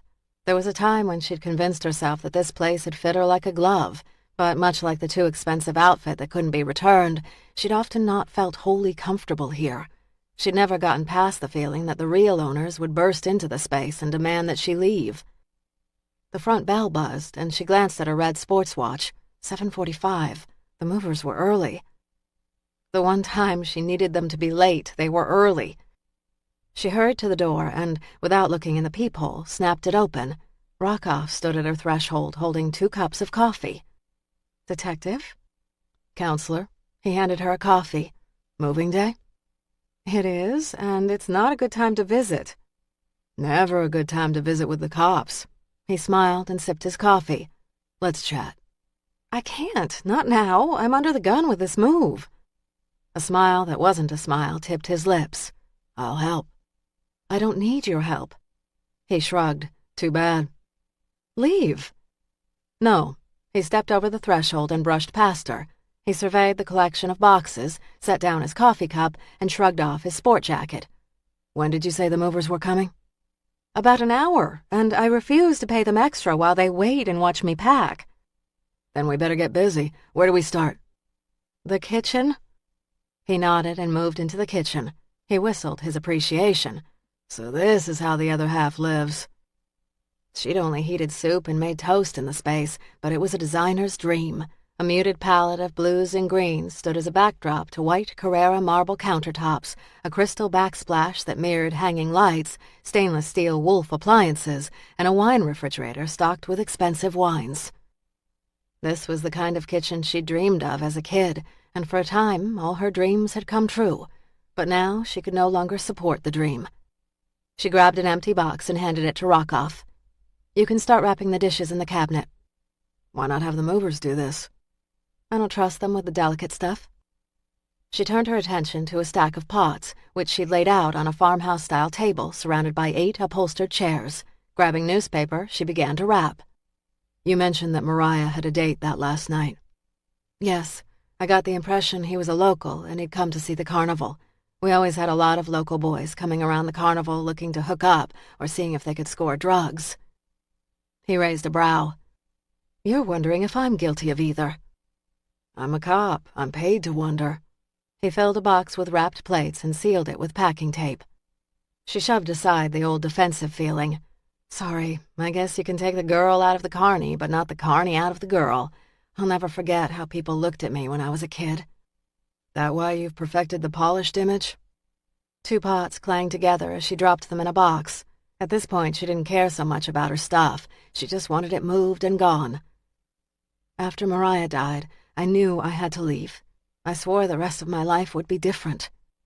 "So you rejected all things carny and became the uptight snob?" The fitting description rankled her nerves. Several counterpoints danced on the tip of her tongue. "Trying to decide which argument to hurl at me first?" She smiled. "Am I that obvious?" "I'm learning to see through the veneer." He winked at her and carried the 2 packed boxes to the foyer by the front door. Irritated, she picked up another empty box and dumped a couple of never-used copper pots inside. "You cannot read me." He reappeared with an empty box in hand. "Yes, I can." "Just because we had sex doesn't mean that you know me." "But I do." When she opened her mouth to argue again, he shook his head. "Tell me about the night Mariah died." Sighing, she shook her head. "She was working, and then she had a date with a boy I'd never met. He was taking her to dinner and a movie in town. She was excited because he was taking her on a real date, meaning a lot of boys showed up with a bottle of wine and an offer to park somewhere. This guy, she said, had been a gentleman. Did she date a lot? From the time she turned 14, it was impossible to keep her around the carnival.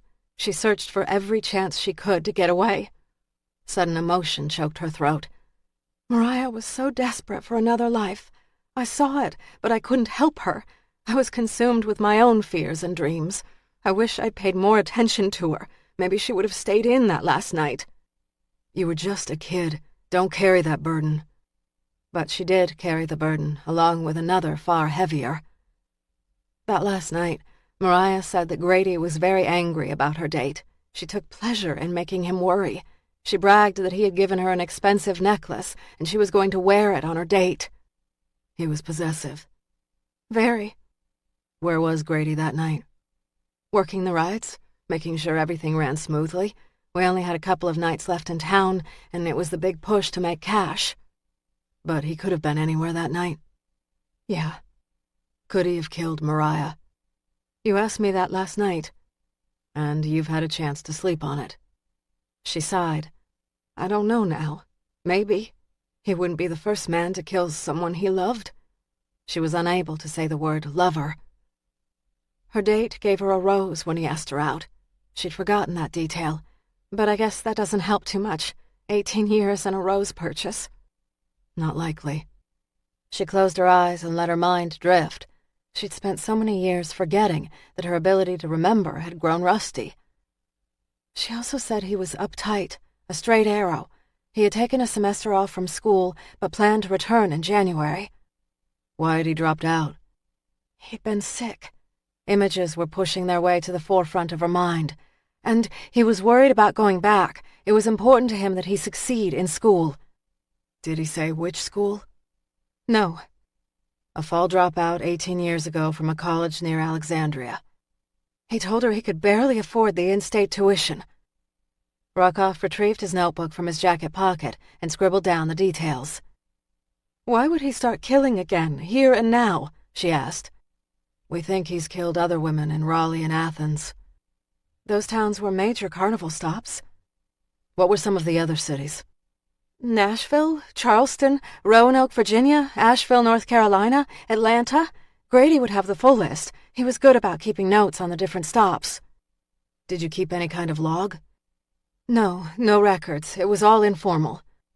You ever read anyone that really gave you the spooks? Well, there were guys that tried to get more than a reading. I kept a baseball bat under my table for those guys. But there were times when the random person came through, and you could feel the resentment and anger. You felt it? My mother taught me how to read people. She was good at it, but I was great at it. The problem with Mom was that she stopped believing that it was science and started thinking her talents were really psychic. Toward the end, she believed she could read minds. I never made that mistake. I read people's body language, which I guess is what generates the feeling. You think you could read me? She shook her head. I don't think that's such a good idea. Why not? Given our history? You said yourself it was no big deal. It wasn't. He held out his hand. Then read me. The challenge in his voice had her folding her arms over her chest. You won't like it. He grinned. Try me. This was a test. She didn't know why he was testing her, but he was. Give me your hand. She took his hand and turned it over. His skin was warm and his fingertips calloused. Strong lines creased his palm. For some, the lines had significance. Past lives, future, love, death. A reasonably smart person could make anyone believe. The trick was guessing what the client wanted to hear. So what did Daniel Rockoff want? You are young. Not so young. Younger than me. Not enough to count. You have ambition, hate obstacles. She glanced at his military college ring. You are used to command. In school, you rose to the top. He nodded, his eyes keen with interest. His pulse quickened just a bit.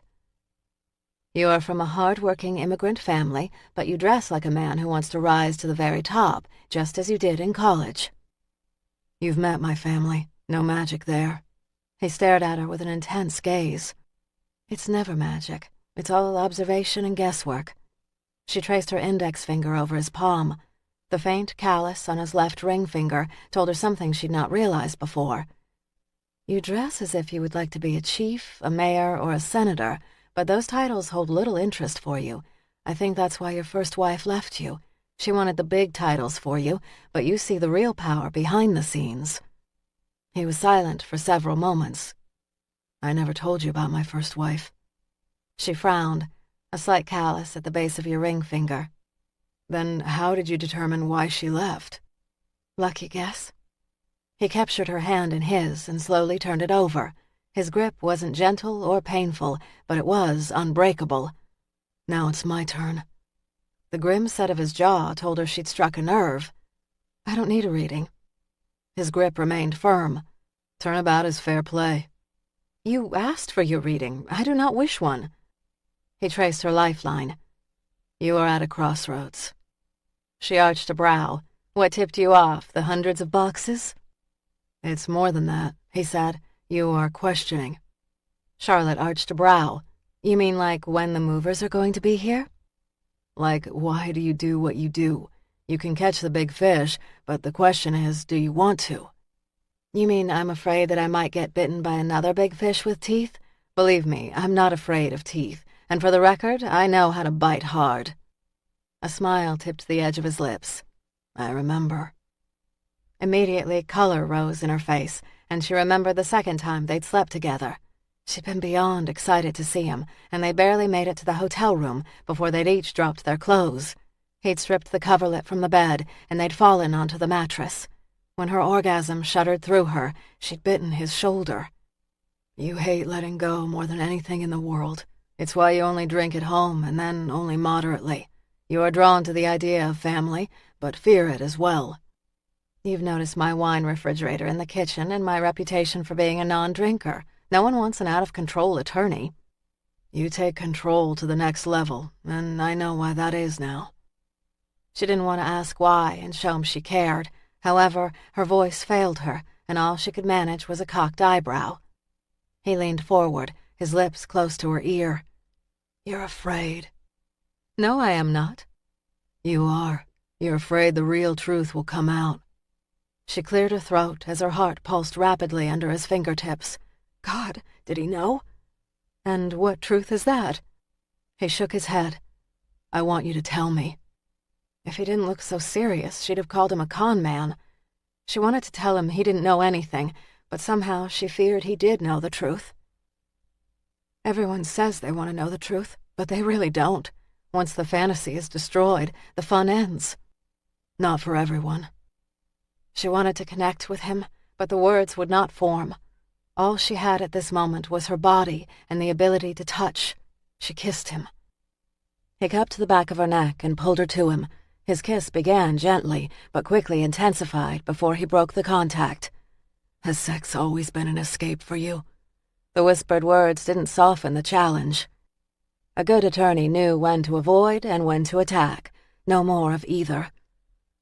Sex was a cold, lonely place, until you. His gaze darkened, but the meaning in their depths escaped her. Was he pleased? His hand traced her palm, and then rose up her arm to the back of her neck. His hold wasn't urgent, it was possessive. With deliberate pressure, he guided her face to him. She could balk, say no, demand that he leave her alone with her secrets, but she'd never said no to him in bed and knew she'd soon confess. When his lips touched hers, a frisson of desire shot through her body. Her muscles tightened, she clenched handfuls of his shirt and pulled him toward her. His hand roamed up her shirt to the underside of a lace-covered breast. He cupped her nipple, squeezed. Her heartbeat thundered against her ribs as she arched into him. The movers would be here soon. She had so much to handle, and all she could think about was Rockoff inside her. She reached for the buckle of his pants. He stilled her hands. Bedroom. This way. She guided him quickly through the maze of boxes to her room. The room was entirely packed, and all that remained on the bed were the sheets and a few blankets for this last night in her place. He pulled her shirt off and reached for the elastic waistband of her athletic shorts. I want to see you naked. She gripped his hand, her breath stopped in her throat. He stared at her, unmoving, as she listened to the fast beat of her heart. Yes or no? Yes. Her voice sounded ragged, like a stranger's. He pulled down her shorts and let them drop around her ankles. As he pushed her back toward the bed, she reached for his belt buckle. Seconds later, he was on top of her, and then inside her, moving with hard, even thrusts. Her breasts bounced with each push. Tense, urgent fingers ran up his thighs. I've been thinking about this for days, he said. It's been all I can do not to touch you. She understood. During the frenetic hum of her days, or the silent, still moments of the night, her thoughts often strayed to him. The tempo between them rose, and energy in her swelled until finally it exploded inside her. She tipped back her head and growled his name, too lost in desire to be ashamed. He waited until the last of the shudders had passed through her body, and she opened her eyes. He cupped a handful of her hair in his fist and held her head steady as he moved faster and faster in her. Look at me, he growled. She couldn't take her gaze from his features as he clenched his fingers tighter into her hair. His power snapped between them as she watched the play of agony and ecstasy on his face, and finally his body went rigid. He collapsed on top of her, and his rapid heartbeat thrummed against her chest. For several long seconds they lay, too spent to speak. Finally he rolled on his side, facing her, his arm draped over her belly. Again, it felt as if he wanted to stake a claim. You do that to me, he rasped. He took her hand and laid it on his beating heart. No one else does that to me. The muscle drummed wildly under her fingertips. What is it with you? Why can't I just do this and walk away? He opened his eyes and looked at her. Admit it, it's more than just sex. Yes. He traced a circle around her belly button. How can an attraction be so strong? She turned her head toward him. We're all about adrenaline, pure energy. Both burn hot, but don't last. Are you tired of me? No. Good. I can't imagine I'll get tired of you. You will. It's the nature of men and women. Maybe I will get tired of you, but I'm thinking it will take time. A long, long time. Even a long, long time didn't feel adequate. He traced a strand of hair out of her eyes. Tell me your secret. In this moment, she felt closer to him than she had to anyone in her life. The walls dropped, and she felt so vulnerable. She didn't want to lose him, but it was better to tell him now and cut her losses. If he hated her for what she was about to say, then better now than later. She shifted her gaze to the ceiling. Tears filled her eyes and trailed down the sides of her face. Sooner is my child, not Mariah's. The silence in the room was heavy and broken only by the hammering of her heart. He rolled on his side and faced her. His gaze was unreadable. She doesn't look like you. No, she looks like my mother and my sister. There are no traces of me in her, but she is mine. I was 16 when she was born. Fear lingered behind the words as she waited for rejection and censure. You see, I told you the tangles were thicker than you realized. He shifted his weight on top of her so that they were almost nose to nose. Who is her father? A boy who lied about his name and his love so that he could seduce me? Not Grady. No. His gaze searched hers an extra beat before relief flickered. She's a lot like you. She's got your spirit. When I interviewed her, she felt so familiar to me, but I couldn't place her. Tears fell down the sides of her face and dripped on the mattress. Aren't you disappointed in me or angry? No. Why? He traced a strand of hair from her eyes. My heart breaks for the kid that was alone and desperate for a better life for herself and her baby. I'm not that kid anymore. She's still driving the bus, Charlotte. That kid, Grace, is the reason you are where you are.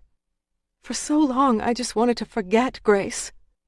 Stop trying to forget her. She's not going anywhere, and I don't want her to. She's a part of you, and I like all your parts. He kissed her on the lips. Have you told Sooner? No, she thinks Mariah was her mother. Grady lied to Sooner about her mother. I'm sure he was doing it to spite me for leaving and punish me for Mariah's death, and I've been too scared to correct her. But you are going to tell her? Yes, I have to tell her. Do you want me with you? No, I'll have to do that one on my own. Let me know what I can do. You do not want to get dragged in my family drama.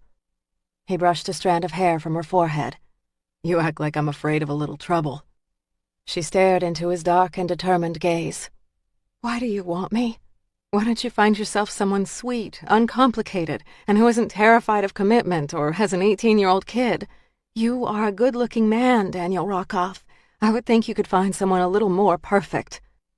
The creases around his eyes deepened when he smiled. I got a thing for you, counselor, and as much as I've tried, I can't shake it. My baggage could get a little heavy. Let me be the judge. He kissed her. You ever reconsidered breaking bread with me? Nervous laughter bubbled as she swept away another tear. You should be running for the hills at this point. Is that a yes or a no to dinner? I did break bread with you, at your mother's kitchen table, no less. I was thinking more along the lines of a date. She smiled. Us on a date. I'm not sure if I can picture that, Detective. Daniel. Call me Daniel. She traced the strong line of his jaw.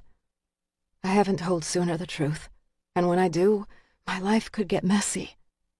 Give me a real obstacle, Charlotte. His hand slid up her belly, and his knuckle brushed the underside of her breast.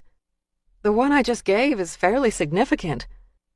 You're gonna have to do better than that. He frowned. Let me share this with you. She traced the line of his jaw with her thumb. I won't blame you if you change your mind. Stop yammering. We need to get dressed. The movers will be here in minutes. That would be embarrassing if they found us. What would people say? Her tone was light, but the meaning wasn't. People were going to talk a lot, not just about them, but her past, and Sooner. He nudged her side. Break bread with me, counselor. Any kind of real relationship with him was so foolish. It would end. It was a matter of time. Tangles ruined things. Fine. Dinner. As she rose, he grabbed her by the waist. Is that a tattoo on your lower back? Immediately, she pulled free and righted her pants. No. He rose up off the bed and refastened his pants. It's kind of sexy. It's not. Sure it is. Let me see it. She faced him. No, and please do not tell anyone. No one knows about it? No. If it bothers you so much, why didn't you just have it removed? It's a reminder that Grace Wells was capable of doing some really stupid things. It is a reminder that I should think long and hard before I act. He brushed the hair off her forehead with his index finger. You didn't think too hard about us. She hadn't thought at all. She simply reacted. And that is what worries me. His hand dropped to her waist. Can I see it? She clamped her hand over his. No, you cannot. His hand easily slipped out of her grip. Pretty please. Why? I don't want any secrets between us. Plus, I'm thinking it's going to be pretty hot. It's not hot. Let me be the judge. Again, she could say no, but why start now? She gave him her back and lowered the elastic. It's a tiger. Mariah and I thought we were so clever when we got these. We thought we were different. He traced the tiger with his finger. I like it, and it suits you. You are a tiger. He kissed her on the shoulder in such a tender way that it made her still. She had the urge to melt into his body and forget about the movers. She wanted to make love to him. Love, not sex. The front door buzzed. She sighed. That must be the movers. I'll help you finish packing. There's not much to do. Just get back to your case, and I'll finish up as they carry out the rest. Are you tossing me out? Yes. Why? Because I can't think with you around, and I need to make sure this job gets done right. Too many things going in too many places. You're not keeping everything? No, I'm downsizing and simplifying big time. Why? It's time. Chapter 22. Saturday, October 30th, 5:20 p.m. Sooner flipped the closed sign on her shop to open and stood back, smiling. She hugged her arms over her chest, feeling a thrill of excitement. She was officially a business owner. She backed away from the door and slowly took a seat behind the table she'd set up for her readings. With a critical eye, she surveyed her shop. Mark had gone home sick for the day, so she was officially in charge, and it felt good. The deep purple walls gave the room a soft, moody vibe that would enhance her readings. Setting, Grady had always said, was important to the right mood. She draped swatches of purple fabrics on the walls, which she'd hoped would hide her bad paint job and the uneven spots in the wallboard. She was too early in the process to have retail items for sale, but that would come. She had big dreams for this place. The bronze Indian bells Mark had allowed her to hang over the front door clanged, and she tried not to smile too much. She didn't want to look excited or desperate, but mysterious, almost as if she was doing the client the favor. She started to shuffle her tarot cards. A man stepped in and glanced around the shop. He was dressed in khakis and a dark blue collared shirt, cuffed with gold links at his wrist. He wore his hair short and neatly combed, and a wedding band that had a soft patina that suggested he'd been married several years. Conservative, uptight. Those words clanged in her head, and she couldn't imagine a guy like him here, searching the cards for answers. Immediately, her heart dropped. "Can I help you?" He glanced around the shop, assessing and cataloging. "I was looking for the card shop?" He wanted directions. Of course. She almost laughed. "Down the street on the corner and next to the pizza shop. You can't miss it." Smiling, he looked at her for the first time. "Thanks." Ask for the sale. It had been one of Grady's mantras. If you don't ask, you'll never know. "Interested in a reading?" He held up his hands. "I don't think so. I'm just looking for an anniversary card for my wife." Anxiety churned, and she reminded herself that he was no different than any dude that wandered into her tent. "Let me read you, and then I'll tell you the perfect note to write in the card." Most guys couldn't write much beyond "I love ya" on a card. Nice, but not totally inspiring. The guy laughed, but hesitated. "The perfect note."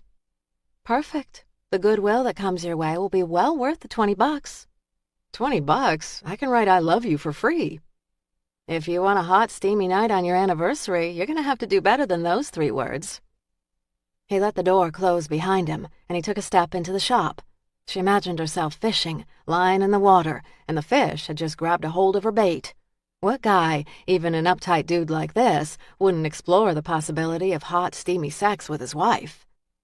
"So what do I have to do?" he asked. "Sit in the chair and let me read your cards. I'll give you a few insights and then tell you what to write." "This is a con?" "No con." She sounded calm, maybe even a little ethereal, a word she'd looked up online just yesterday. "Spiritual insights." Shuffling the cards, she nodded to the chair by the desk. "It will be the best $20 you ever spent." He shrugged, glanced around as if checking to make sure no one was peeking in the shop. "Yeah, sure, why not?" He pulled out the 20 and handed it to her. Tucking the 20 in her empty cash drawer, her smile warmed. "Do you have a name?"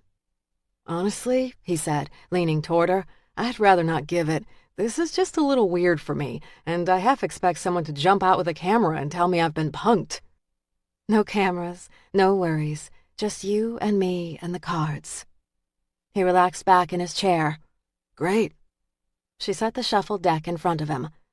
"Now I need for you to shuffle the cards." "Why?" "So you can put your energy into them, and once you've shuffled them 3 times, divide the stack into 3 even piles." "Will do." Long, neat fingers shuffled and divided the cards.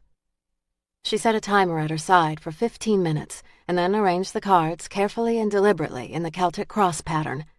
She'd give her first customer a reading that gave him some answers, but raised others as well.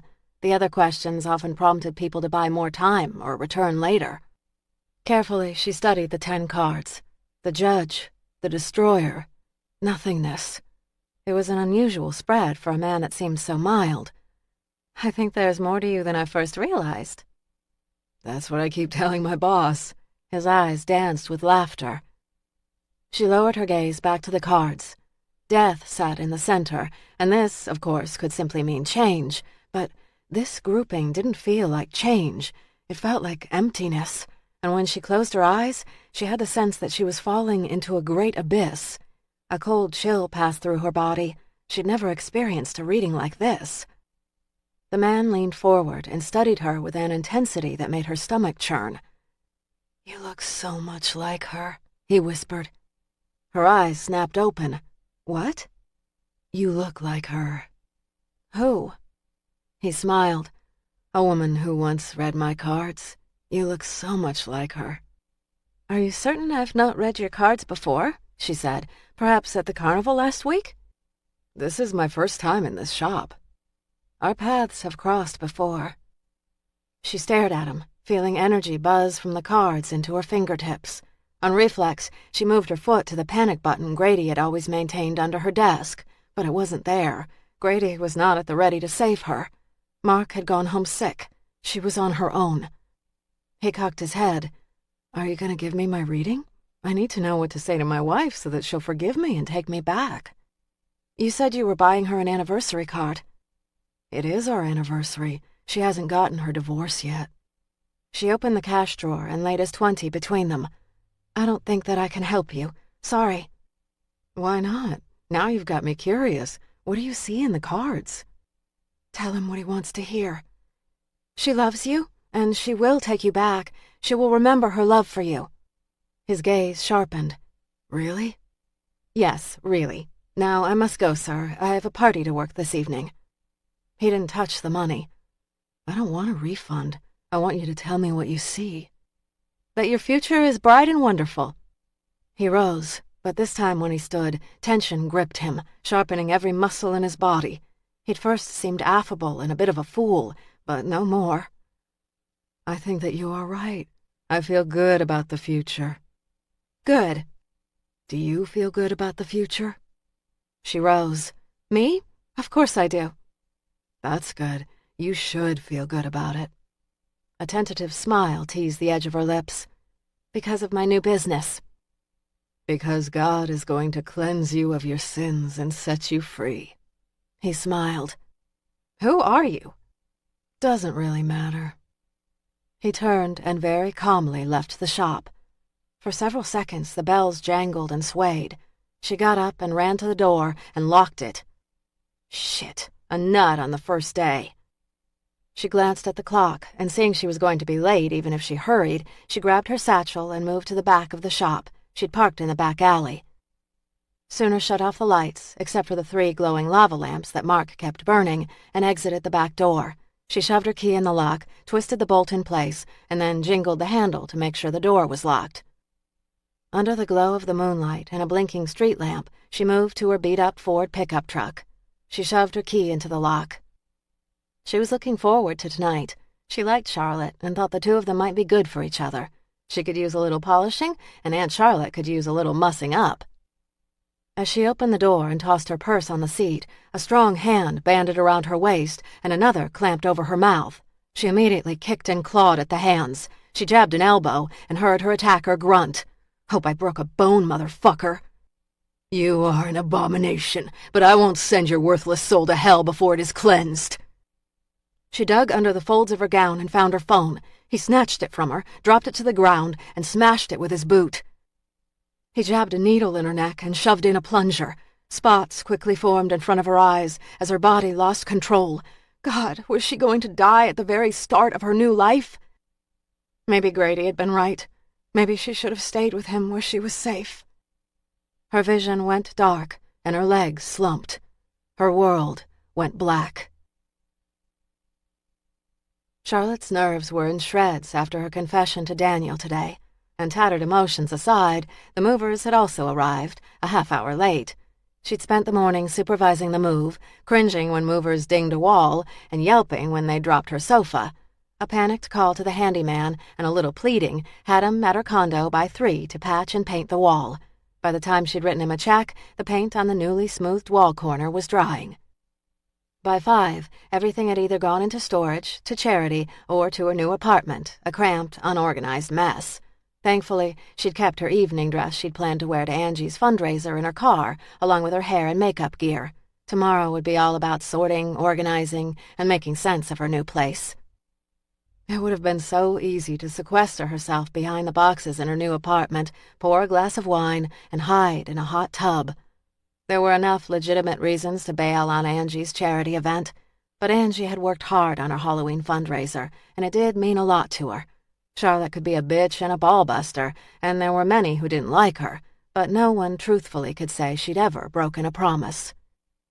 She'd told Angie she'd be at the party, and so she shoved her raw emotions down deep inside her and put on a grand smile. Faking it was a specialty she'd honed over the last 18 years. She wouldn't talk to Sooner about the truth tonight, but the day fast approached. To avoid it now, no matter what her personal cost, would be far too cruel to Sooner. By 7, she stood in the hotel, staring at the ballroom decorated with drapes of orange and black fabric, pumpkins, and black and white lights that gave off a spooky glow. There was a buffet table on the long wall and 3 bars set up around the room. Angie deserved real credit. Not only had she cajoled the Regis into donating their ballroom for the night, but she'd also managed to get a band to donate their services, the caterer to give her a great deal, and a decorator to dress the room for a nominal fee.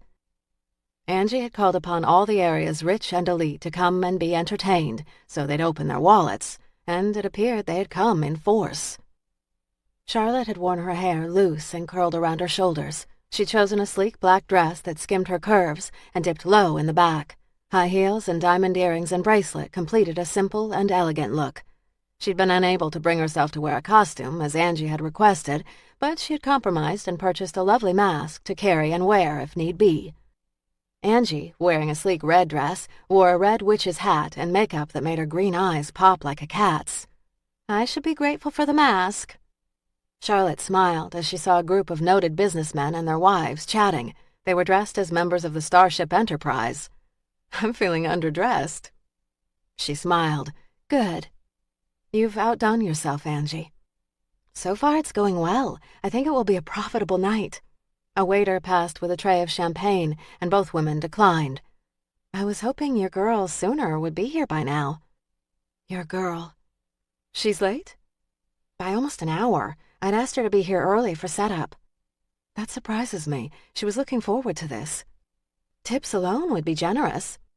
"Have you called her?" "Twice. No answer." She opened her slim black purse and checked her cell. No calls. Worry crept up her spine. "I can go track her down." "She was my big draw. I mean, the clowns are fun and the juggler entertaining, but people like the idea of walking on the dark side." "The dark side?" "You know what I mean. I don't care how rich or famous someone is. They are just as curious about the future as the next guy." Angie waved away her concerns. She's likely forgotten and working late at her shop.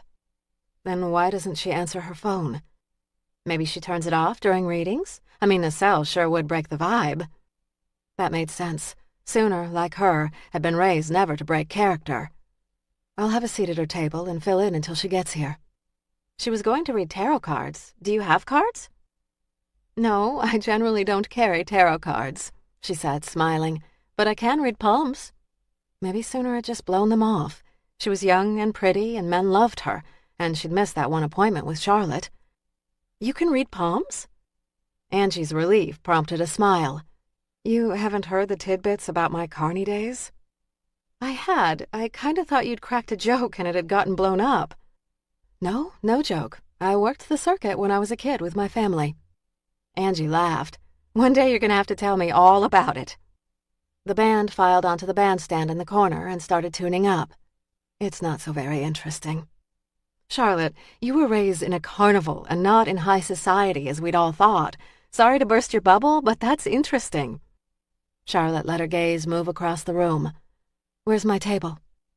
"The red draped one over there. I've posted a sign, and I think you already have a line." Charlotte arched a brow. If you'd bet her 2 weeks ago she'd be here now, reading palms, she'd have wagered everything she owned against you, sure she'd win. And yet here she was, with no time to fret or worry, but simply to perform. "Okay. Are you any good at this?" "I used to be pretty good back in the day." "Kind of like riding a bike?" "Let's hope."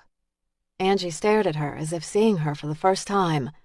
"So were palms your thing, or did you read cards?" "Angie, do you want me to trip down memory lane or read palms?" "Honestly, I'm dying to hear your story, but I can wait." "Good." As she moved toward her table, her worries about Sooner grew with each passing minute. Had Grady told Sooner the truth to drive a wedge between her and Charlotte? No, you wouldn't do that. You know Sooner's too curious and direct. If you told her about me, I'd be the first person she'd find. She flipped open her phone and called Daniel's cell. It went to voicemail on the first ring. She listened to his deep, clear voice. "You've reached Detective Daniel Rockoff. Leave a message." "Hey, this is Charlotte. I'm at Angie's thing. Sooner never showed. Might not be anything, but something doesn't feel right. Could you send a car by her shop?" She dropped her voice a notch. "I appreciate it, Daniel. Thanks." She closed the phone, knowing Rockoff would take care of the matter. A sense of calm washed over her anxious nerves when she thought about him. Like it or not, he had worked his way under her skin. She moved toward her table, stopping and chatting with people she knew from the community. She made a point to ask folks for their names, what they thought about readings, and what they hoped to gain. She filed away the tidbits and invited all to stop by and visit her so she could read their palms. She'd been working the crowd since she was 13, and it was something she did better than anyone. Judge Lawless and his wife appeared at her table. "Counselor." Charlotte's grin was broad and welcoming. "Judge and Mrs. Lawless, have a seat, be my first customers." The judge looked grim, and his wife reserved. Neither looked as if they wanted to be here, but the judge understood politics and never missed an opportunity to shake the right hands. He pulled 2 20s from his pocket and tucked them in the fishbowl on Charlotte's table. "Is for charity?" "All proceeds go toward the Children's Cancer Wing at Alexandria Hospital." She grinned and waved her hand toward the seats in front of her desk. "This is an opportunity you cannot pass up." Mrs. Lawless smiled coolly. The judge scowled. Charlotte sat. "Now, who's going first?" The two looked at each other. He nodded, and Mrs. Lawless sat in her seat. "Me, I suppose." Charlotte grinned. She'd heard faint rumors that the couple's marriage wasn't doing well. Some said he'd moved out, but the judge, to her knowledge, had not spoken of a separation. No doubt her past, like their separation, would soon be churning on the rumor mill for months. "So let me see what you have going on here." She studied the deeply rutted lines in the woman's palm. "You have a very strong lifeline. You've lived many past lives." "I have," polite but not impressed. "At least 8. Charlotte traced the line. "And I think you're going to live a long life." Mrs. Lawless stiffened a little. "Good." "Not impressed, Wellington." The judge rolled his eyes and walked away. Mrs. Lawless sighed as she watched her husband walk away. "He can be blunt." "I've noticed that in court. He had a reputation for being a real hard-ass, and most attorneys groaned when they drew Lawless." Charlotte suspected the judge's wife was just as hard a sale as him. However, she'd met, welcomed, and conquered similar folk. "Let's try this again." Without her husband looming, she relaxed a little. "Sure." Charlotte traced the woman's lifeline. "The judge has promised you a vacation, but he is hesitating." Mrs. Lawless's eyes narrowed. "We've canceled some of the best vacations. No secret there." She glanced at Mrs. Lawless's small diamond engagement ring, sandwiched against a larger, brighter, solitaire diamond. Life had been good to them, but she still cherished the ring he'd given her on their wedding day. "But he loves you very much. Vacations don't matter to him, but you do." Mrs. Lawless stiffened and pulled her hand free. Charlotte knew she'd hit a nerve. "I see more. Don't you want to hear it?" She hesitated. "I'm not sure." "A faint heart never wins." Challenged, the woman extended her hand. "I see vacation pamphlets lying about the house and notes on trips." When Mrs. Lawless didn't respond, Charlotte knew she'd missed the mark and quickly turned the negative into a positive. "These pamphlets are old, from vacations never taken." Mrs. Lawless's grip softened. "Yes. Get more brochures, Mrs. Lawless. Plan your dream vacation, and I believe you will find that for which you search." The older woman's face had softened, and she stared at Charlotte, clearly surprised. "What am I searching for?" "For the marriage you had when you first married. I believe it is there, but you must dig for it." "What if he doesn't want to find it?" Charlotte glanced up and looked beyond Mrs. Lawless to her husband, who kept stealing glances in their direction. "He wants it." "Thank you." "Thank you for your donation." After Mrs. Lawless left, Charlotte had a stream of customers. The old tactics of using body language as well as the bits of information she'd collected as she walked to the table added credibility to her readings. The evening progressed smoothly enough. She read palms, joked with attorneys, judges, and clients, but all the while she kept glancing toward the door, hoping to see Sooner rush in, harried and full of good excuses to explain her no-show status. Sooner never arrived, and when Charlotte could break away to call, she never answered her phone. Though the event was proving to be a real success, Charlotte's worries grew. "So you are a popular attraction?" Levi Kane's comment had her raising her head. Charlotte smiled out of habit rather than joy. "It seems to be going well." He sat at her table. "You've had quite the line for the last hour." "Most love their fortune read." He pulled 2 20s from his wallet and stuffed them in her jar, already crammed full of bills. "It's for a great cause." "That it is." She held out her open palm to him. "Let me read you." He grinned. "I don't go in for that kind of thing. Just a little out there, if you know what I mean. Shame my wife isn't here. She loves that kind of stuff." "Where is she this evening?" "Home. Our youngest is sick with a cold. We were both looking forward to a night out, but when your kid gets sick, that's the way it goes." Without the distraction of work or a palm reading, there wasn't much to say. "Sure I can't offer you a glimpse into the future?" He laughed. "It's all hocus pocus." "Harmless hocus pocus." He studied her a moment. "Harmless? You sure? Old Darren on Bewitched was always getting turned into a rock or sporting donkey ears." Laughter eased some of her tension. "I promise I won't turn you into a black cat or give you donkey ears." He glanced from side to side, always aware of who was watching. Nearby, a photographer from the paper snapped pictures. Levi reminded her of herself. Once you stepped outside your front door, it was game on. "Thanks, but I'll take a pass." She smiled. "You are always thinking, always looking to the next horizon." "I'm ambitious." "I see you running for state office, perhaps even national office." He shrugged. "It's no secret the sky is the limit for me." He wanted office, true, but he possessed a hunger for power. He wanted power over life and death. "I think you'll be a judge, maybe even a senator in the very near future." "I like the sound of that." Rockoff had been in the medical examiner's office when Charlotte had called. He'd felt his phone vibrate, but had been unable to check messages for several hours. As soon as he played her message, he broke away and drove over to Sooner Tate's shop. When he finally stood outside, ageless, it was past 10. The building was dark, and there didn't seem to be any signs of trouble, but calm waters often hid trouble. He got out of the car, flashlight in hand, and crossed the street to the front door. The doorknob was locked. He shone his light in the picture window, letting it skim over the front counter, glowing lava lamps, books, and all sorts of crap. He didn't see anything out of the ordinary. "Kid, have you blown Charlotte off?" He shook his head. Damn kid. He was half tempted to walk away when he thought about the alley that ran behind the store. 5 minutes to check and confirm the kid was well and truly gone, and then he'd call Charlotte. He got back in his car and drove around the corner and into the alley. His lights shone on the narrow alley and landed on the truck parked by a dented blue dumpster. He parked beside the truck, unclipped his sidearm, and rested his hand on the gun's handle. He walked toward the truck and shone his light into the interior. His feet crunched on something, and he glanced down to see a smashed cell phone. Shit.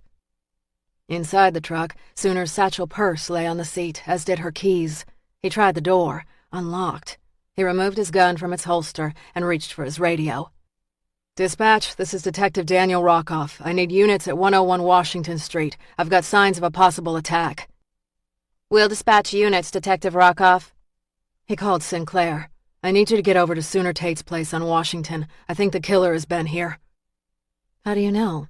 She was at the office, but her voice sounded rough with fatigue. They'd all been putting long hours into this investigation.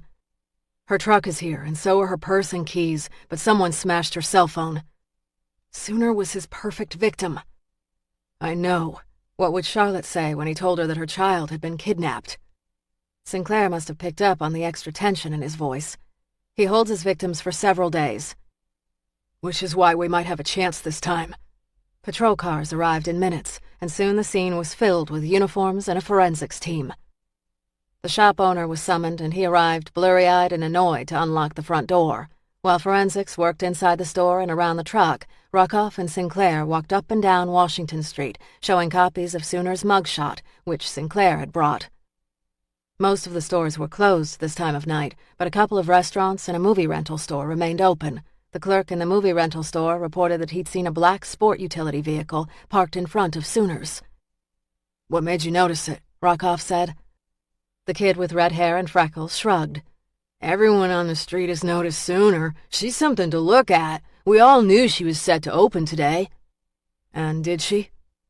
Not until the end of the day. I saw her flip her sign from closed to open late in the day. Late as in when? Sinclair said. I had been watching Braveheart, and it was the final battle scene. What's that, a couple of hours into the movie? Anyway, I started the flick when I arrived at 3, so about 5? She'd been scheduled to arrive at Charlotte's party by 7. How was she dressed? Rockoff said. Smoking hot. She had on this long white dress that hugged her curves. Her hair was pinned up, and she wore a lot of makeup. Not too much, but enough to make her look super sexy. You saw all of that from here? Rockoff said. The kid grinned and pulled a pair of binoculars out from behind his desk. I like to keep an eye on stuff. What can you tell me about the sport utility vehicle? He glanced toward the store's security camera and wondered if it cast its lens toward Sooners. Black, tinted windows. I kind of thought she had a date with a big shot. She's the kind of gal who dates big shots, but the car pulled away and drove off. You see the big shot? He never got out of the car. Maybe he pulled around back and picked her up in the alley. Maybe the big shot didn't want to be noticed. You see anyone go into the shop? I had a couple of customers, so I got a little distracted. I don't know. Hey, is Sooner okay? We hope so. He glanced toward the surveillance camera. That work? The kid glanced at the camera. Not exactly. What does that mean? It works, but the outlet it's plugged into is dead. The owner has an electrician coming. Great. But check with the pub on the corner. I hear he keeps his cameras on and running all the time. I'll do that. They moved 4 stores down and into the pub. The sound of laughter mingled with the steady beat of music. Smoke filled the air. A bouncer, a 6'8" black dude with a name tag that read RJ, greeted Rockoff and Sinclair. What do the cops want? RJ said. There'd been a time during Rockoff's undercover days when he'd never have been pegged for a cop. He'd been the master at blending and vanishing. Rockoff tucked his identification back in his pocket. We need to see your tapes. With a nod, RJ indicated a reed-thin white guy talking to a waitress. The guy had dark, balding hair slicked back away from an angular face. His side vision caught sight of Rockoff and Sinclair, and he quickly excused the waitress and moved toward them. What can I do for you, officers? Surveillance tapes, Rockoff said. The thin man shrugged and motioned them toward a side office. Once he shut the door, the blare of music eased. There a problem? We don't know, Rockoff said. He glanced at a bank of 6 television screens behind a desk abutting a wall. But I'd like to see the tapes from the camera you have out front. The thin man turned. Number 1, East on Washington? Sure. He punched a couple of buttons. What time frame? Let's start with today, around 5. Pretty specific. Can you pull it up? Sure. He tapped a couple of buttons and the image of 4:45 p.m. popped up. The camera didn't take in all of Sooner's storefront, only the far west side. The thin man played the images frame by frame. Cars passed, people passed. But without a direct angle on the front door, it was impossible to see who entered the shop. The black sport utility vehicle that the video kid had mentioned drove slowly by the shop. Rockoff leaned in. The tape caught a portion of the license, ADEJ. Can you copy that for me? Sure. He downloaded the images, shoved a compact disc into a slot, and hit record. You'll have a copy in a minute. What happened? You noticed the New Age shop across the street? And the new psychic? Yeah, she's a looker. What's she done? Drugs? Prostitution? What makes you think she's done something? She's been in business less than a day, and she's got cops on my doorstep. Plus, that weird old guy has been lurking around. What weird old guy? I don't know who he is, but I caught him watching her shop a couple of times. He never stayed long. Grady Tate. If I get a few pictures, could you identify him? Sure. Charlotte saw the flashing police lights in front of Sooners the instant she pulled onto Washington Street. She parked and got out of her car. It was easy to spot Rockoff. She hurried to him, her high heels clicking against the pavement. Daniel. Rockoff turned, as did his partner. Sinclair raised a questioning and amused brow. Daniel? Christ, can I call them or what? Rockoff moved toward Charlotte.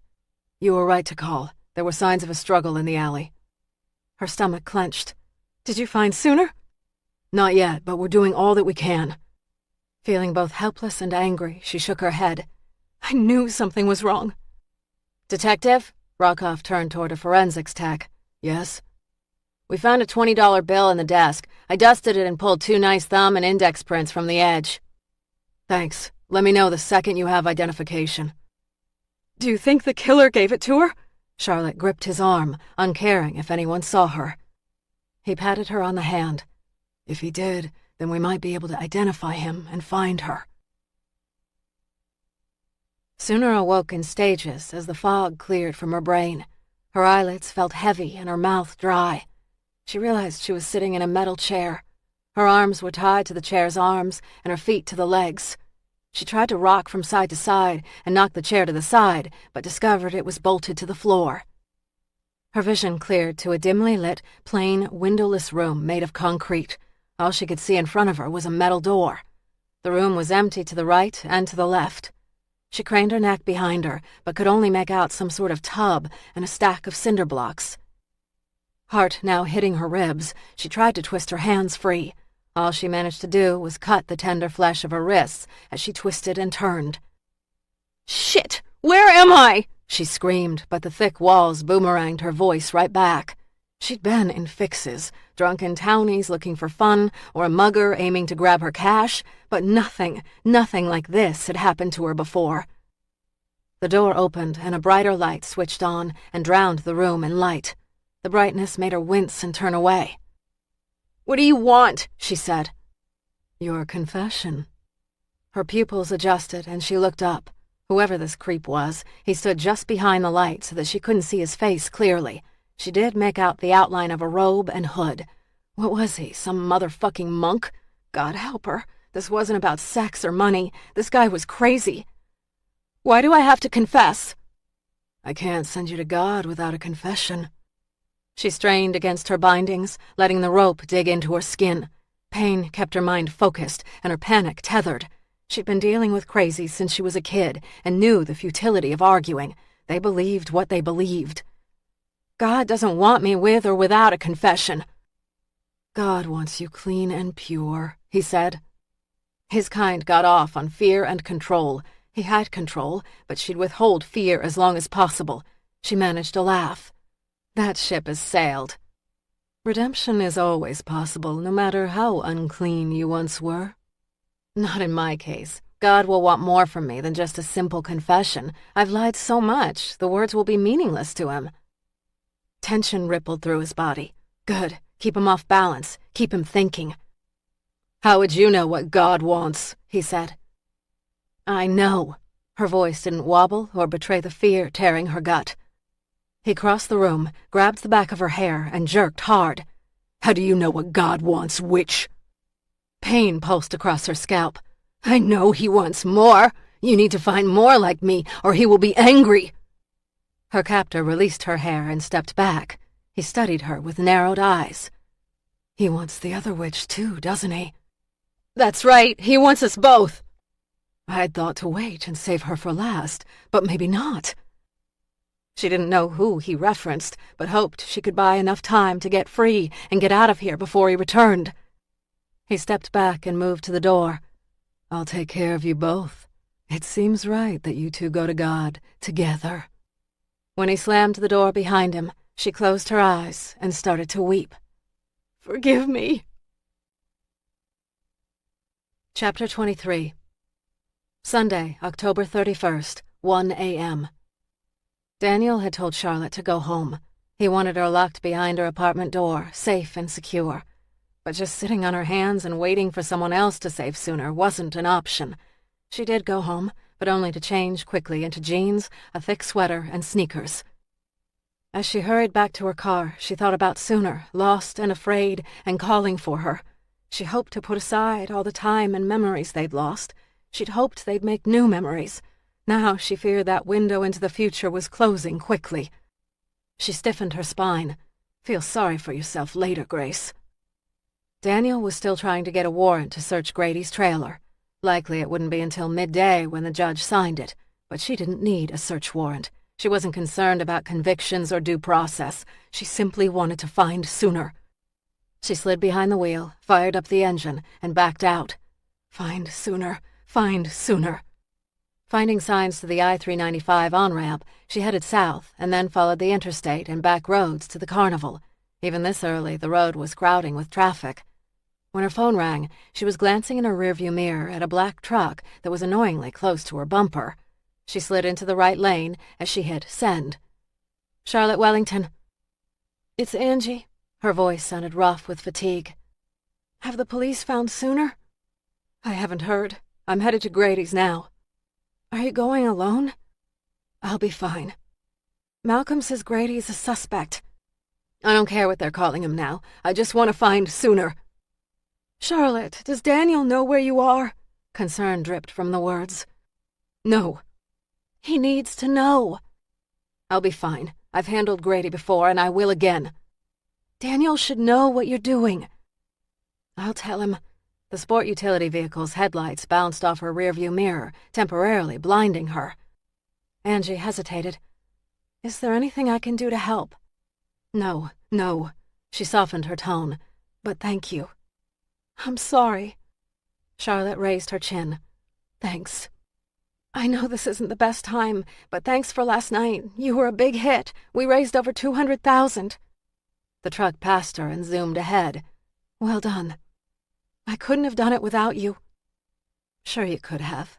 Her exit approaching, she put on her blinker and took it. "Call me when you find Sooner." "I will." Tears glistened as she hung up, checked her screen to make sure no one had called while she was on with Angie, and then wove through the back streets toward the carnival. As she approached the carnival entrance, she picked up her phone and called Daniel. It rang once, twice. "Charlotte." His deep, even voice sounded tired, yet choked with a familiarity shared between people who were intimate. She could have argued, dismissed, or ignored the tone, but didn't. She loved him. "Have you found her?" "Not yet. We're running those prints through the automated fingerprint identification system now." She parked her car. "No one has seen her?" "No." "Have you found Grady?" "He's still missing. We've had cruisers at the carnival several times, but no one can find him. The cops walked the grounds, but without a warrant, we can't search the structures. We should have that warrant in a couple of hours." She set her handbrake and turned off the ignition. "Good. Call me if you find something." "Charlotte, where are you?" "I'm at the carnival." "What are you doing there?" The urgency rocketed in his voice. "I'm looking for Grady, and when I find him, I'll call you." "Damn it, Charlotte. Go back home. Stay in your apartment today. Keep the door locked. Unpack. I'll call you when I have something." "I'm not very good at staying put, Daniel." His voice dropped to a low growl. "Charlotte, get in your car now and drive home." "I can't do that. I have to find Grady." "That's my job!" He sounded as if he wanted to come through the phone and shake her. "I know his little tricks and hiding places. I'll find him before you get your warrant." "Exactly, and then I won't be able to use the evidence." "Your warrant has nothing to do with me." "Do not go looking for Grady."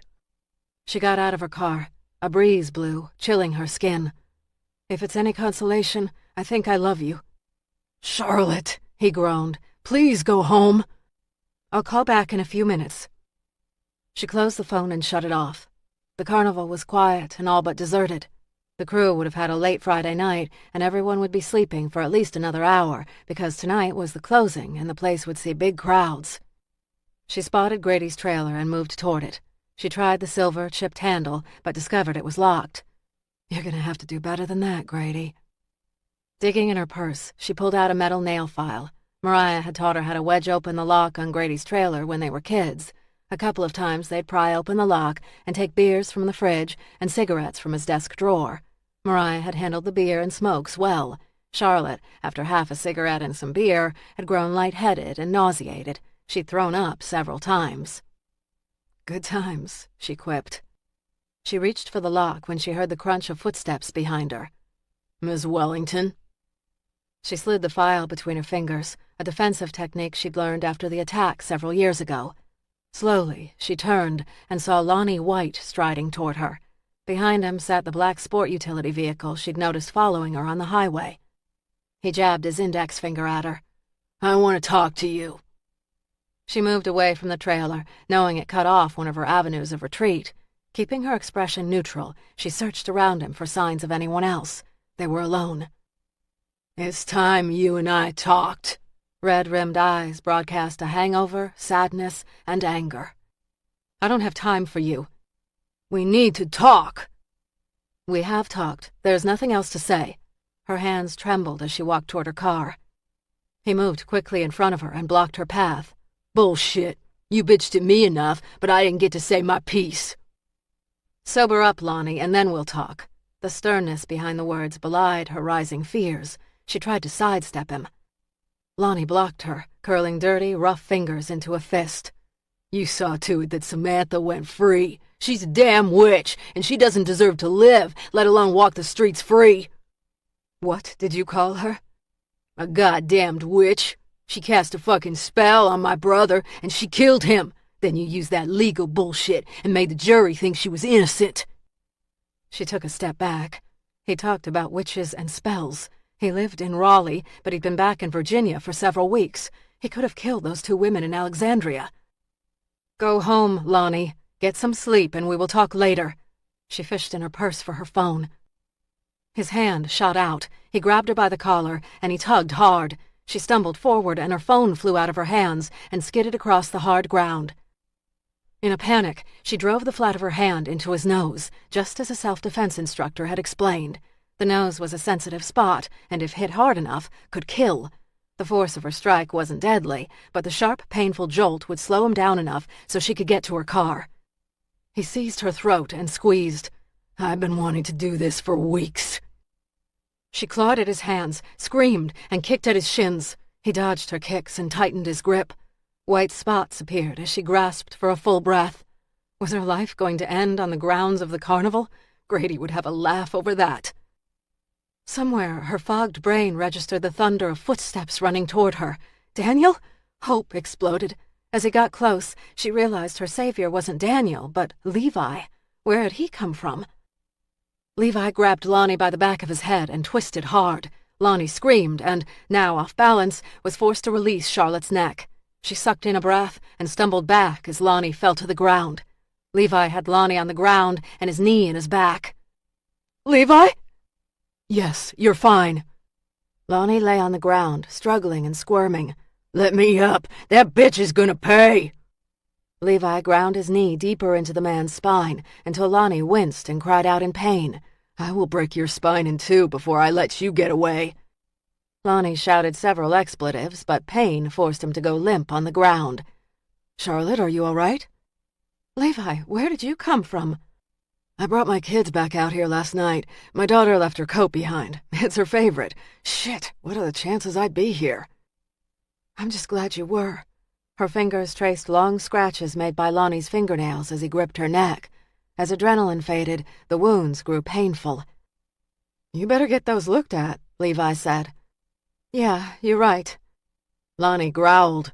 "Let me go! You ain't a cop and you can't hold me!" Levi ground his knee again into Lonnie's spine. "And yet I am." "I'm gonna sue." Levi laughed.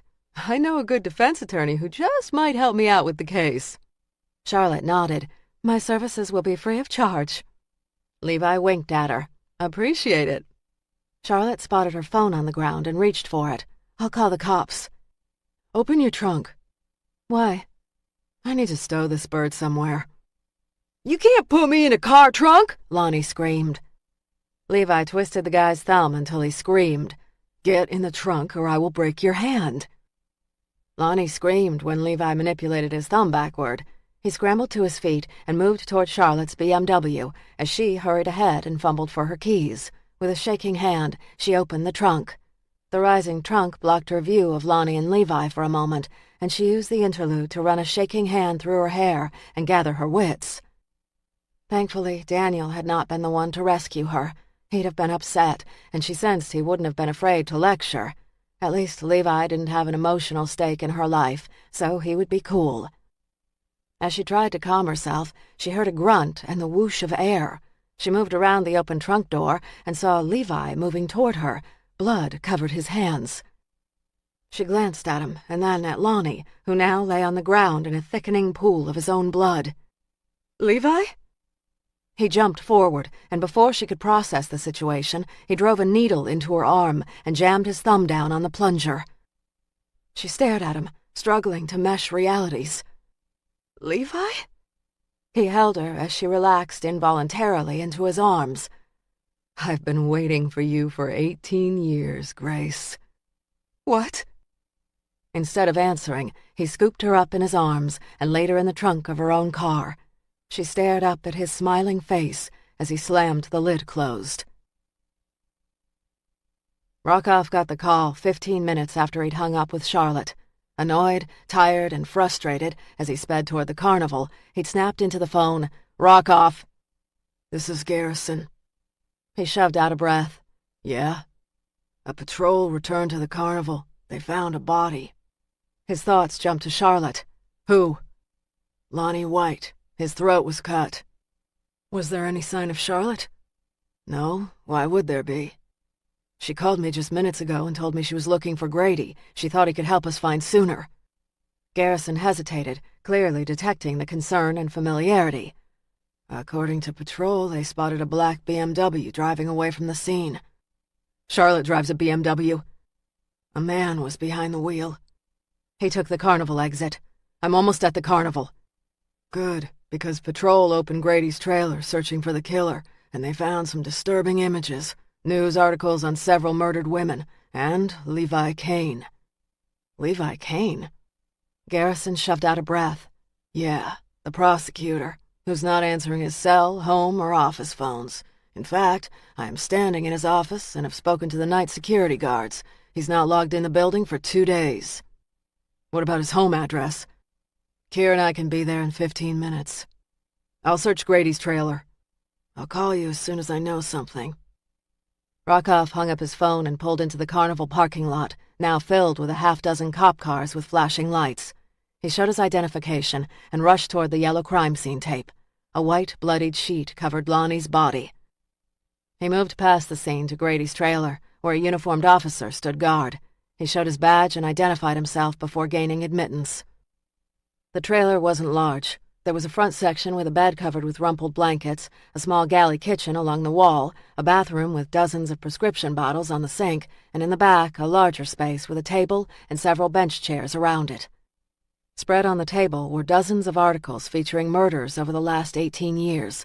He recognized the 2 murders that had been picked up by Violent Crimes database, but there were others that hadn't been gathered by the system. Not surprising, considering they were all in small towns. Why had Grady saved the articles? Was he the killer, or working with the killer? Shit. Mariah was the first to die, and now he was back, and 2 other women had died. Garrison and Kier arrived at Kane's home just after 4 in the morning.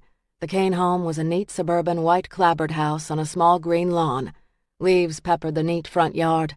There were pumpkins on the front steps, mock spiderwebs strewn across the bushes, and a ghost made out of an old sheet dangling from an oak. Garrison checked his watch and then moved to the front door and rang the bell. Several seconds passed, and there was no sign of movement. He rang the bell again. Finally, a light flickered on and he heard footsteps. The footsteps paused at the front door, and he stood in front of the peephole with his badge held high. "Alexandria Police," he said. The door opened to a small, fragile woman. A thick, well-worn robe swallowed her slim body, and dark hair framed a pale face. She had a metal baseball bat in her hands. "Can I help you?" "I'm Detective Garrison with the Alexandria Police. This is my partner, Detective Kier. Is Mr. Kane at home?" She frowned and lowered the bat. "Levi moved out over 3 months ago. I can give you the address of his apartment." Kier glanced at Garrison. His shock mirrored his own face. "I saw him at a fundraiser last night. He said you weren't there because one of the kids was sick. He gave us the impression that you were happily married." She glanced behind her, as if fearing the noise would have awoken the children. "I've told him to stop doing that. I've told him our marriage can't be fixed, but he won't leave me alone." "What has he done?" "Someone broke into my house the other night. They stole jewelry, set the box on the floor, and urinated on it. I knew he could be foul, but he has no limits." Garrison flexed his fingers. "Did you call the police?" "No, Levi has too many connections. Why are you asking about Levi?" Levi is a person of interest in a missing persons case. What? Who? Charlotte Wellington. She's a defense attorney. I know who she is. How? Garrison said. She set the bat down. Levi used to speak about her often. What did he say? He didn't like her. He thought she manipulated the law. She twisted the ties of her robe in her hands. He called her a witch. Witch? Garrison said. Are you sure about that? Yes, I'm sure. Thin lips flattened. Levi never dealt well with strong women. I'm hardly what anyone would consider aggressive, and we even had our issues. Can you tell us what they were? Keir said. I wouldn't ask, but this is important. It doesn't matter. All that matters is that I convinced him to leave. How? Keir demanded. I found some things in the basement. Terrible things. I found an attorney and gave what I discovered to him. I told Levi if he didn't leave, I'd go to the media. What did you find? Photos of women. Who? I don't know who they were. They appeared to be asleep. Asleep or dead? Keir said. Her shoulders stiffened. I don't know for sure, but it was enough to make Levi leave. You said he came back? Her lips flattened. Yes. Who has the pictures now? Like I said, my attorney. Her gaze narrowed. Where is Levi? Why didn't you come to the police? Garrison said. Because they were just pictures, and there is no proof that Levi took them, and like I said, he has connections. Do you have any idea where he might be if not at his apartment? Garrison said. I don't know. I think you do, Keir said. She pursed her lips. I should get my attorney. Garrison leaned forward, using the full measure of his height to intimidate her.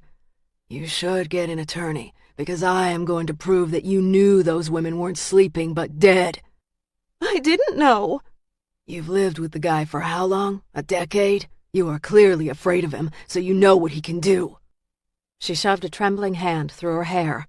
Our marriage is in trouble. That doesn't mean anything. And yet you had to blackmail him into leaving. Garrison shook his head. I'm going to arrest you if you don't tell me what you know about Levi. I'm trying to protect my children. You won't be able to protect them from jail, Garrison said. Tears welled in her eyes, but he had no pity for her. She held evidence that could have prevented the murders of 2 women. Where are the photos? Max Green. He's in Fairfax. She rattled off the address. Garrison wrote it down. Does Levi have a place where he goes? His father had a house. Levi inherited it a couple of years ago when his father died. Where? In Manassas. It's a small house in an old neighborhood. I asked him several times to sell it, but he refused. What else can you tell me about your husband? When she hesitated, he said, We think he has Charlotte as well as a young woman named Sooner. She wrung her hands together, then gathered the folds of her robe tighter. He's disturbed. I always thought he was quirky early in our marriage, and it didn't bother me. Since his dad died, it's gotten worse. What about his mother? I never knew her. She died when he was young, but there was no love lost between his father and his mother. Mr. Kane hated his late wife. What else can you tell me about Kane? He reads a great deal about the occult, witches. In fact, if he saw the Halloween decorations here, he'd have a fit. This is the first year the kids have celebrated Halloween. Garrison's pulse pounded in his head. As he and Keir raced to the car, he dialed dispatch and asked for squad cars to come to the Kane house. He then spoke to Rockoff and told him what was happening. Keir and I are headed to Manassas. I'll call Fairfax police and alert them. Tell them not to go in hot, Rockoff said. I don't know what this guy is going to do if he hears sirens. Got it. He checked his watch as he started the engine and pulled into traffic. I can be there in 20 minutes. All right. Shit, 20 minutes. Almost no time, and also a lifetime. Chapter 24. Sunday, October 31st, 7 a.m. Charlotte, wake up! Charlotte groaned as the annoying voice got louder and louder. She wanted to swat the voice like a pesky fly, but no matter how much she tried to get away from the noises, they just kept getting louder. All she wanted to do was sleep, but the voice pleaded, cajoled, and demanded that she open her eyes. Slowly, she pried open her lids. The room was dimly lit, and at first glance appeared to be quite barren. "Who's there?" "Oh, thank God! You've got to open your eyes!" Charlotte blinked, and her mind cleared a few more degrees. "Sooner?" "Yes, it's Sooner." "Where are you?" "We're in some kind of creepazoid's basement, and he's gonna kill us." Her eyes opened wide and full now. Her brain still lingered under a haze, but it was improving. "Levi." "I don't know what his name is. I've never seen him before." "Tall, blonde?" "He wears a hood, like one of those wizards on television." "Where is he?" "He's preparing." "For what?" "Shit if I know." Sooner's voice cracked with fear. "But I can promise it isn't good." Charlotte tried to sit up and realized her hands and feet were secured to bolts on the floor. "He keeps calling me Mariah." How would he know about Mariah? She sniffed, trying to hold off tears. "He said it's hard to kill witches." "He killed Mariah." Her brain scrambled to get back to the past as her hands twisted to get free of the bindings. "I never saw him before." 18 years changes people." "Yeah. "Sooner, where are you?" "I'm in a chair. I'm tied." Charlotte paused. "I hear running water." "There's a big-ass tub in the corner. I don't know what he uses it for." "It's where he drowns his witches." When Levi descended the stairs to the underground chamber, he wore only his robe and nothing underneath it. His body hummed with excitement. He'd never before been in the presence of such overwhelming power. 2 witches. One was reborn from the dead, and the other destined to have been his first kill. He opened the door and flipped on the lights. Both women tensed, and both stared at him. He met the young one's gaze head-on. "You should have stayed dead." The girl stared at him, but it was the other one that spoke. "You killed Mariah?" He faced her. "I did, but as you can see, she came back. I never realized that she was so powerful." "Mariah was a young girl, barely 17. This girl is Sooner, not Mariah." "Don't be fooled, Charlotte," Levi said. "She is the reincarnation." He studied Charlotte. "It makes sense now. You used your power to bring her back. I always knew you were strong, but I didn't know just how much." "She was my mother, you sick son of a bitch!" Sooner yelled. Levi turned and looked at Sooner. "She wasn't your mother. You are one and the same." Tears welled in Charlotte's eyes. This was not the way for Sooner to find out the truth, but if they were to die, Sooner deserved the truth now. "Levi, she was born before Mariah died." Levi moved towards Sooner and from his pocket pulled a knife. He grabbed a handful of her hair and yanked her head back, exposing her neck. He pressed the tip of the knife to her neck. "I should just kill her now and be done with her." Charlotte jerked at her bindings. "Don't hurt her! She's a child!" "She's no child." "She's my child!" Charlotte screamed. Sooner's frantic gaze darted from Levi to Charlotte. "What?" "Grady lied to you," Charlotte said to Sooner. The weight of 18 years pressed hard on her chest. "I'm your mother, not Mariah." "What?" "I gave birth to you, not Mariah. Grady lied." Tears ran down Sooner's face. "Liar!" The words scraped over her brain. She had lied. She could have told Sooner the truth immediately, but she hadn't. Levi pressed the knife against Sooner's throat. "You are a coward, Levi." Charlotte injected venom into her voice. "A spineless coward." He pressed the knife into Sooner's flesh. "Watch what you say." Charlotte yanked hard at the ropes around her wrists. "Why, you are a fool, a fucking coward. If you had any balls, you'd be coming after me, not her." He lowered the knife from Sooner's neck. "What?" "You go after a child when you could take me? Spineless, pitiful." She spat at him. His eyes narrowed. "Bitch." "Good, good. Get mad at me. Leave her alone. You go after helpless women who are alone and vulnerable because you know you can't handle a ballbuster like me." She coded the words with all the anger that had been building since Grady had contacted her 10 days ago. He crossed the room and grabbed her by the throat. Murder burned in his gaze. He wanted to choke the life from her lungs. "Take me and leave her," she gasped. "Not yet, Charlotte." He released her, and she coughed. "Why, Levi?" Tears spilled down her cheeks. "What are you waiting for?"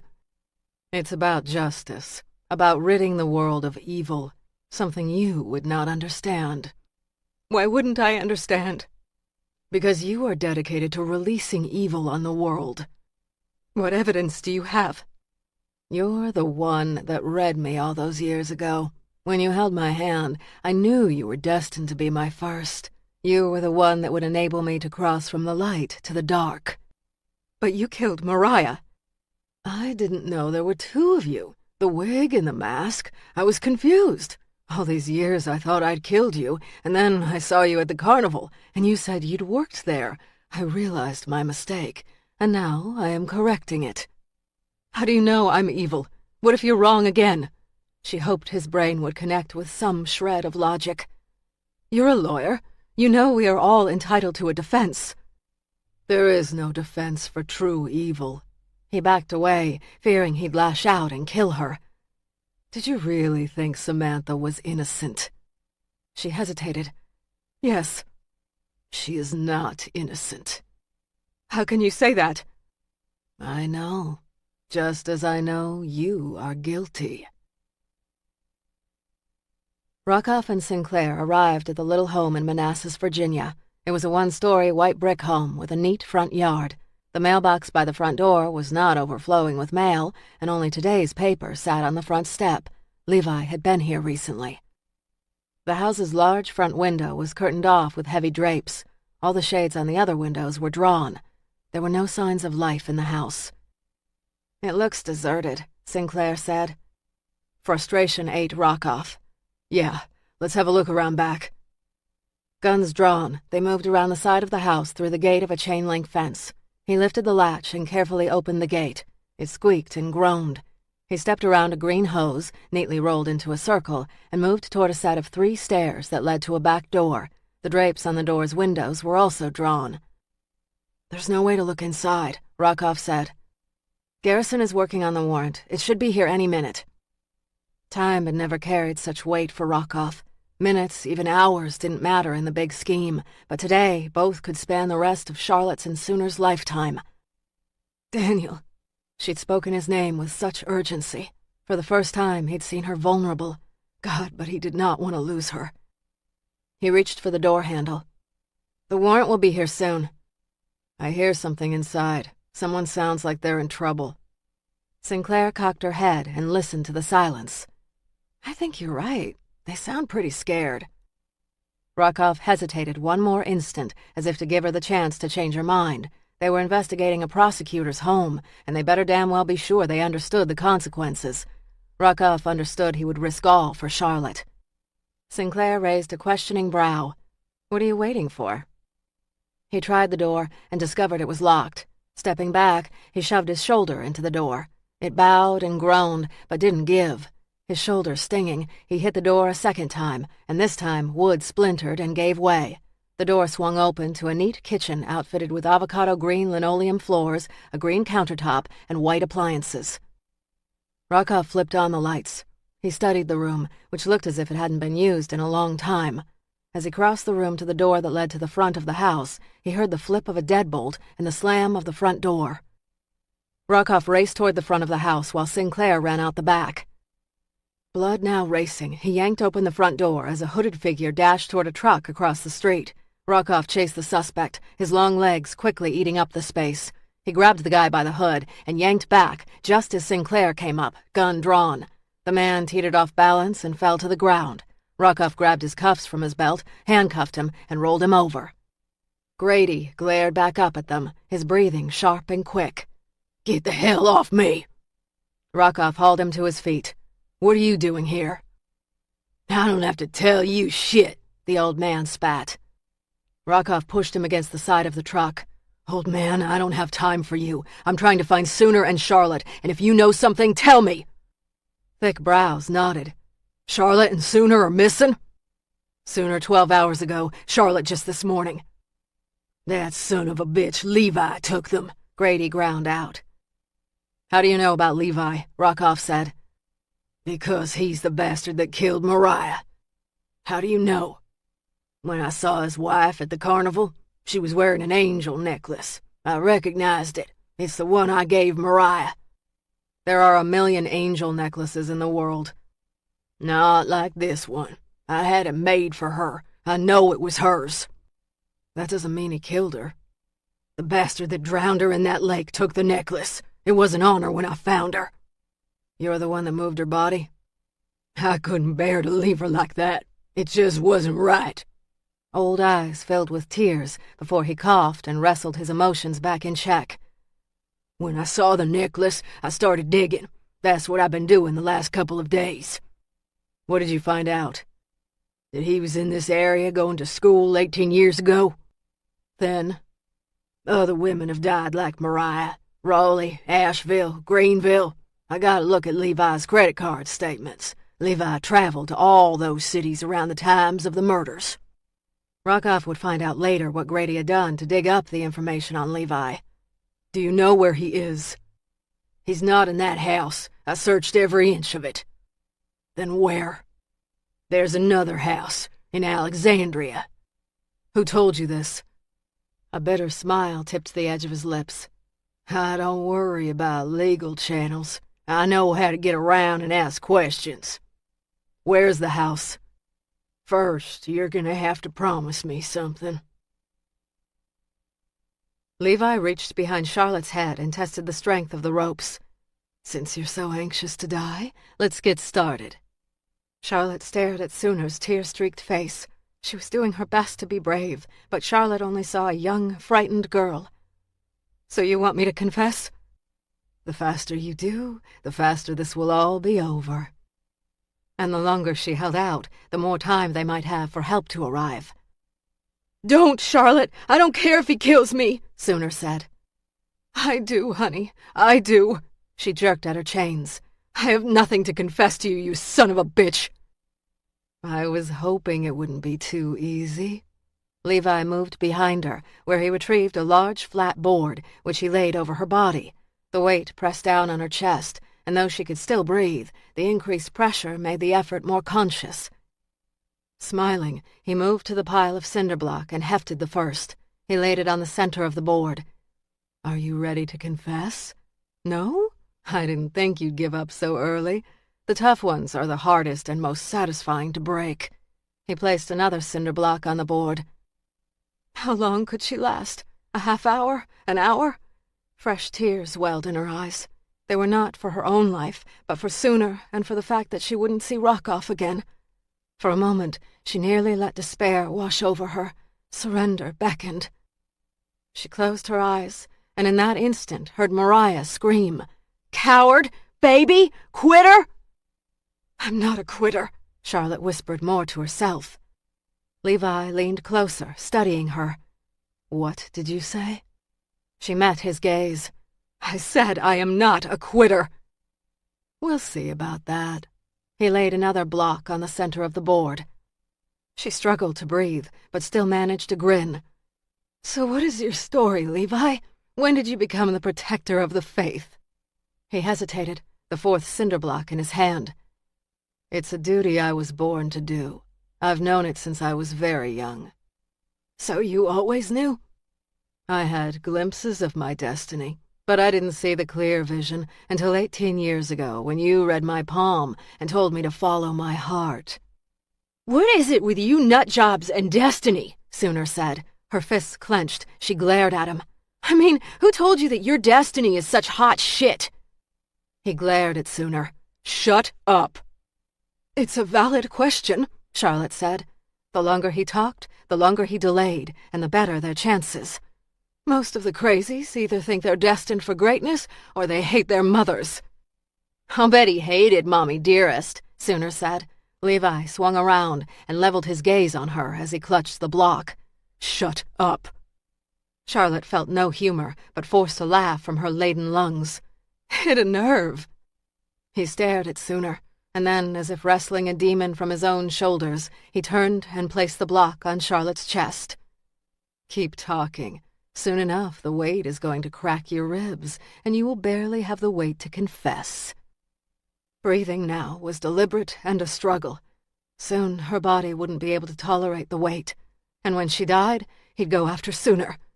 A tear trickled down her cheek, and Levi leaned forward and gently swiped it away with his index finger. "How many women have you killed, Levi?" Charlotte whispered. "Not women, witches." He retrieved another block. "After tonight, 12. Charlotte struggled to breathe. "Levi, I've met your wife. This would break her heart." "My wife has no heart." And then it made sense. Levi's wife's tense manner at the carnival, the slight fear in his children's eyes. "She left you." "Not for long. Soon she will burn. I plan to take a page from Samantha White's book. Nail the windows shut and set the house on fire. I offered the 5-year plea agreement because I knew I could wait to kill my family. I plan to make it look like she did it to get revenge on me, and when she's arrested again, there won't be anyone to save her." Levi laid another cinder block on Charlotte's chest. 5 blocks now weighed down her lungs. Her ribs had bowed to the point of cracking and breaking. Sweat dampened her brow as she labored to pull in breath after breath. He laid another and then another on her chest. Her breaths were short and shallow, and her chest burned with pain. Death, she imagined, stood in the shadows, and she sensed he wanted her, but couldn't take hold of her soul because Mariah stood in his path. "Mariah," she whispered. Levi leaned toward her. "Who did you say?" In that moment, the basement door exploded open. Levi reacted instantly, snatching a gun from his workbench. Charlotte, dazed, watched in horror as Levi turned, raised the weapon, and pointed it at Rockoff. However, Levi shifted his aim and fired at Sinclair. The bullet hit her squarely in the chest, and she dropped to the ground. Rockoff's face darkened, and instantly he fired and hit Levi in the chest. Levi stumbled back, raised his gun a second time. Rockoff fired again, twice. The bullets sliced into Levi's chest, knocking him dead to the ground. Rockoff glanced at Charlotte. She could barely keep her eyes open, and wondered how much longer she could shove air into her lungs. "Sinclair," he shouted, "you better be alive." Sinclair groaned. "I'm okay. Hit me in the vest." A rush of relief so pure washed over his features as he raced to the pit and started pulling the blocks off Charlotte. When he lifted the board, she pulled in painful but deep breaths. He glanced at the chains and then returned to Levi. He dug through his pockets and found a key. He unfastened her manacles and pulled her free. Sinclair stumbled to her feet and untied sooner. "Fucker broke my ribs." Charlotte leaned heavily on Rockoff. "How did you find us?" "Grady. He saw the necklace Levi gave his wife. It had belonged to Mariah." "Where is he?" She hated the old man for what he'd done to her sister, and was grateful he'd saved her and sooner. "Outside." "Thank you, Daniel." He hugged her close, and she could feel the raw energy tightening his muscles. "Any time." The rising sun greeted Charlotte and Sooner as the two stumbled outside, arm in arm. Squad car lights flashed, and emergency medical technicians rushed to help them. Charlotte clung to Sooner, refusing treatment until she knew the girl was okay. Only then were the emergency medical technicians able to coax her back on a gurney and give her oxygen. The next minutes were an odd haze of frenetic activity. Daniel, with Grady, his hands cuffed behind his back, approached Charlotte. "He wants to speak to you." She smiled at Daniel. "It's okay." Daniel took one step back, but remained close enough to act on an instant's notice. "I'm right here." Grady shifted his stance. "Sooner is good, tough as nails, like her mother." A part of her would always hate Grady for what he'd done, but another part recognized he'd also saved her daughter's life. "Is she speaking to you?" "Only in 4-letter words." She pulled the oxygen mask from her face. "She's got a lot to process." "Yeah, I know." He cleared his throat. "I've been looking for Mariah's killer for 18 years. I knew whoever was doing the killing was shadowing the carnival, but I never could figure it out." He inhaled. I'm dying and knew this was my last season, so I used Sooner and the press articles to flush him out. I was sure he'd see an article eventually. You nearly got her killed. If I hadn't flushed him out, he'd have come after her when I was dead and couldn't protect her. Why did you lie to her about Mariah? 'Cause I was pissed you'd left. Once the lie was out, it just took on its own life. And it was easy enough for folks to believe, 'cause Sooner looks so much like Mariah. None of the old carnies said a word to her? They knew I'd kill them if they did. She closed her eyes. Her chest still ached, and pulling in a deep breath hurt. "Are you all right?" Daniel said. She opened her eyes. "Yes, I'm fine." "I ain't asking forgiveness," Grady said. "But I'd appreciate it if you could help Sooner get past hating me after I'm dead. No matter what anyone says about anything, I loved that kid like my own." Charlotte nodded, unable to forgive and unable to hate. Epilogue. 4 months later. Charlotte stared at Daniel across the crowded living room of the Rockoffs, who'd gathered for Mr. and Mrs. Rockoff's 35th wedding anniversary. All of Daniel's brothers and sisters were present, along with assorted cousins, aunts, and uncles. Charlotte still felt out of place at Rockoff family functions. Though the family had always made a point to make her and Sooner feel welcome, she couldn't shake the feeling that she wasn't deserving of a real family. She'd never voiced her worries to Daniel, but of course he knew. He always seemed to know when she was worried either about a family gathering, a case, or Sooner. Sooner. Most of her worries these days were reserved for Sooner. Sooner was doing well and, with Charlotte's encouragement, had closed her shop and enrolled in the community college. She lived with Charlotte in her spare room. Not having a great deal of formal education, the girl had had to backtrack with many of her courses, but she was proving to be a good student and a hard worker. The adoption experts had told Charlotte that she and Sooner were still in the honeymoon phase of their relationship. Reunions between children and birth parents often started well, but could sour. Charlotte prayed every day that never happened. That didn't mean to say that they didn't have their disagreements. Sooner's bull-headed temperament mirrored Charlotte's, and both were quick to argue, but so far they were seeing their way past it all. The new apartment had not been the adjustment that she'd expected, maybe because she spent spare nights at Daniel's place. She'd been determined to take their relationship slowly, but somehow he gently coaxed her closer and closer each time they were together. She'd always prided herself on independence, and now she couldn't imagine living without him. Nor could she imagine not having Sooner puttering around the apartment, leaving her piles of clothes on the floor, her endless shampoo products in the bathroom, or her dirty dishes in the kitchen sink. Daniel and Sooner had become friends. He was an easy man to like, but Charlotte believed Sooner would never forget the night he charged into the basement and saved them. That terrifying moment had bonded them all in a way that could never be forgotten. From across the room, Daniel raised his glass to Charlotte and winked. She smiled, warmed that soon they'd be alone in his bed. "My Daniel is a good boy." Grandmother Rockoff's voice crackled behind Charlotte and had her turning. "Yes, he is." "He worries about you." She raised her wineglass to her lips and pretended to sip. "He doesn't need to. I can take care of myself." The old woman glared at Charlotte as if she were prying away layers. "Do you still have the dream?" She frowned. "Daniel told you about the dreams?" "No, Daniel would never speak of things so private. Do you still hear the woman's screams?" Charlotte studied the old woman. "How did you know?" "Some things I just know." She smiled. "Do you hear them?" "No," and it was a relief to say it. "I've not heard her since that night." The night Levi had tried to crush Charlotte to death. Sooner had suffered no lasting physical injuries. However, Charlotte had suffered 3 cracked ribs and bruising all across her torso. All would be fixed by time. Mentally, she recognized a new fear of confined spaces. Elevators and crowded rooms were the worst reminders of Levi laying the cinder blocks on her chest. So she'd become adept at taking the stairs and remaining close to the door. Her quirks were improving, but they still bothered her enough that she did not enter the family fray for the toast Daniel gave to his parents. "You stay on the fringe. You do not go into the room," Grandmother said. I don't enjoy tight spaces right now. The old woman nodded. It will pass. Time will make it better.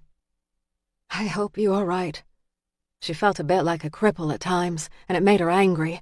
Levi had taken something from her, and she wanted it back. I am right. She stared at the old woman's lined face. It was easy to look past the wrinkles and gray hair and see the vibrancy in her eyes. Despite nearing 90, she remained mentally sharp. Where is your friend Angie and her family? An unexpected appointment came up. Angie had called early this morning. She'd been talking so quickly and so excitedly that Charlotte had thought something was wrong with David. Finally, Angie had calmed and explained that David's pediatrician had another patient, a 16-year-old girl, who was pregnant and about to deliver, which she and Malcolm consider adopting. Angie didn't want anyone to know of the offer for fear it would fall through, but she and Malcolm were beyond excited about the idea of being parents again. Charlotte had been waiting for the text, which would tell her if the baby was a boy or a girl. I've always liked the name Vivian for a girl, Grandmother said. She raised a glass of red wine to her lips and sipped. Charlotte hadn't even told Daniel of this latest development. First the dreams, and now the baby? What was it with this woman? Excuse me? For the baby girl, I like the name Vivian. What baby? Grandmother smiled and patted Charlotte on the shoulder. The one Angie and Malcolm now await. It's a girl. She winked. But I won't tell just as they requested. Who told you? No one. Someone had to have told you. She smiled. I see your Daniel headed this way. And before Charlotte could ask Grandmother another question, Daniel arrived, and she slipped away. He was dressed in a dark suit that fit the lines of his broad shoulders and trim waist so well. Faint lines around his dark eyes creased when he smiled down at her. He kissed her on the lips. You look surprised.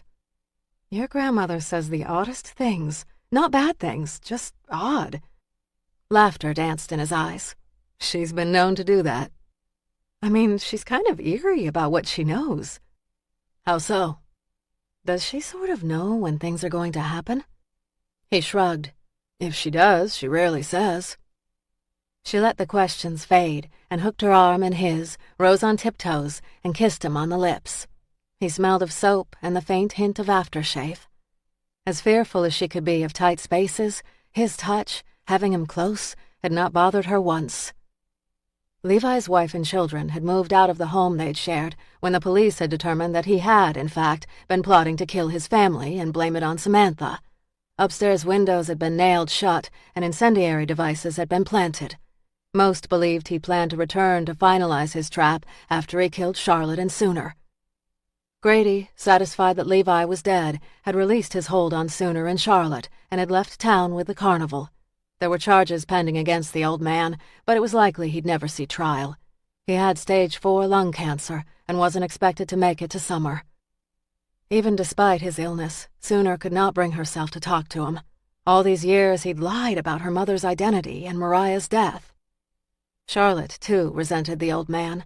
If he'd given Sooner up for adoption, or if he'd simply told the girl about Charlotte, it all could have been so different. If. However, she was careful to keep her thoughts private. Grady was the only family Sooner had known, and if one day she needed to forgive him, Charlotte wanted to keep the door open. After all, Grady had tracked down Levi. If not for him, Daniel would never have found them in time. And, thanks to Grady, the police had 10 murders across the country that could now be marked solved. Levi could be placed in all the cities where the other women were murdered. The DNA that had been collected in Raleigh matched Levi's. What Grady had never understood was Levi's obsession with his carnival. The answer had been painfully simple. Levi's mother had been one of Grady's psychics, the one, in fact, still pictured on his brochure. Apparently, Grady and Levi's mother, Greta, had had an affair years ago. When Greta had realized she was pregnant, she'd left the carnival and married Levi's father. When the boy's paternity had been finally discovered, Levi's father had killed his mother. From then on, the father set out to poison the son that was not of his blood. Charlotte knew that Mariah was now at peace. In an odd, strange way, the pieces of her life had fallen into place. What are you worrying about now? Daniel traced his finger down the frown line in the center of her forehead. She looked at him and smiled. With you, I have no worries. This concludes Before She Dies. Please visit our website, www.tantor.com, for more information on our growing library of unabridged audiobooks and to take advantage of special offers, or call toll-free 877-7-TANTOR to request a catalog.